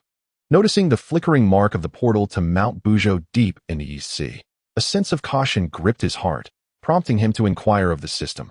System, could this possibly be another time-space trap hidden with enigmas? Fear not, host, the system responded with unprecedented excitement. The Chaos Qinglian possesses the formidable power to withstand the turbulence of time and space. Each act of your forging writes a new chapter in myth. I knew the system would not disappoint me, Nezha exclaimed, joyfully embracing Ao Bing's shoulder, a confident smile illuminating his face. Come, Ao Bing. Let us venture to Mount Buzhou for a bungee jump and uncover the secrets that lie beyond this portal. Little hero, the portal requires a specific ritual to be activated. One must not act recklessly, Ao Bing began, but before he could finish, Nezha had pulled him into the swirling vortex aglow with mysterious light. Amidst the chaos of time-space turbulence, Ao Bing's dragon whiskers became a wild tangle, resembling an explosive hairstyle as they danced around his head. System alert. Detected a level of hairstyle catastrophe. It is recommended to use Dragon Whisker Ion Perm for restoration. In the midst of the tumultuous time-space flow, Nezha managed to produce a pair of scissors, grinning at Ao Bing. Ao Bing, allow me to gift you a new hairstyle, guaranteed to be stylish and dazzling. Just like a scion. With that, the scissors in his hand swiftly danced through Ao Bing's whiskers, sending sparks flying. At that moment, a tremendous roar resounded from the depths of the ocean, as 360 colossal dragon pillars slowly ascended from the abyss. Each pillar was sealed with an ancient ferocious beast. The beasts, sensing the external presence, unleashed deafening roars, causing the entire sea to tremble, the waters churning into tumultuous waves. Nezha, this is the divine shackles laid by the heavenly court, which have long suppressed these ferocious beasts and bound my dragon kin. The voice of Yasha carried a hint of liberation, seemingly hopeful that Nezha would shatter this prolonged confinement. With unwavering resolve, Nezha carefully planted the Chaos Qinglian seed into the dragon pillar. In an instant, the Qinglian erupted with fierce chaotic sword energy, slicing through bindings with lethal precision. Old monster, watch closely, Nezha bellowed, channeling the master smith skill into the sea stabilizing seal, for this represented the ultimate power of the sea stabilizing needle. Under the impact of this tremendous force, 360 Dragon Ball fragments surged forth from the top of the dragon pillar, spinning rapidly in the air, colliding, and ultimately merging into a complete Dragon Ball. Witnessing this, Ao Bing infused his reborn dragon whiskers into the sphere, causing the Dragon Ball to radiate magnificently. Meanwhile, the sea boiled violently, and a formidable purifying force surged forth, cleansing all seals one by one. The Dragon King observed this spectacle with deep reflection. It became clear that we had long been ensnared by the dictates of the heavenly order. Now, at last, there emerged a glimmer of hope to shatter these constraints. The system notification chimed joyfully, host acknowledged by the power of the deep sea, ascending to the first position on the divine ranking. The name of Nezha erupted in a dazzling golden radiance, and the remnants of the divine ranking scroll gently emerged from his being, resonating powerfully with the four seas dragon pearls in the air, their light intertwining as if heralding the dawn of a new era. It was time for us to establish an entirely new set of rules. Nezha hurled the sea-establishing seal once more into the sky, transforming it into a colossal stamp that hovered majestically above Chintang Pass, exuding an air of authority. He turned to the Yaksha and smiled. Old fiend, I bestow upon you the title of Marshal of the new mythical federation. Are you willing to bear this heavy responsibility? It would be my honor. The Yaksha replied, his excitement palpable as the magical armor upon him instantaneously bore the emblem of the new mythical federation, shining brilliantly. Subsequently, he solemnly presented the Sea Dragon Palace's sea-establishing trident, saying, Young hero, this is the treasure of my Sea Dragon Palace. I hope you will graciously accept it. As Nezha regarded the newly acquired sea-establishing needle, sea-establishing seal, and sea-establishing trident in his system backpack, he noticed that each artifact bore the inscription of the classic of mountains and seas, prompting him to curiously inquire, System, could these treasures be relics once wielded by the Sand Monk? There is no need for speculation, the system replied with solemnity. These artifacts were all birthed in the era of the classic of mountains and seas, having endured the passage of time, awaiting the arrival of a true hero capable of rewriting mythology, and that person is you. The cheers of the townsfolk of Qiankun Pass echoed around him as Nezha reopened the system map. Observing the emblem of the heavenly gate deep within the east sea flashing vigorously, he could not help but ask, "System, is this heavenly gate yet another mysterious dungeon entrance?" "Host, pay heed," the system replied gravely. "The heavenly gate seals the source of mythology. Each of your attempts at forging is creating new history, rewriting the established trajectory of myth." "Let us go, Ao Bing," Nezha exclaimed, tugging at Ao Bing as they dashed towards the portal without hesitation. Their next destination was the heavenly revelry. They were to meet the enigmatic source of mythology. "Little hero, the portal requires." Ao Bing's voice faded amidst the brilliance, leaving behind two curved dragon whiskers, as if recounting the myriad moments of their extraordinary adventure. Chapter 33. A reunion with Ao Bing system notification. Enhanced energy fluctuations detected from the fragments of Mount Buzhou. Immediate travel to the depths of the East Sea whirlpool is advised. Nezha navigated swiftly through the profound waters aboard a submarine formed from the sea-establishing seal. Outside the submarine, various bizarre deep-sea creatures curiously scrutinized this intruder. The vibrant jellyfish emitted a ghostly glow, resembling ethereal lanterns in the depths. Massive octopuses waved their robust tentacles, as if brandishing mysterious banners of the ocean floor, recounting the ancient and enigmatic tales of this maritime realm. As Nezha approached the whirlpool of the Eastern Sea, a sudden burst of iridescent light shot up from the depths, enveloping his submarine in an instant. The radiance was blinding, casting a kaleidoscope of colors upon the surrounding waters. An alarm from the system blared, detecting an overwhelming pressure from the Dragon Clan, advising an immediate activation of the Chaos Blue Lotus Shield.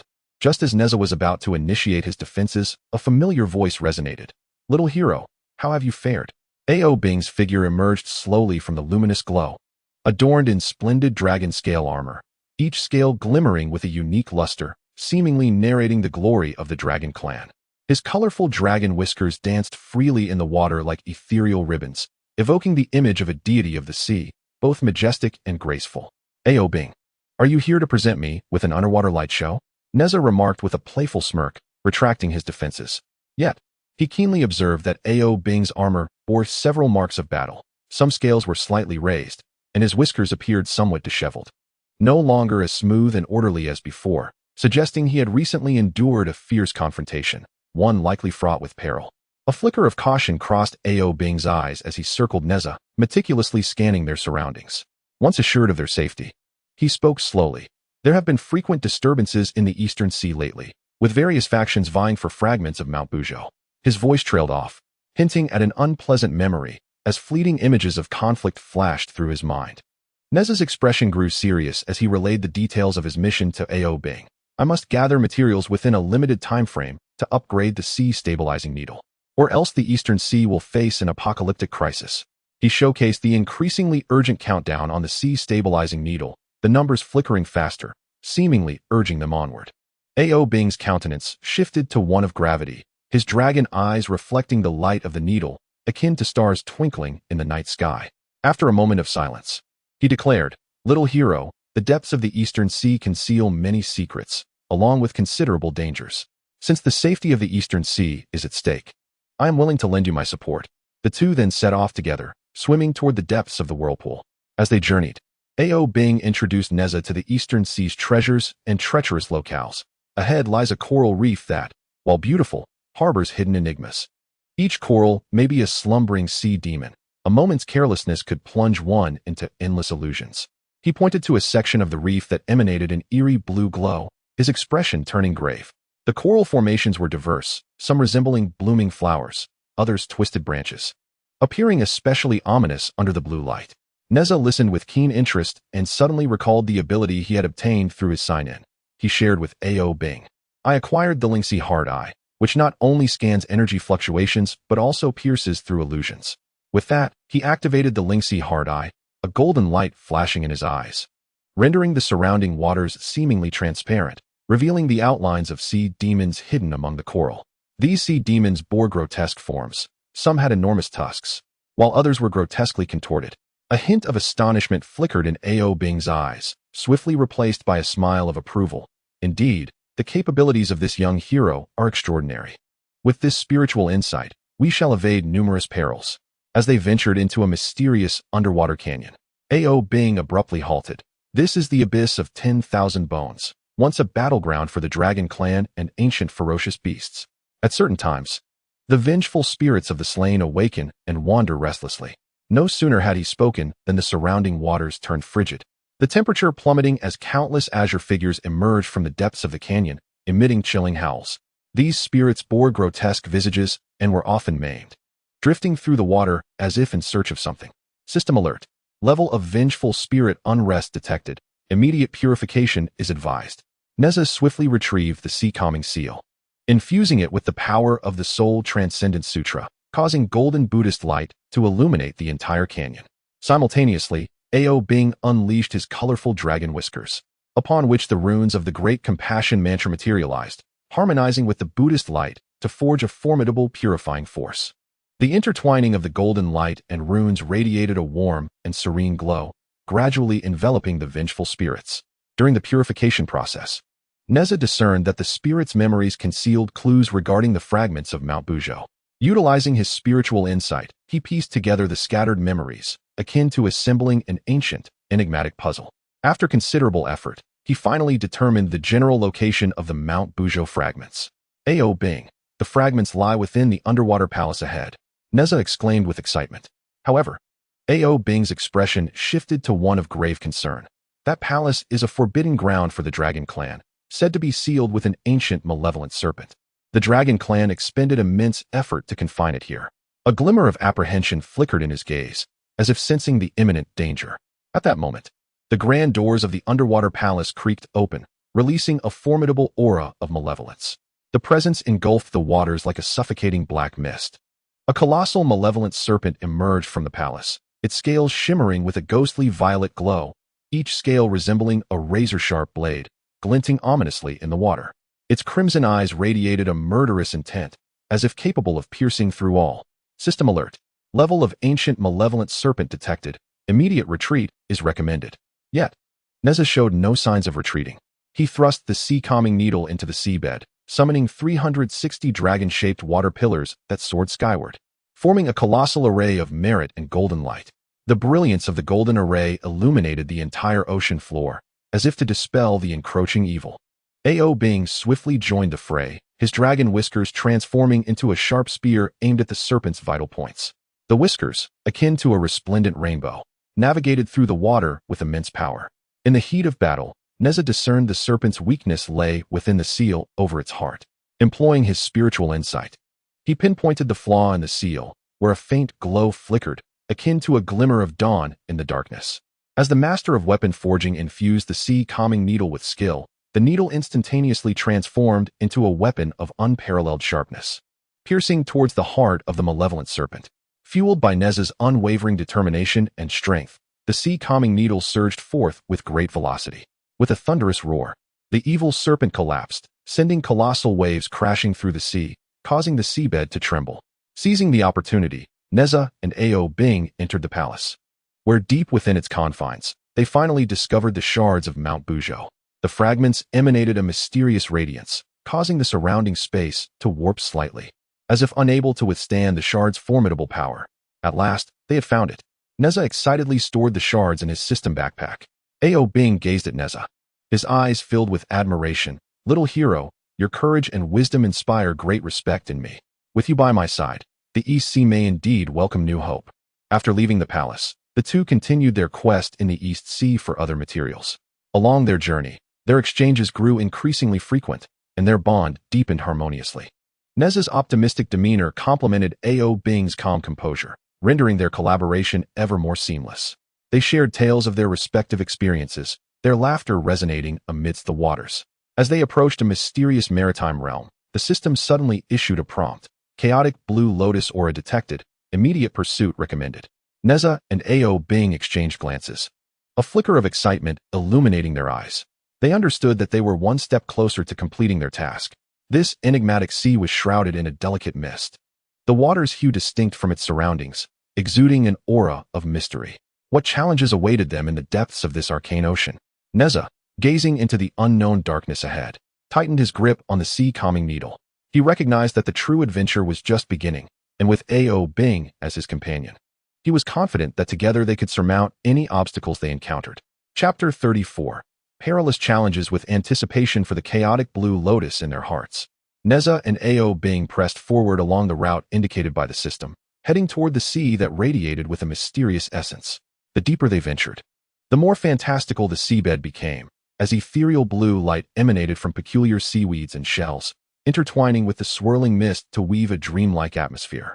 The two dared not relent, as the wind and fire wheels beneath Nezha spun in the waters, creating swirling vortices, while Ao Bing's prismatic aura illuminated their path ahead. Just as they focused intently on their journey, the waters before them began to churn violently without warning, shattering the tranquility. The once gentle currents transformed into a tempestuous surge, tumultuously flowing like a raging undertow, accompanied by a deep, resonant roar that seemed to emanate from the very depths of the ocean's fury. System alert. Level Deep Sea Guardian Beast. Mo Yuan Beast detected. Immediate evacuation recommended. The system's piercing alert sounded like a heavy hammer striking their ears. Moments later, a colossal creature began to emerge from the tumultuous waters. The Mo Yuan Beast's immense form resembled a towering mountain, stretching over 100 feet in length, its body akin to a moving island, exuding an overwhelming sense of pressure at every inch. Upon the enormous cranium, a pair of lantern-like eyes flickered with a sinister emerald glow, cold and brimming with aggression, as if capable of piercing through all defenses. Jagged fangs protruded from its maw, sharp and lethal, able to shatter solid rock with but a gentle snap, rendering all that existed before it utterly feeble. Goodness! This creature dwarfs even the stage at Yangcheng Pass by several folds. Nezha's eyes widened in astonishment, yet he swiftly reacted. He reached into the Qiankun circle to extract the sea-subduing seal, reciting incantations as he did so. In an instant, the seal radiated with brilliant light, transforming into an indestructible shield that enveloped both him and Ao Bing within its protective embrace. Ao Bing, equally wary, wore a grave expression, his surroundings shimmering with prismatic light. The dragon scales upon him aglow with mysterious runes, ancient incantations infused with formidable power, ever ready to face the impending battle. The Mo Yuan Beast unleashed a deafening roar, its sound possessing a tangible force that made the seabed tremble. Cracks began to form in the ocean floor, eerie blue light flickering from the fissures, as if the depths of the sea were on the verge of being torn asunder. As the roar subsided, it suddenly gaped its cavernous maw, a viscous, ink-like black liquid surging forth. This inky torrent, akin to a black deluge, rendered the seawater murky, a nauseating stench pervading the surroundings. More terrifying still, this ink appeared to possess a corrosive magic, eroding space itself and creating tiny black holes that incessantly devoured the nearby seawater and light. Be careful. That ink can corrode our treasures. Ao Bing urgently warned, his hands moving swiftly as he conjured a vibrant barrier of dragon whiskers, weaving a radiant shield in the air. The barrier emanated a soft glow, striving to withstand the ink's assault. However, the Mo Yuan Beast's ink sprayed forth like an unrelenting tide, crashing wave after wave against the multicolored shield. Under the ink's overwhelming corrosive power, cracks began to form in Ao Bing's barrier, threatening to shatter at any moment. Observing this, Nezha immediately activated his spiritual insight. In an instant, his eyes flashed with a golden light, rendering the surrounding seawater transparent, revealing all that lay hidden. He scrutinized the Mo Yuan Beast's attack patterns and discerned that, despite the ink's formidable force, there were fleeting pauses between its onslaughts. Ao Bing, we must strike back during its moments of vulnerability, Nezha declared, swiftly retrieving the purification talisman obtained from his system backpack. This talisman, resembling a piece of polished jade, radiated a gentle golden light, inscribed with enigmatic runes that appeared to flow, as if containing the ancient power to dispel all malevolence. At the instant the Mo Yuan Beast unleashed another torrent of ink, Nezha hurled the purification talisman high into the air, exclaiming, "This is even more exhilarating than my escapades at sea. Watch as I purify this ink." The talisman transformed midair into a multitude of golden specks, akin to a dazzling shower of stars, cascading into the ink. In that moment, the previously surging ink seemed to encounter its nemesis, rapidly dissipating. Where the golden specks touched, the ink was purified, the seawater gradually regaining its clarity, the noxious odor fading away. A splendid opportunity. With a thunderous roar, Ao Bing's dragon whiskers elongated instantaneously, resembling a sinuous serpent imbued with fierce energy, as they lunged toward the eyes of the Mo Yuan beast. Sensing imminent danger, the colossal creature swiftly contorted its massive form. Its speed astonishingly swift for such a large body. It effortlessly evaded Ao Bing's assault, and, in quick succession, swung its enormous claws, generating a torrent of tumultuous water. This deluge surged forth like a cataclysmic tsunami, crashing toward the two, obliterating the seabed's rocky outcrops in its wake. Nezha, riding on his fiery wheels, adeptly navigated through the turbulent waters, akin to a nimble fish darting through the waves. While evading the onslaught of water, he extended the sea-stabilizing needle, thrusting it forcefully toward the belly of the Mo Yuan beast. However, the creature's scales proved impenetrably hard, leaving only a faint mark upon impact. Devoid of any spark or fire, these scales were thicker than even the old Dragon King's hide. Nezha jested while contemplating new strategies, striving to lighten the tense atmosphere of battle with his banter. The fierce confrontation persisted, and amidst the tension of attack and defense, a sudden epiphany struck Nezha's mind. He recalled from the mythological tales he knew well that many sea creatures were sensitive to specific sounds or luminescence. Inspired, he swiftly produced the water dragon's whisper flute. This flute, entirely emerald in hue, appeared as though meticulously carved from the finest jade, adorned with intricate dragon motifs. Nezha placed the flute to his lips, producing an eerie yet melodious tune. The sound resonated through the ocean, an intangible force piercing through the Mo Yuan beast's roars and the tumultuous waves. Upon hearing the flute's melody, the beast's previously tempestuous demeanor seemed to soften, its massive form shuddering slightly as its movement slowed. A flicker of confusion appearing in its once ferocious gaze. Ao Bing now? Nezha exclaimed. Understanding the cue, Ao Bing immediately invoked the ancient dragon incantation. A radiant spectrum of colors enveloped him, shimmering like a brilliant star at the ocean's depths. The light coalesced into a vast energy vortex, ensnaring the Mo Yuan beast within its grasp. The creature thrashed violently within the whirlpool, emitting a series of furious roars, its claws and tail relentlessly battering against the vortex's perimeter in a desperate bid for freedom. The waters churned chaotically, sediments from the seabed swirling into a murky fog. Just when the two believed they were on the verge of subduing the Mo Yuan beast, an unexpected turn of events transpired. The beast unleashed a more piercing roar, filled with rage and defiance. Its eyes glimmered with a frenzied light, seemingly awakening dormant powers within. With a sudden surge of strength, it broke free from the confines of the energy vortex. Subsequently, it spewed forth an even greater volume of ink, this time not only more abundant, but also far more potent. The black deluge surged forth like a streak of lightning, instantly corroding a considerable hole in Nezha's sea-stabilizing seal shield, dimming its glow and leaving it precariously fragile. This cannot continue. Nezha furrowed his brow, his expression turning grave. He swiftly activated his spiritual insight, scrutinizing the anatomical structure of the Mo Yuan beast once more. At long last, he discerned a faint luminous point at the location of the heart of the Mo Yuan beast, its glow resembling the dimmest star in the night sky, yet standing out conspicuously amidst the fierce battle. Nezha surmised that this might be its Achilles heel. Ao Bing, strike at its heart. Nezha conveyed his discovery to Ao Bing through a telepathic incantation. Upon hearing this, Ao Bing concentrated all his strength.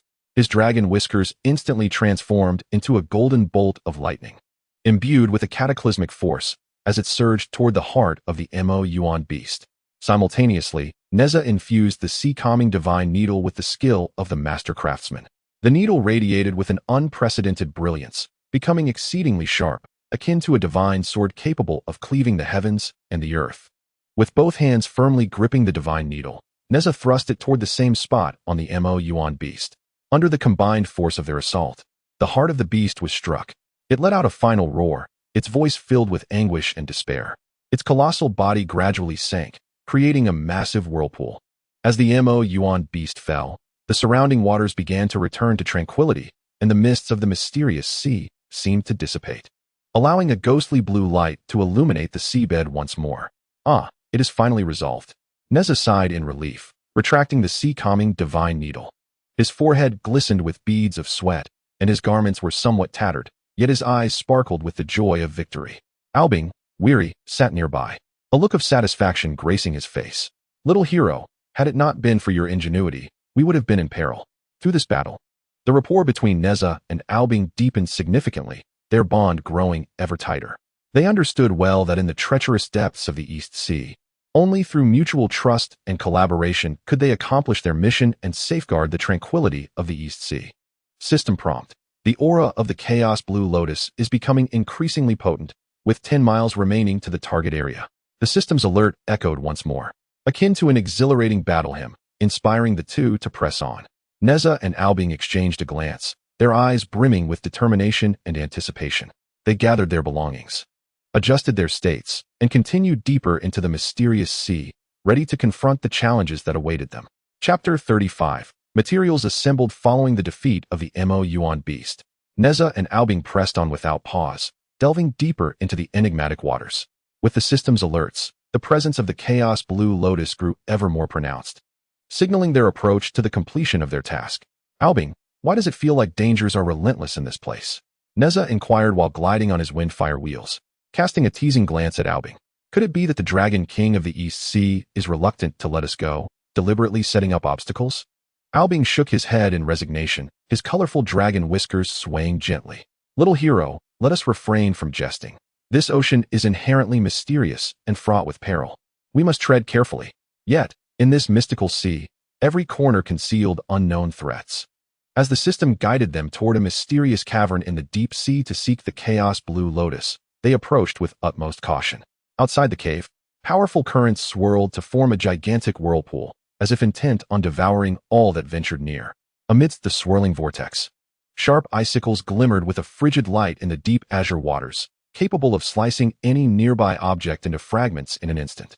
The vortex's pull was more ferocious than the speed of my windfire wheels. With a furrowed brow, Nezha activated his spiritual insight to assess the surroundings. Ao Bing. The direction of the water flow in this vortex appears peculiar. Try guiding it from the left side, for we may discover an escape route.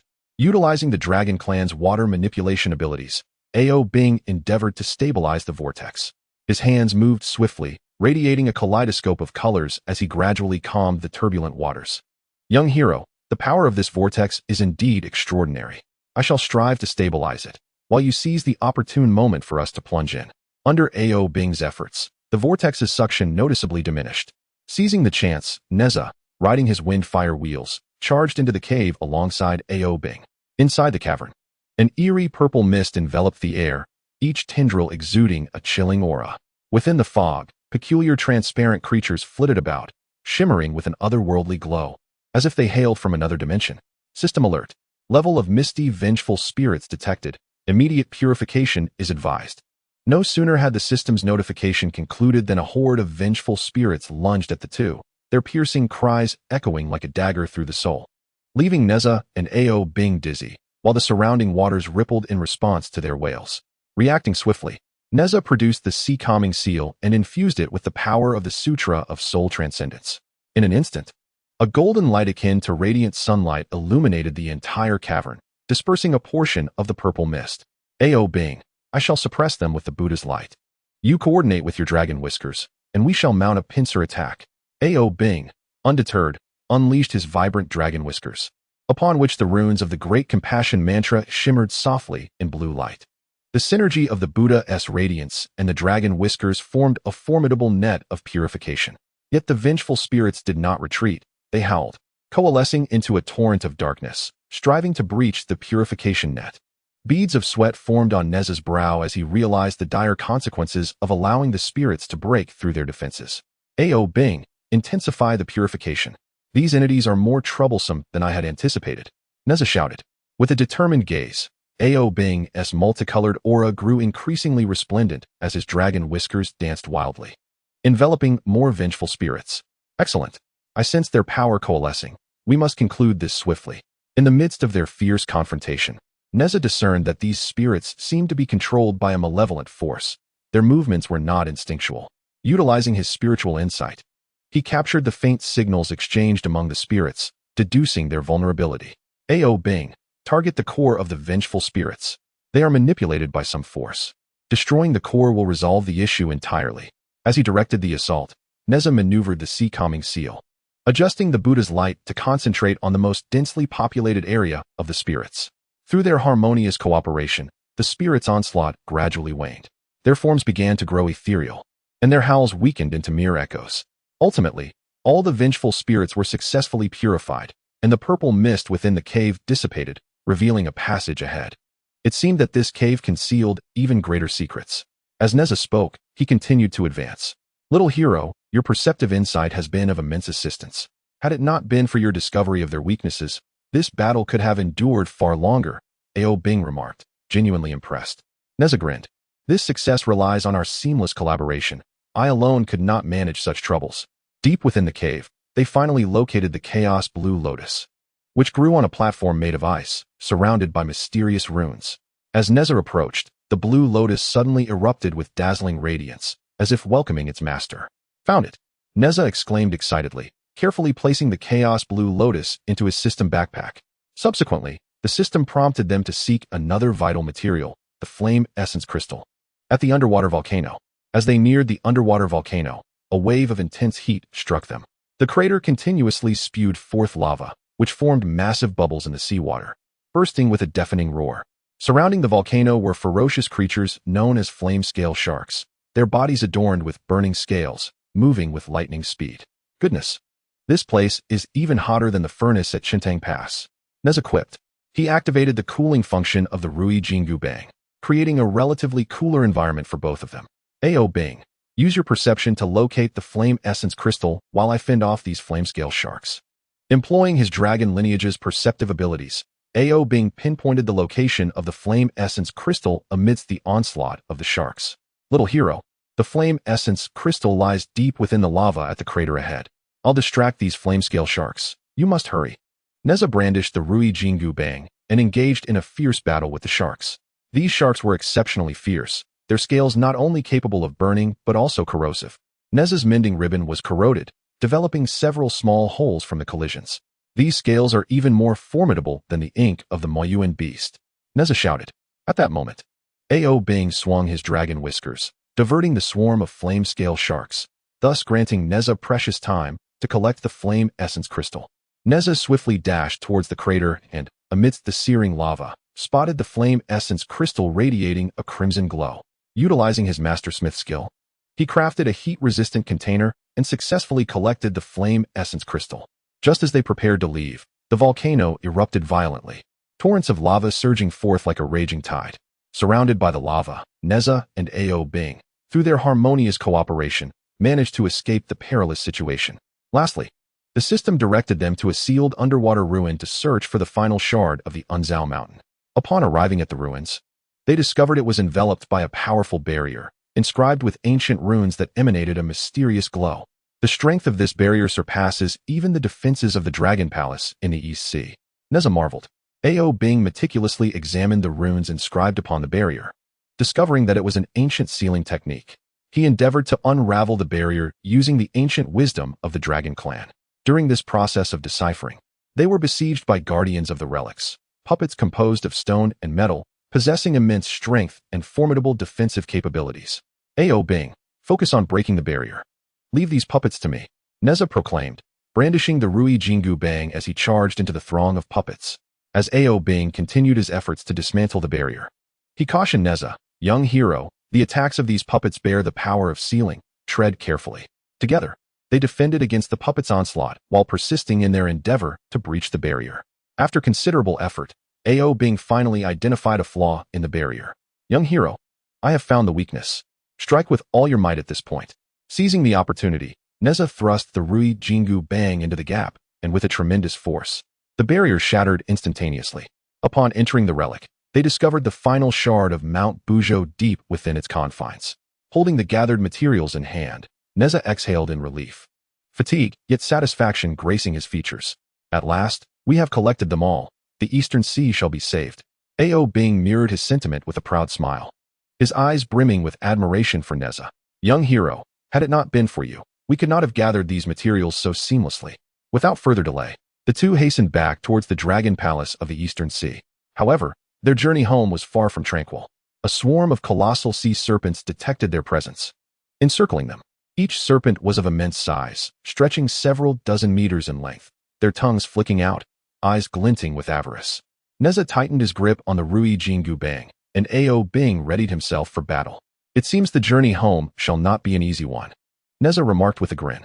Ao Bing, you maneuver from the left. I shall strike head on, and we shall catch them off guard. The two fought side by side. Nezha utilizing his agility to target the serpent's vulnerabilities, while Ao Bing ensnared their movements with his dragon whiskers. In the midst of the fierce battle, they coordinated their efforts with deft precision, gradually gaining the upper hand and successfully repelling the swarm of sea serpents. After overcoming numerous obstacles, they finally returned to the Dragon Palace of the Eastern Sea. The Dragon King had long awaited their return at the palace entrance, and upon seeing them safely arrive, his anxious heart finally found solace. Nezha and Ao Bing presented the assembled materials to the Dragon King, whose eyes sparkled with gratitude. They understood that the process of upgrading the Rui Jingu Bang would also be fraught with challenges, yet they were confident that through unity, they could alleviate the crisis in the Eastern Sea, bringing new vitality and hope to the region. On their return journey, Nezha and Ao Bing envisioned the scenes that would unfold post-upgrade of the Rui Jingu Bang, their hearts brimming with anticipation. They knew this was merely the beginning, with countless challenges yet to await them. Chapter 36. Material shortage. Nezha and Ao Bing, having endured countless trials and tribulations, returned from the depths of the Eastern Sea to the shores of Qiankun Pass, their weary yet exhilarated bodies dragging behind them. At that moment, the sun poured its golden rays unreservedly over the sea, the shimmering waves dancing like joyful sprites, starkly contrasting with the treacherous undertows and perilous underwater adventures they had just survived. Nezha joyfully stretched his body, the sound of his joints cracking echoing in the air. He turned to Ao Bing beside him, scratching his head as he said, Ao Bing, you keep calling me little hero, and it makes me feel quite uncomfortable. We've fought side by side through so many trials of life and death. Just call me Nezha from now on. It's much more natural. Ao Bing paused for a moment at his words, and then a smile flickered in his deep, abyss-like eyes. The corners of his mouth lifted, revealing a gentle and somewhat affectionate smile. He softly replied, All right, Nezha. This simple response flowed like a warm current between the two, deepening their already profound bond and creating a harmonious atmosphere filled with trust and understanding. With a heart full of anticipation, Nezha eagerly retrieved the sea-stabilizing needle from the Qiankun circle. As it touched his hand, a chill rushed over him. The runes on the needle shimmered with a mysterious and ancient glow, as if silently recounting the glorious past. Nezha grasped the needle tightly, took a deep breath, and called out, System, begin material detection and initiate the upgrade program for the sea-stabilizing needle. His eyes reflected an urgent desire for a successful upgrade, tinged with a hint of anxiety, as this was crucial to resolving the crisis in the East Sea. Ao Bing, attentively watching the sea-stabilizing needle, had his rainbow-colored dragon whiskers swaying gently in the breeze, seemingly anticipating a miracle. In an instant, the system's emotionless prompt resonated, detected upgrade materials. The upgrade progress for the sea-stabilizing needle is at 15. There is a significant gap in the materials required for a complete upgrade.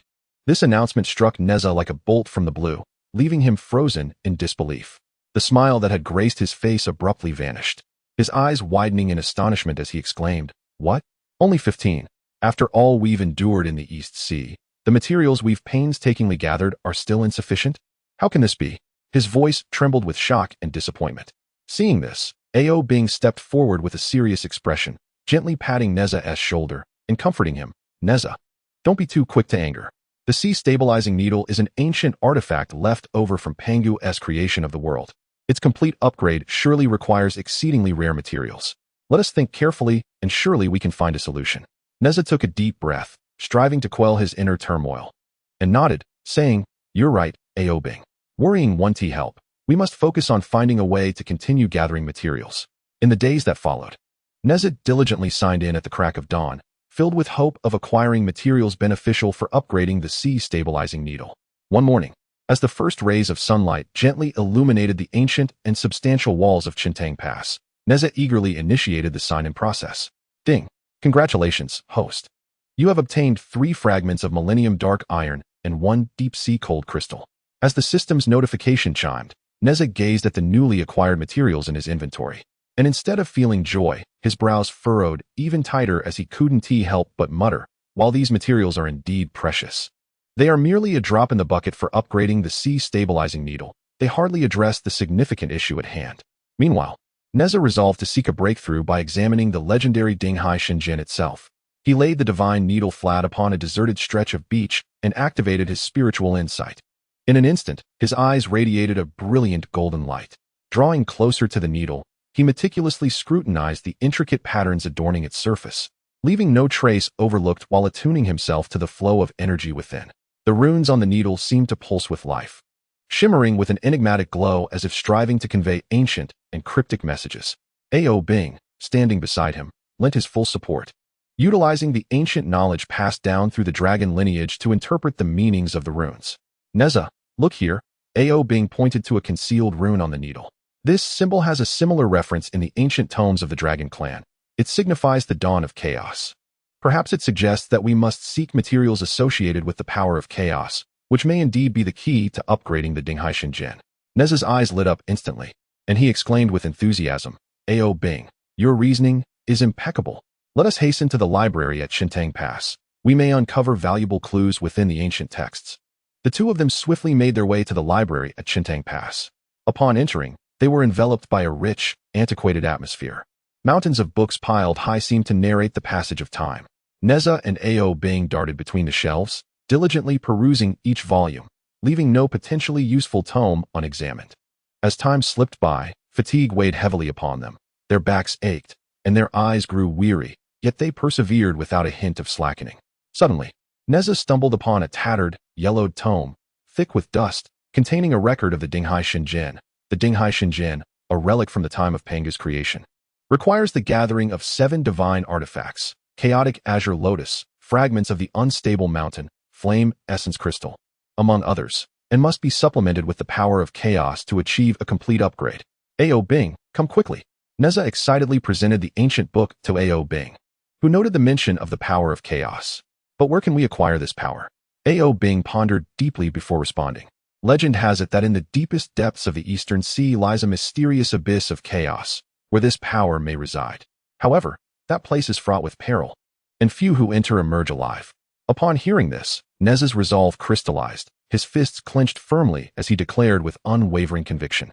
For the sake of upgrading the Dinghaishan Jin and resolving the crisis in the Eastern Sea, we must brave the dangers that lie ahead.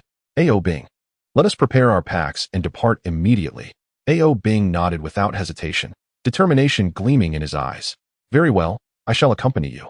We will face whatever challenges arise together. Just as they were preparing to embark, a cacophony of chaos erupted from Shintang Pass. Nezha and Ao Bing's hearts raced as they hurried towards the source of the commotion. Upon arrival, they beheld a monstrous sea creature, colossal as a mountain, wreaking havoc upon Shintang Pass. The creature emanated a dense black mist, suffused with a putrid stench that was utterly nauseating. Its claws were razor-sharp, each swipe conjuring fierce winds that toppled buildings, sending terrified civilians fleeing in all directions. System alert. A formidable sea monster, the devouring spirit demon, has been detected attacking Shintang Pass. Immediate intervention is advised. Upon hearing this, Nezha's eyes ignited with a flicker of fury. Without hesitation, he brandished the sea-suppressing needle and charged towards the creature, simultaneously shouting, Ao Bing, let us first vanquish this beast before we venture into the abyss of chaos. We cannot allow it to harm the innocent people of Shintang Pass. Following closely behind, Ao Bing's vibrant dragon whiskers elongated instantaneously, transforming into a dynamic golden whip that surged forth alongside Nezha. The battle escalated into an intense confrontation, with Nezha employing his agile prowess to dart around the monstrous foe, continuously seeking opportunities to strike. He discerned that although the sea beast was colossal and immensely powerful, its movements were somewhat sluggish, and a peculiar red light flickered ominously at its brow prior to each attack. Ao Bing, I will divert its attention. You seize the opportunity to strike at its brow, for that must be its Achilles heel. Nezha shouted while evading the creature's assaults.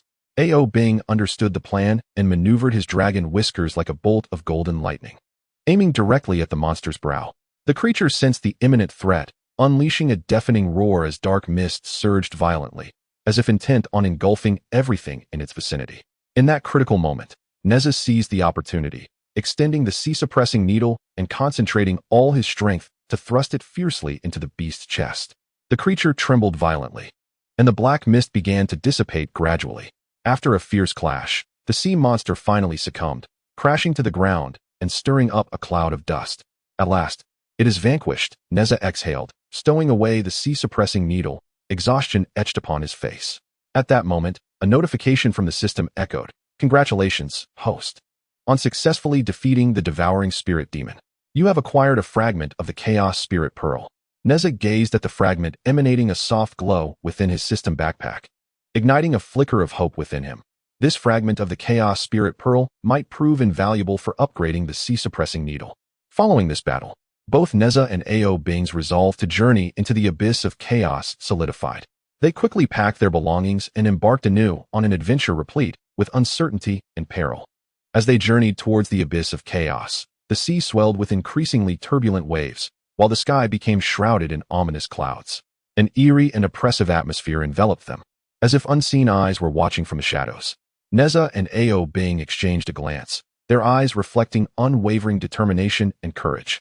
They were acutely aware that the true challenges had only just begun. Chapter 37. Mysterious clues on the morning shores of Qiankun Pass. Sunlight shimmered like scattered gold, delicately filtering through wispy clouds and gently cascading upon the fine sands. The waves, accompanied by the briny sea breeze, rhythmically lapped against the shore, composing a melodious symphony. Since their return from the depths of the ocean, Nezha and Ao Bing had shown no signs of complacency, promptly delving into the study of the sea-suppressing needle. With furrowed brows and a resolute gaze, Nezha carefully lay the sea-suppressing needle upon a massive rock.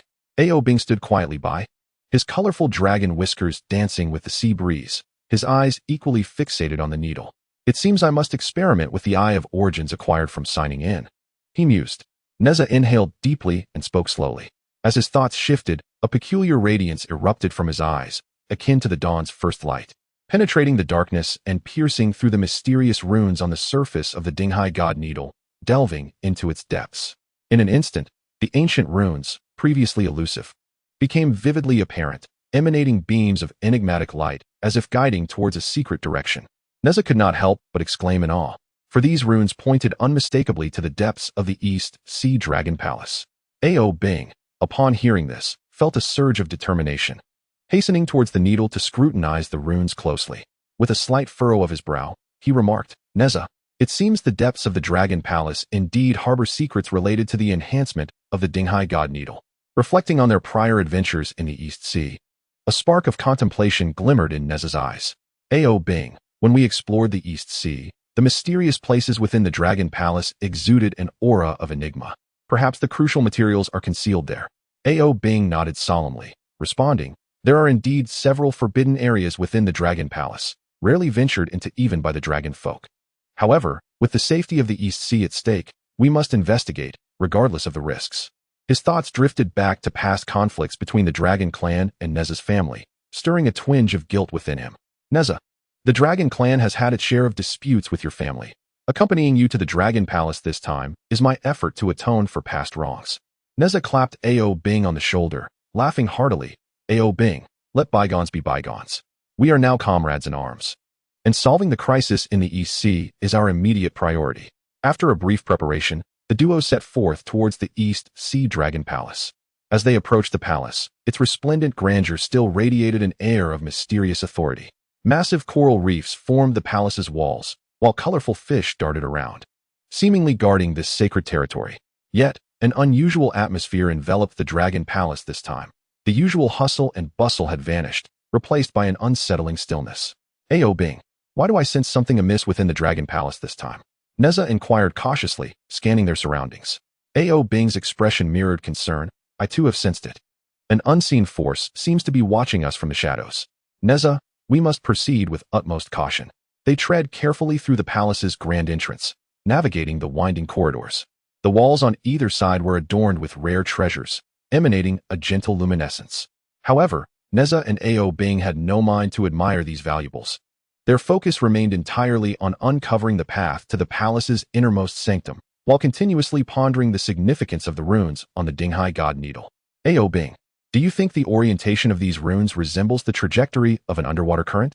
Nezha mused aloud, activating his Eye of Source to closely examine the environment and its connection to the runes. Perhaps this indicates that we must follow a specific water flow to locate the entrance to the forbidden area. Ao Bing nodded slightly, a glimmer of thoughtfulness in his eyes. You make a compelling point. Moreover, the arrangement of these runes bears a striking resemblance to the celestial maps chronicled in the ancient tomes of the Dragon Clan, perhaps even linked to the fluctuations of the tides. Just as the two were engaged in conversation, A battalion of shrimp soldiers and crab generals obstructed their path. The leading shrimp commander brandished his spear and proclaimed with authority, "Halt! Who are you? Why have you trespassed into the Dragon Palace?" Ao Bing stepped forward, revealing the Dragon Clan's insignia, and declared with gravitas, "I am Ao Bing, and my visit concerns the safety of the East Sea. Allow us passage at once." The shrimp commander, though intimidated, hesitated. "Your Highness Ao Bing, there is a recent decree forbidding outsiders from entering the Dragon Palace. I must request that you present the appropriate token." Nezha furrowed his brow, prepared to protest, but Ao Bing swiftly restrained him, patiently elucidating. "We have come in search of crucial materials to upgrade the sea-calming needle, essential for resolving the crisis in the East Sea. This matter is of utmost urgency and cannot afford delay. Please relay this to the Dragon King.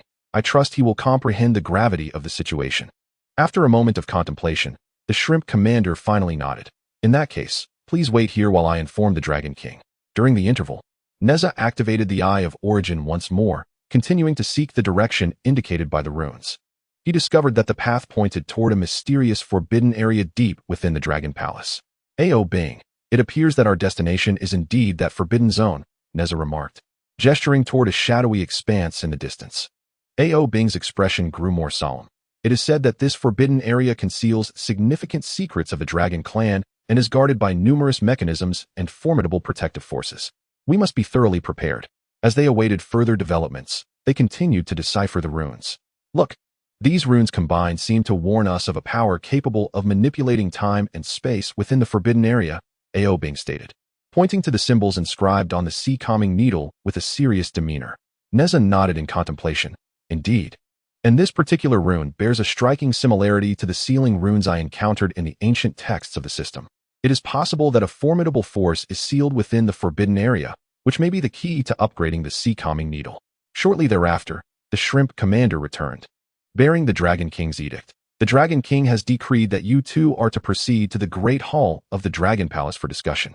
Nezha and Ao Bing exchanged knowing glances, understanding that this was the first step toward entering the depths of the Dragon Palace. Following the shrimp commander, they arrived at the Great Hall, where the Dragon King sat upon his throne, gazing at them with a grave expression. "I am aware of your purpose. The crisis in the East Sea is of great consequence, and the Dragon Clan shall not remain indifferent. However, the forbidden area deep within the palace pertains to the safety of our kind, and you must exercise utmost caution." Under the Dragon King's guidance, Nezha and Ao Bing finally reached the entrance to the forbidden area. There, a massive stone door stood resolutely closed, its surface etched with enigmatic runes that emanated a powerful energy wave. "System alert. High-level restrictions detected. Proceed with caution in the unlocking process." Nezha gazed at the stone door, taking a deep breath as he remarked, "Ao Bing, it seems the true challenge is only just beginning." Ao Bing clenched his fists and resolutely declared, "Nezha, regardless of the myriad challenges that lie ahead, we must face them together, seeking the crucial materials to resolve the crisis in the East Sea." With that, Nezha and Ao Bing commenced their examination of the runes etched upon the stone door, endeavoring to uncover a method to dismantle the barrier. They sought clues from their previous interpretations of the runes related to the sea god's staff, hoping to discover the key to unlocking the stone door. What perils might they encounter along this journey? Would they successfully penetrate the forbidden grounds and acquire the essential materials needed for the enhancement of the sea god's staff? And what hidden secrets lurked in the depths of the Dragon Palace? All remained uncertain, yet as their exploration deepened, a thrilling adventure awaited them. Nezha crouched down, gently tracing the runes on the stone door with his fingers, attempting to discern a pattern within the uneven textures. His gaze was sharp as an eagle's, missing no detail. Meanwhile, Ao Bing paced around the stone door, murmuring incantations, merging the ancient spells of the Dragon Clan with the arrangement of the runes in an effort to trigger some concealed mechanism. Suddenly, the runes upon the stone door began to flicker, emitting a deep, resonant hum. A powerful force surged forth from the door, pushing Nezha and Ao Bing backward. They quickly regained their balance and exchanged a glance, both eyes reflecting a flicker of astonishment. "It seems this barrier is even more formidable than we anticipated," Nezha gasped. Ao Bing nodded gravely. "Yet we cannot falter. We must discover a means to break it." At that moment, an illuminating thought flashed through Nezha's mind. He recalled a passage in the ancient text that detailed the combinations of runes. Perhaps that method could be employed to dismantle the current barrier.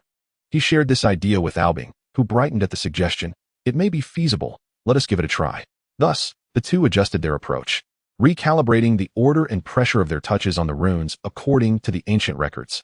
As they proceeded, the runes shimmered more intensely, and the hum grew louder.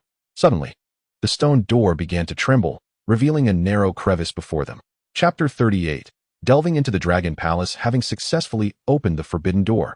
Nezha and Aobing were acutely aware of the urgency of time, leaving no room for delay. After a brief respite, they once again plunged into the East Sea, venturing toward the enigmatic depths of the Dragon Palace. The surface of the ocean roiled violently, the inky waters surging and roaring under the onslaught of fierce winds. As if heralding the impending trials ahead, Nezha retrieved the cloak of concealment obtained from the system's rewards. This cloak, as light as a gossamer wing, radiated a mysterious luminescence, adorned with arcane runes that swirled like a galaxy, reminiscent of an ancient poem, each line telling tales of the passage of time and enigma. Aobing, with this treasure, we shall evade the palace guards and stir up less trouble, Nezha proclaimed, unfurling the cloak and giving it a gentle shake, instantly enlarging it like a blooming flower in the dark night, enveloping both of them within its embrace. As they stepped into the vicinity of the Dragon Palace, a battalion of patrolling shrimp soldiers and crab generals swam towards them. Armed and vigilant, these sentinels exuded an aura of lethal intent. Nezha and Aobing halted abruptly, holding their breath. Cloaked in the guise of an invisibility mantle, they seemed to meld into the surrounding seawater, leaving no trace. The shrimp soldiers and crab generals scoured the vicinity but found nothing, departing with grumbled curses. That was a close call, Nezha whispered, a look of relief washing over his face. This invisibility mantle proved far more effective than the stealth techniques of Qiankun Pass. Aobing smirked slightly, jesting, if it weren't for your cleverness, we might have already been encircled by the Dragon Palace guards. As they pressed onward, the surroundings grew increasingly eerie. Massive coral reefs loomed like grotesque beasts, flickering in and out of sight within the deep blue waters, as if poised to strike at any moment. Various peculiar fish swam past them, some with eyes glinting with an uncanny light, seemingly capable of piercing through their disguise. As they delved deeper, the water pressure intensified, demanding tremendous effort with each step. Nezha and Aobing were compelled to harness their powers to withstand the onslaught of the pressure. Simultaneously, the fluctuations of spiritual energy became increasingly erratic, oscillating between intense and feeble, as though a mysterious force was manipulating them from the shadows. Aobing, do you sense it? The fluctuations of spiritual energy around us are quite abnormal. Nezha furrowed his brow, activating his spiritual sight in an attempt to trace the source of the energy. Aobing, equally solemn, employed his dragon lineage's perceptive abilities to scrutinize the surrounding changes. I detect a formidable force surging ahead, possibly related to the critical materials we seek. However, there seems to be a hint of malevolence intertwined with this power. We must exercise caution. At that moment, a school of enormous sharks surged toward them. These sharks, cloaked in black scales that glimmered with a chilling sheen, bore rows of sharp fangs, exuding a nauseating scent of blood. This is bad. It's a pack of black-scaled sharks, Aobing shouted. These creatures are exceedingly fierce and possess a degree of intelligence, making them difficult to contend with. Nezha swiftly drew the sea stabilizer, gripping it tightly. Don't panic. I will hold them off while you look for a weakness. If we cannot handle these few sharks, how shall we navigate the East Sea in the future?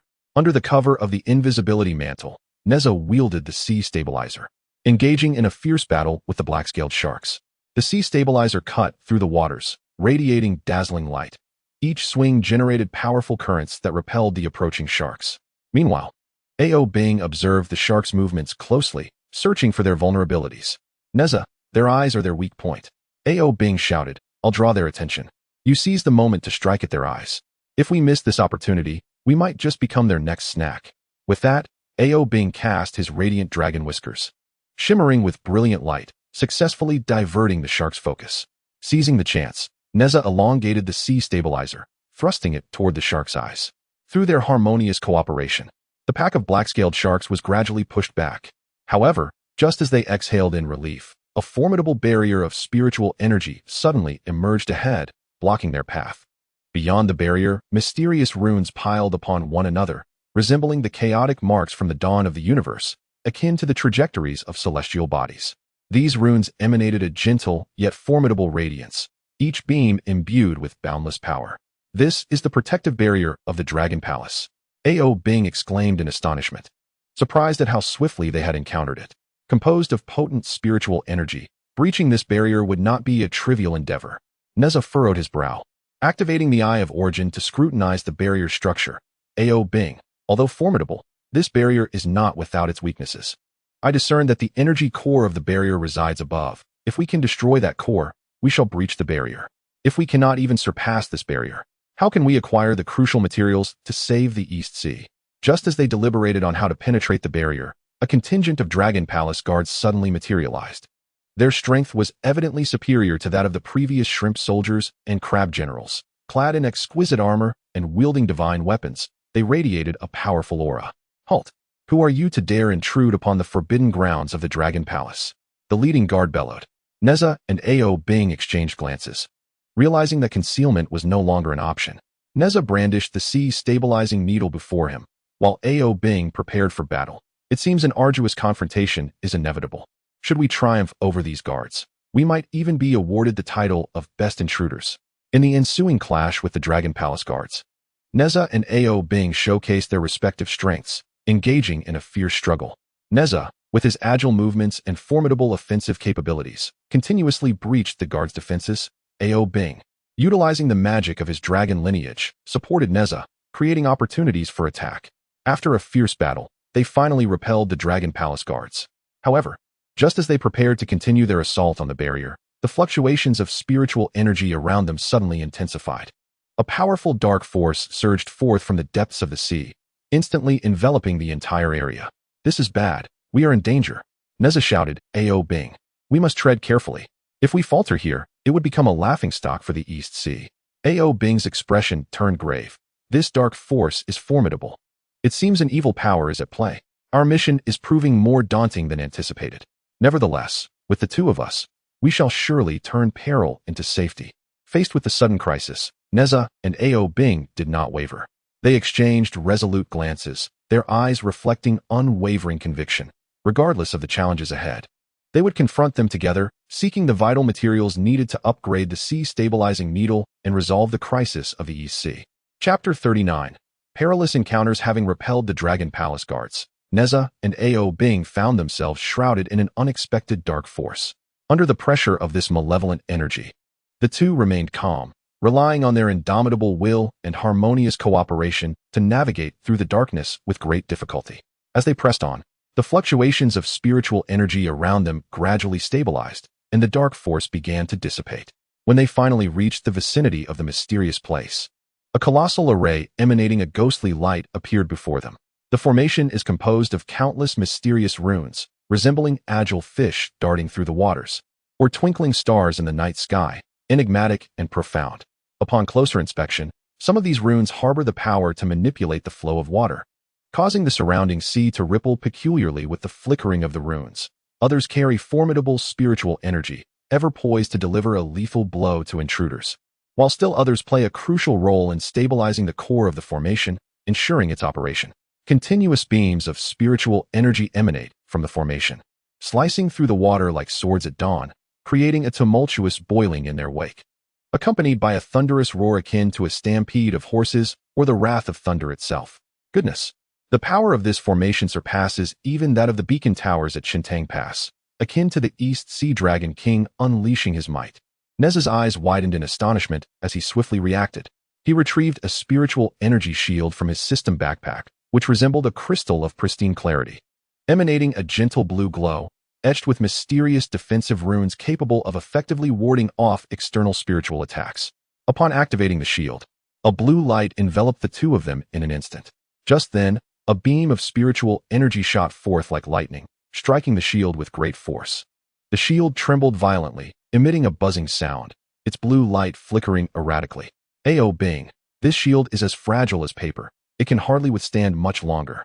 You, the little prince of the dragon clan, quickly use your perception of spiritual energy to find a flaw in this formation. Nezha shouted. Ao Bing's expression turned grave. He closed his eyes, employing the unique abilities of his dragon lineage to carefully sense the flow of spiritual energy around them. Throughout the long lineage of dragons, they possess an extraordinary sensitivity to spiritual energy, capable of detecting the slightest fluctuations. Nezha, the flow of spiritual energy in this formation is more chaotic than the most intricate star chart in the Dragon Palace. but I have noticed that at regular intervals, a brief gap in the energy appears in the southeast corner. Ao Bing opened his eyes and pointed towards the southeast corner of the formation. Nezha nodded, his gaze fixed intently on the formation. I will draw its fire. You must seize the opportunity for us to charge through. If we can break through successfully, perhaps this formation will fume with frustration. With that, Nezha brandished the sea-stabilizing divine needle, deliberately provoking the formation. He elongated the needle and thrust it towards the formation, drawing a barrage of spiritual energy beams towards him. Under the assault of the beams, Nezha's shield wavered perilously. Ao Bing, hurry! If you don't act now, my shield will gloriously sacrifice itself. Nezha shouted. Ao Bing, seizing the moment, unleashed his colorful dragon whiskers, which instantly elongated, wrapping around Nezha's waist. The two shot forth like arrows released from a bow towards the southeast corner of the formation. Just as they were about to reach the gap, a beam of spiritual energy suddenly altered its course, hurtling towards them. Watch out! Ao Bing shouted, forcefully pushing Nezha aside. The beam grazed Ao Bing's arm, leaving a deep gash, and blood immediately stained the surrounding waters crimson. Ao Bing, are you all right? Nezha asked anxiously. Ao Bing gritted his teeth, enduring the pain as he spoke. I am fine. This minor injury is merely a greeting from the formation. Let us press onward. The duo readied themselves and moved closer to the core of the array. As they delved deeper, the assaults from the formation intensified. Streams of spiritual energy rained down upon them like a torrential downpour, leaving them scarcely able to respond. As they evaded the attacks, Nezha and Ao Bing continued their search for a flaw in the formation. Nezha, I believe the core of this formation lies below us. We can break through from below, avoiding the direct onslaught of these spiritual beams. Perhaps the formation is perplexed as to why it suddenly cannot locate its target. Ao Bing suddenly exclaimed. Nezha's eyes sparkled with inspiration. Excellent idea. Ao Bing, you descend first to scout the path while I shield us from these assaults. If the formation dares to pursue you, I shall show it a thing or two. Ao Bing nodded and summoned the water-controlling powers of his dragon lineage, carving a passage through the seawater as he swiftly descended. Nezha brandished the ruler of the seas, engaging in fierce combat with the spiritual beams. The ruler of the seas emitted dazzling glimmers through the water, repelling the incoming spiritual energy. However, the formation seemed to sense their intentions, and its attacks grew increasingly frenzied. A multitude of spiritual beams converged, forming a colossal vortex that ensnared Nezha within its grasp. Ao Bing, save me. This vortex spins more violently than my family's windfire wheels. I am on the verge of losing consciousness. Nezha struggled valiantly within the whirlpool, calling out desperately. Upon hearing the cries, Ao Bing immediately returned, wielding the power of his dragon lineage in an attempt to disperse the spiritual vortex. Nezha, hold on. I am coming to rescue you. It seems the formation is resolute in preventing our passage. Ao Bing extended his dragon whiskers, which reached out like resilient ropes, toward Nezha. Through Ao Bing's efforts, the spiritual vortex gradually began to dissipate. Nezha grasped the dragon whiskers and successfully extricated himself from danger. That was close. I almost became a meal for that vortex. Nezha gasped, catching his breath. The two continued their advance toward the core of the formation. However, as they approached, they were met with a new crisis. A host of puppets, formed from condensed spiritual energy, materialized before them. These puppets varied in shape, some resembling ferocious beasts, others appearing as weapon-wielding warriors, exuding formidable presences. It appears this formation is not only armed with spiritual beams, but also guarded by these puppets. Quite the thoughtful array, akin to setting a banquet of challenges. Nezha frowned as he positioned the ruler of the seas defensively. Ao Bing also prepared for battle. These puppets are composed of concentrated spiritual energy. We must tread carefully to avoid their attacks. Perhaps defeating them will compel the formation to surrender. In their confrontation with the puppets, Nezha and Ao Bing each leveraged their strengths. Nezha, with his agile movements and potent offensive capabilities, consistently breached the puppets' defenses, while Ao Bing employed his dragon magic to support Nezha, creating opportunities for attack. After a fierce struggle, they finally repelled the puppets. Yet, just as they were poised to advance further, the formation underwent a sudden transformation. The originally scattered beams of spiritual energy converged, forming a colossal barrier that obstructed their path. This formation has been upgraded. Has it been fueled by some stimulant, endlessly escalating? Nezha furrowed his brow, activating the Eye of Origin to scrutinize the structure of the barrier. Ao Bing, utilizing the perceptive abilities of the Dragon Clan, assisted Nezha in seeking a means of breach. Nezha, it appears that the core of this barrier's energy is situated at its center, but the surrounding fluctuations of spiritual energy are exceedingly potent, making it quite challenging for us to approach. It seems this formation intends to engage us in a relentless struggle, Ao Bing remarked. After a moment of contemplation, Nezha replied, I have a plan. I will first attract the barrier's firepower using the Rui Jingu Bang, while you take the opportunity to breach from the side and locate the energy core. Perhaps once we succeed in breaking through, this formation will be left in tears. Ao Bing nodded in agreement. Indeed, we must proceed with caution. With that, Nezha brandished the Rui Jingu Bang and charged towards the barrier. The impact between the Rui Jingu Bang and the barrier produced a deafening sound, reverberating as if the entire seabed were trembling. Meanwhile, Ao Bing seized the moment to circumvent the barrier, searching for the energy core. Chapter 40. The search for the core after an intense clash with the protective formation. Nezha and Ao Bing were covered in fragments of spiritual energy, their garments tattered. Yet, their gazes burned bright. The recent battle had not extinguished their fighting spirit. Panting heavily, Nezha retrieved the Rui Jingu Bang back into the Qiankun circle, gazing at the formation they had just breached, a smile curling at the corners of his lips. Ao Bing, look, this so-called indestructible protective formation has fallen to us. Ao Bing, wiping the blood from his arm's wound, nodded slightly, his multicolored dragon whiskers swaying gently. Indeed. However, the road ahead is likely to be even more perilous. We must not let our guard down. With that, the two proceeded along the passageway at the rear of the formation, soon arriving at the entrance to the mysterious realm. At the entrance, a thick mist hung like a heavy curtain, obscuring the internal landscape.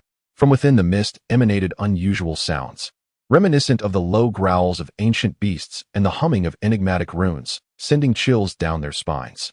Nezha frowned, activating his spiritual insight in an attempt to pierce through the fog, yet the mist was too dense. Even his insight could not discern a single detail.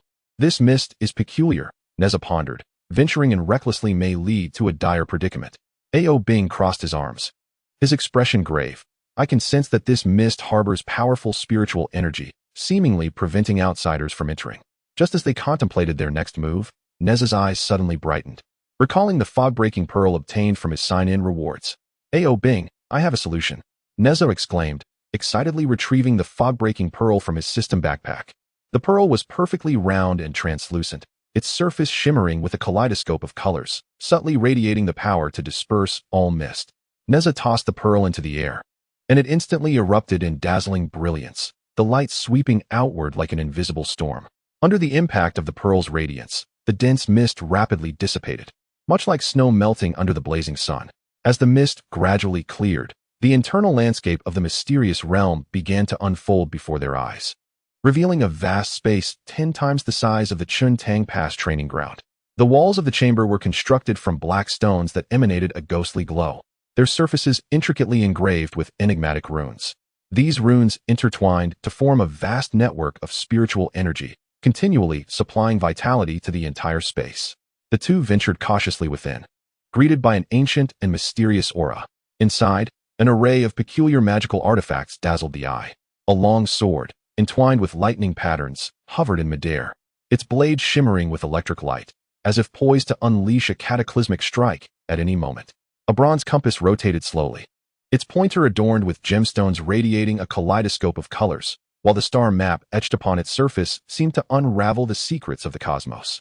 Not far away stood a statue of white jade, holding a jade vial from which a fragrant liquid continuously overflowed. Upon contact with the air, the liquid transformed into countless tiny runes, dissolving into the atmosphere. In a corner of the space, crystals exuding a rainbow of colors thrived. Some of these crystals stood tall and straight like swords, their interiors flowing with a molten red liquid, causing the patterns on their surfaces to shift continuously. Others resembled delicate coral, their surfaces flickering with blue arcs of electricity, each flash accompanied by a soft crackle. Yet others took the shape of spheres, within which a miniature universe seemed to be in motion, with stars twinkling and nebulae swirling. Ao Bing, these artifacts and crystals exude an extraordinary essence. The crucial upgrading materials may very well lie among them.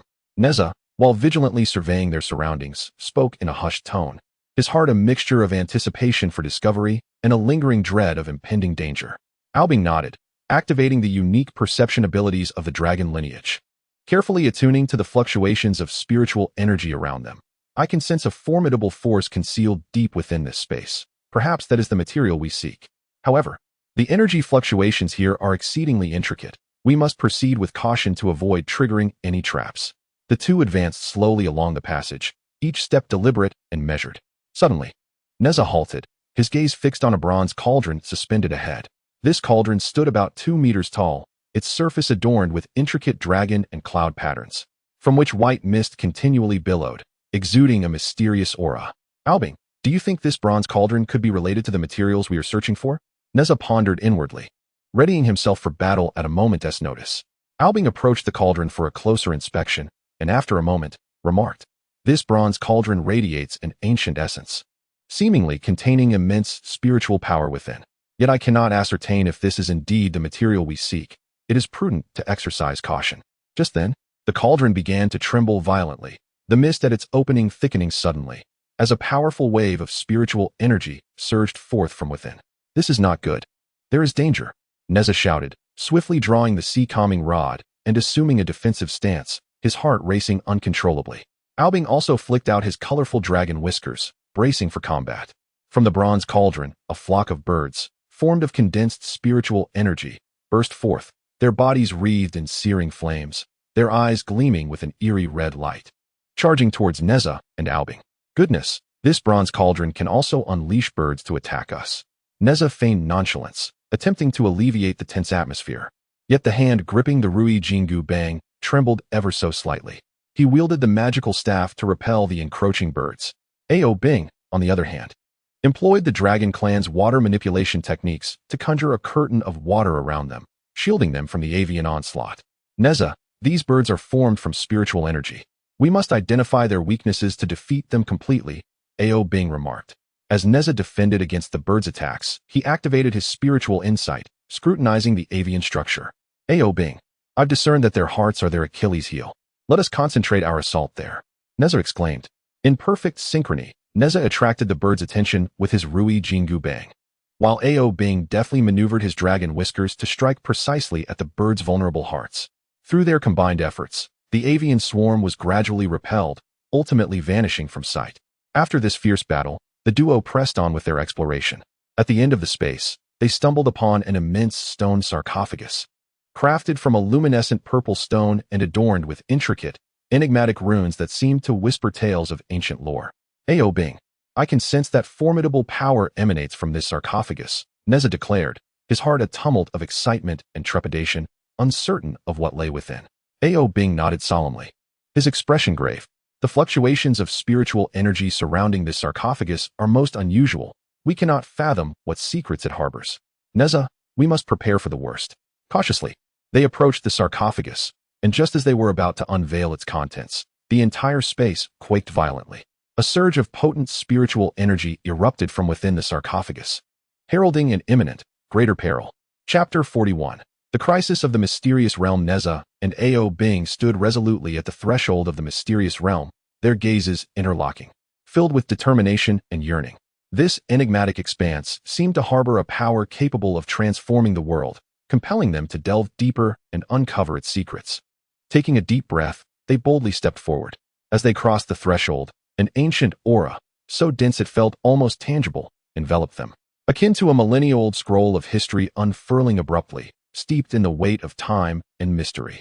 This chilling presence gripped their hearts like an invisible yet potent hand, rendering them momentarily breathless. Gazing around, they found themselves shrouded in a delicate, violet mist, reminiscent of a dreamlike veil, yet emanating an unmistakable sense of danger. The mist swirled ominously in the dimness, as if alive, morphing unpredictably. At times, it coalesced into the fierce silhouettes of monstrous creatures, while at others, it twisted into cryptic, ancient runes, whispering long-buried secrets of this land, sending shivers down their spines. Before they could thoroughly examine their surroundings, the ground beneath them trembled without warning. The vibrations intensified, resembling an ancient behemoth awakening from its deep slumber, angrily thrashing against the earth, striving to break free from its constraints. Immediately, a dull rumbling echoed from the depths of the earth, growing increasingly loud, as if it sought to shatter the very space around it, causing one's eardrums to throb with pain. "This is bad," Nezha shouted, instinctively sensing the encroaching danger through his innate combat intuition. In an instant, Countless sharp stone spikes erupted from the ground with the ferocity of 1,000 arrows.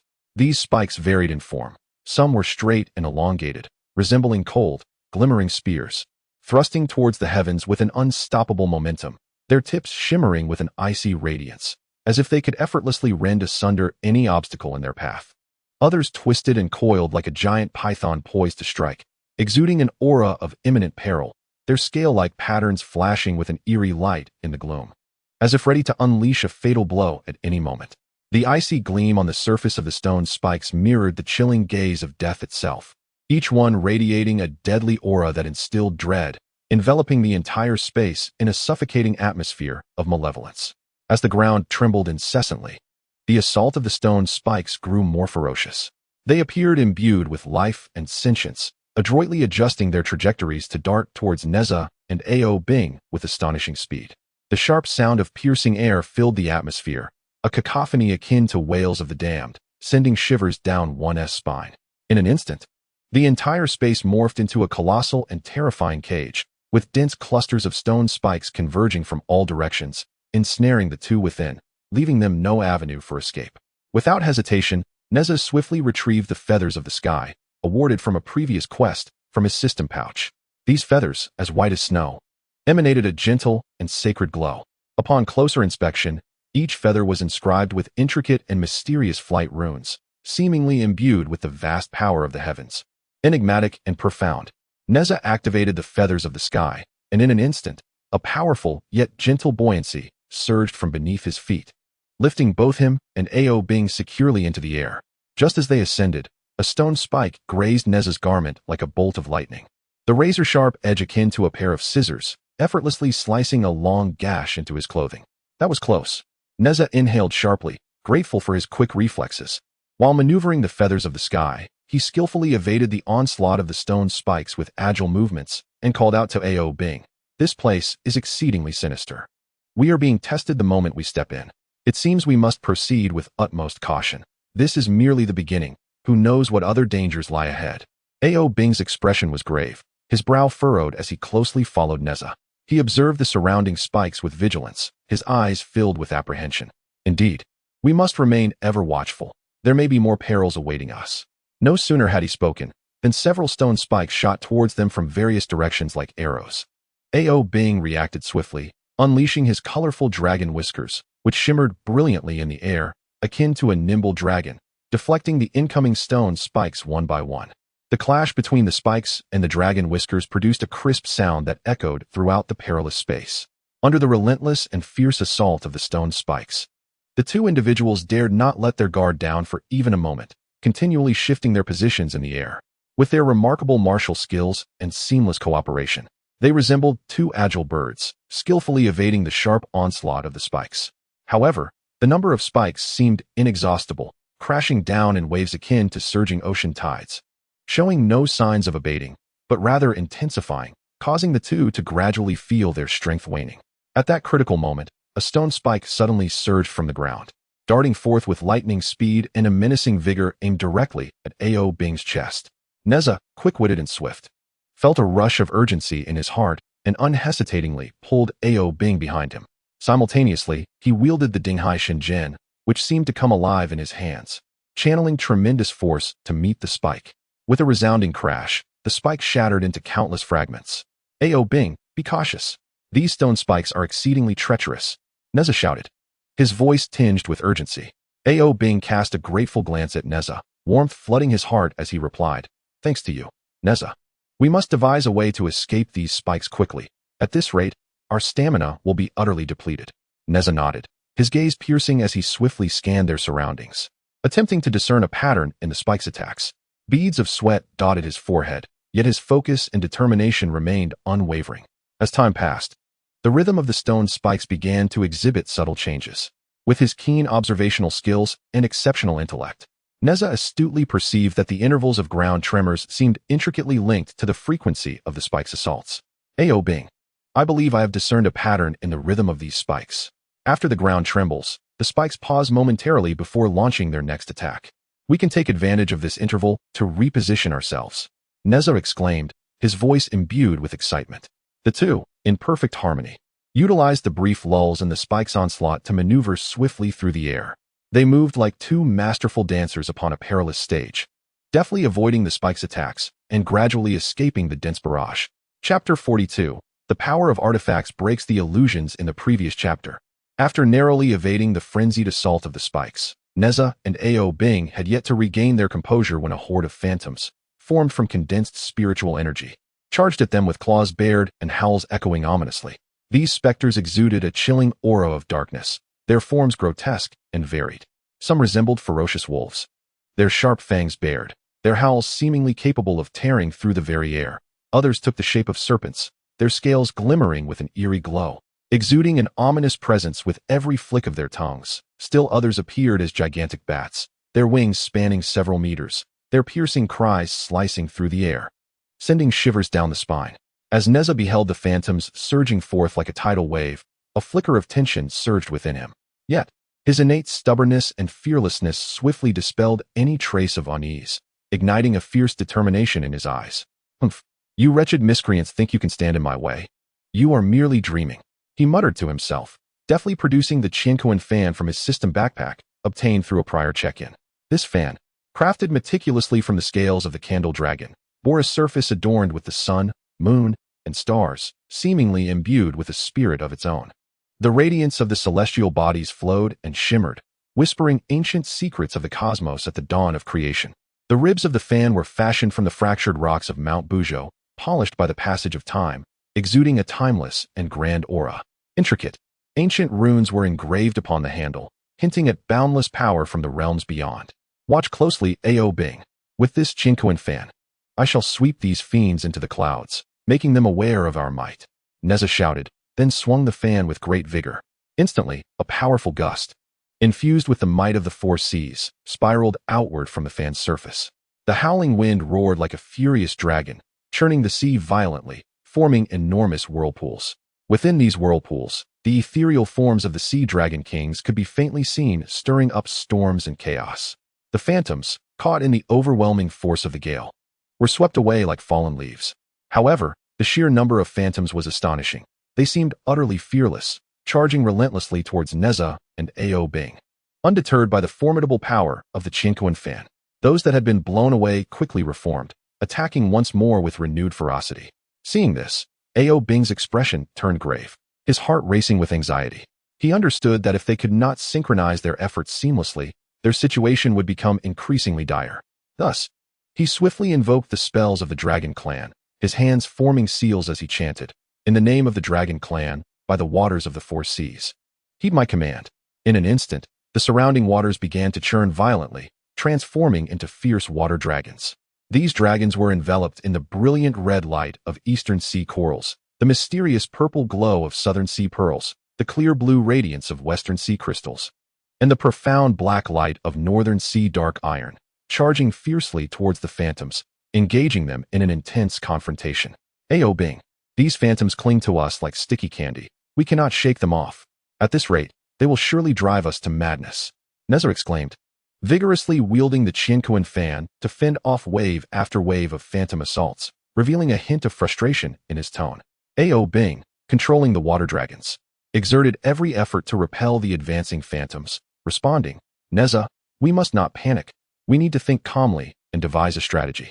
Though these phantoms appear formidable, they must possess weaknesses." At that moment, seizing a fleeting opportunity while maneuvering against the phantoms, Nezha activated the insight eye reward from the check-in.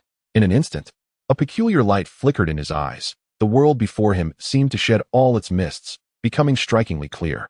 He discerned that the phantoms were composed of a dense, almost tangible spiritual energy, and at their chests glowed a faintly luminous core of spiritual power, undoubtedly their fatal flaw. "Ao Bing, I have discovered the weakness of the phantoms. Their chests harbor a core of spiritual energy.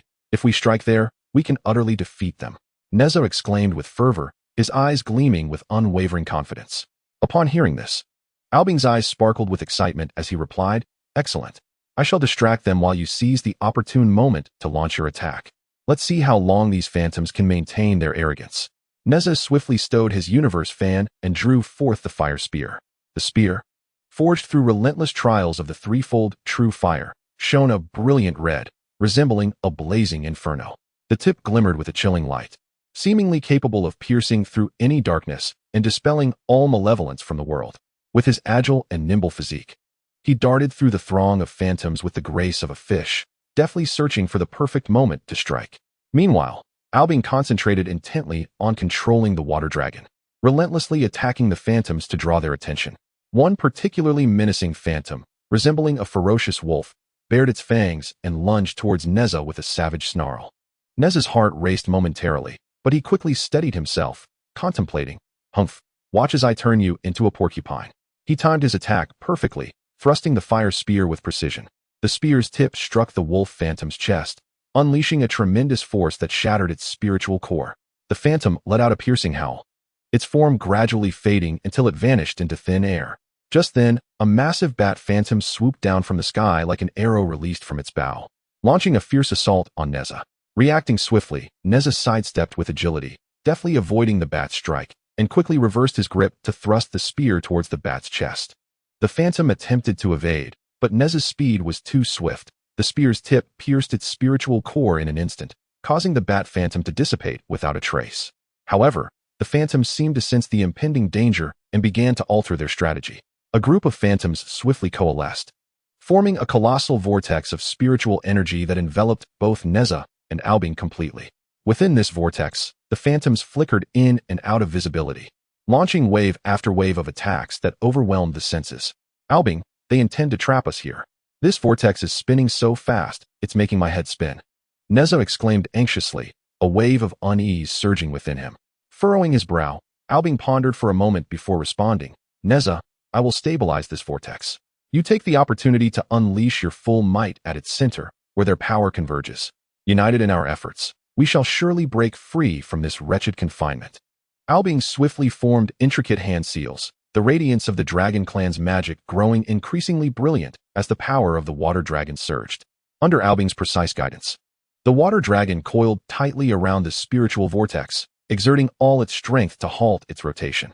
Meanwhile, Nezha brandished the fire spear, charging forth towards the vortex's core with the ferocity of an unleashed cannonball. In the arduous journey towards the heart of the vortex, Nezha found himself besieged by the frenzied attacks of the phantoms, which swarmed from all directions, attempting to thwart his advance. Yet, with indomitable will and unparalleled martial prowess, Nezha repelled the phantom creatures time and time again. At long last, after enduring countless trials, he reached the very center of the vortex and plunged his fiery spear down with great force. With a thunderous roar, the spiritual vortex shattered into oblivion, and the phantoms dissipated into twinkling starlight in the air. However, just as Nezha and Ao Bing believed the battle had come to a close, a colossal phantom emerged slowly from the depths of darkness. This phantom resembled a Qiankun, surrounded by an intense black flame that threatened to consume the surrounding space. Its eyes glimmered with a sinister crimson light, and each roar unleashed an overwhelming sonic wave, causing the very air around them to tremble, as if it could be torn asunder at any moment. Goodness, this formidable creature appeared far more challenging than the previous phantoms. It was astonishingly powerful. Nezha furrowed his brow, his expression grave, yet he felt no inclination to retreat. Ao Bing clenched his fists, equally solemn, proclaiming, no matter how powerful it is, we must not falter. Nezha, let us fight side by side this time. We shall not be bested by this giant. Nezha nodded earnestly, standing shoulder to shoulder with Ao Bing, bracing themselves to confront a new and even more daunting challenge. Chapter 43. The Perilous Mist Trap. Having successfully vanquished the colossal Qiankun phantom, Nezha and Ao Bing finally allowed their taut nerves to relax as they watched the phantom dissolve into shimmering starlight. Ao Bing exhaled a sigh of relief, wiping the beads of sweat from his forehead with fatigue evident in his voice. At last, we've dealt with this behemoth. I never anticipated it would be so formidable. Nezha laughed heartily, giving Ao Bing a reassuring pat on the shoulder, yet it has been thoroughly subdued by us. Now let us press on. Perhaps the materials for upgrading the sea-calming needle await us ahead. After a brief respite, the duo ventured deeper into the enigmatic realm. Not far into their journey, they were enveloped by a mysterious mist. This was no ordinary fog. It was born from the fusion of chaotic energy and the breath of the candle dragon during the collapse of Mount Buzhou, thick as ink, resembling an impenetrable wall that instantly shrouded them. The mist was cold and damp, carrying a foul stench reminiscent of decaying leaves mixed with the mire of the deep sea. interspersed with the primal essence of chaos from the dawn of creation, provoking an urge to retch. Within the mist, the surroundings became obscured, with everything twisted and deformed, as if ensconced in a phantasmal realm where the candle dragon could be seen flickering in and out of view, exhaling the mysteries of the cosmos. Nezha, alert, gripped his fiery spear tightly, the shaft quivering slightly as he attempted to pierce the mist with his spiritual eye. Yet it seemed to possess an enigmatic power that eluded even his keen perception. Frowning deeply, he stepped closer to Ao Bing and whispered, Ao Bing, this mist is peculiar. We must tread carefully. As he spoke, his gaze cautiously swept through the mist, and his hands instinctively adjusted the grip of his weapon. Ao Bing nodded heavily, his rainbow-colored dragon whiskers subtly flickering, enveloped in a faint blue glow, his expression stern. He slightly leaned closer to Nezha and whispered, Indeed, I sense that this fog conceals numerous dangers. We must not let our guard down. At that moment, an eerie sound emanated from the depths of the mist. This sound was not merely an ordinary noise, but a haunting amalgamation of the beguiling cries of a nine-tailed fox, the furious roars of a Qiankun, and the sorrowful wails of tormented spirits. It seemed to possess a magical quality, relentlessly gnawing at their minds, conjuring various illusions within their consciousness. Nezha felt a sudden dizziness wash over him, visions of his parents and the citizens of Yangcheng Pass being assailed by malevolent forces flooding his mind. Igniting a surge of anger and anxiety within him, he instinctively tightened his grip on the fire-tipped spear, his body trembling slightly, his footing becoming unsteady. Ao Bing furrowed his brow, veins bulging on his forehead, as he swiftly formed hand seals in an effort to resist the disruptive sound, clearly affected by it as well. In this critical moment, Nezha recalled the clear heart jade pendant he had received upon signing in. This pendant was no ordinary talisman. It was a beautiful jade from Kunlun, brought by the Azure Bird under the Western Queen Mother, inscribed with ancient runes meant to suppress evil spirits, emanating a gentle glow as if harboring the power to dispel all malevolence. The instant he grasped the pendant, a refreshing aura coursed through his arm and spread throughout his body, instantly sharpening his senses. He thrust the pendant into Ao Bing's hands, gripping Ao Bing's arm with urgency as he implored, Ao Bing, take this. The pendant can shield us from this sinister sound. Upon receiving the pendant, Ao Bing let out a sigh of relief, his expression gradually regaining clarity, and he gratefully patted Nezha's hand, saying, Thank goodness for you. Otherwise, we would surely fall victim to this fog.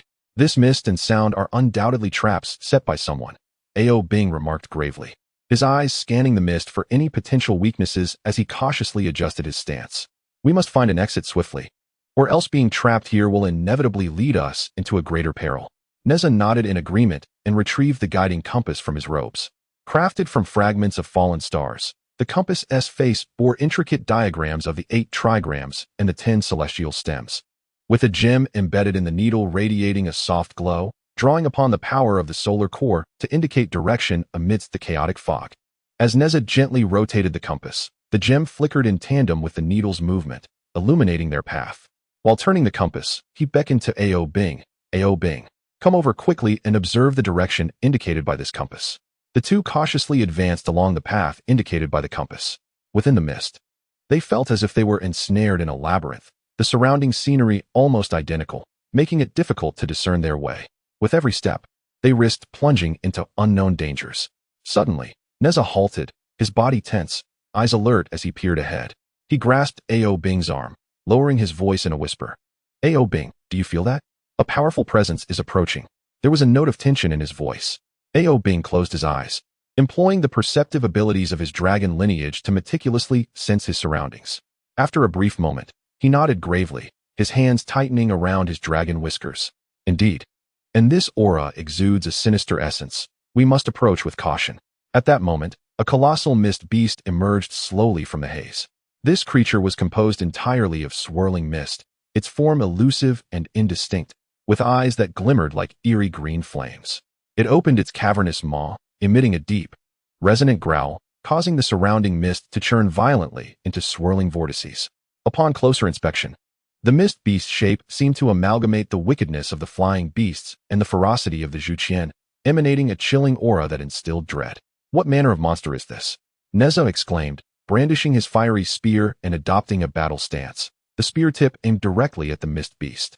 His gaze was resolute as he slightly tilted his head towards Ao Bing, signaling, I shall engage it head-on. You seek its vulnerabilities from the side. Ao Bing understood the unspoken strategy, a glint of determination flashing in his eyes as he arched his dragon whiskers in the air, launching an attack towards the creature's flank. Understood. I shall ascertain the extent of this beast's prowess. Nezha shouted with fervor, propelling himself towards the mist beast with a forceful leap. His fiery spear ablaze with the intensity of true flames aimed at the creature. However, the mist beast's form was extremely ethereal when the spear struck. It felt as though it had pierced a cloud, inflicting no damage whatsoever. How does one combat this creature? Its body is impervious to force. Nezha furrowed his brow, a flicker of confusion crossing his face as he withdrew his spear to evade the mist beast's counterattack.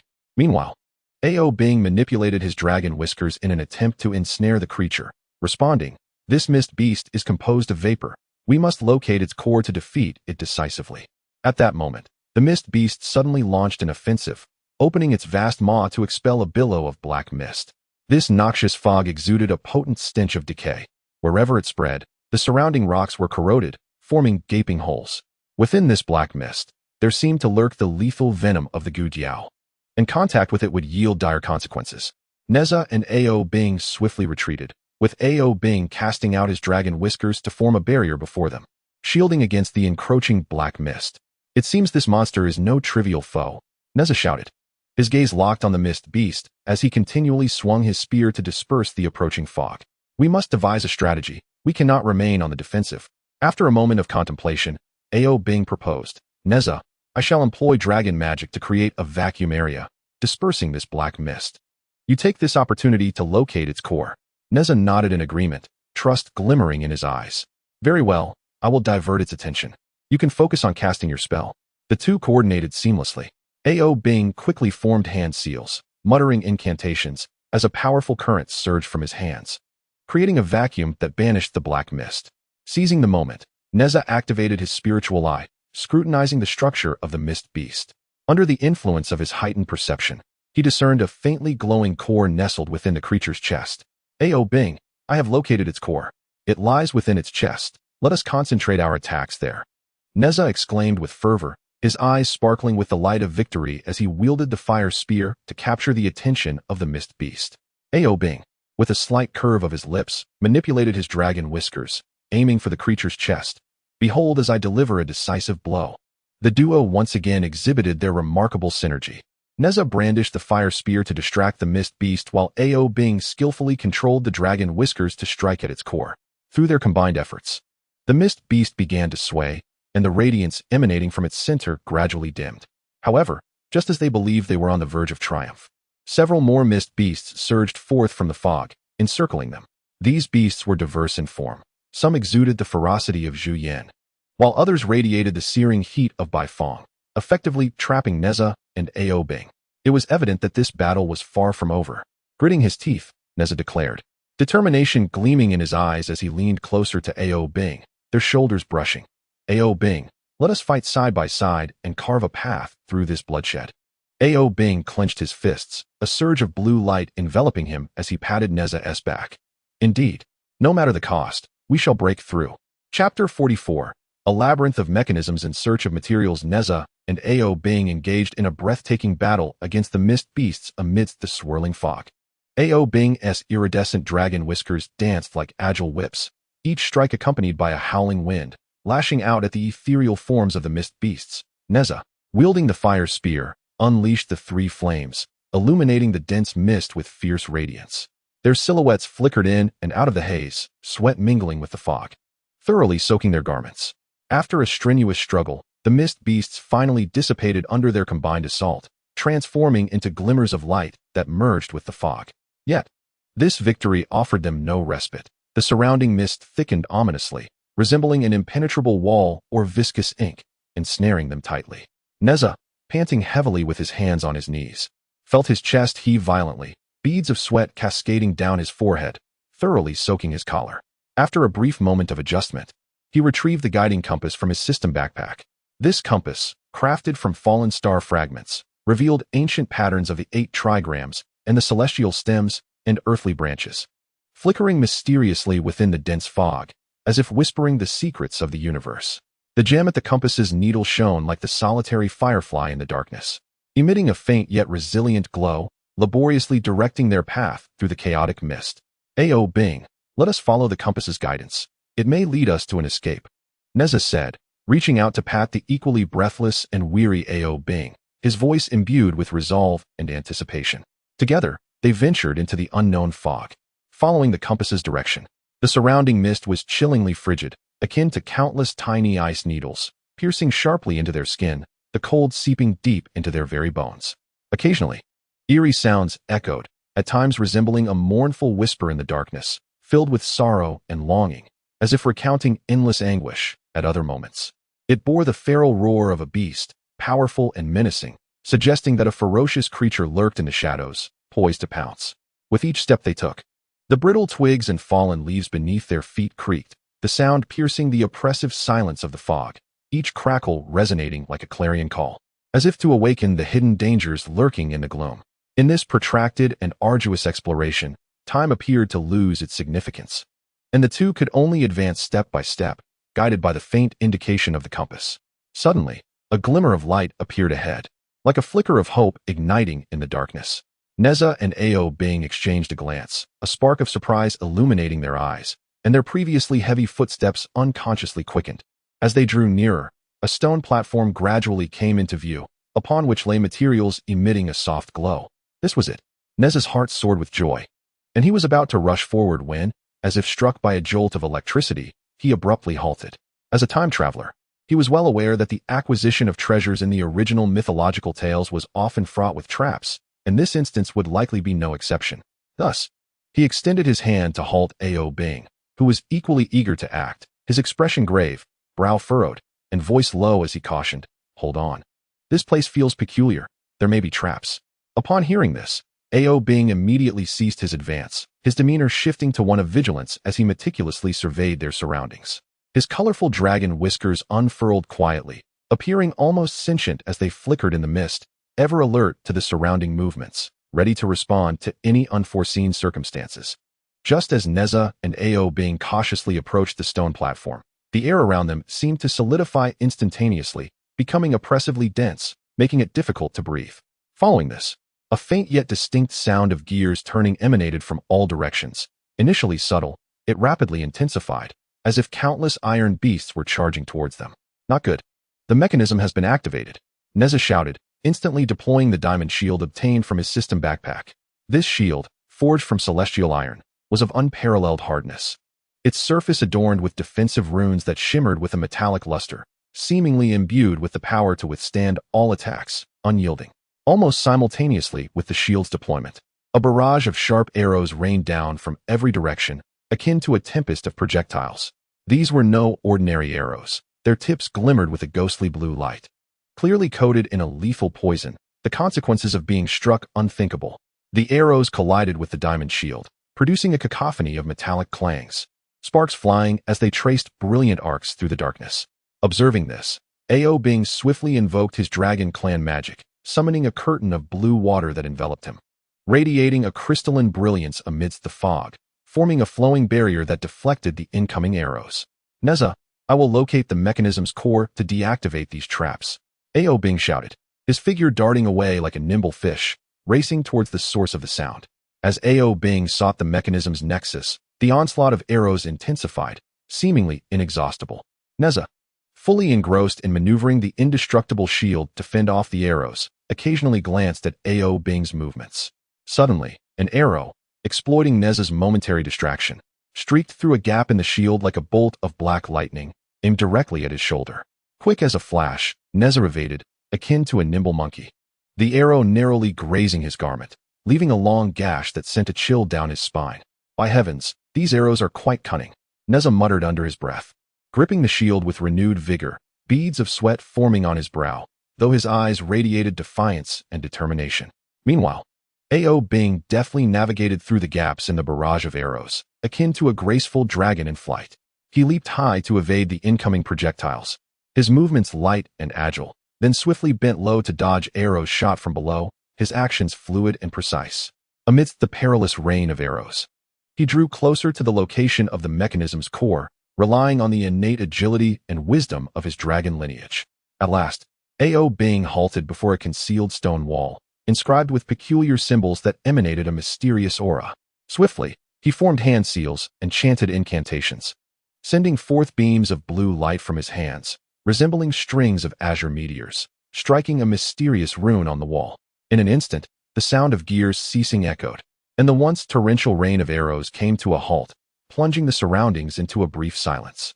Nezha, the mechanism is temporarily disabled. A.O. Bing called out, fatigue and relief evident in his voice. Seizing the opportunity, Nezha propelled himself forward with a powerful stride towards the stone platform, successfully retrieving the materials atop it.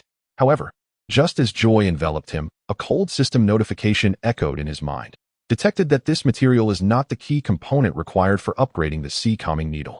Further exploration is needed.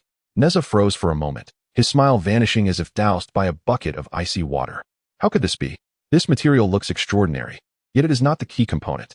Furrowing his brows, Nezha handed the material to A.O. Bing, his eyes filled with confusion and disbelief. A.O. Bing examined the material closely. It was diamond-shaped, radiating a gentle glow, adorned with strange patterns that seemed to weave an ancient tapestry, telling untold stories. Although not a key component, this material was undeniably special. It might aid them in their forthcoming quest. This may not be the key material, but it is certainly not an ordinary one. It could prove beneficial for our continued exploration, A.O. Bing remarked, his gaze reflecting contemplation and hope. Nezha nodded, placing the material into his system backpack, silently encouraging himself for the challenges ahead. It appears we must delve deeper. Nezha gazed into the dense mist ahead, inhaling deeply as if to draw in the shadows obscured within and disperse them. He understood that the path ahead might be even more arduous. Yet for the sake of upgrading the sea calming needle and saving the East Sea, they had no alternative.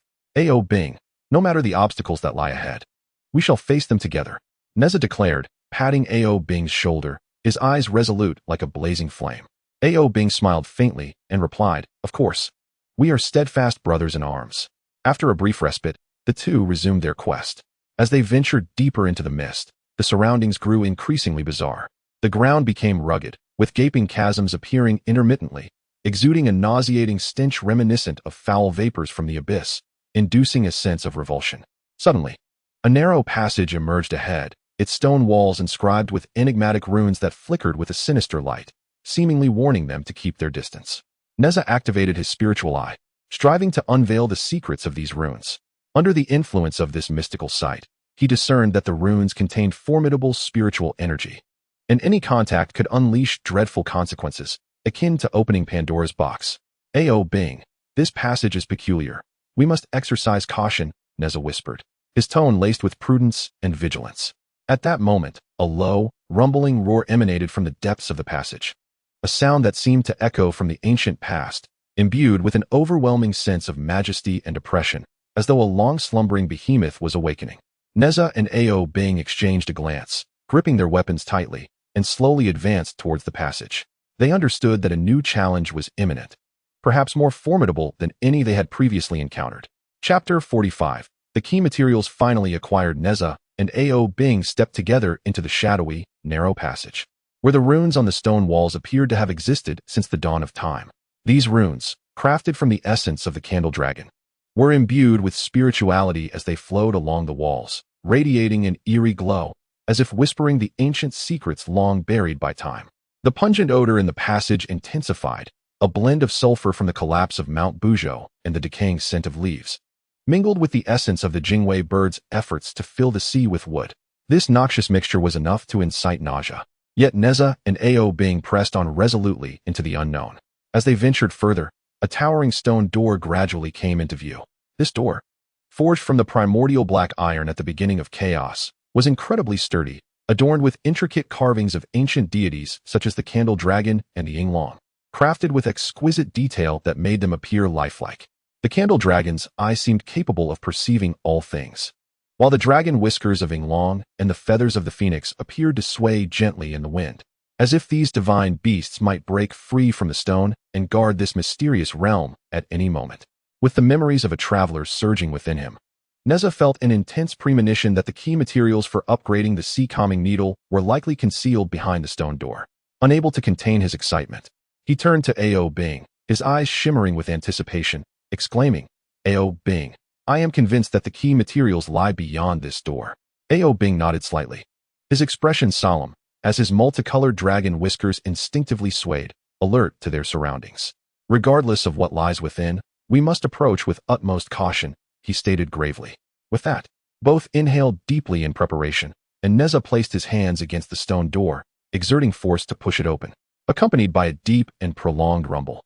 The stone door gradually creaked open, unleashing a powerful surge of spiritual energy imbued with the majestic essence of the candle dragon, causing the two individuals to sway, nearly losing their balance. Stepping into the secret chamber, they were utterly astounded by the sight before them.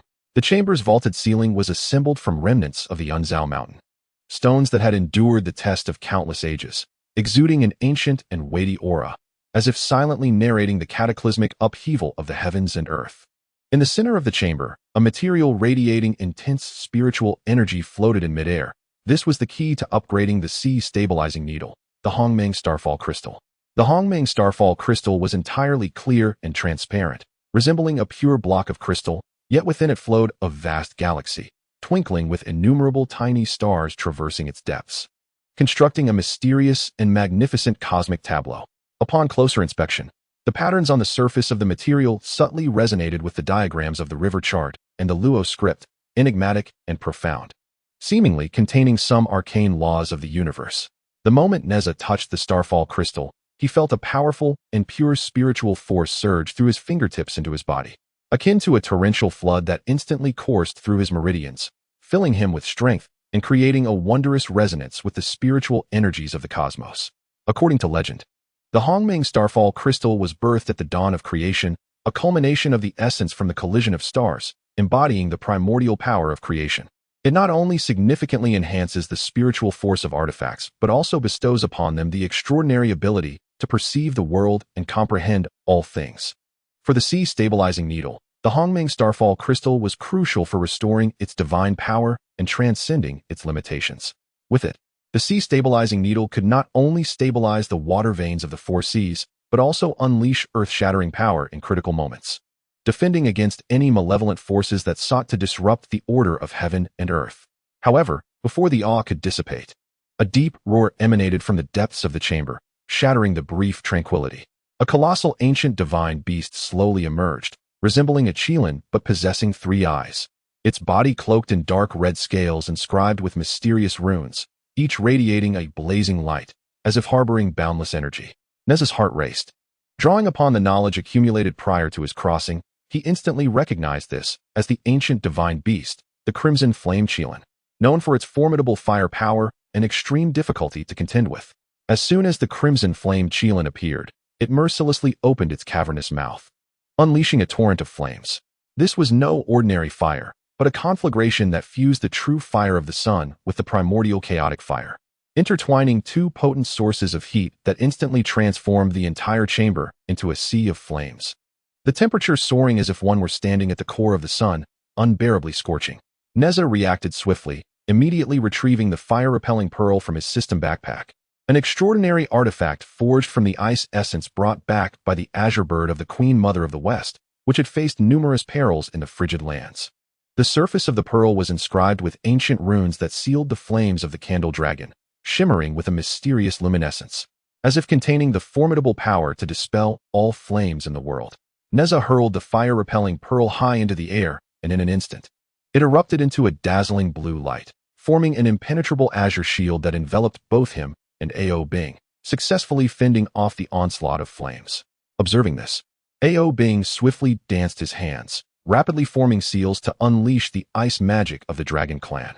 He summoned the power of the waters from the 4 seas, and the surrounding vapor was immediately drawn forth, coalescing into ferocious ice dragons. The ice dragons howled as they charged towards the Crimson Flame Qiankun, causing the temperature to plummet, and the once surging flames were temporarily subdued, creating a breathtaking yet perilous spectacle within the chamber as ice and fire intertwined. Nezha, this Crimson Flame Qiankun is far too formidable. We must devise a strategy to vanquish it swiftly. Ao Bing exclaimed. Nezha nodded in agreement. I will draw its attention. You must carefully seek out its vulnerabilities. Grasping the fire-pointed spear, Nezha moved with agility, like a bolt of black lightning, charging towards the Crimson Flame Qiankun. The spear's tip flickered with the essence of true fire, casting a fervent glow that illuminated the surrounding sea of flames as it pierced towards the Qilin. However, the scales of the crimson flame Qilin were incredibly resilient, akin to an unyielding armor. The spear merely sparked brilliantly upon impact, failing to inflict any significant harm. Enraged, the crimson flame Qilin let out a deafening roar that reverberated through the chamber, followed by another fiery assault. This time, the flames were more ferocious than before, scorching the ground into unfathomable chasms, while the acrid scent of charred air threatened to suffocate. Nezha, wielding the fire-repelling pearl, deftly maneuvered through the gaps in the flames. His gaze fixed intently on the Qilin, searching for an opportunity to strike. Meanwhile, Ao Bing attentively observed the Qilin's every move. After a careful examination, he noticed that before the Qilin unleashed its fire, its three eyes would flicker momentarily. Nezha, I've discerned its weakness. Its eyes will flash before it breathes fire. We can exploit this interval to launch our attack. Ao Bing called out. Nezha's eyes sparkled with a glimmer of excitement upon hearing this. Excellent. I will provoke it into unleashing its flames, and you must strike at the opportune moment. The two coordinated seamlessly, as Nezha deliberately taunted the crimson flame Qilin, inciting its wrath and triggering a relentless barrage of fire. Each time the Qilin's eyes glimmered, signaling its impending fiery breath. Ao Bing commanded the ice dragons to dart towards its eyes like arrows released from a bow. The Qilin, stung by the assault, began to sway, its fierce gaze intensifying. Yet it did not retreat. Instead, it became even more frenzied in its counterattacks, sending forth waves of flames like a surging tide. Just as the battle reached its zenith, a fragment of a mythological tale Nezha had read before flashed through his mind, revealing that despite the Qilin's seemingly flawless exterior, its abdomen was relatively vulnerable. Ao Bing, its abdomen might be its fatal weakness. Let us concentrate our fire upon that spot. Nezha shouted. Ao Bing immediately grasped the implication, nodding in agreement as they swiftly altered their strategy for the attack. Nezha wielded the fire spike spear, skillfully drawing the attention of the crimson flame Qilin with his remarkable marksmanship and agile movements, redirecting its attacks towards himself. Meanwhile, Ao Bing deftly maneuvered the ice dragon, launching a swift assault on the Qilin's underbelly from below. Through their close collaboration and relentless efforts, cracks began to appear on the Qilin's formidable form, and the once mighty flames gradually diminished in intensity. At last, the Qilin let out a chilling roar, filled with despair and agony, before its colossal body crashed to the ground. Nezha and Ao Bing exhaled deeply, drenched in sweat, exchanging a victorious smile as they approached the floating primordial star crystal. The moment Nezha grasped the material, a surge of overwhelming spiritual energy flooded into his being, imbuing him with immense strength, as if he possessed the power to move mountains and fill seas. The system's prompt resonated in his mind. Key material for upgrading the sea stabilizing needle acquired. Would you like to upgrade the sea stabilizing needle immediately? Without hesitation, Nezha silently affirmed his decision. In an instant, the sea stabilizing needle soared from his grasp, hovering in midair. It began to voraciously absorb the spiritual energy of the primordial star crystal, radiating an increasingly brilliant light that illuminated the entire chamber as if it were midday. Accompanied by a thunderous roar, the sea stabilizing needle successfully upgraded, its surface now etched with intricate and mysterious runes. These symbols flickered with an extraordinary luminescence, resonating with the primordial laws of the universe, emanating an awe-inspiring pressure. The newly enhanced sea stabilizing needle could not only accurately sense the flow of water across the seas, but also instantly condense the spiritual energy of heaven and earth to deliver a lethal strike. Ao Bing, we did it! Nezha exclaimed joyfully, his voice brimming with elation and pride. Chapter 46. Forming bonds through adventure with the upgrade of the sea stabilizing needle. The magnificent spiritual energy derived from the dawn of creation spread like an invisible and omnipotent guardian, swiftly permeating every corner of the eastern sea. The once tumultuous waters, previously subjected to relentless tyranny, instantaneously broke free from their shackles and returned to their former tranquility. The waves, which had surged like wild stallions, now calmed to gentle ripples. The shimmering surface of the sea reflecting the vastness and clarity of the sky under the tender touch of the warm sun, resembling a vast glass mirror. Beneath the surface, the chaotic currents ceased their rampage, and the once disordered coral reefs transformed once again into a joyful habitat for fish, shrimp, and shellfish. The vibrant corals danced gracefully in the gentle currents, celebrating in their unique way the resolution of this harrowing crisis. Standing side by side on the beach, Nezha and Ao Bing felt the sea breeze playfully tousling their hair and garments. As they gazed upon the restored serenity of the Eastern Sea, a wave of emotion washed over them. Nezha broke the silence first, his face alight with a hearty smile as he clapped Ao Bing firmly on the shoulder. His voice resonant and imbued with a sense of camaraderie. Ao Bing, our success in upgrading the sea-stabilizing needle and restoring peace to the Eastern Sea is entirely due to our united efforts. As we bravely forged our way through challenges together, Ao Bing's lips curled into a gentle smile, filled with a sense of reassurance and recognition. Indeed, the journey had been fraught with peril. Battling the beast of mist through dense fog and contending with the crimson flame Qilin in a life-or-death struggle within the confines of a hidden chamber, each experience etched deeply into their memories. Yet, it was precisely through these trials that their bond had grown ever stronger. Recollecting those arduous moments of fighting side by side, a warm current surged within them, and they exchanged knowing smiles, their mutual understanding and trust intensifying in the silence of their gaze.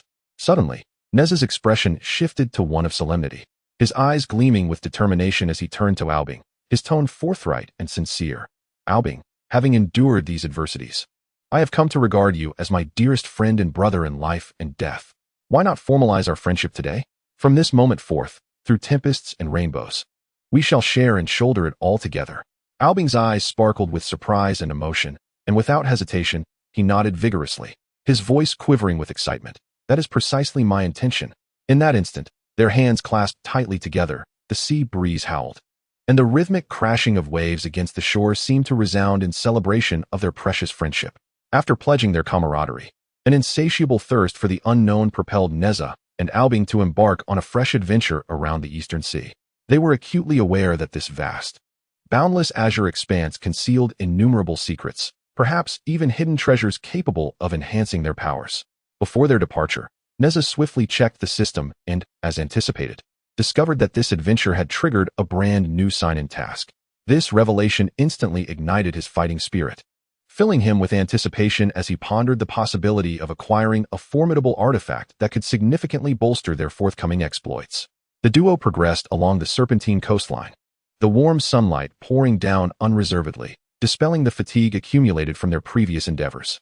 Seabirds joyfully circled overhead, their melodious calls echoing in a delightful chorus, seemingly cheering them on in their adventure.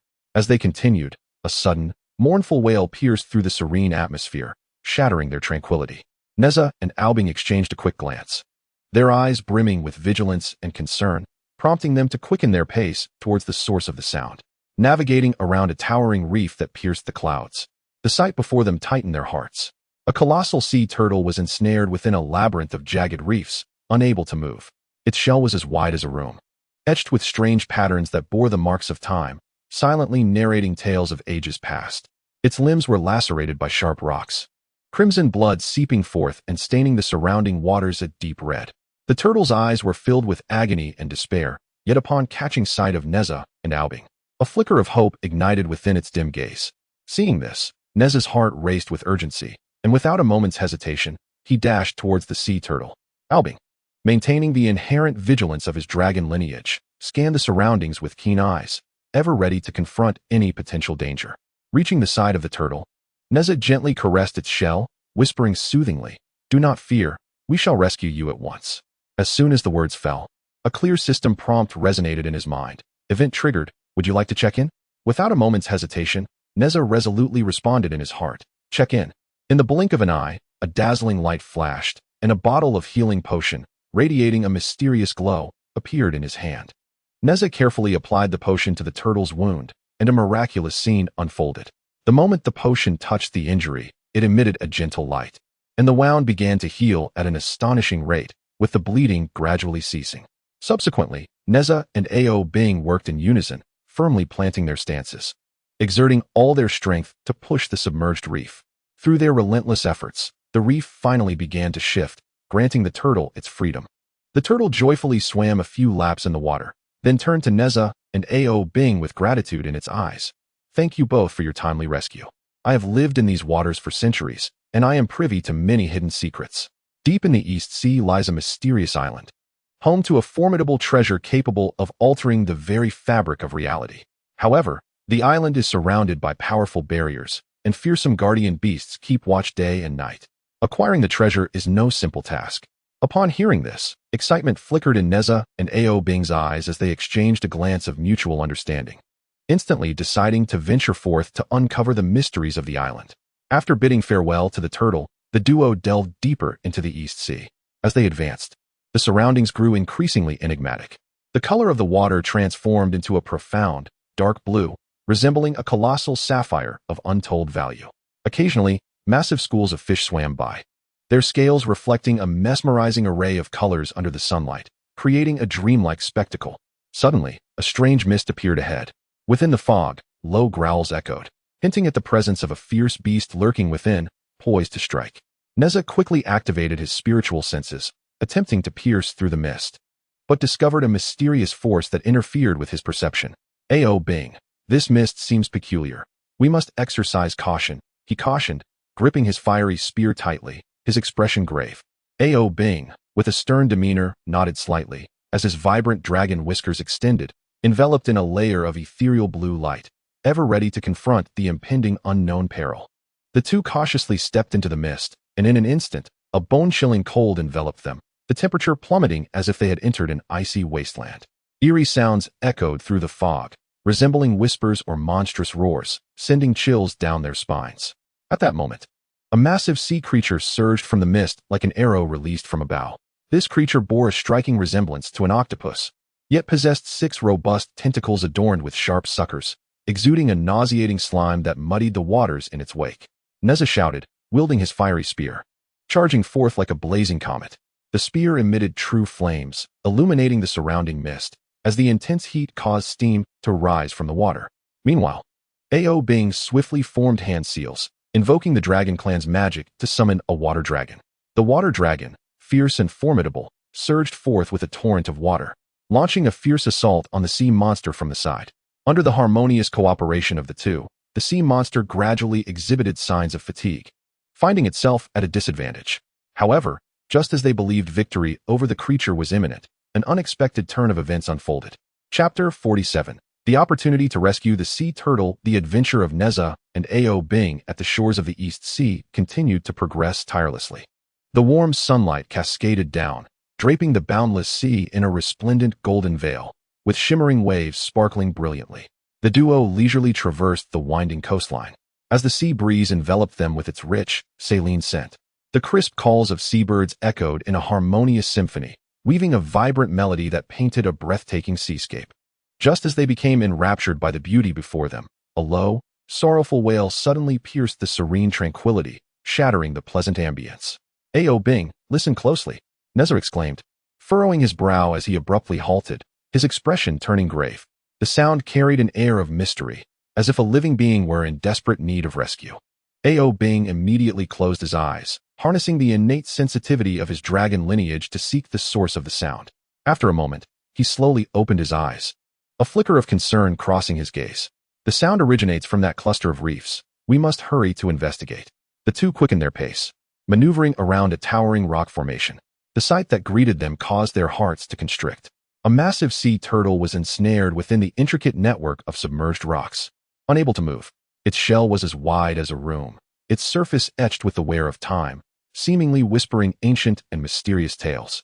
The turtle's limbs bore grievous wounds inflicted by the sharp rocks, crimson blood oozing forth and staining the surrounding waters of vivid scarlet.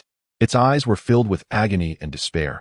Each feeble struggle was accompanied by a low, mournful cry, as if issuing a final plea for help. Upon witnessing this, Nezha's heart raced with urgency, and without hesitation, he sprinted towards the turtle.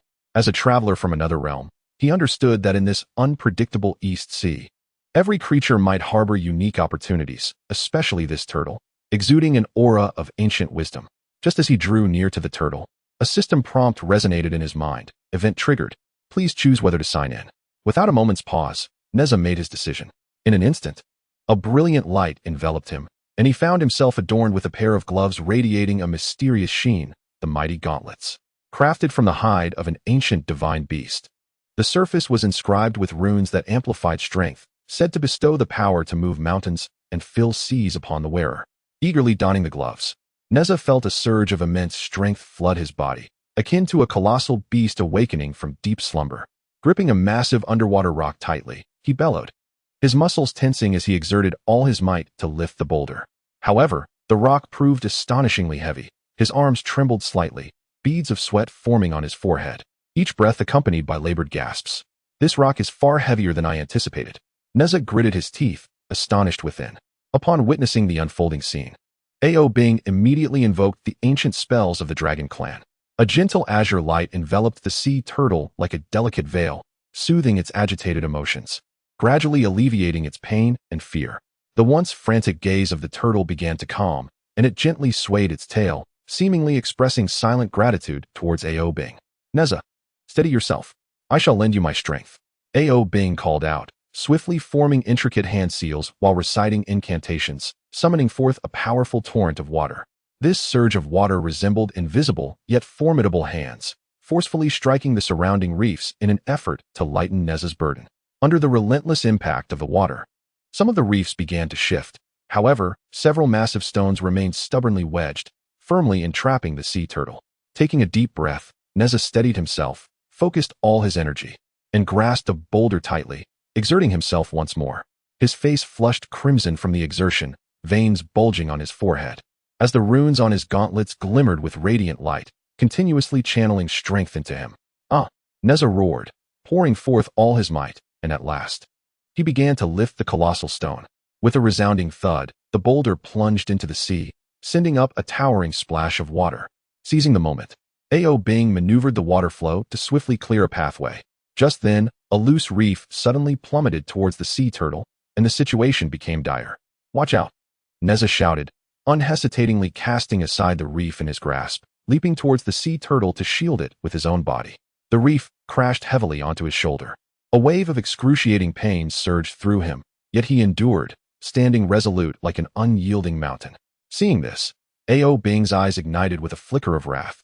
He swiftly formed hand seals, instantly conjuring an indomitable water shield to deflect all falling debris. Nezha, how are you holding up? Ao Bing inquired anxiously. Nezha wiped the blood from the corner of his mouth, revealing a determined smile. I am fine. Continue the rescue. Together, their combined efforts gradually cleared the reefs, revealing the sea turtle's form. Once freed, the turtle joyfully swam in circles in the water before slowly approaching Nezha and Ao Bing, expressing heartfelt gratitude. Thank you both for your timely rescue. I have dwelled in these waters for centuries and possess knowledge of many hidden secrets. Deep within the East Sea lies a mysterious island, home to boundless opportunities. To repay your kindness, I shall guide you towards the island. Nezha and Ao Bing exchanged glances, excitement flickering in their eyes. In the mythical tales of yore, such enigmatic islands often concealed powerful artifacts or profound techniques, possibly presenting an opportunity to enhance their prowess. They expressed their gratitude to the sea turtle and promptly followed its lead, venturing deeper into the East Sea. As they delved further, the surroundings grew increasingly enigmatic. The water's hue shifted from clear cerulean to a profound indigo, with sunlight penetrating the depths to form vibrant rays of color. Occasionally, enormous schools of fish glided past them, their scales shimmering in the sunlight, dazzling with a kaleidoscope of colors, as if conjured from a dream. Suddenly, an expansive and boundless coral reef emerged before them. Its formations varied and enchanting, some resembling blooming, vibrant flowers, while others stood tall like majestic trees. The sea turtle halted before the coral reef and solemnly proclaimed, "Beyond this reef lies a mysterious island. However, hidden within the reef are enigmas. A moment's carelessness could lead to disorientation." Nezha promptly activated his spiritual insight, attempting to unveil the secrets concealed within the coral. Under the influence of this heightened perception, he discovered that the reef harbored special runes, intricately woven into a vast and complex maze. Ao Bing, this coral reef is indeed a labyrinth. We must tread with utmost caution, Nezha remarked, recalling methods to unravel such mazes from the memories of a traveler. The two proceeded carefully through the coral, each step taken with deliberate caution. Suddenly, a torrent of raging water surged forth, attempting to sweep them away. With quick reflexes, Nezha grasped the coral formation, while Ao Bing employed his dragon magic to stabilize his position. At that moment, a school of shimmering small fish swam past them, their movements seemingly governed by an intrinsic pattern. An idea sparked in Nezha's mind as he followed the fish's trajectory, successfully avoiding the myriad traps within the maze.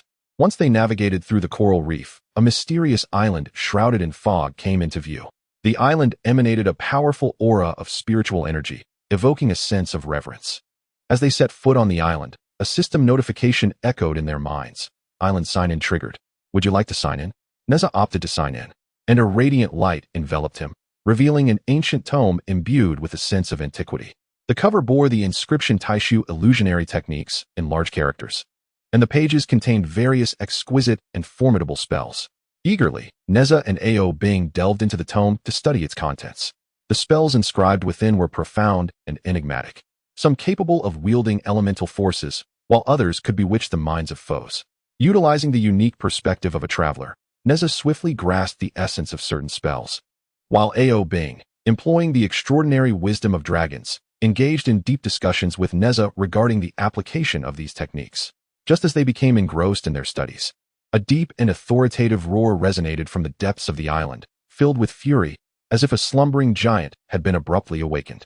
Exchanging a glance, Nezha and Ao Bing quickly stowed the tome and moved toward the source of the sound, fully aware that a new challenge awaited them, and that this mysterious island held even more secrets yet to be unveiled. Chapter 48. Mysterious Relics and New Challenges. Nezha and Ao Bing had garnered substantial knowledge on the enigmatic island, and with anticipation for future adventures, they departed from the island brimming with secrets. They continued their journey across the vast East China Sea, exploring every nook of this mysterious maritime realm. One day, as they submerged beneath the waves, a magnificent underwater relic appeared before them, enveloped in a layer of mysterious light. Colossal stone pillars and ancient structures flickered in and out of visibility within the water, exuding an aura of mystery and antiquity. Ao Bing, look! Nezha, brimming with excitement, pointed ahead with his eyes aglow. This relic appeared extraordinary, perhaps harboring hidden treasures. It might even conceal a formidable artifact capable of altering fate, reminiscent of the tales he had known before his journey through time. Ao Bing, vigilant in demeanor, surveyed their surroundings while responding. This place exudes an air of strangeness. We must tread carefully. In the annals of the Dragon Clan, such ruins are often guarded by formidable forces.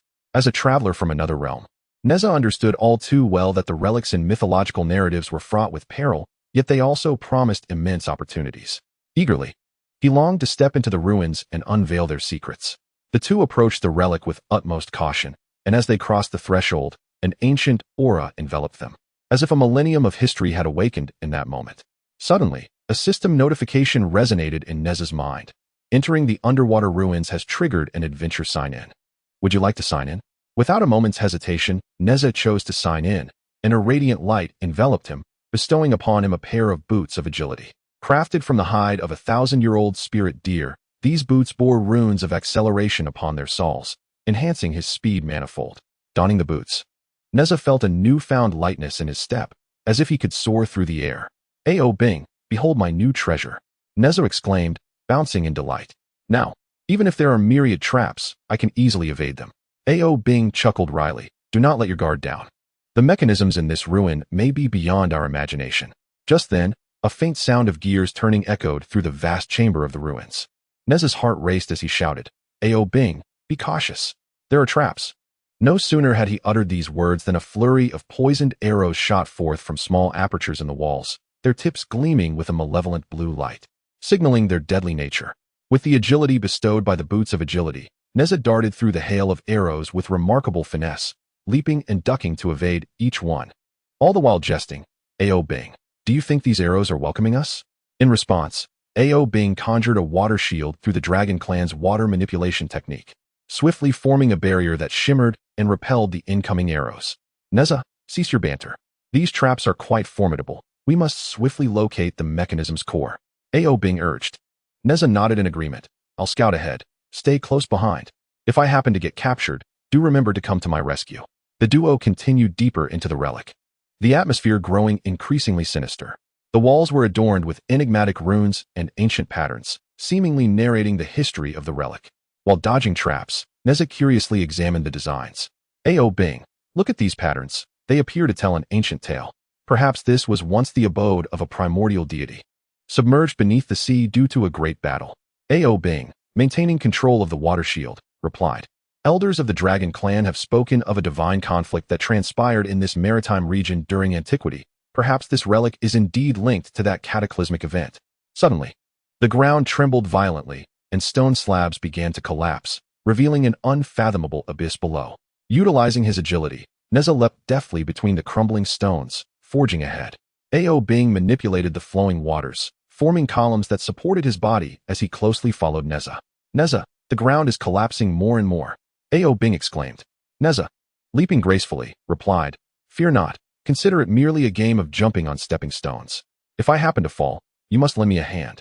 During their exploration, they arrived at a vast hall. In the center stood a statue, grasping a sword that emanated powerful waves of spiritual energy. As they approached the statue, a system notification sounded. Achievement unlocked. Would you like to claim it? Nezha chose to proceed, and a flash of light revealed a treasure-hunting compass in his hand. Crafted from fallen star iron, the compass was inscribed with numerous runes, capable of detecting the location of treasures. Ecstatic, Nezha fiddled with the compass, watching as the needle began to spin rapidly, ultimately pointing towards one side of the hall. Ao Bing, the treasure lies over there. It seems we are drawing closer to the bounty. Perhaps it is a divine weapon that rivals my fire-tipped spear. Nezha shouted. The two moved in the direction indicated by the needle. Just as they reached the wall, a powerful suction pulled them into a dark chamber. The room was filled with a foul odor, the walls adorned with luminous gemstones that illuminated the entire space. Suddenly, a colossal octopus creature surged forth from the shadows. With its 8 robust tentacles covered in sharp suckers, it exuded a nauseating slime. Nezha brandished his fire-tipped spear and charged at the creature. The spear, enveloped in blazing flames, struck the octopus, but its body was both soft and resilient, leaving only a faint mark. Goodness, this octopus has skin thicker than city walls, Nezha remarked. Ao Bing conjured a dragon spell, summoning a water dragon to attack the octopus from the side. The water dragon lunged fiercely, yet the octopus easily ensnared it with its tentacles. Just as they found themselves in dire straits, Nezha recalled the treasure-hunting compass. He quickly drew it out, noticing the needle pointing towards a cave behind the octopus. Ao Bing, there may be treasures hidden in the cave behind the octopus. We must find a way to rush over, Nezha shouted. Ao Bing nodded in agreement, and the two adjusted their strategy, focusing their efforts on severing the octopus's tentacles.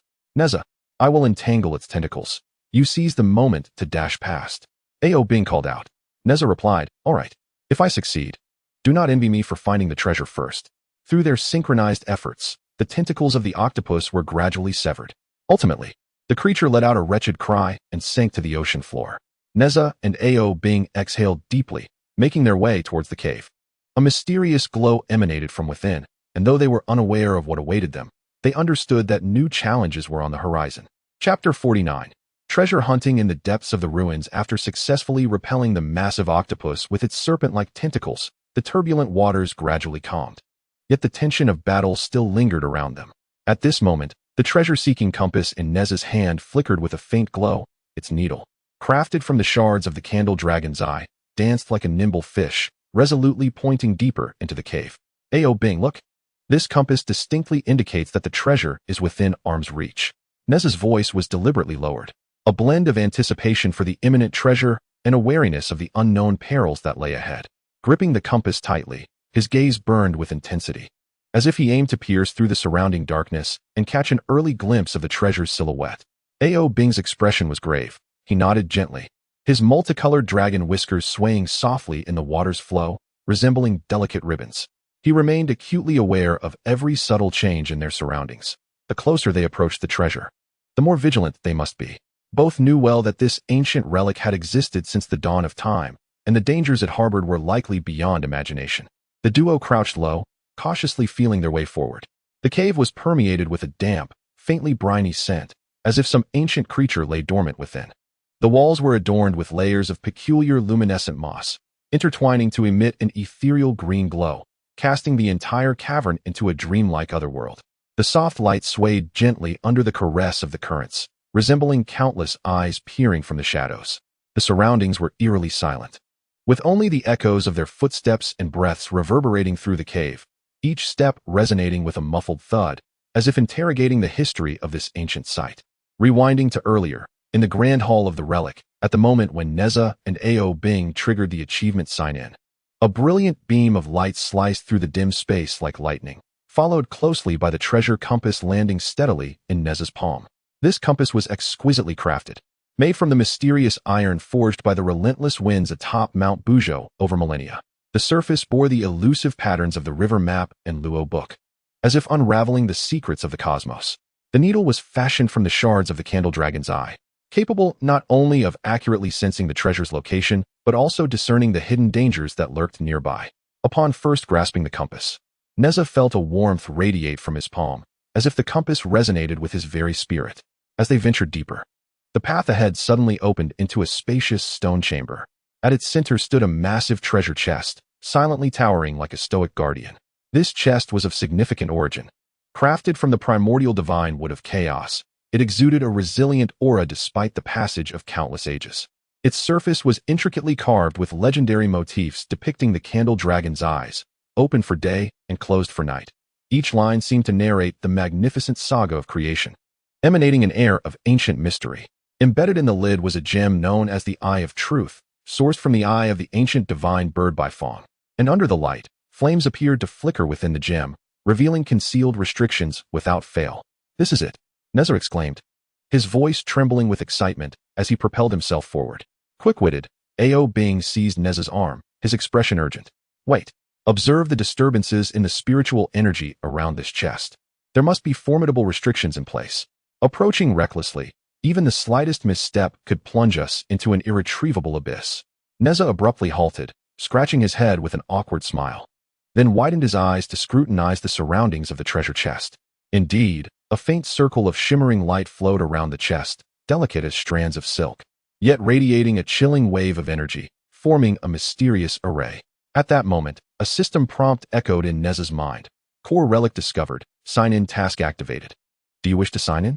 Without a moment's hesitation, Nezha focused his intent and swiftly opted to sign in.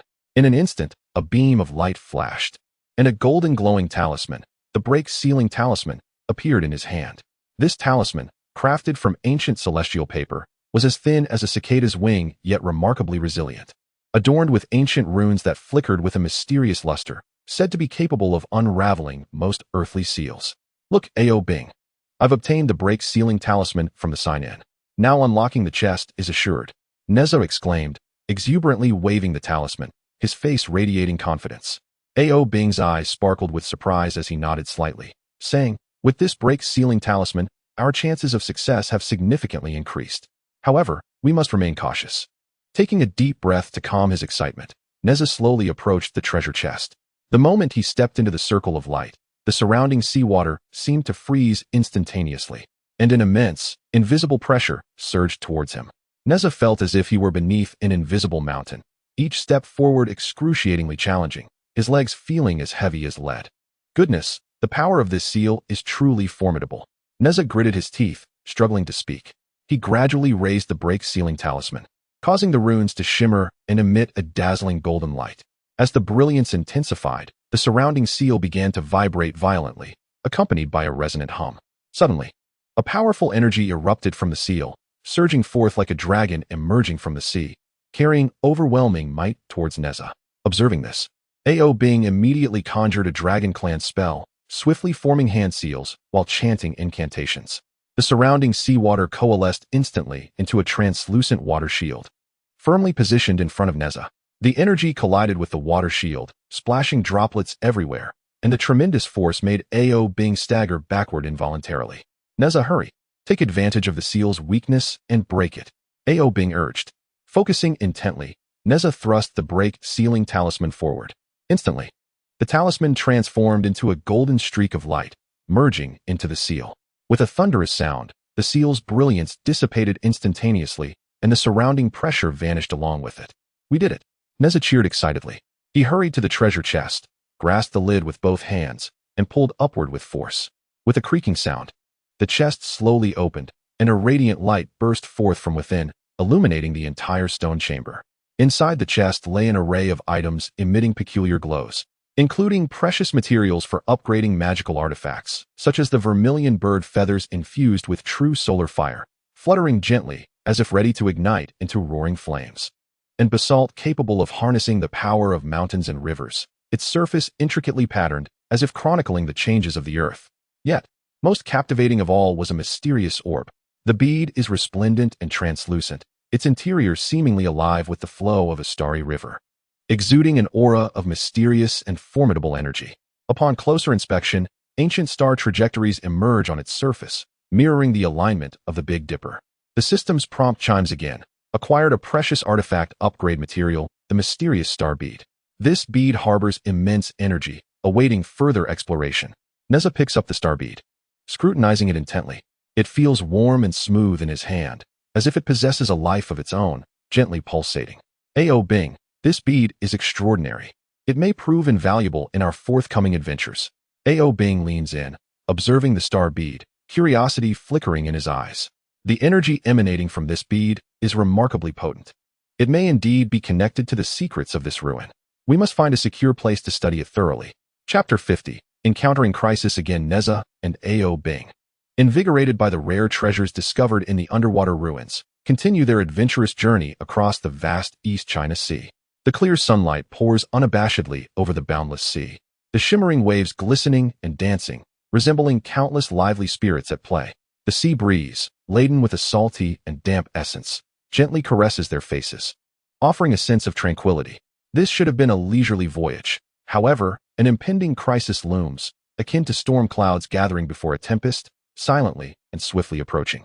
After several days of serene sailing, vague silhouettes of ships suddenly emerge on the distant horizon. As the vessels draw nearer, they discern the fearsome skull emblem emblazoned on the sails. These are none other than notorious pirates, renowned for their heinous deeds in the East China Sea. These marauders are infamous for their acts of arson, murder, and plunder. Legends tell that their ancestors, amidst the chaos of Mount Buzhou's collapse, seized the opportunity to loot numerous ancient artifacts imbued with mysterious powers, which render their treasures often steeped in bizarre and formidable magic. In that primordial era, Mount Buzhou served as a pillar of heaven and earth. When it fell, the balance of the universe was disrupted, unleashing chaos and calamity upon the world.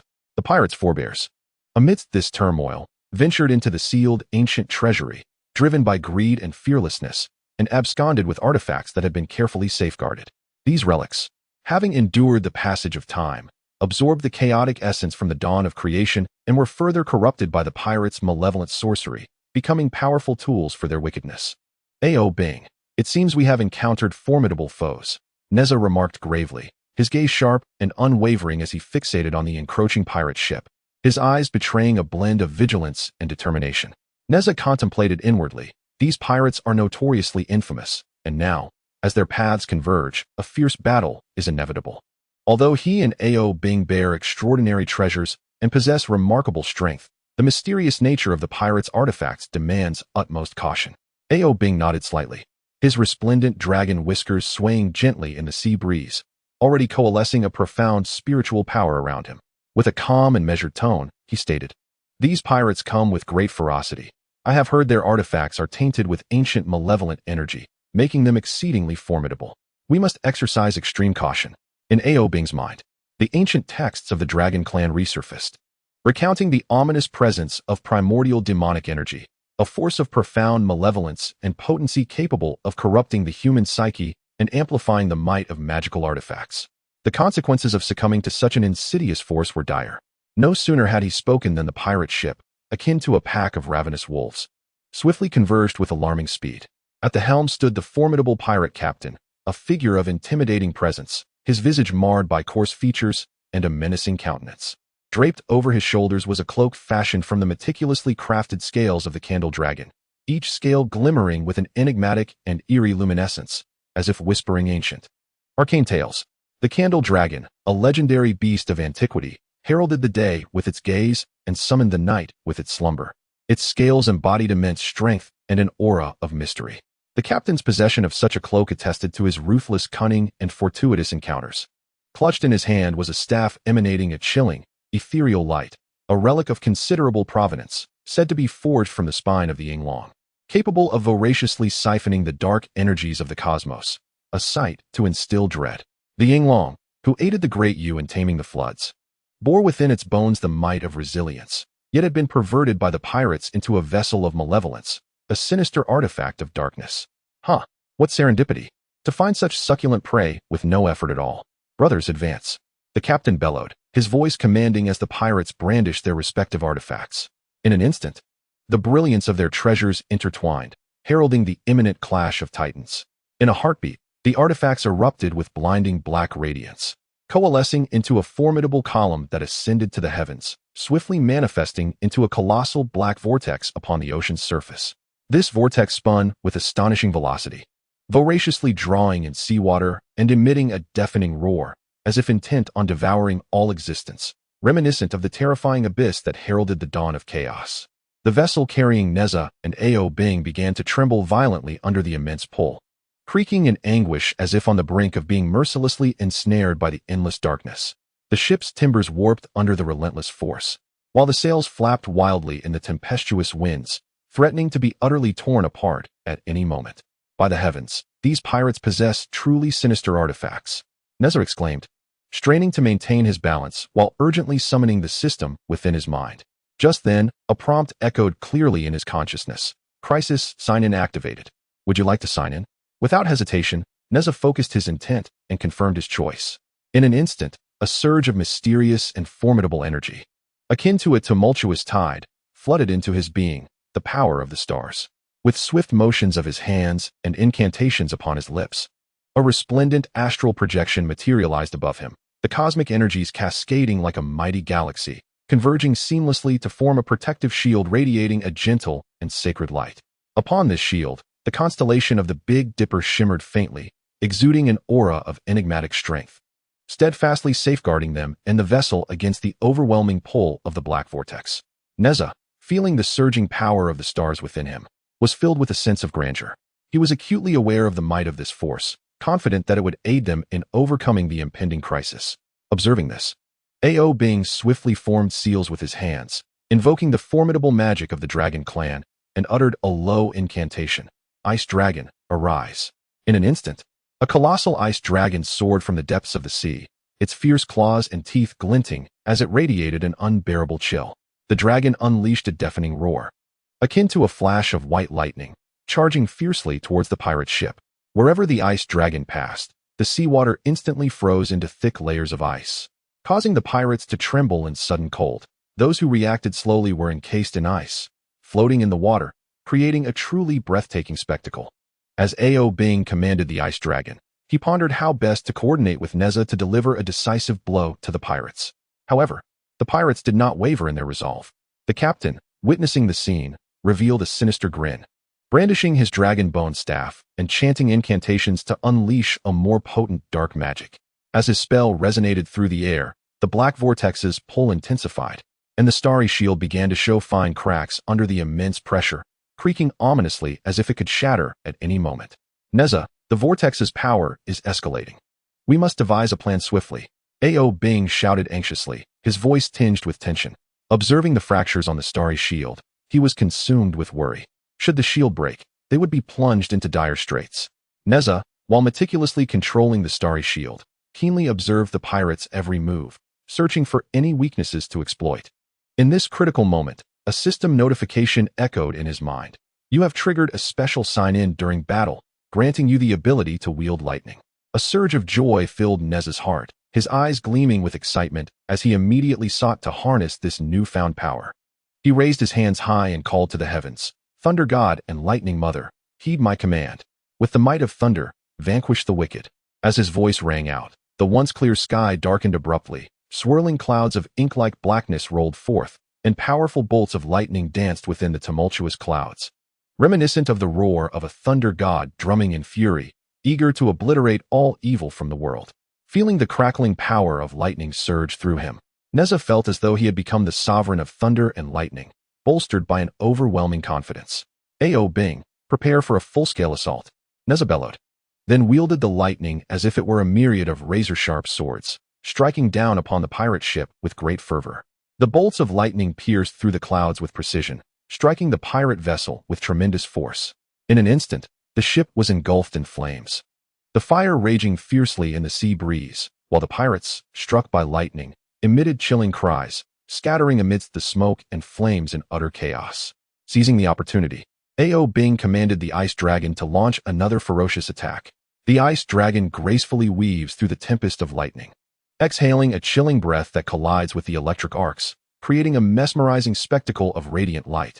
Reminiscent of the awe-inspiring moment when the heavens and the earth were first forged through the fusion of yin and yang. The ice dragon and the lightning work in perfect harmony, leaving the pirates incapacitated, either dead or grievously wounded. Amidst this fierce battle, Nezha, with his agile prowess and formidable spells, traverses the ranks of pirates as though they were naught but air. Mounted upon his fiery wheels, he moves with the swiftness of a crimson flash, his fire-tipped spear thrusting forth like a dragon emerging from the sea. The blazing flames of true fire scorching all in its path, eliciting cries of agony from the pirates. As he fights, Nezha remains vigilant of Ao Bing's condition. The two coordinate seamlessly, demonstrating remarkable synergy. Ao Bing, utilizing the wisdom of his dragon lineage and his immense magical prowess, complements Nezha's efforts with finesse. He skillfully maneuvers the ice dragon, launching fierce assaults on the pirate vessels while deftly diminishing the power of the black whirlpool with the dragon's icy breath, alleviating Nezha's burdens. With one on the offensive and the other on the defensive, they seamlessly thwart wave after wave of pirate attacks. Ao Bing continually adjusts the direction and intensity of the ice dragon's strikes, striving to harness its full potential. As the battle rages on, the pirates' defenses gradually crumble, their morale plummeting. The captain, sensing the tide turning against him, displays a look of terror and contemplates retreat, attempting to flee with his ship. Yet Nezha would not permit such an escape. A glimmer of determination flashed in his eyes. "You think you can run? Not so easily," he commanded the lightning, pursuing the captain like a relentless ray of light. "Face your demise," Nezha roared, a powerful bolt of lightning striking the captain with pinpoint accuracy. The captain screamed in anguish as his draconic scale cloak shattered into countless fragments, his body plummeting from the ship like a kite severed from its string, swallowed by the surging sea, vanishing without a trace. Upon witnessing their captain's demise, the pirates scattered in disarray, leaping into the sea in desperate flight. The battle finally came to a close, and the surface of the ocean gradually regained its tranquility. Nezha and Ao Bing released a collective sigh of relief, exchanging weary yet joyous smiles, their eyes brimming with the elation of victory and mutual trust. Ao Bing, we truly owe our success to our unwavering teamwork. Otherwise, these cunning pirates would have proved formidable foes, Nezha remarked with a note of satisfaction. Ao Bing nodded in agreement. Indeed, and your newfound abilities played a crucial role. It seems our strength has notably increased during this adventurous journey. Reflecting on the recent skirmish, both felt a profound sense of camaraderie. This confrontation not only deepened their understanding of each other's capabilities, but also fortified their bond of friendship. Following this heart-pounding encounter, Nezha and Ao Bing gained a clearer and more profound comprehension of their own strengths, reaffirming their resolve to continue their adventures. They were acutely aware that in the vast, uncharted expanse of the Eastern Sea, myriad unforeseen challenges awaited them, and each challenge would serve as a precious opportunity for their growth and transformation. Gazing at the rare treasures in their possession and contemplating the new abilities acquired during the battle, they felt an exhilarating anticipation for the adventures that lay ahead. Chapter 51. A sudden turn of events. The sun once generously bathed every inch of land in Qiankun Pass, where the marketplace thrived with the sounds of vendors' calls and cheerful laughter. Children frolicked and raced through the streets, while adults busied themselves with their livelihoods, creating an atmosphere of prosperity and tranquility. However, this serene existence, as calm as a still lake, was shattered without warning. At first, only a few strands of dark clouds appeared on the horizon, resembling delicate gossamer.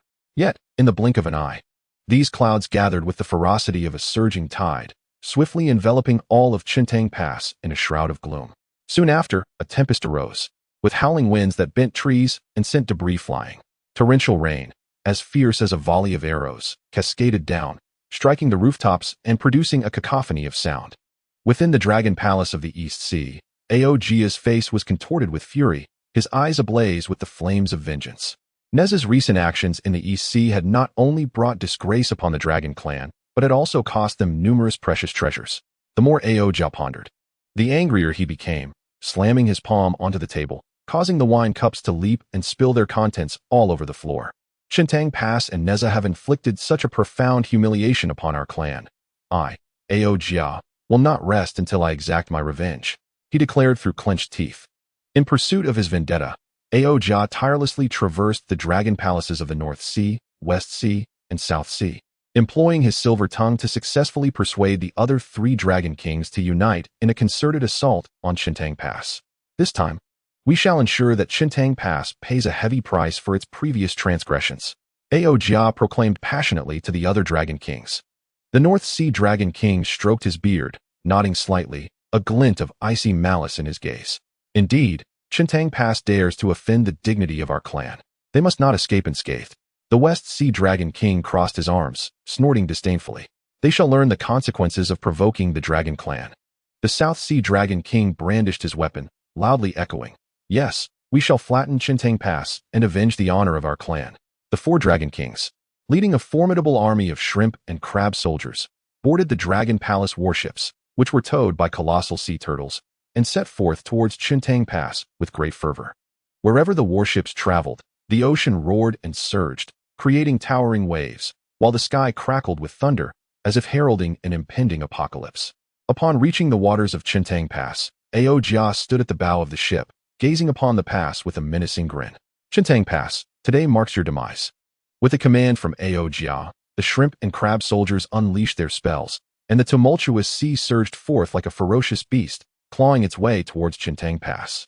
In an instant, colossal waves, rising dozens of feet high, crashed violently against the city walls, resembling an insurmountable wall of water. The walls trembled under the onslaught of the monstrous waves, creaking ominously as if on the verge of collapse. The citizens of Qiantang Pass were struck with terror by this sudden calamity, and the marketplace was thrust into chaos. People fled in all directions, their cries, shouts, and pleas for help intertwining and echoing into the heavens. The children clung tightly to their parents, their eyes brimming with fear and helplessness. The elderly sat despondently on the ground, lamenting the cruelty of fate. The young men, robust and vigorous, attempted to wield weapons to defend their homeland. Yet their efforts appeared futile. Nezha was engrossed in his cultivation within his chamber when a sudden clamor reached his ears. Startled, he hastened out, only to be met with dark clouds looming overhead and torrential rain pouring down, plunging Qiantang Pass into chaos. He intercepted a fleeing villager and, with urgency, inquired, "What is happening? Why the panic?" Gasping for breath, the villager replied with terror, "Nezha, it is dire. The Dragon King of the East Sea has allied with the other 3 Dragon Kings to attack. The sea is about to inundate Qiantang Pass." Upon hearing this, Nezha's heart ignited with fury. Without hesitation, he mounted his wind-fire wheels and swiftly ascended to the city wall. At that moment, the raging sea relentlessly battered the fortifications, and the shrimp soldiers and crab generals surged forth like a tidal wave. Standing resolutely atop the wall, Nezha fixed his gaze upon the rampaging waters and proclaimed, "Ao Jiao, you overstep your bounds. Today, I, Nezha, shall not allow you to harm a single soul of Qiantang Pass." Upon hearing Nezha's declaration, Ao Jiao looked up to see him standing imposingly on the wall. With a sneer, he retorted, "Nezha, you have finally shown yourself. Today marks your demise, and Qiantang Pass shall be buried alongside your deeds." Unfazed, Nezha countered, "Ao Jiao, do not be so arrogant. As long as I am here, Qiantang Pass shall remain unscathed." At that moment, Jing arrived with his soldiers at the city wall. Observing the scene before him, his brow furrowed with concern as he said, "Nezha, the Dragon Kings come with great ferocity. How shall we respond?" Nezha turned to Jing, his resolve unwavering, and assured him, "Father, do not worry. I will ensure the safety of the people of Qiantang Pass. You must organize the evacuation of the villagers while I confront the Dragon King's assault." Jing regarded Nezha's steadfast gaze and nodded slightly. "Very well, proceed with caution." Taking a deep breath, Nezha swiftly formed seals with his hands, conjuring a spell. Instantly, a resplendent illusion of stars materialized above his head, their celestial power cascading upon him like a rushing galaxy. Simultaneously, Nezha summoned his fiery spear, its tip ablaze with the essence of true fire, radiating a searing brilliance. "Prepare yourself, Ao Jiao," Nezha bellowed, as he propelled himself forward on his wind-fire wheels, resembling a streak of red lightning charging towards Ao Jiao. Seeing this, Ao Jiao unleashed his own magic, elongating his weapon to meet Nezha's advance. The two clashed midair, their weapons colliding with a thunderous roar, sparks flying in all directions. Utilizing his agility and formidable sorcery, Nezha engaged in an intense battle with Ao Jiao. Although formidable, Ao Jiao was met with Nezha's indomitable spirit and exceptional combat skills, resulting in a fierce stalemate. Below the city wall, The shrimp soldiers and crab generals clashed violently with the defenders of Qiankun Pass. With their numerical superiority, they incessantly assaulted the soldiers, who, despite their brave resistance, found themselves gradually overwhelmed by the disparity in strength. At that moment, Ao Bing received word of the turmoil and hurriedly rushed to the scene. Observing the chaos unfolding in Qiankun Pass, he felt a surge of anxiety within him. Ao Bing unleashed the formidable magic of the Dragon Clan, summoning a colossal water dragon that surged towards the crab soldiers and shrimp warriors. The water dragon, fierce and menacing, repelled the foes in its path. Approaching Nezha, Ao Bing declared, "Nezha, I have come to assist you." Nezha's heart leaped with joy upon seeing Ao Bing. Just in time, Ao Bing. Together, let us vanquish them. With Ao Bing's support, Nezha felt an immense relief from the mounting pressure. The two fought in perfect harmony, one leading the offensive while the other provided crucial support, driving Ao Jia and the other 3 Dragon Kings into retreat. However, the 4 Dragon Kings, despite their considerable strength, swiftly adapted their tactics, uniting to launch a more ferocious assault against Nezha and Ao Bing. The battle escalated into a fierce confrontation, with both Nezha and Ao Bing facing tremendous strain. Yet undeterred, they persevered, fueled by unwavering conviction and indomitable will, continuing their desperate struggle against the 4 Dragon Kings. Who would ultimately triumph in this fierce contest? Could Qiankun Pass withstand this crisis? All remained shrouded in uncertainty. Chapter 52. The initial display of might. Nezha, standing upon the wind and fire wheels, was enveloped in searing flames, resembling the fire deity Zhu Rong descending from the chaos, cleaving through the thick, inky gloom above Qiankun Pass with a thunderous force. The torrential rain poured down, with droplets as large as beans, accompanied by a biting cold wind, resembling the arrows shot forth by the ancient beast Tao Tai, mercilessly striking Qiankun Pass. Below the city walls, the coalition of the 4 Seas Dragon Kings, led by Ao Jia, launched a fierce offensive. The surging seawater akin to the catastrophic floods unleashed by Gong Gong's collision with Mount Buzhou, relentlessly battering the walls with deafening roars. The cries of the populace intertwined with the shrieks of the shrimp soldiers and crab warriors, rendering Qiankun Pass a solitary island on the verge of collapse, engulfed in despair. Fully aware of the imminent peril facing Qiankun Pass, Nezha acted decisively, reciting silently within his heart to activate the sign-in system. In an instant, a dazzling beam of light descended from the heavens, amidst which a magnificent mirage hourglass gradually materialized. This hourglass radiated a mysterious aura, crafted from the long-lost Kunzin illusion crystal of antiquity, capable of withstanding all worldly illusions while harboring the enigmatic power to manipulate time. The vibrant sands flowing within, each grain sealing a fragment of time, were said to have been created by the Shuns during the dawn of the Candle Dragon's awakening, taking a millennium to refine, bestowing upon it the miraculous ability to pause time. With the emergence of the mirage hourglass, the once rampaging storm was astonishingly suspended in midair. Countless raindrops hung motionless, resembling exquisite gems refracting a spectrum of colors. It was as if the entire world had been placed on pause, time itself coming to a standstill. Witnessing this spectacle, the citizens of Qiankun Pass felt their despair instantly replaced by the light of hope. They gazed upon the suspended Nezha and the hourglass emanating a mysterious glow, a powerful conviction swelling within them. Nezha would surely save them. Qiankun Pass was to be rescued. Seizing this fleeting moment of stasis, Nezha propelled himself towards the Dragon Kings atop his wind and fire wheels, moving like an arrow released from a bow. Ao Jia, standing upon the warship, bore a countenance once fierce, now etched with astonishment. He widened his eyes, fixated on the mirage hourglass in Nezha's hands, silently marveling. From where has this boy procured such a treasure? It possesses the power to manipulate time, shattering our meticulously devised assault. Yet, even so, Ao Jia, the Grand Prince of the East Sea Dragon Palace, commanding the aquatic tribes of the 4 seas, would never concede defeat so easily. Today, Qiankun Pass shall surely fall to my might. Despite the shock reverberating within, Ao Jia bellowed fiercely, "Humph! What if you possess this strange artifact? Qiankun Pass is destined to be ours today." Nezha wielded his fire-tipped spear, its shaft igniting with fierce tongues of flame, akin to an enraged fire beast lunging toward the Dragon Kings. His gaze was resolute and fervent. With each thrust of his spear, he emanated an overwhelming force, driven by a singular thought, to protect Qiankun Pass and its people. As the spear lunged toward the North Sea Dragon King, the flames at its tip surged violently, transforming into a fiery serpent that ensnared the North Sea Dragon King tightly. This serpent radiated an intense heat, derived from the primordial sun at the dawn of chaos. Its temperature high enough to melt all things in existence. The North Sea Dragon King let out a pained roar, his scales sizzling under the flames, releasing a charred odor. With a face twisted in rage, he gritted his teeth and shouted, "Humph! Little brat, do not revel in your triumph." Observing this, the West Sea Dragon King immediately brandished his ice spear, aiming it at Nezha. The spear was forged from millennia-old mysterious ice, and wherever it passed, the air crystallized into sharp icicles. Nezha swiftly pivoted, like a nimble dragon, easily evading the West Sea Dragon King's assault. He calculated swiftly. The West Sea Dragon King's ice spear was formidable. He could not confront it head-on, but must seek its flaw. Subsequently, he countered with a thrust of his spear, the flames enveloping it slicing through the air, striking the West Sea Dragon King's arm. The West Sea Dragon King winced in pain, nearly dropping his spear. Clutching his arm, his eyes glimmered with venomous hatred as he spat. "Humph! This boy is agile and possesses a powerful artifact. Today promises to be a fierce battle. However, do not expect to escape unscathed."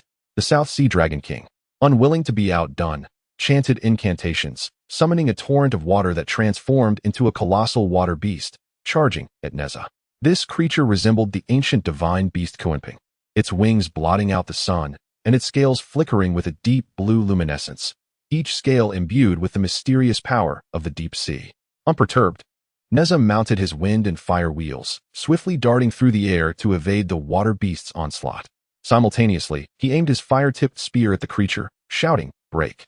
The flames at the spear's tip instantly coalesced into a powerful fire pillar that struck the water beast. Under the impact of the fire pillar, the beast disintegrated, transforming into a pool of clear water. The South Sea Dragon King, witnessing this, changed color in shock, exclaiming, "This Nezha's flames can indeed vanquish my Qiankun water beast. He must not be underestimated." Seeing the three Dragon Kings suppressed by Nezha, Jia felt a tumult of shock and fury. He wielded his dragon-patterned greatsword, invoking the forbidden spells of the Dragon Clan, as a formidable dark power coalesced around the blade. This sword was forged from the bones of an ancient evil dragon, inscribed with ancient runes of the Dragon Clan, each rune sealing the malevolence of the dragon. "Nezha, prepare to meet your demise." Jia roared, swinging the sword towards Nezha. Nezha sensed the immense power surging around him, causing a shiver to run through his heart. He swiftly rotated the mirage hourglass, and the force of time surged once more, slowing the assault of Jia. Seizing the opportunity, Nezha deftly adjusted his stance, evading Jia's lethal strike. Jia, missing his target, erupted with fury, exclaiming, "This cursed hourglass, thwarting my endeavors time and again." At that moment, Bing arrived on the battlefield. Observing Nezha locked in fierce combat with the four Dragon Kings, he immediately invoked the powers of the dragon lineage, summoning a colossal ice dragon. The ice dragon, with its fearsome claws and penetrating chill, charged toward the shrimp soldiers and crab generals. The minions trembled in the icy breath of the dragon, retreating in disarray. Bing, skimming across the icy mist, flew to Nezha's side and said with concern, "Nezha, I have come to assist you. The Dragon Kings are formidable. We must proceed with caution." Seeing Bing brought warmth to Nezha's heart, and he grinned. Bing, your arrival is perfect. With your help, we shall surely vanquish these foes." With Bing's support, Nezha felt invigorated. The two coordinated seamlessly, one on the offensive, the other providing support, forcing the four Dragon Kings and their minions into retreat. Nezha brandished his fire-tipped spear, calling out, Bing, behold my technique." He thrust fiercely at the South Sea Dragon King. Bing, understanding the cue, commanded the ice dragon to unleash a blast of frigid air, freezing the seawater surrounding the South Sea Dragon King, impeding its movement. The flames of Nezha's spear intertwined with the ice of Bing's dragon, creating a dazzling spectacle on the battlefield. However, the four Dragon Kings, being formidable adversaries, quickly adapted their tactics, uniting to launch a more ferocious assault against Nezha and Bing. Jia wielded his dragon-patterned blade. The North Sea Dragon King manipulated ice shards. The West Sea Dragon King summoned a water vortex, and the South Sea Dragon King commanded new water monsters, attacking from all directions. Nezha and Bing faced overwhelming pressure, yet they remained undeterred. Nezha spun the mirage hourglass, harnessing the power of time to seek out weaknesses in the enemy's assault. While evading attacks, he shouted, Bing, there are gaps in their spells. Let us seize the moment. Ao Bing swiftly cast a protective spell, erecting a sturdy ice shield for both Nezha and himself, responding, "All right, I will provide cover. You look for an opportunity to counterattack." Amidst the fierce battle, Nezha, with his agile prowess and potent spells, repeatedly neutralized the enemy's onslaught. Ao Bing, leveraging the wisdom and formidable magic of the dragons, closely collaborated with Nezha, delivering powerful counterattacks. Chapter 53. The Dragon Kings strike back above Qiankun Pass. Thick clouds loomed like ink-stained layers, completely shrouding the sky, reminiscent of the boundless darkness that enveloped the cosmos at the dawn of creation. Torrential raindrops, propelled by fierce winds, pelted the earth like a barrage of arrows, intensifying the already chaotic battlefield, which now felt even more oppressive and eerie. Armed with the Mirage Hourglass and fire-tipped spear acquired through his endeavors, Nezha had successfully subdued the 4 Sea Dragon Kings in previous skirmishes. However, his relentless onslaught had ignited a powder keg, thoroughly enraging these sovereigns of the waters. The Dragon King Ao Guang of the East Sea, as the foremost among the 4 Sea Dragon Kings, has always commanded immense authority. This time, however, he found himself relentlessly pressed by a mere youth, causing his wrath to surge like a volcano, impossible to contain. His dragon beard trembled violently in anger, while the scales upon his body rustled ominously. Ao Guang abruptly raised his head, opening his cavernous maw, and a powerful suction force formed instantaneously, drawing the surrounding seawater as if pulled by an invisible giant hand, frantically converging into his mouth. Subsequently, a colossal water dragon erupted from his jaws, radiating an ethereal blue luminescence. Each scale shimmered with enigmatic runes, resembling a divine creature of the ocean forged from countless droplets.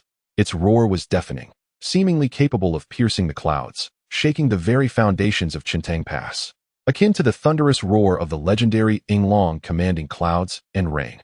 Yinglong once aided Diyu in controlling the floods, delineating rivers with its tail. Now, Ao Guang's water dragon bore a semblance of that same majesty, albeit misapplied.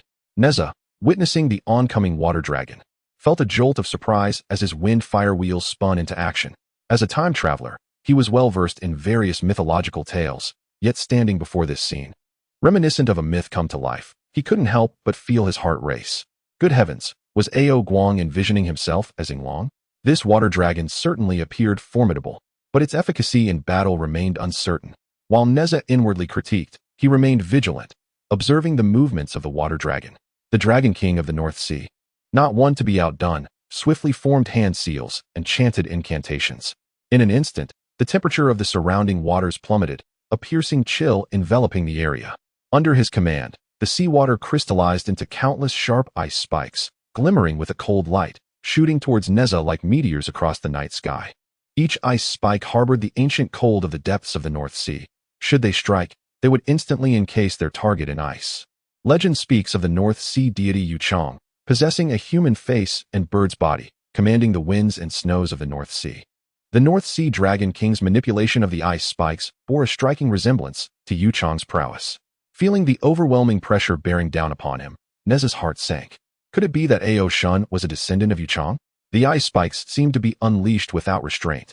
As Nezha evaded the projectiles, he continued to internally lament his predicament. Standing atop his wind fire wheels, he maneuvered like a nimble firebird, dodging amidst the dense barrage of ice spikes and the water dragon's assault. The fire-tipped spear in his grasp danced with precision, shattering the approaching ice spikes with ease. At that moment, the notification from the sign-in system echoed in his mind. Significant crisis detected for the host. Would you like to sign in? Without hesitation, Nezha opted to sign in, a radiant glow enveloping him as he acquired a defensive treasure, the Xiangui heart-protecting mirror. This mirror, crafted from the shell of an ancient Xiangui, was said to have once borne a corner of the unyielding mountain, possessing unparalleled defensive capabilities. The surface of the mirror was inscribed with ancient runes, capable of withstanding various formidable magical attacks. Nezha swiftly summoned the Xiangui heart-protecting mirror, which floated before his chest, emanating a halo of golden light. The water dragon's assault was thwarted by the mirror's brilliance, the immense force causing it to tremble slightly. Yet it steadfastly shielded Nezha. Ice spikes collided with the mirror, producing a crisp sound as they shattered into fragments. However, Nezha keenly sensed that the Dragon Kings appeared to be stronger than before. Their spells were more refined, and their coordination was remarkably harmonious, with each attack executed like a meticulously planned lethal strike. It seemed these Dragon Kings had returned with newfound vigor, their teamwork almost rivaling that of a professional combat team. While evading their onslaught, Nezha contemplated deeply within himself. He understood that mere passive defense would not suffice. He must seek opportunities for counterattack. Just then, Ao Bing arrived on the battlefield. Upon seeing Nezha besieged by the 4 Sea Dragon Kings, he immediately unleashed the powers of the Dragon Clan, summoning a colossal ice dragon. The ice dragon, bearing its fangs and claws, surged towards the water dragon of the East Sea Dragon King, exuding a chilling aura. The 2 dragons entwined in the air, generating intense waves of energy. Nezha, I come to aid you, Ao Bing proclaimed loudly. Hearing this, Nezha felt warmth in his heart and replied, Ao Bing, your timing is impeccable. These Dragon Kings seem as if they've taken a stimulant today. We must proceed with caution. As they spoke, the West Sea Dragon King and the South Sea Dragon King also joined the fray.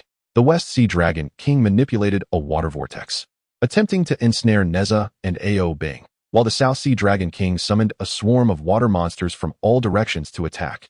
The situation on the battlefield grew increasingly dire, with Nezha and Ao Bing surrounded. Yet, they did not falter. The two worked in perfect harmony, with Nezha employing his agile movements and formidable spells to exploit the enemy's weaknesses, while Ao Bing utilized the Dragon Clan's magic to shield and support him. Amidst the fierce combat, Nezha discerned that the East Sea Dragon King required a moment to gather strength when controlling the water dragon. Seizing this opportunity, he leaped onto his wind-fire wheels, resembling a streak of red lightning as he charged towards the East Sea Dragon King. Ao Guang, prepare to face my wrath. Your water dragon dances quite merrily, but alas, it is riddled with flaws. You would be better off joining a dragon dance performance. Nezha bellowed, as his fiery spear, imbued with intense samadhi, true fire, lunged towards the East Sea Dragon King. Seeing this, the East Sea Dragon King hastily cast a spell to defend himself.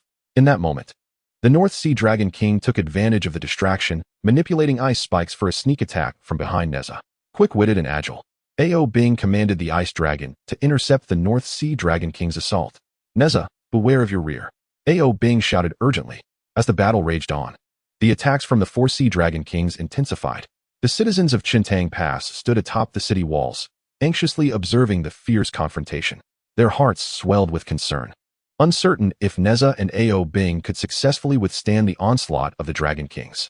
In this arduous struggle, would Nezha and Ao Bing discover a path to victory, ultimately vanquishing the 4 Sea Dragon Kings and saving Qiankun Pass? All remained uncertain. Chapter 54. Mysterious power. The sky over Qiankun Pass appeared to be gripped by a colossal hand, the heavy clouds roiling with a near-manic fervor, dark and oppressive, as if a massive black curtain sought to engulf the light of the heavens. The fierce winds hurled torrential raindrops, crashing down upon the earth, each droplet akin to a lethal arrow capable of shattering mountains, resonating against the city walls of Qiankun Pass with a thunderous clamor. The walls trembled in the tempest, emitting creaks and groans, as if they might collapse at any moment, adding a somber air of impending doom to this breathtaking battle. On the battlefield, Nezha and Ao Bing engage in a breathtaking and intense clash with the 4 Sea Dragon Kings. The cries of battle and the sound of spells colliding intertwine, reverberating painfully through the ears, even causing the air to warp and tremble under the impact of such formidable power.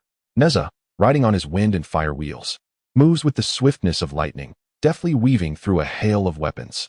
In his grasp, the fire spear dances with a fierce vigor, the three-flame true fire blazing at its tip, radiating a searing light that instantaneously evaporates the surrounding rainwater, enveloping him in a mist of vapor.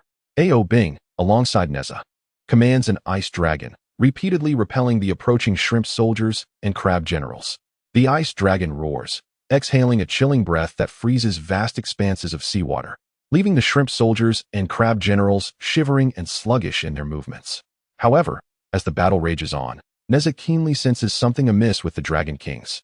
The East Sea Dragon King, Ao Guang, suddenly tilts his head back, his scales erupting with blinding purple light, akin to the resonant chime of the ancient artifact, the Eastern Emperor Bell, radiating outward from him. Within this luminescence, countless mysterious runes flicker, each exuding an ancient aura reminiscent of the dawn of creation.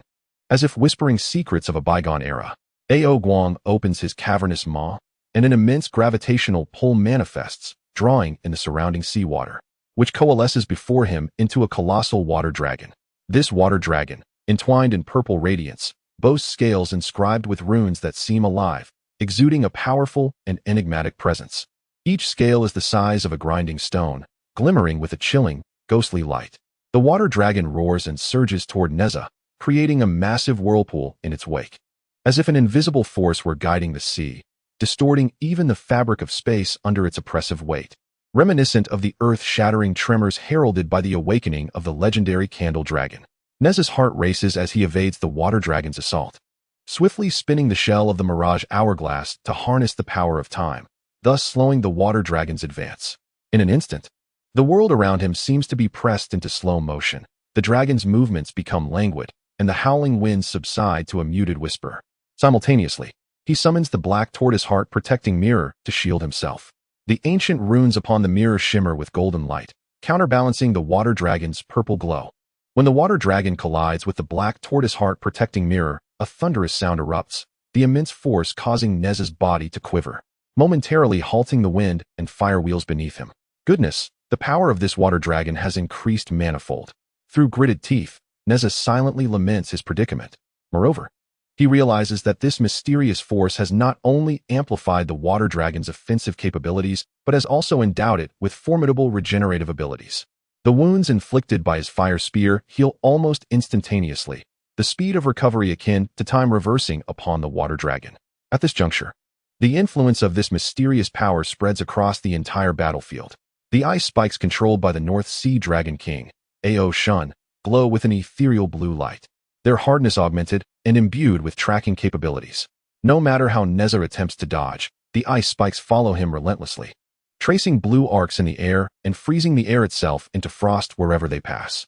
The Water Dragon King Ao Run of the West Sea conjured a water vortex imbued with enigmatic runes, which fragmented the very fabric of space wherever it traversed.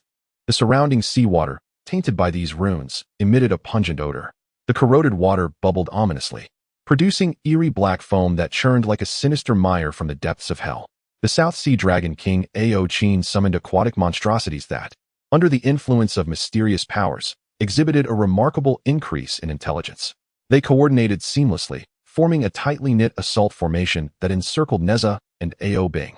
These water creatures varied in form. Some resembled colossal octopuses, their nimble tentacles writhing as they sought to ensnare Nezha and Ao Bing, while others bore sharp fangs, roaring ferociously.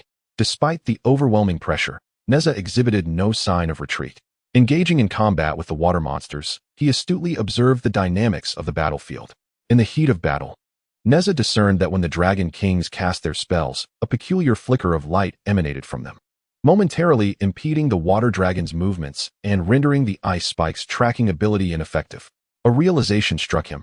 This flickering might be the key to overcoming their foes. To test his hypothesis, Nezha deliberately slowed his pace to lure the water dragon into attacking.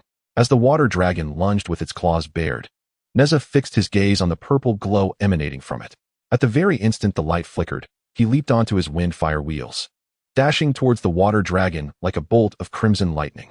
His fire spike lance, engulfed in the blazing flames of true fire, aimed for the dragon's throat.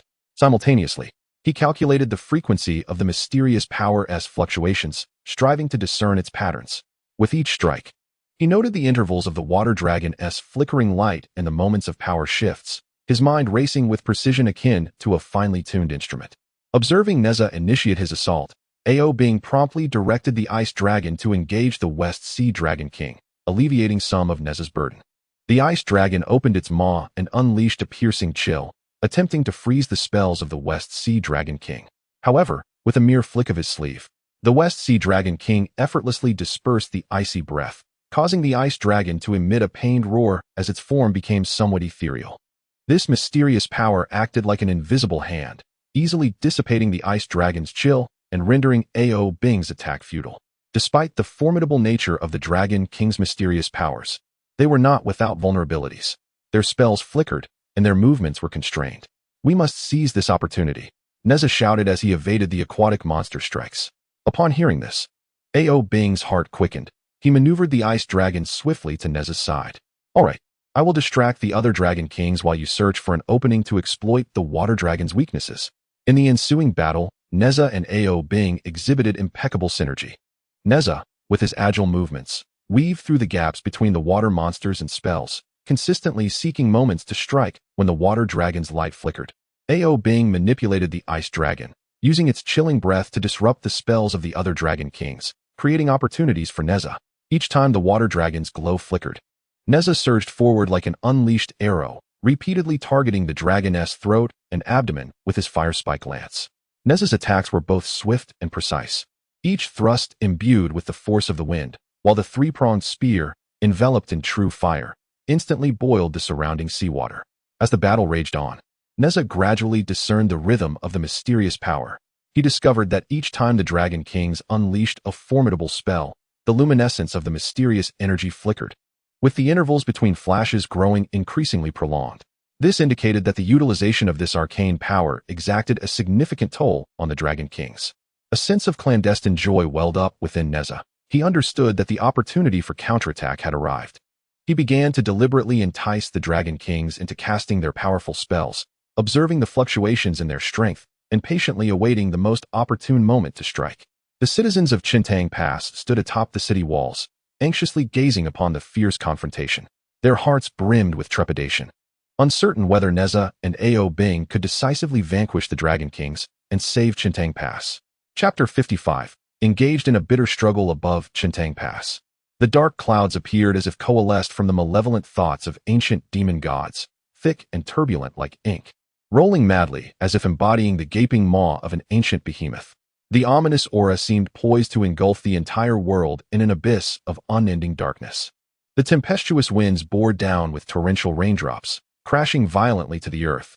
Each droplet seemed infused with the chilling essence of ancient battlefields, striking the city walls of Qiankun Pass with a heavy, foreboding thud, sending splashes of water scattering like disturbed souls.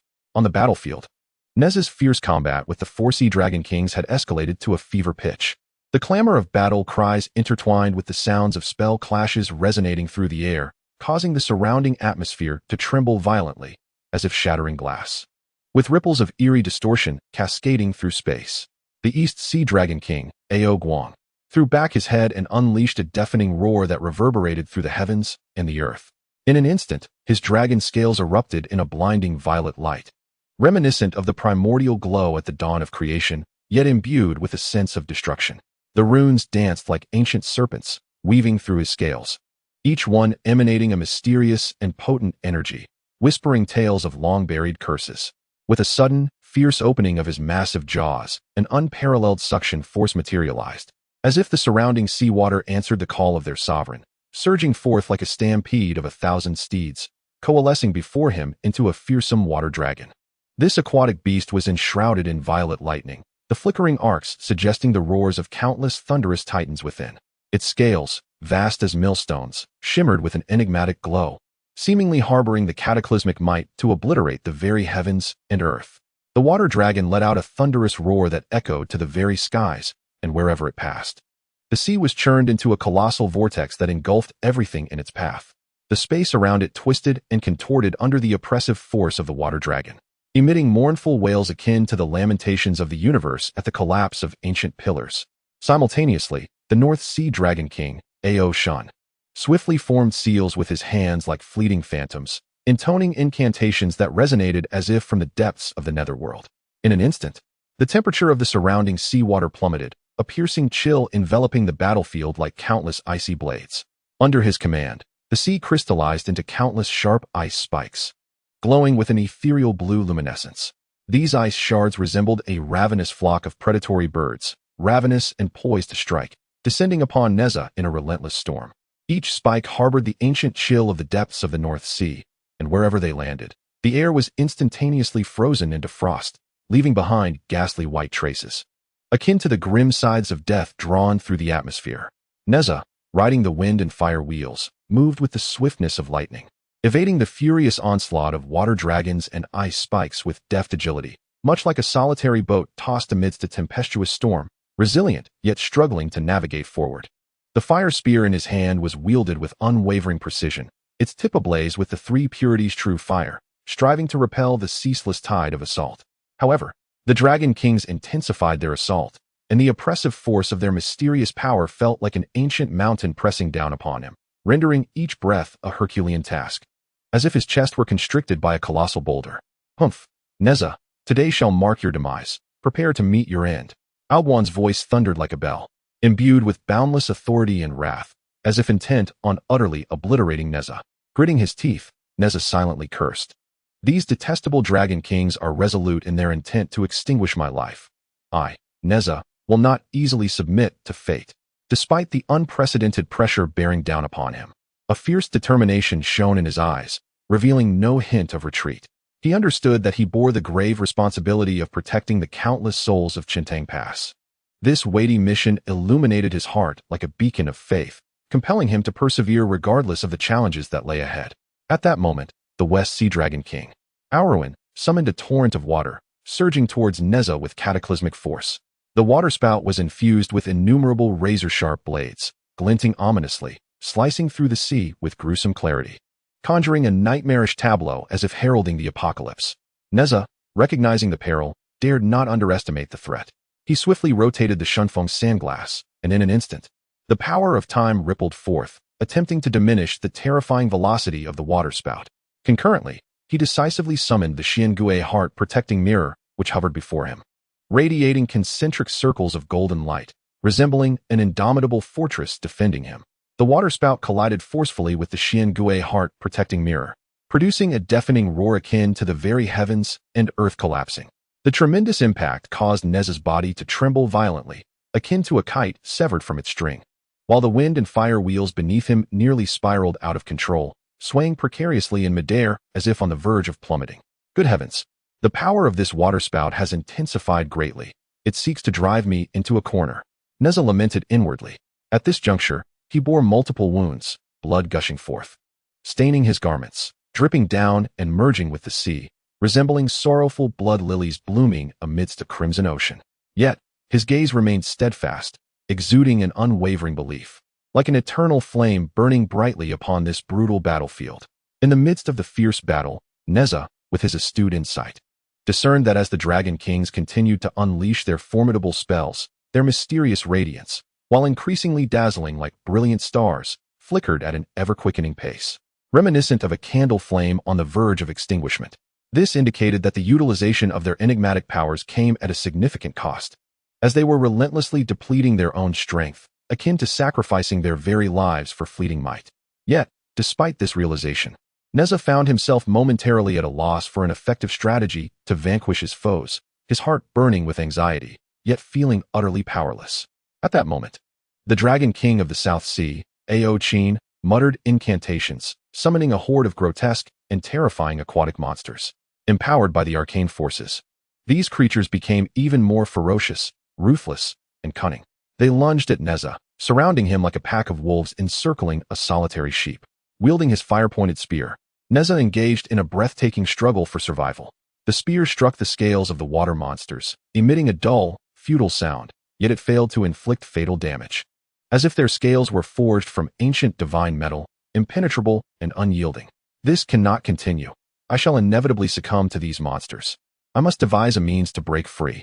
Nezha thought anxiously, beads of sweat mingling with blood cascading down his cheeks, as he deftly evaded the monsters' attacks.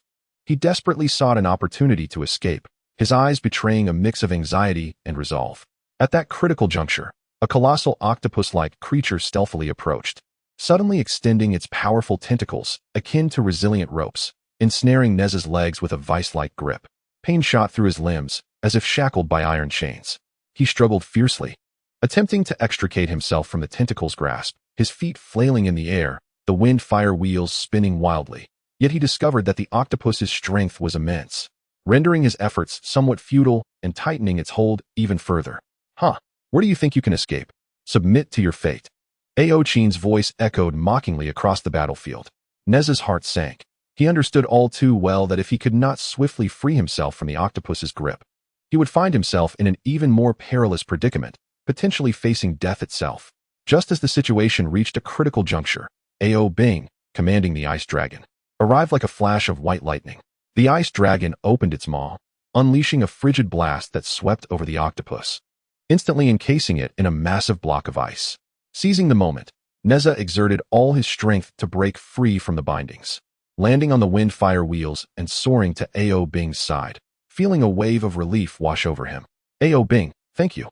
Had you not arrived in the nick of time, I fear I would have perished at the hands of that octopus, Nezha expressed gratefully, his eyes reflecting a glimmer of relief after the harrowing escape. Ao Bing, with a grave expression, nodded thoughtfully, observing Nezha's numerous wounds, and said with concern, Nezha, the powers of these dragon kings are overwhelmingly potent, and that mysterious force enhances their strength tenfold. We must devise a comprehensive strategy. After a moment of contemplation, Nezha fixed his gaze intently on the dragon kings, who were gathering strength for yet another assault. He remarked, I have observed that the mysterious luminescence emanating from them flickers with increasing frequency, indicating that their power is waning. We might seize this opportunity to strike and disrupt their offensive. However, before they could act, the Four Seas Dragon Kings seemed to sense their intent. Exchanging glances, they synchronously launched another attack. Aoguang's Water Dragon, Aoshuan's Icicle, Aoruan's Water Tornado, and Aochin's Water Creature surged from four directions, crashing towards Nezha and Ao Bing like a relentless tide. In an instant, the entire battlefield was enveloped in a dazzling array of powerful spells, with terrifying energy fluctuations radiating outward. Nezha and Ao Bing found themselves encircled, facing an unprecedented crisis, as if trapped in a desolate realm thick with the scent of death. On the walls of Qiankun Pass, the townsfolk anxiously observed the fierce and brutal battle. Their hearts were filled with worry and dread, uncertain if Nezha and Ao Bing could withstand the Dragon King's frenzied onslaught and save Qiankun Pass from this peril. The elders clasped their hands in prayer. Their eyes closed as they silently beseeched the heavens for protection. Children clung tightly to their parents, their eyes brimming with fear and helplessness, tears welling in their gaze. Young men clenched their fists, joints pale with tension, yearning to leap from the walls and fight alongside Nezha to defend their homeland, their eyes ablaze with fervor and determination. Nezha must win. He is our hope for Qiankun Pass. A small girl's voice quivered with tears, her eyes fixed on the battlefield, her hands nervously wringing her garment, as if such actions could lend strength to Nezha. Indeed, Nezha will protect us. He is our great hero, an elder reassured, though unease and trepidation tinged his voice. His gaze filled with concern for the uncertain outcome. Under the watchful eyes of the hopeful and anxious populace, Nezha and Ao Bing engaged in a breathtaking and desperate struggle against the Dragon Kings. With agile movements and indomitable will, Nezha repeatedly evaded the Dragon King's lethal strikes, each narrow escape fraught with peril, as if he were dancing with death itself. Ao Bing commanded the Ice Dragon, providing cover and support for Nezha, as the dragon's frigid aura clashed with the Dragon King's spells, creating ripples of energy. Nevertheless, the Dragon King's onslaught surged like an unrelenting tide, wave after wave, seemingly inexhaustible. They gradually felt overwhelmed, fatigue creeping into their bodies, their breaths becoming ragged. Fresh wounds adorned Nezha's form, blood flowing profusely, staining his garments a deeper crimson, reminiscent of a battlefield ravaged by war. His breath grew heavy and labored, his energy rapidly depleting, his legs feeling as though they were leaden. Yet, he grit his teeth, tenaciously resisting, his heart steadfast with a singular conviction. I cannot fall. The people of Qiankun Pass are waiting for me. I must protect them. This belief surged within him like a formidable force, sustaining his resolve to continue fighting in this brutal arena. Chapter 56. A difficult struggle. The ominous clouds above Qiankun Pass appeared to be steeped in the resentful essence of ancient malevolent deities, growing ever denser and pressing heavily upon the earth, as if on the verge of collapse. A fierce wind, entwined with torrential rain, surged like a volley of arrows, ruthlessly battering the walls of Qiankun Pass. The citizens atop the walls wore expressions of sheer terror and anxiety, their gazes fixated on the chaotic battlefield beyond. The fierce clash between Nezha and Ao Bing and the Four Seas Dragon Kings had escalated to a fever pitch, the battlefield resembling a vast whirlpool where powerful spells collided, producing deafening roars. Nezha, riding his wind-fire wheels, moved like lightning, desperately seeking a glimmer of hope amid the turmoil of battle. However, as time progressed, the Dragon King's assaults grew increasingly relentless, and Nezha could distinctly feel his strength waning, his limbs weighed down as though filled with lead, making each evasive maneuver an arduous task. The East Sea Dragon King, Ao Guang, let out a thunderous roar that reverberated through the air, causing the surrounding waters to churn violently. A brilliant purple light radiated from his form, and the runes on his scales danced frantically, as if striving to break free and unleash primordial, arcane power.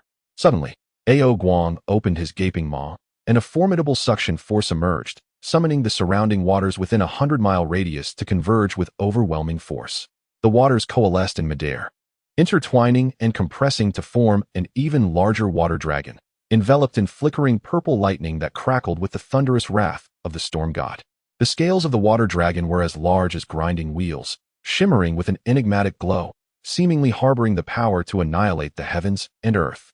Each scale bore intricate patterns, whispering the ancient secrets of the dragon lineage. The water dragon roared as it charged toward Nezha, creating a colossal vortex that engulfed everything in its path, distorting space under its terrifying pressure, eliciting mournful wails reminiscent of a cosmic lament at the collapse of ancient pillars.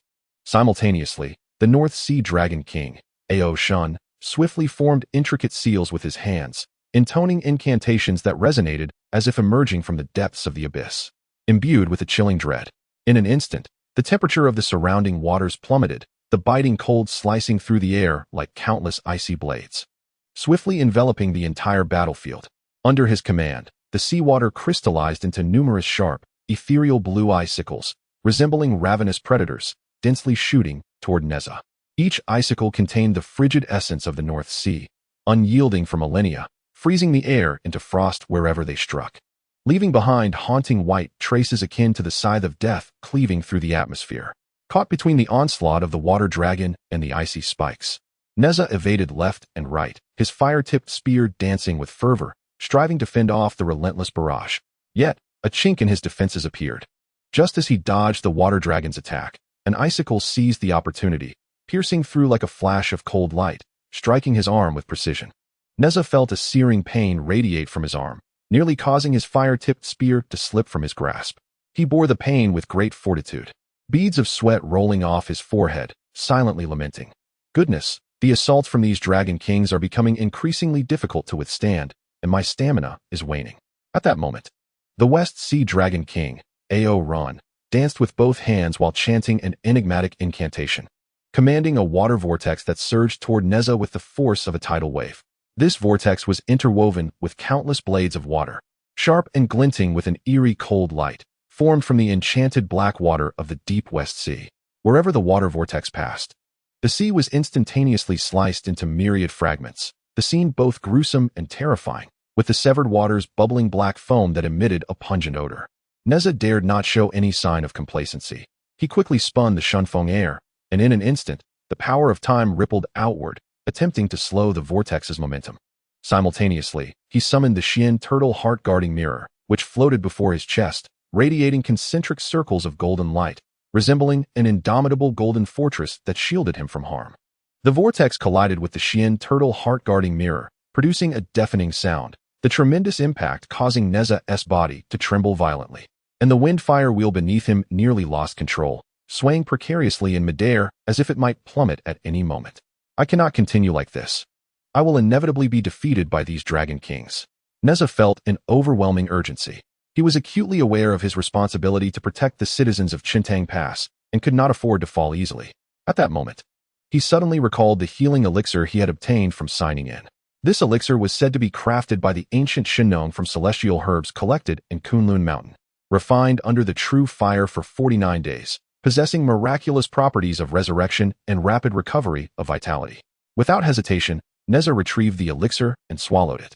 As it dissolved in his mouth, a warm current instantly spread throughout his body, alleviating his fatigue and pain, and restoring his energy rapidly. His eyes sparkled anew, a surge of fighting spirit welling up within him. Humph, dragon kings, do not rejoice too soon. I, Nezha, will not concede easily. Nezha tightened his grip on the fire-tipped spear, stepping onto the wind-fire wheel, resembling a flash of red lightning as he charged toward the dragon kings. At that moment, the South Sea Dragon King, Ao Qin, summoned a horde of water monsters, which, under the influence of mysterious powers, became even more ferocious and brutal. Among them was a colossal octopus creature, its agile tentacles writhing, each one like a resilient rope. There were also sea beasts with sharp fangs, spewing corrosive venom from their mouths. They lunged at Nezha, encircling him completely. Nezha wielded the fire-tipped spear, engaging in a desperate struggle against the water monsters. As the spear struck the scales of the creatures, a dull sound echoed, yet it failed to inflict fatal damage. Why are these scales so hard? Nezha thought, startled. He increased his strength, the true fire on the fire-tip spear surging dramatically, attempting to sear the scales of the water monsters. However, driven by mysterious forces, the monsters recklessly charged at Nezha, leaving him somewhat overwhelmed. One of the octopus's tentacles suddenly ensnared Nezha's waist, and as he struggled fiercely, another tentacle struck toward his head. Just as Nezha was embroiled in this fierce battle with the water monsters, Ao Bing arrived, controlling an ice dragon. The ice dragon opened its mighty jaws, unleashing a frigid blast that encased the surrounding water monsters in solid ice. Ao Bing soared to Nezha's side, expressing his concern. "Nezha, are you all right?" Nezha wiped the sweat from his brow and replied, "I am fine. Thanks to this healing elixir, I have regained some strength." Ao Bing, these dragon kings are exceedingly cunning. We must devise a strategy to break their offensive. Ao Bing nodded in agreement. Indeed, though their mysterious powers are formidable, they seem to be draining as well. We can seek out their vulnerabilities and launch a counterattack. Just as the two conversed, the Four Seas Dragon Kings renewed their assault. Ao Guang's Water Dragon, Ao Shun's Ice Spikes, Ao Run's Water Vortex, and Ao Qin's water creatures advanced from all directions, simultaneously attacking Nezha and Ao Bing.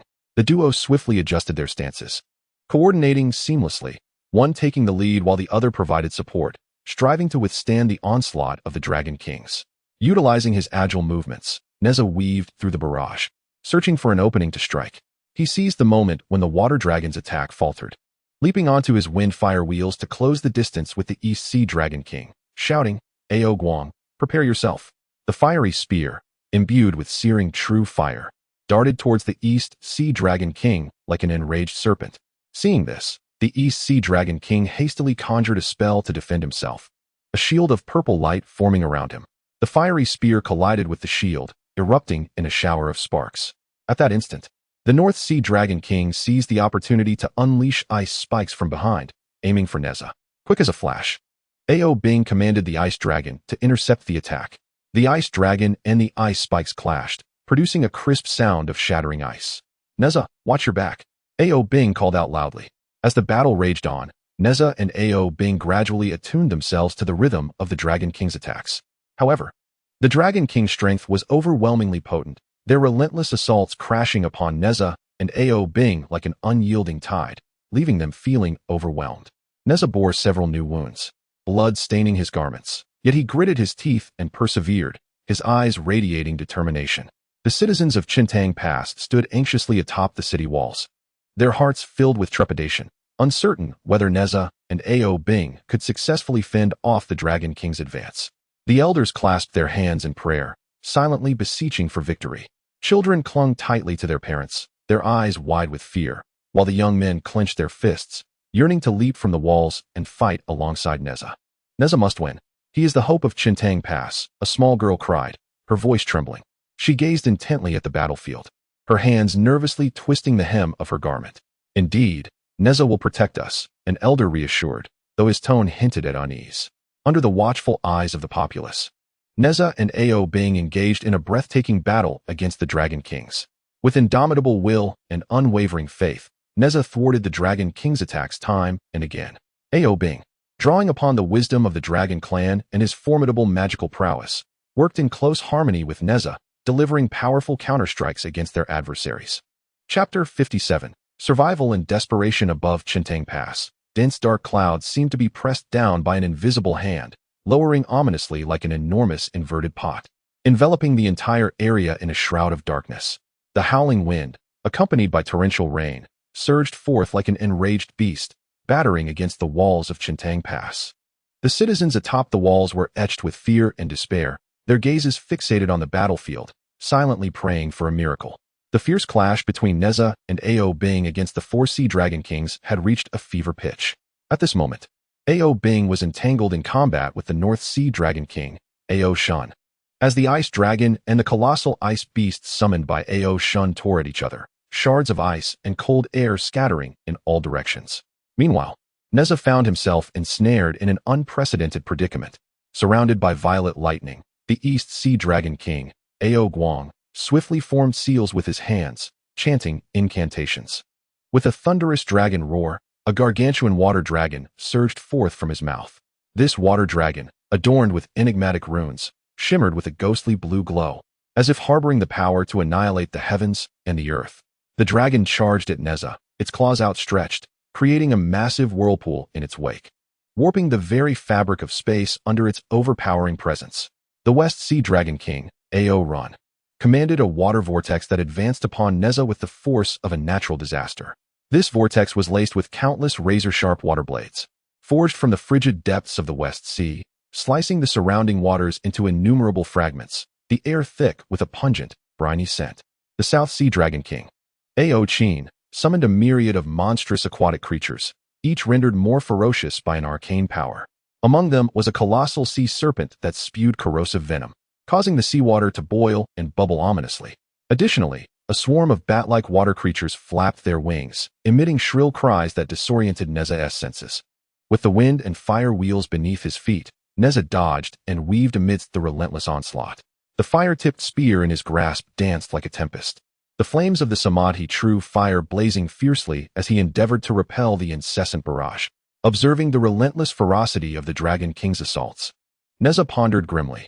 These Dragon Kings have indeed spared no effort, determined to capture me. The citizens of Qiankun Pass are counting on my protection. I cannot falter for even a moment. I must endure. Yet, as the Dragon King's attacks surged like a tidal wave, Nezha began to feel the weight of despair. His body bore numerous wounds, blood staining his garments, dripping steadily from the hem. Ah, Nezha, today marks your demise. Ao Guang's voice resonated like a thunderclap, filled with boundless authority and fury. Clenching his teeth, Nezha cursed inwardly. These Dragon Kings, who usually wield their power with impunity, now seek to obliterate Qiankun Pass. Even if it costs me my life, I shall not allow you to succeed. Despite the overwhelming pressure, Nezha showed no signs of retreat. He understood the grave responsibility he bore in safeguarding the citizens of Qiankun Pass, and he would not abandon his post, no matter the cost. At that moment, a shard of ice struck like lightning, catching Nezha off guard and hitting him in the leg. He felt a wave of excruciating pain radiate from his injury, nearly losing control of his wind fire wheels. Immediately afterward, the tail of the water dragon lashed heavily against him, sending Nezha soaring through the air like a kite severed from its string. This was a grave mistake. As he was propelled away, regret surged within him. No, I cannot fall here. The people of Qiankun Pass are counting on my salvation. Seeing Nezha being thrown back, Ao Bing was filled with alarm. He attempted to break free from Ao Shun's entanglement to assist Nezha. However, Ao Shun seized the opportunity to launch an attack, firing an icy ray towards Ao Bing, compelling him to halt and command the ice dragon to fend off the assault. Nezha crashed heavily onto the surface of the sea, creating a tremendous splash. Struggling to rise, he found himself encircled by the spells of the Dragon Kings. Water dragons, whirlpools, sea monsters, and ice shards surrounded him from all directions, leaving him with no escape. Am I truly destined to perish here, dooming the citizens of Qiankun Pass as well? No, I refuse to succumb. In his heart, Nezha was frantic. And just as he faced imminent peril, a notification from the signing system echoed in his mind.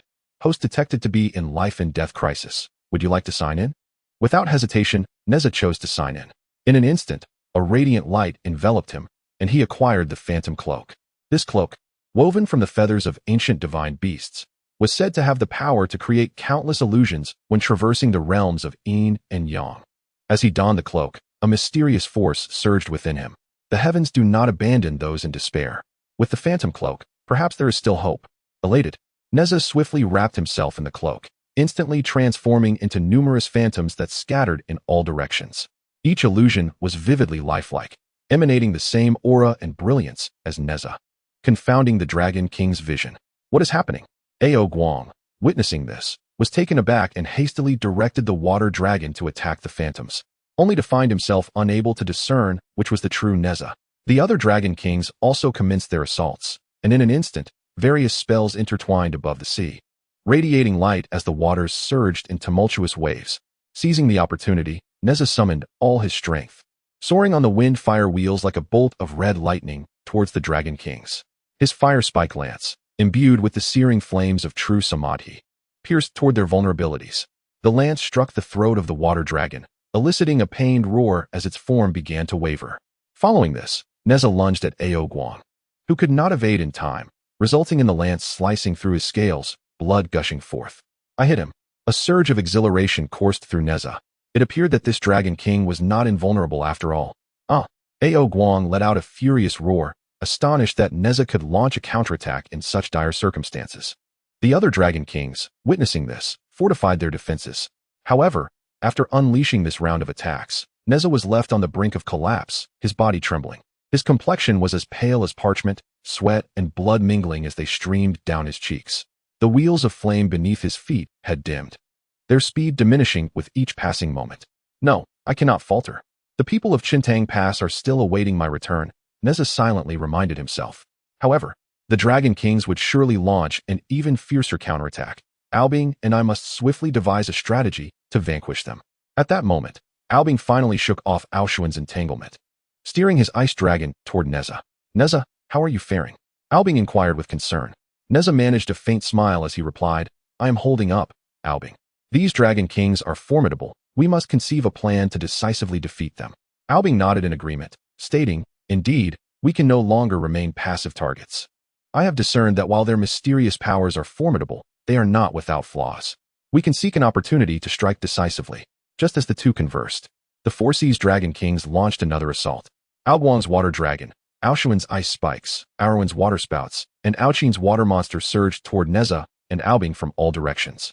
They quickly adjusted their stances, coordinating seamlessly, one on the offensive and the other providing support, striving to withstand the Dragon King's onslaught.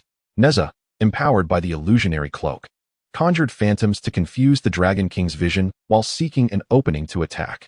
Meanwhile, Albing commanded the ice dragon, utilizing its frigid aura to disrupt the spells of the Dragon Kings. Chapter 58. The Fading Hope Above Qiankun Pass. Leaden clouds appeared to twist and compress under the weight of a dark force, hanging low over the city like a colossal bell poised to descend, imparting an oppressive sense of suffocation. The tempestuous winds bore down torrents of rain, akin to countless sharp steel needles, fiercely piercing the earth, causing the walls of Qiankun Pass to resonate with a thunderous clamor, sending sprays of water cascading into the air. On the battlements, the citizens huddled against the storm, their eyes filled with trepidation and despair, fixated on the battlefield engulfed in flames and chaos. Nezha, astride his flaming wheels, navigated the tumultuous onslaught of spells with great difficulty. The fire spear in his grasp still flickered with true fire, yet its brilliance had waned, as if it might extinguish at any moment. In the battles prior, he had temporarily disrupted the Dragon King's assault rhythm with the illusionary cloak acquired through his efforts, yet the Four Seas Dragon Kings, with their immense strength and the inexhaustible surge of their mysterious powers, gradually forced Nezha into dire straits. At that moment, an ice spike grazed past his ear, the sharp sound of slicing air causing his thoughts to drift back to bygone days. In those times, Qiankun Pass basked in bright sunshine, bustling with life. Children laughed and played around Nezha, while adults greeted him with deep respect. An elder grasped Nezha's hand, exclaiming, Nezha, it is thanks to you that we, the people of Qiankun Pass, have been spared calamities and enjoy peaceful lives. Nezha scratched his head and smiled in response. Grandfather, this is merely my duty. As long as I am here, Qiankun Pass shall not suffer harm. He silently vowed that this guardianship would be a lifelong responsibility. Once again, the Dragon King Aoguang howled towards the heavens, his body enveloped in a radiant violet glow, as runes danced like agile serpents across his scales. With a resounding roar akin to that of a dragon, a colossal water dragon erupted from his mouth. This magnificent creature was enveloped in purple lightning, which flickered ominously as it emitted a thunderous cacophony. Each scale glimmered with a mysterious, ethereal light, as if it harbored the cataclysmic power to obliterate the world. The water dragon lunged toward Nezha, creating a vast vortex that churned the ocean, mercilessly drawing in everything within its vicinity.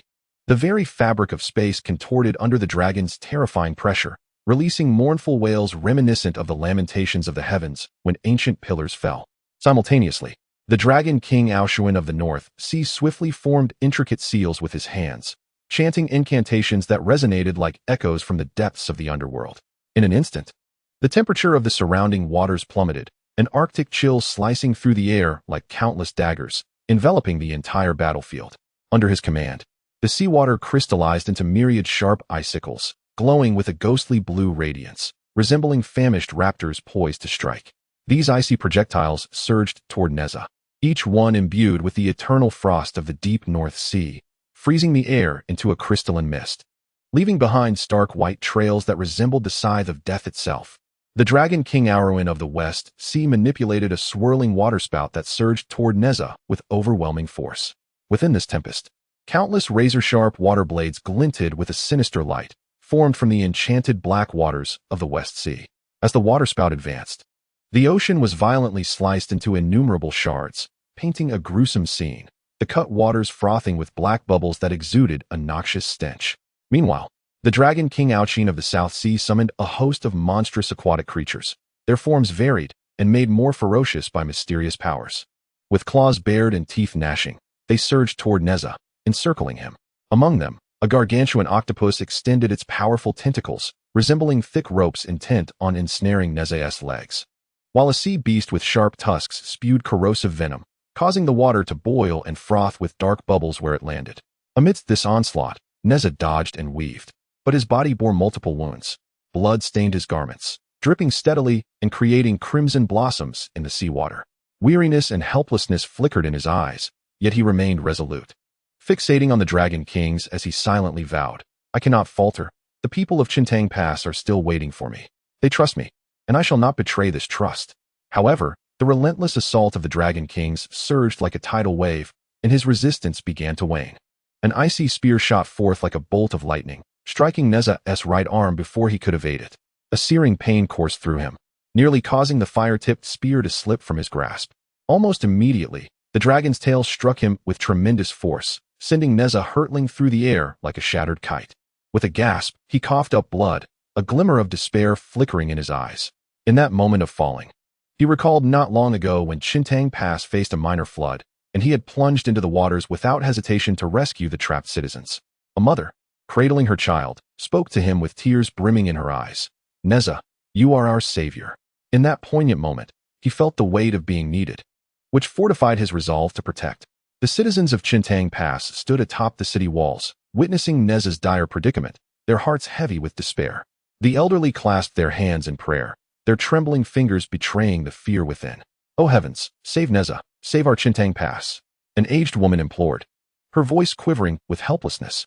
Children clung tightly to their parents, tears streaming down their faces, their bodies shivering in the tempest. "Mother, will Brother Nezha be all right?" a little girl asked, her voice choked with sobs, her tiny hand gripping her mother's garment. Young men clenched their fists, their knuckles pale, yet powerless to act. "Must we merely watch as Nezha fights valiantly, unable to intervene?" a young man lamented, striking the wall in frustration.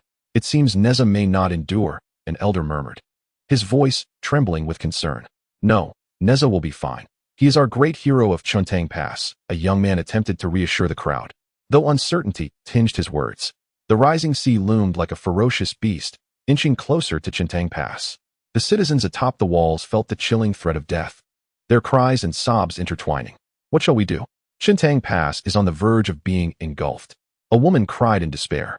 Nezha fell heavily upon the sea's surface, creating a colossal splash. Struggling to rise, he gazed at the terrified citizens below, filled with guilt and helplessness. "How can I fall like this? The safety of Qiankun Pass rests upon my shoulders. If I surrender, what will become of them?" Overwhelmed with self-reproach, a defiant spark ignited within him. "No, I cannot give up. Even if there is but a glimmer of hope, I must fight for the people of Qiankun Pass." At that moment, Bing arrived, commanding an ice dragon, its body marred with wounds, his face as pale as parchment. "Nezha, how are you?" Bing inquired with concern, worry etched in his eyes. Nezha forced a faint smile, responding, "I am holding on, Bing. These Dragon Kings are formidable. We must devise a plan." In his heart, he resolved that even with his last breath, he would stand shoulder to shoulder with Bing, carving a path through blood for Qiankun Pass. Bing nodded, saying, "Indeed. But our current strength is insufficient to contend with them. What shall we do?" His brow furrowed, anxiety consuming him, acutely aware of the dire situation. One misstep could lead to irrevocable ruin. Just then, the Four Seas Dragon Kings launched another assault. Guang's Water Dragon, Shun's Ice Spikes, Run's Water Whirlpool, and Qin's Water Monster attacked Nezha and Bing from all sides. The two quickly readied themselves to fend off the Dragon King's onslaught. However, their efforts seemed paltry against the overwhelming might of their adversaries. Nezha swung his fiery spear, striving to repel the Water Dragon's assault. But the spear was easily swatted away by the dragon's claws. Cursed be this fate. Nezha seethed with anger, yet found himself powerless. Ao Bing manipulated the ice dragon to exhale a frigid breath, attempting to freeze the water vortex. However, the mysterious force contained within the vortex instantly dispelled the chill. It seemed that today, we were destined for calamity. Nezha sighed inwardly, a hint of desolation flickering in his gaze. Nevertheless, he stood tall, bracing himself for the final challenge. Even in death, he vowed to die with honor, striving to buy more time for the people of Qiankun Pass. He recalled the oath he had made to forever guard Qiankun Pass. This conviction shone like a beacon in the darkness, sustaining him in his dire predicament. Chapter 59. The final struggle. The sky over Qiankun Pass appeared shrouded in the malevolent wrath of an ancient deity, heavy clouds piled upon one another, resembling a colossal black cauldron that plunged the entire world into an abyss of endless darkness. The wild winds carried rain imbued with the chill of the netherworld, like poisoned ice blades mercilessly slicing through every inch of Qiankun Pass's land. On the city walls, the cries and screams of the populace intertwined, echoing in harmony with the thunderous sounds of magical clashes on the battlefield, composing a mournful elegy of despair. Nezha lay upon the surface of the sea, waves continuously surging into his wounds, bringing waves of excruciating pain. His garments were already soaked red with blood, clinging to him in a damp embrace. As his consciousness began to wane, a tender, sobbing voice pierced through the storm, clearly reaching his ears. "Brother Nezha, please wake up. We need you. Qiankun Pass cannot be without you." Struggling to open his eyes, Nezha beheld a little girl clinging to the battlements, her small face stung by the rain. Her eyes filled with urgency and fear, tears mingling with raindrops as they cascaded down her cheeks. Her tiny hands gripped the wall tightly, her knuckles turning white, as if fearing that if she let go, Nezha would vanish completely. "Brother Nezha, I am scared," the little girl sobbed, her voice trembling in the tempest. "Everyone is waiting for you to save us. You promised to protect Qiankun Pass." Nezha gazed at the girl, and memories flooded back like a tide. Once, he had darted through the streets of Qiankun Pass, surrounded by children whose eyes shone with admiration. The townsfolk would always call his name at the first sign of danger. This trust weighed upon him like a heavy shackle, yet it also burned like a fervent torch, a constant reminder of his mission. "I shall not break my promise." Nezha roared within, as if this conviction ignited a fire within his wounds, sharpening his awareness amidst the agony. Gritting his teeth, he summoned the last vestiges of his strength, slowly rising to his feet, and shouted to the girl on the wall, "Do not fear. Brother Nezha will chase away these villains." At that moment, the Dragon King of the Four Seas hovered above, radiating an enigmatic glow, resembling an ancient demon awakened from chaos, instilling dread. The Eastern Sea Dragon King, Ao Guang, bore scales shimmering with violet gold light, each scale inscribed with mysterious runes from antiquity, alive as they absorbed the chaotic power of heaven and earth. He regarded Nezha coldly, disdain filling his eyes. "Nezha, you have reached the end of your road. Surrender peacefully, and perhaps I shall spare your body." Nezha raised his head, his gaze resolutely fixed on Ao Guang, and spoke with deliberate clarity. "Ao Guang, you are deluding yourself. As the guardian of Qiankun Pass, I, Nezha, will not allow you to harm a single blade of grass or a soul here, even if it costs me my life." Nezha was acutely aware that this was his final opportunity. He concentrated deeply, and a myriad of magical treasures and abilities acquired from his past flashed through his mind. Suddenly, he recalled the mightiest of them all, the nine-dragon divine fire cover. Legend has it that this artifact was forged from the true fire of the sun collected by the ancient fire deity Zhu Rong from the nine heavens. Infused with the essence of 9 fire dragons, each inheriting the searing power of Zhu Long's gaze that brings forth daylight, possessing the terrifying capability to incinerate all. Without hesitation, Nezha summoned the 9-dragon divine fire cover, and in an instant, a colossal dome appeared in the sky, encircled by 9 fire dragons wreathed in golden flames. Each beat of their wings stirred a scorching gale that instantaneously evaporated the surrounding seawater, creating a vast cloud of steam, within which the ethereal silhouettes of ancient divine beasts emerged, seemingly rallying behind Nezha. "Humph, do you think a mere trinket can withstand our might?" sneered Ao Run, the Dragon King of the West, as he swiftly formed seals with his hands, his incantations echoing like a dirge from the depths of the underworld. In an instant, the surrounding waters churned violently, coalescing into a massive water vortex. This vortex was laced with countless razor-sharp blades of water, each one forged from the enchanted dark waters of the West Sea, inscribed with cursed runes. Wherever they sliced through, the very fabric of space was torn asunder, and the seawater bubbled with ominous black froth, emitting a noxious odor. Nezha fixated on the water vortex, his heart racing with anxiety. Its power is astonishingly formidable. It seems the Dragon Kings have greatly augmented their strength with mysterious forces. But I cannot falter. The people of Qiankun Pass are counting on me. He maneuvered the 9-dragon divine fire cover, sending the 9 fire dragons against the water vortex. At that moment, an elder atop the city wall shouted, "Nezha, we believe in you. The safety of Qiankun Pass rests upon your shoulders." Upon hearing this, a warm surge filled Nezha's heart, and his control over the fire dragons became even more resolute. The fire dragons exhaled searing flames, clashing fiercely with the water vortex. The collision of fire and water blades erupted with a deafening roar, generating energy waves that warped the surrounding space, with fissures appearing that seemed to lead into an endless void. Simultaneously, Ao Shun, the Dragon King of the North, formed the seals of the Xiaming ice, commanding ice spikes to launch a surprise attack on Nezha from the flanks. These ice spikes glimmered with a ghostly blue light, each harboring the frigid essence of millennia-old ice from the depths of the North Sea. Wherever they traveled, the air was instantly frozen into frost, leaving behind jarring white trails. At the tip of each ice spike, the phantom of a frozen spirit coalesced, emitting a piercing shriek. Nezha sensed the impending danger and hurriedly rotated the Shunhui hourglass, harnessing the power of time to slow the ice spike's approach. However, due to excessive exhaustion, the effectiveness of the hourglass diminished significantly, and the ice spikes continued to rain down upon him. "Be careful." Ao Bing's voice rang out from behind. Ao Bing, commanding the ice dragon, charged towards the Dragon King of the North Sea, endeavoring to alleviate the pressure on Nezha. A fierce battle ensued between the ice dragon and the colossal ice beast summoned by Ao Shun, shards of ice and frigid air scattering in all directions. Each strike from the ice beast incited a minor ice storm, while Ao Bing sought to suppress the beast's frenzy with the majesty of his dragon form. Nezha took a deep breath, focusing intently on controlling the 9-dragon divine fire shield. In his heart, he fervently prayed for the shield to unleash its utmost power and alter the tide of battle. Under his command, the 9 fire dragons grew increasingly ferocious, their flames intensifying to the point of boiling the surrounding seawater, producing a bubbling sound. The ethereal silhouettes of ancient divine beasts within the steam clouds became ever clearer, roaring as if yearning to break free from the clouds and join the fray. Observing this, the Dragon King of the East Sea, Ao Guang, snorted disdainfully, declaring that since Nezha was so obstinate, they would no longer hold back. He opened his gaping maw, and a formidable suction force materialized instantly, drawing the surrounding seawater together like a stampede, coalescing into an even larger water dragon.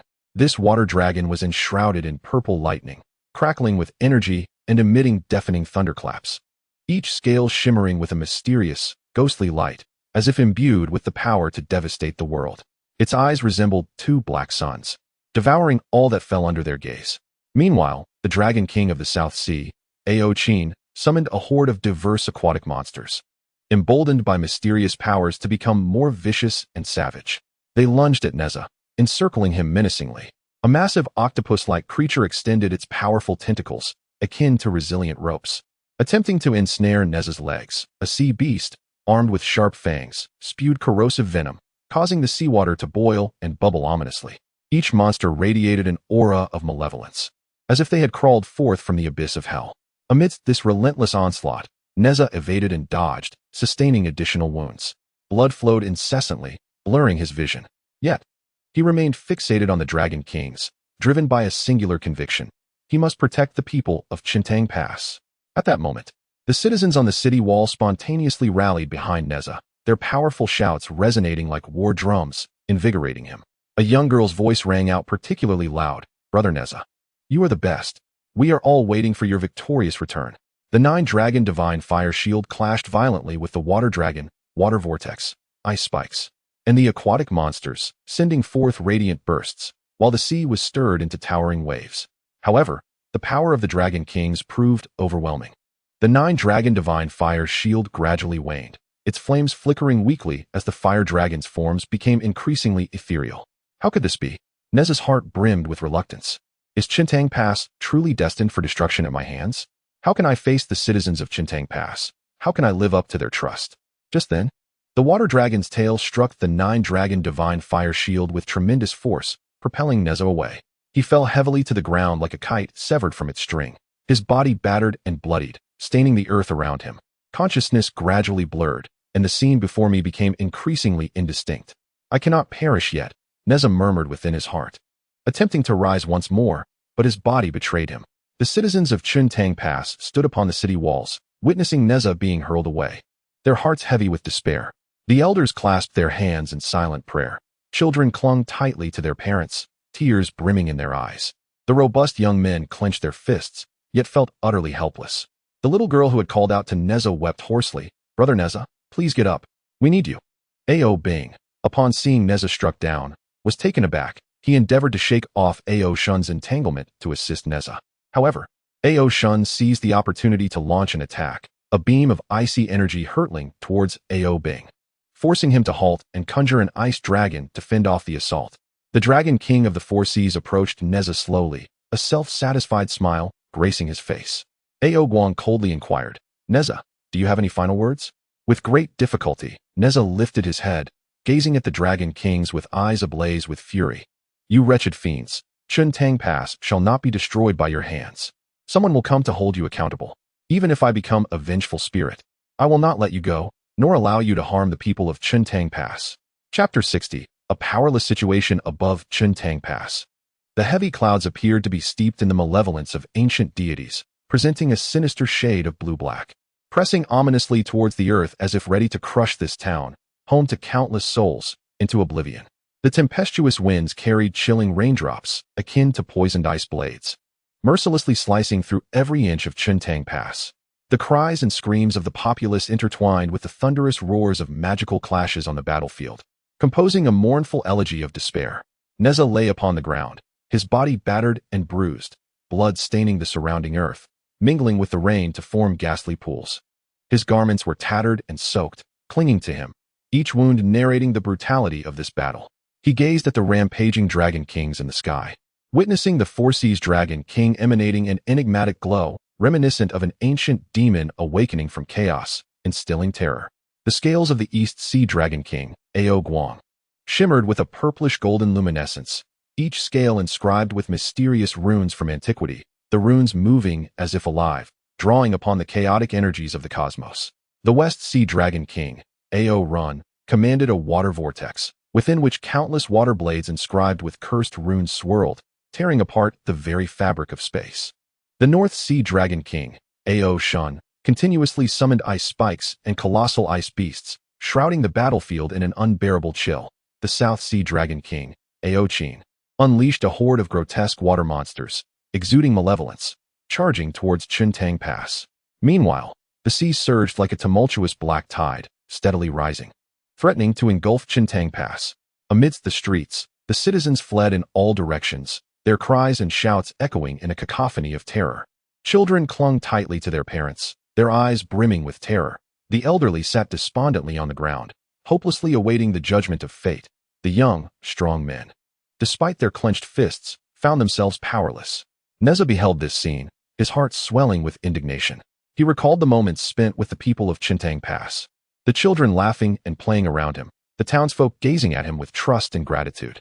Yet now, he could only watch helplessly as the town he had vowed to protect stood on the brink of destruction. Was he truly incapable of averting this calamity? Nezha roared within, striving to rise once more, only to collapse under the excruciating pain coursing through his body. His eyes reflected boundless despair and self-reproach. How could he face the people of Qiankun Pass? How could he betray their trust? At that moment, a golden light pierced the darkness, and Tai Junren appeared beside Nezha. Gazing at his beloved disciple, Tai Junren's eyes were filled with compassion. Nezha, battered and weak, bore no resemblance to the vibrant and spirited youth he once was. Tai Junren sighed softly, crouching down to assist Nezha to his feet. "Nezha, you have done your utmost," he spoke, his voice imbued with love and comfort. "In this battle, you faced the combined might of the Dragon Kings and mysterious forces it would challenge anyone to withstand." Nezha lifted his gaze to meet Tai Junren's, defiance flickering in his eyes. "Master, but the people of Qiankun Pass, they are all waiting for my salvation. If I abandon them, what will become of them?" His voice quivered with emotion, his heart heavy with guilt for the townsfolk. Tai Junren remained silent for a moment before responding. "Nezha, sometimes the trajectory of fate is beyond our control. Yet you must understand, you have fought with all your strength to protect Qiankun Pass, and that is already enough." Nezha shook his head, determination radiating from his gaze. Master, I cannot stand idly by and watch Qiankun Pass be destroyed, nor can I bear to see the people suffer. I must take action. Nezha was acutely aware that, despite the slim hope, he could never surrender. Just then, the walls of Qiankun Pass began to crack under the onslaught of the sea. The townsfolk atop the walls screamed in terror, hastily retreating. The water surged like a ferocious beast, flooding through the fissures and swiftly submerging vast stretches of street. Nezha watched, his heart aching as if it were being torn asunder. Master, I have made my decision. Nezha inhaled deeply, declaring, I will exchange my life for the peace of Qiankun Pass. Tai Jinren was taken aback, his heart racing. Nezha, do you comprehend the weight of your words? This means you will turn to ash and vanish forever. Nezha nodded, his eyes shimmering with resolute light. I understand, Master. But for the people of Qiankun Pass, for the oath I once made, I am willing to sacrifice everything. He recalled his conversation with the little girl. The townsfolk's trust and expectations, which fueled his resolve to make this choice. Tai Jinren gazed at Nezha, his eyes filled with helplessness and sorrow. He knew that once Nezha made a decision, he would never waver. Nezha, have you truly made up your mind? Tai Jinren inquired once more. Nezha nodded resolutely. Master, I have made my decision. Please grant me your support. Tai Jinren sighed and replied, in that case, I shall respect your choice. But remember, your sacrifice will not be in vain.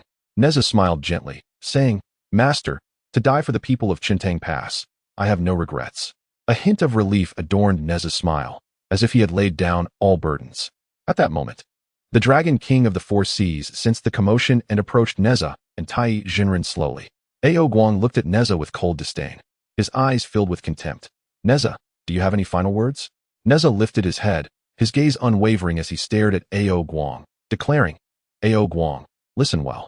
Even if I perish, Qiankun Pass shall not be so easily destroyed by you. Justice may be delayed, but it will never be absent. One day, someone will come to hold you accountable.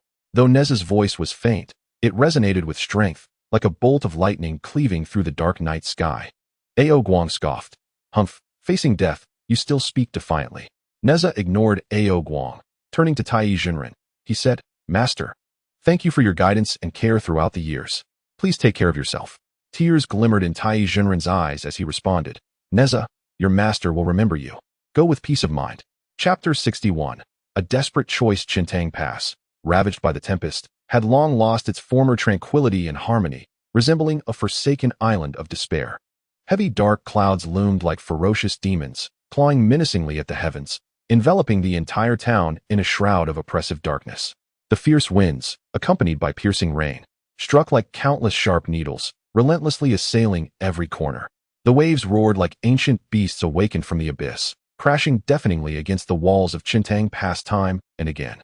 With great difficulty, Nezha rose to his feet. The wounds on his body felt as if countless ants were gnawing at him, the excruciating pain rendering each of his movements laborious. He gazed at the Qiankun Pass, ravaged by the sea, and felt as if his heart had been struck by a heavy hammer. On the streets, the water surged like a black tide, swiftly engulfing homes. While the citizens struggled desperately in the flood, their screams and cries intertwining, piercing every nerve in Nezha's body. A child flailed helplessly in the water, striving to grasp a glimmer of hope, their desperate eyes seemingly pleading with Nezha, Brother Nezha, save me. In an instant, Nezha's eyes brimmed with tears, mingling with the rain. He recalled the days in Qiankun Pass when children surrounded him, laughing and playing, their innocent faces now replaced by fear and hopelessness. It is my fault for failing to protect Qiankun Pass, for not safeguarding everyone. Nezha's heart was engulfed by self-reproach, his fists clenched tightly, nails digging deep into his palms. He looked up at the Four Seas Dragon Kings, who were laughing maniacally in the skies. A surge of intense resentment welled up within him. The enigmatic radiance enveloping the Dragon King Ao Guang of the East Sea grew increasingly resplendent, as the purplish-golden scales shimmered with an eerie luminescence. Each rune inscribed upon the scales appeared to siphon the chaotic energies of the cosmos, as if intent on dragging the entire Qiankun Pass into an abyss of unending darkness. The water vortex, commanded by the Dragon King Ao Run of the West Sea, resembled a ferocious dragon, relentlessly devouring everything in its path. Wherever it roamed, the very fabric of space was torn asunder, emanating spine-chilling wails. The ice spikes and colossal ice beasts summoned by the Dragon King Ao Shun of the North Sea enveloped Qiankun Pass in a bone-chilling frost, freezing everything into lifeless sculptures, the breath of life extinguished in an instant. Meanwhile, the water monsters unleashed by the Dragon King Yangcheng of the South Sea thrived in the floodwaters, viciously tearing at the helpless populace as blood spread through the sea, forming ghastly crimson mists. Nezha understood that, with his current strength, he could no longer withstand the wrath of the four sea dragon kings. The walls of Qiankun Pass, battered by the relentless waves, were on the brink of collapse, threatening to cave in at any moment. If no solution was devised swiftly, countless innocent lives would be consigned to the depths of the ocean. Was there truly no alternative? Nezha's heart echoed with a desperate plea, seeking a glimmer of hope amidst the chaos. Yet, the harsh reality loomed before him like an insurmountable barrier. His body was utterly fatigued, his magical power nearly depleted, each breath accompanied by excruciating pain. At that moment, a vision of a little girl's trusting gaze and her tearful plea suddenly flashed in Nezha's mind. Nezha Gij, please wake up, we need you. Qiankun Pass cannot be without you. This voice pierced through the darkness like a bolt of lightning, illuminating his tumultuous thoughts. For the sake of the citizens of Qiankun Pass, and for that weighty trust, he knew he must make a decision. With a heavy heart, Nezha slowly approached Li Jing. Standing atop the city wall, Li Jing gazed mournfully at the inundated Qiankun Pass, his face etched with sorrow and helplessness. Upon seeing Nezha approach, a complex emotion flickered in his eyes: pain, guilt, and a sense of powerlessness. Father, Nezha's voice was low yet resolute. I am willing to trade my life for the peace of Qiankun Pass. His eyes reflected a determination, as though he had already resigned himself to the notion of sacrifice. Li Jing's body trembled slightly, a flash of anguish passing through his gaze. He looked at Nezha, his lips quivering, yet words eluded him. As a father, how could he bear to witness his child march toward death? Yet, he understood that the current predicament had reached a dire impasse. Perhaps only Nezha's sacrifice could restore tranquility to Qiankun Pass. Nezha, have you truly made up your mind? Li Jing's voice was choked with emotion. This means you will leave us forever. Nezha nodded, his eyes alight with unwavering conviction. Father, I have made my decision. The people of Qiankun Pass are waiting for my salvation. I cannot stand by and watch them suffer. My life was meant to protect Qiankun Pass. He recalled the vow he had once taken to forever safeguard the citizens of Qiankun Pass. Now, it was time to fulfill that promise. Li Jing gazed at Nezha, his eyes filled with reluctance and despair. He knew that once Nezha made a decision, he would never waver. Nezha, I am so sorry. Li Jing's voice was laden with guilt. If it weren't for me, perhaps you would not have found yourself in such dire straits. Nezha shook his head and replied, Father, this is not your fault. It is my inadequacy that failed to protect Qiankun Pass. But please believe, my sacrifice will not be in vain. One day, peace will return to Qiankun Pass. At that moment, an ice spike shot towards them like a bolt of lightning. Nezha reacted swiftly, pushing Li Jing aside just in time. The ice spike grazed Li Jing's garment and embedded itself deep into the city wall.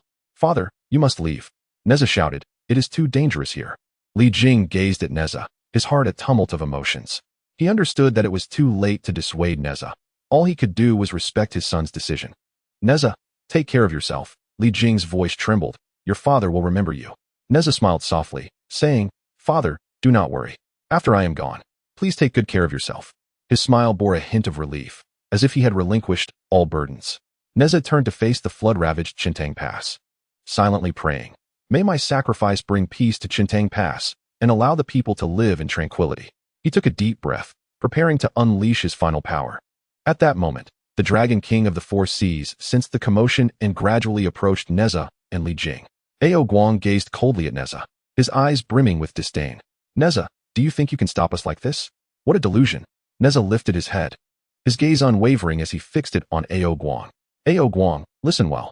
Even if I perish, Qiankun Pass will not succumb to your destruction. Justice may be delayed, but it will never be absent. One day, someone will come to hold you accountable. His voice, though faint, resonated with strength, cutting through the dark night like a flash of lightning. Ao Guang snorted derisively, humph, facing death, yet still defiant. Let me send you on your way. With that, Ao Guang opened his cavernous mouth, and a powerful suction formed instantaneously, as if the surrounding seawater were a herd of wild horses rushing forth, coalescing into an even larger water dragon that surged towards Nezha. Unfazed, Nezha focused his energy, ready to confront this ultimate challenge. He knew this would be the final moment of his life, yet he felt no remorse. His heart harbored but a single conviction: to protect the people of Qiankun Pass. Chapter 62. Bone extraction and kinship. Qiankun Pass had descended into a realm of torment, the dense dark clouds seemingly steeped in the resentful essence of ancient demonic spirits, hanging low as if poised to crush this weathered town. The tempestuous winds, carrying icy, piercing rain, roared like enraged beasts, relentlessly battering every corner of Qiankun Pass. The waves surged forth like primordial leviathans awakened from the abyss, emitting thunderous roars, crashing mercilessly against the crumbling city walls, the splashes resembling the claws of malevolent demons. Nezha stood alone amidst the tumultuous battlefield, his body riddled with wounds, blood mingling with rainwater as it dripped from the edges of his garments. Yet his gaze remained unwavering, as if ignited by an eternal flame, fixated on the ravaged Qiankun Pass before him, the desperate cries of the people echoing in his mind. For the peace of Qiankun Pass, for the survival of its inhabitants, he had no alternative. Nezha pondered silently, the weight of his resolve palpable in his soft, yet undeniable tone. At that moment, a fierce wind howled past his ears, as if attempting to sweep away his will. Just when the situation seemed dire, the system's mechanical, yet oddly human-like, prompt resonated unceremoniously in his mind. Host detected to be in a dire predicament. Would you like to proceed with a special sign-in? Nezha rolled his eyes internally, a bitter smile tugging at the corners of his mouth as he retorted, "Oh, dear system. Your timing is impeccable. With the flames licking at my heels, what good is a sign-in? Will it conjure an invincible skill capable of sending the Dragon King flying with a single punch?" The system fell silent for a moment, and Nezha could almost envision its speechless expression. Soon after, the system replied, "Host, this system guarantees quality. Perhaps this sign-in will illuminate a path forward." With a resigned sigh, Nezha thought, "Very well, let this dead horse serve as a living one. Sign in." A faint light flickered, and the system announced, "Congratulations, host. You have obtained a fragment of the light of hope. Collecting a certain number may trigger a mysterious power." Nezha smirked, ready to voice his skepticism. But the system promptly added, "This light of hope fragment can absorb the spiritual energy that flows through the world. Each fragment harbors purifying power. If 5 fragments are gathered, one may purify the evil curses and magic of the world, potentially dispelling the mysterious powers of the Dragon Kings. Collecting 10 fragments could even momentarily reverse time and space, allowing one to return to the battle's inception and alter the course of events. Yet, at present, the host has only acquired 1 fragment, indeed, but a drop in the ocean." Hearing this, a flicker of hope ignited within Nezha, only to be swiftly extinguished by the harsh reality. 1 fragment, just 1, in this life-threatening moment. Where could he possibly find the rest? System, you truly have a knack for humor. Had I known, I would have saved more sign-in opportunities. Now, what good is 1 fragment? The system remained silent once more, prompting Nezha to continue his lament. "You see, the rewards you usually provide are hardly substantial, and now, at this critical juncture, you offer me a mere fragment, which requires gathering a multitude to yield any significant effect. Are you intentionally mocking me?" The system seemed to be overwhelmed by Nezha's complaints, and its mechanical voice resonated again. "Host, one should focus on the present, even in dire straits. There exists a chance for reversal. Perhaps in the next moment, another fragment may be obtained." Nezha shook his head in resignation, redirecting his attention back to the perilous situation at hand. At that moment, the Dragon Kings hovered in midair, emanating a sinister and enigmatic glow, resembling demonic entities born from the abyss, mocking the plight of Qiankun Pass. Nezha slowly raised his hand, unaware that a gleaming blade had materialized within it. This blade, shimmering coldly beneath the dim sky, seemed to tremble in anticipation of the impending carnage. Nezha inhaled deeply, his chest heaving violently, a flicker of resoluteness flashing in his eyes. Without a moment's hesitation, he pressed the sharp blade against his own arm. The steel sliced through flesh, emitting a faint yet unmistakably clear sound of tearing, akin to a demon's whisper. Instantly, a deep gash appeared on Nezha's arm, blood gushing forth like a fountain, merging swiftly with the rain, cascading down his limb. His brow furrowed slightly, a natural response to the pain, yet he quickly suppressed the agony, relaxing his features, his gaze filled with unwavering determination, as if proclaiming his resolve to the world. "Mother, your unworthy child returns this flesh you bestowed upon me." Clenching his teeth, each word seemed to drain his very essence. As he endured excruciating pain, painstakingly cutting away the flesh from his arm, his hand trembled slightly, each movement accompanied by piercing agony. Yet his eyes remained steadfast as a mountain, devoid of any wavering. As the flesh was severed, revealing stark white bone, the rain washed over the wound, bringing with it a chilling sensation. Yet Nezha appeared oblivious, maintaining his focus on this harrowing act. The The citizens of Qiankun Pass stood atop the walls, witnessing this heart-wrenching scene. Their hearts heavy with sorrow. An elderly woman could not restrain herself, covering her mouth as tears streamed down her face, her body quivering as she murmured, "Nezha, why subject yourself to this?" A young man clenched his fists, knuckles turning white, his eyes brimming with rage and helplessness as he shouted to the heavens. "It is those four seas dragon kings who have forced Nezha to this." Meanwhile, children nestled in their parents' arms trembled in fear and despair, their innocent voices crying out, "Brother Nezha, please don't." Nezha seemed deaf to the cries of the populace, his attention fixated solely on the blade in his hand. His arm was a gruesome sight, blood and flesh in disarray, yet he did not falter. Drawing another deep breath, he steadied himself before guiding the blade toward his chest. At that moment, his complexion was as pale as paper, his lips devoid of color, yet his gaze remained resolute. "Mother, I shall repay your nurturing grace in my next life." His voice trembled, a testament to the intertwining of pain and exhaustion, yet it resonated with an inspiring conviction. He slowly plunged the blade into his chest, blood instantly staining his garments. And as the blade penetrated deeper, his body quivered slightly, beads of sweat rolling down his forehead, mingling with the rain. He gritted his teeth, beginning to slice away the flesh from his chest, each cut accompanied by intense pain, his body quaking involuntarily, but he persisted, silently reciting his feelings of guilt and gratitude towards his mother. Blood soaked the ground beneath Nezha, while the rain washed over it, creating horrifying streams of crimson that spread in all directions. His body began to sway, legs weakening, on the verge of collapsing. Yet, fueled by indomitable will, he persevered in this gruesome act. At this moment, the Four Seas Dragon Kings were also struck by the gravity of Nezha's actions. The East Sea Dragon King Ao Guang's originally fearsome visage flickered with surprise as he widened his eyes, murmuring to himself, "This Nezha is indeed resolute." The West Sea Dragon King Ao Run's disdain gradually gave way to a hint of reverence. He furrowed his brow slightly and spoke in a hushed tone, "The courage of this young man is commendable." The North Sea Dragon King Ao Shun and the South Sea Dragon King Ao Qin exchanged glances, their eyes revealing a complex mix of emotions. As they too felt a stir within, beginning to reassess the young lad before them. Nezha, having severed the flesh from his chest, found his body exceedingly feeble, swaying precariously, barely able to stand. Yet, he was acutely aware that one final act remained. Gritting his teeth against the excruciating pain, he bent his legs and slowly crouched down. This simple motion became an arduous endeavor due to his weakness. With trembling hands, he grasped the sharp blade and cut into his abdomen. "Father, this bone was given by you. Today, I return it to you in full." Nezha's voice was faint, his breath unsteady. Yet it resonated through the skies above Qiankun Pass like the tolling of a great bell. Enduring the agonizing torment, he reached into his abdomen, fingers brushing against his bones. In that moment, a wave of heart-wrenching pain surged through him, causing his body to tremble violently, but he refused to relent. Clenching his jaw, he began to extract the bones one by one. With each removal came unbearable agony. His complexion grew increasingly pale, nearly translucent. As sweat and blood intermixed and streamed down his cheeks, his body curled inward, yet his gaze remained resolute, silently chanting his respect and apology to his father. The citizens of Qiankun Pass could no longer contain themselves, their cries filling the air. "Nezha, no? Nezha, you are our hero."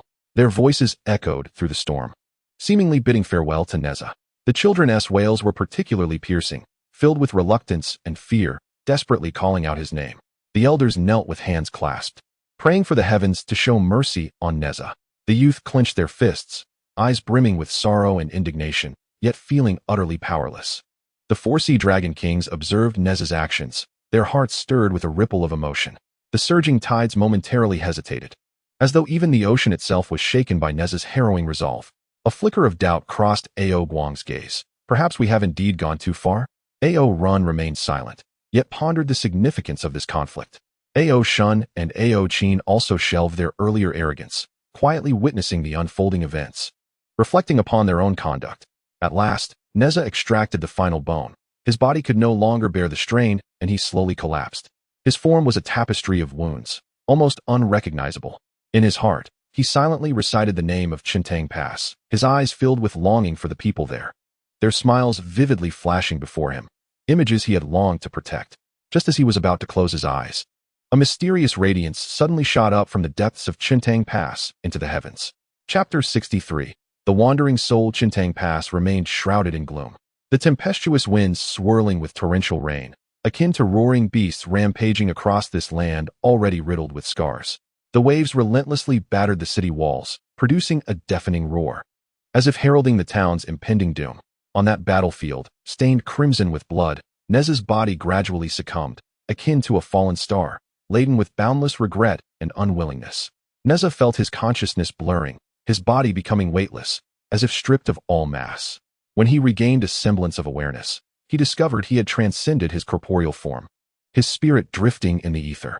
Gazing downward, he beheld his battered and mangled body lying motionless on the ground, rain ceaselessly washing over the garments long soaked in blood. Around him, the citizens of Qiankun Pass wailed in anguish, their faces etched with sorrow and despair. The dragon kings of the four seas hovered in the air, their assault temporarily paused by Nezha's tragic sacrifice, yet the sinister and enigmatic aura surrounding them remained, akin to the sword of Damocles poised above Qiankun Pass, ready to descend at any moment. Nezha's spirit murmured softly, his voice ethereal and fleeting, as if it might be scattered by the wind at any moment. He yearned to draw closer, to ascertain the safety of the townsfolk, yet he realized that some unseen force restricted his movements, confining him to a limited space. Frantic with urgency, he found himself powerless. At that moment, the system's mechanical notification intrusively echoed in his mind. Host detected in spirit form, initiating special task line. Nezha scoffed inwardly, retorting with frustration, at this juncture, what good is a special task? Can it save Qiankun Pass? The system, seemingly unaffected by Nezha's emotions, continued. Completing specific tasks may aid the host's spirit in regaining strength, indirectly assisting in the salvation of Qiankun Pass. A flicker of interest sparked within Nezha, yet as he surveyed the desolate scene before him, he couldn't help but lament, Qiankun Pass is on the brink of destruction, and I can't even control myself, let alone undertake any tasks. This is merely complicating matters. After a brief silence, the mechanical voice resumed. The host must maintain composure. The task is closely linked to the host's current condition. Should you abandon it now, Qiankun Pass will be devoid of life. Nezha clenched his non-existent teeth in resignation, replying, Fine, then tell me, what is this task? The system prompted, Please, host. Once Tai Junren has enveloped you in his sleeve, sense the fluctuations of spiritual energy around you, seeking a resonance with the shards of hope.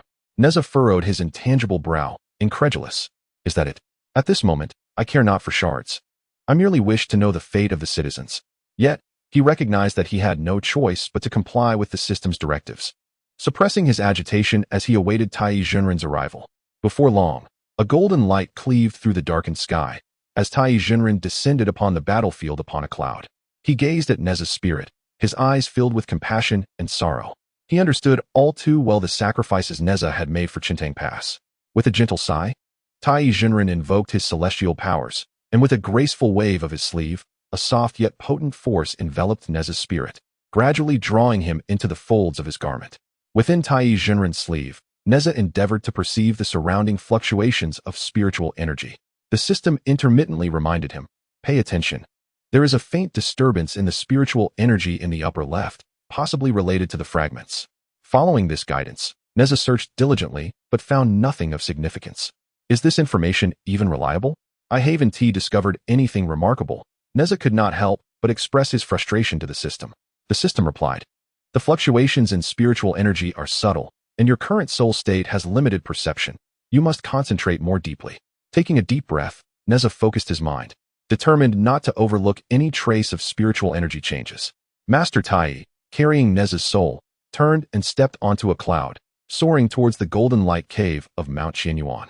The winds howled around them, yet Nezha's soul was immersed in thoughts of seeking the resonance of the fragments. A myriad of questions swirled in his mind. In his current state, where should he go next? Had the citizens of Qiankun Pass escaped the wrath of the Dragon Kings due to his sacrifice? He longed to ask Master Tai, but at that moment, he was unable to vocalize his thoughts, relegated to silently awaiting answers within the folds of Tai's robe, all the while continuing his quest for the elusive clues to the fragments. Before long, Master Tai returned to the golden light cave of Mount Qianyuan. Entering the cave, he released Nezha's soul from his sleeve. Nezha's soul drifted slowly in the air, gradually regaining clarity of consciousness. As he surveyed his surroundings, he beheld the serene and tranquil cave, its walls adorned with various peculiar gemstones radiating a soft glow.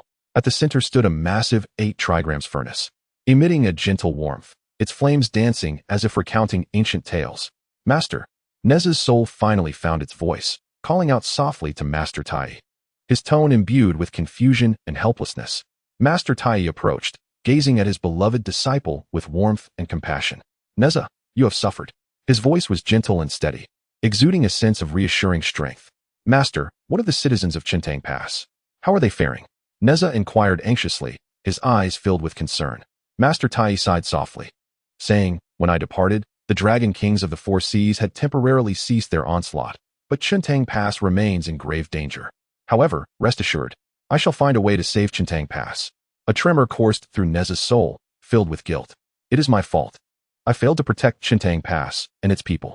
Master Tai shook his head, asserting, Nezha, this is not your fault. You sacrificed yourself for Qiankun Pass. You have already done enough. All of this is the arrangement of fate.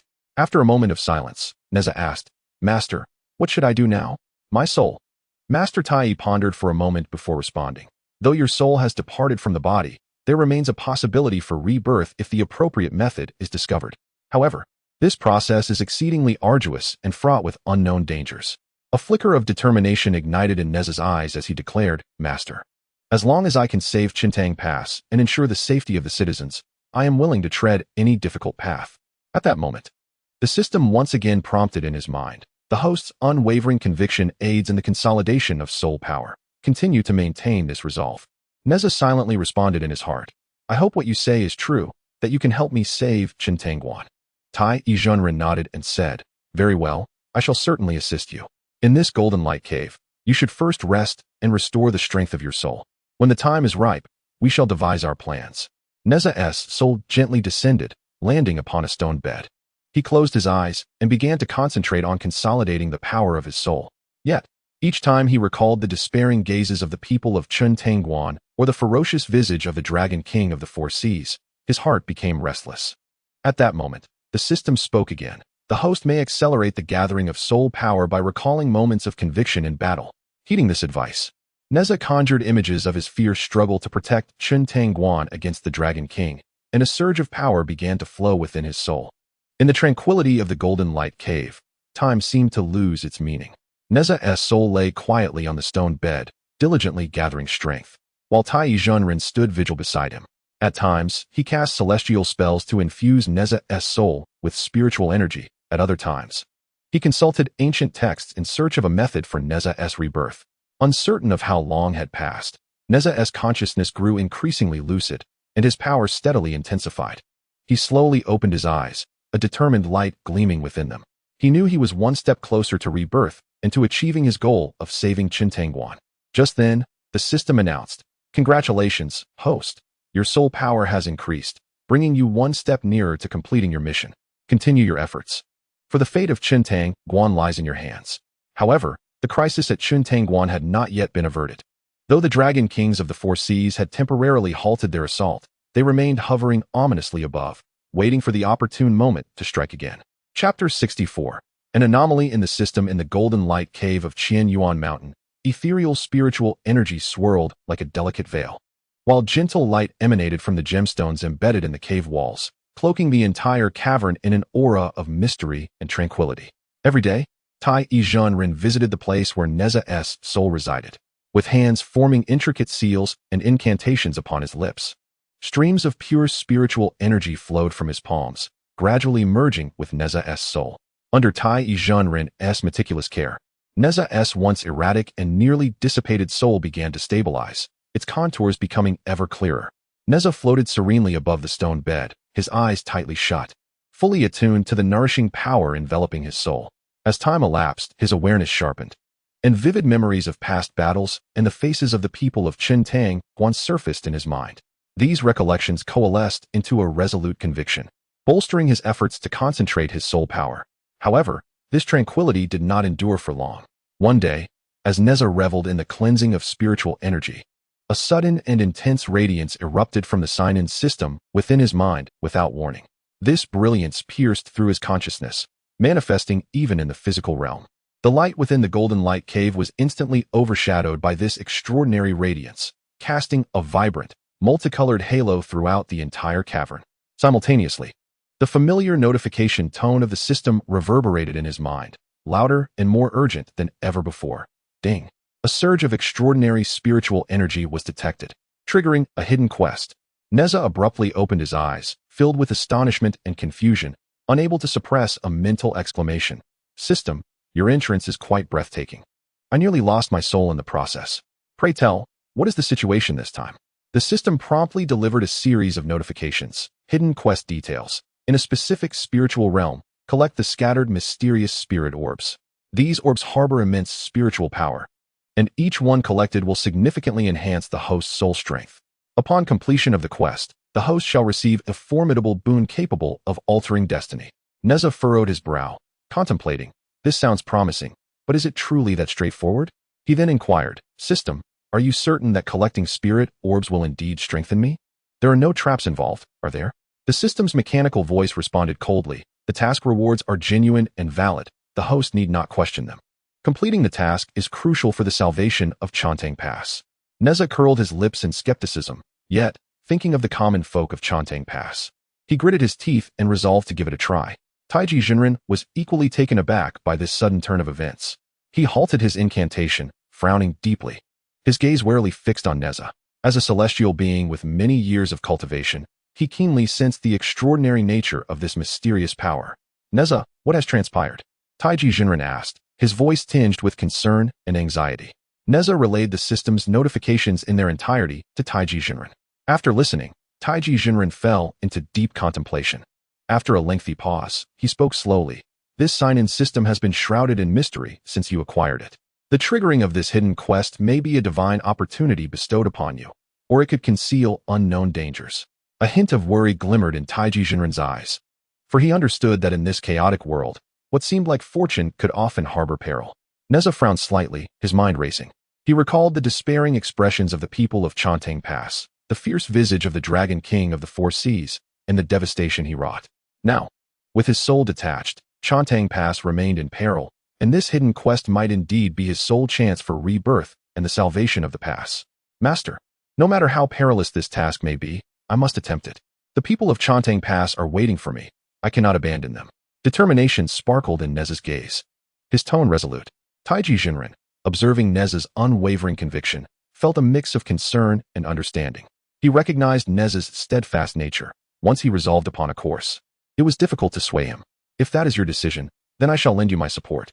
However, the precise location of this specific spiritual realm remains to be discovered, Taiji Jinren stated. Nezha nodded, refocusing his attention on the system. The system seemed to sense his intent, and a radiant light flashed, projecting an ethereal map before him. On the map, a region radiating a faint glow was distinctly marked, accompanied by a small inscription. This is the entrance to the spiritual realm. Peril abounds, and the host must proceed with caution.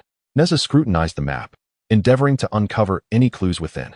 However, the map was exceedingly vague. Apart from the designated area, the rest was engulfed in chaos. Master, look at this. Nezha presented the map to Taiji Jinren. Taiji Jinren scrutinized the map, his brow furrowed in concentration. He extended his hand, attempting to touch the ethereal map, only to find his hand passing through it effortlessly.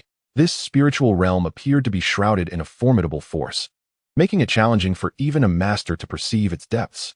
Nezha, you must exercise utmost caution on this journey. Should you encounter danger, find a way to return immediately, Taiji Jinren advised. Nezha took a deep breath, steadying his emotions. He reconfirmed the task information provided by the system, pondering deeply. The mysterious spiritual pearls were scattered throughout the spiritual realm, yet what kind of spectacle awaited him? What dangers lurked in the shadows? Nevertheless, the uncertainty only fueled Nezha's determination, igniting his fighting spirit. Master, I am ready, Nezha declared, lifting his gaze with resolute conviction. Taiji Jinren nodded, once again forming a seal with his hands. He infused his spiritual power into Nezha's soul, bestowing a protective layer upon him. This spiritual energy shield will safeguard you from harm for a limited time, but remember, do not become overly reliant on it, Taiji Jinren cautioned. Nezha felt the warm and potent energy enveloping him, his heart swelling with gratitude.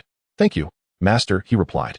With renewed focus, Nezha followed the system's map, gradually making his way towards the entrance of the spiritual realm. As he approached, a powerful surge of spiritual energy struck him, as if an invisible hand sought to impede his entry. Gritting his teeth, Nezha relied on his indomitable will and the spiritual power granted by Tai Junren to break through this resistance. Upon stepping into the spiritual realm, he was astounded by the sight before him. The realm was enveloped in swirling mists, with a kaleidoscope of colors shimmering within, reminiscent of countless brilliant stars concealed within. The ground was adorned with an array of peculiar flora, exuding enchanting fragrances. Some flowers danced gracefully like fairies, while others appeared as fierce beasts. In the distance, undulating mountains loomed, with arcs of spiritual lightning occasionally illuminating the peaks, accompanied by thunderous roars. This is the spiritual realm, Nezha murmured to himself. He proceeded cautiously, each step taken with utmost care. The system's alert chimed once more. The mysterious spiritual pearls possess sentience and will hide autonomously. The host must rely on keen perception and wisdom to uncover their traces. Nezha nodded, closing his eyes to concentrate, beginning to sense the spiritual energy fluctuations surrounding him. However, the energy waves within the realm were exceedingly intricate, with various powers intertwining and colliding, making it difficult for him to discern the location of the pearls. Just as he began to feel lost, a thought sparked in his mind. Perhaps he could attempt to communicate with the spiritual energy of the realm, which might lead him to clues about the pearls. Slowly opening his eyes, Nezha extended his hands, striving to establish a connection with the surrounding spiritual energy. His palms radiated warmth, and a faint current coursed through his fingertips. Gradually, he sensed a subtle shift in the surrounding spiritual energy. The previously chaotic fluctuations began to exhibit a semblance of order. Eureka! Nezha felt a surge of joy within. Not far ahead, a shimmering orb of light flickered into view, a mysterious spiritual pearl. He quickened his pace, advancing towards the pearl. However, just as he was about to reach it, a colossal spiritual beast erupted from the undergrowth beside him. This beast, resembling a tiger, was engulfed in flames, its eyes gleaming with a fierce intensity as it unleashed a thunderous roar directed at Nezha. Startled, Nezha quickly regained his composure. He understood all too well that in this realm of spirits, each step forward could be fraught with peril. He assumed a defensive stance, bracing himself for the beast's assault. The beast charged at Nezha with a ferocious roar, its claws ablaze, aiming for his chest. Nezha deftly sidestepped, simultaneously delivering a punch that struck the beast. The creature recoiled in pain, staggering back a few steps, but soon launched another attack. As Nezha maneuvered to evade the beast, he inwardly sought assistance from the system. System, this beast is too formidable. Is there any strategy to counter it? The system responded. The beast's weakness lies in the spiritual aperture atop its head. Striking this point will yield significant results. With newfound clarity, Nezha relied on his agility and indomitable spirit to evade the beast's relentless attacks and retaliate. Throughout the skirmish, he meticulously observed the beast's vulnerabilities, searching for an opportunity to triumph. Finally, as the beast lunged at him once more, Nezha seized the moment, leaping into the air, channeling his spiritual power through his hands, and delivering a powerful blow to the beast's head. The creature let out a piercing cry and collapsed to the ground, motionless. Breathing heavily, Nezha gazed at the fallen beast, a wave of accomplishment surging within him. He approached the spiritual pearl with caution, carefully lifting it. The instant his fingers brushed against the pearl, a torrent of potent spiritual energy surged into his soul, significantly enhancing his spiritual strength. I did it, Nezha exclaimed with exhilaration. Safeguarding the pearl, he ventured deeper into the realm of spirits.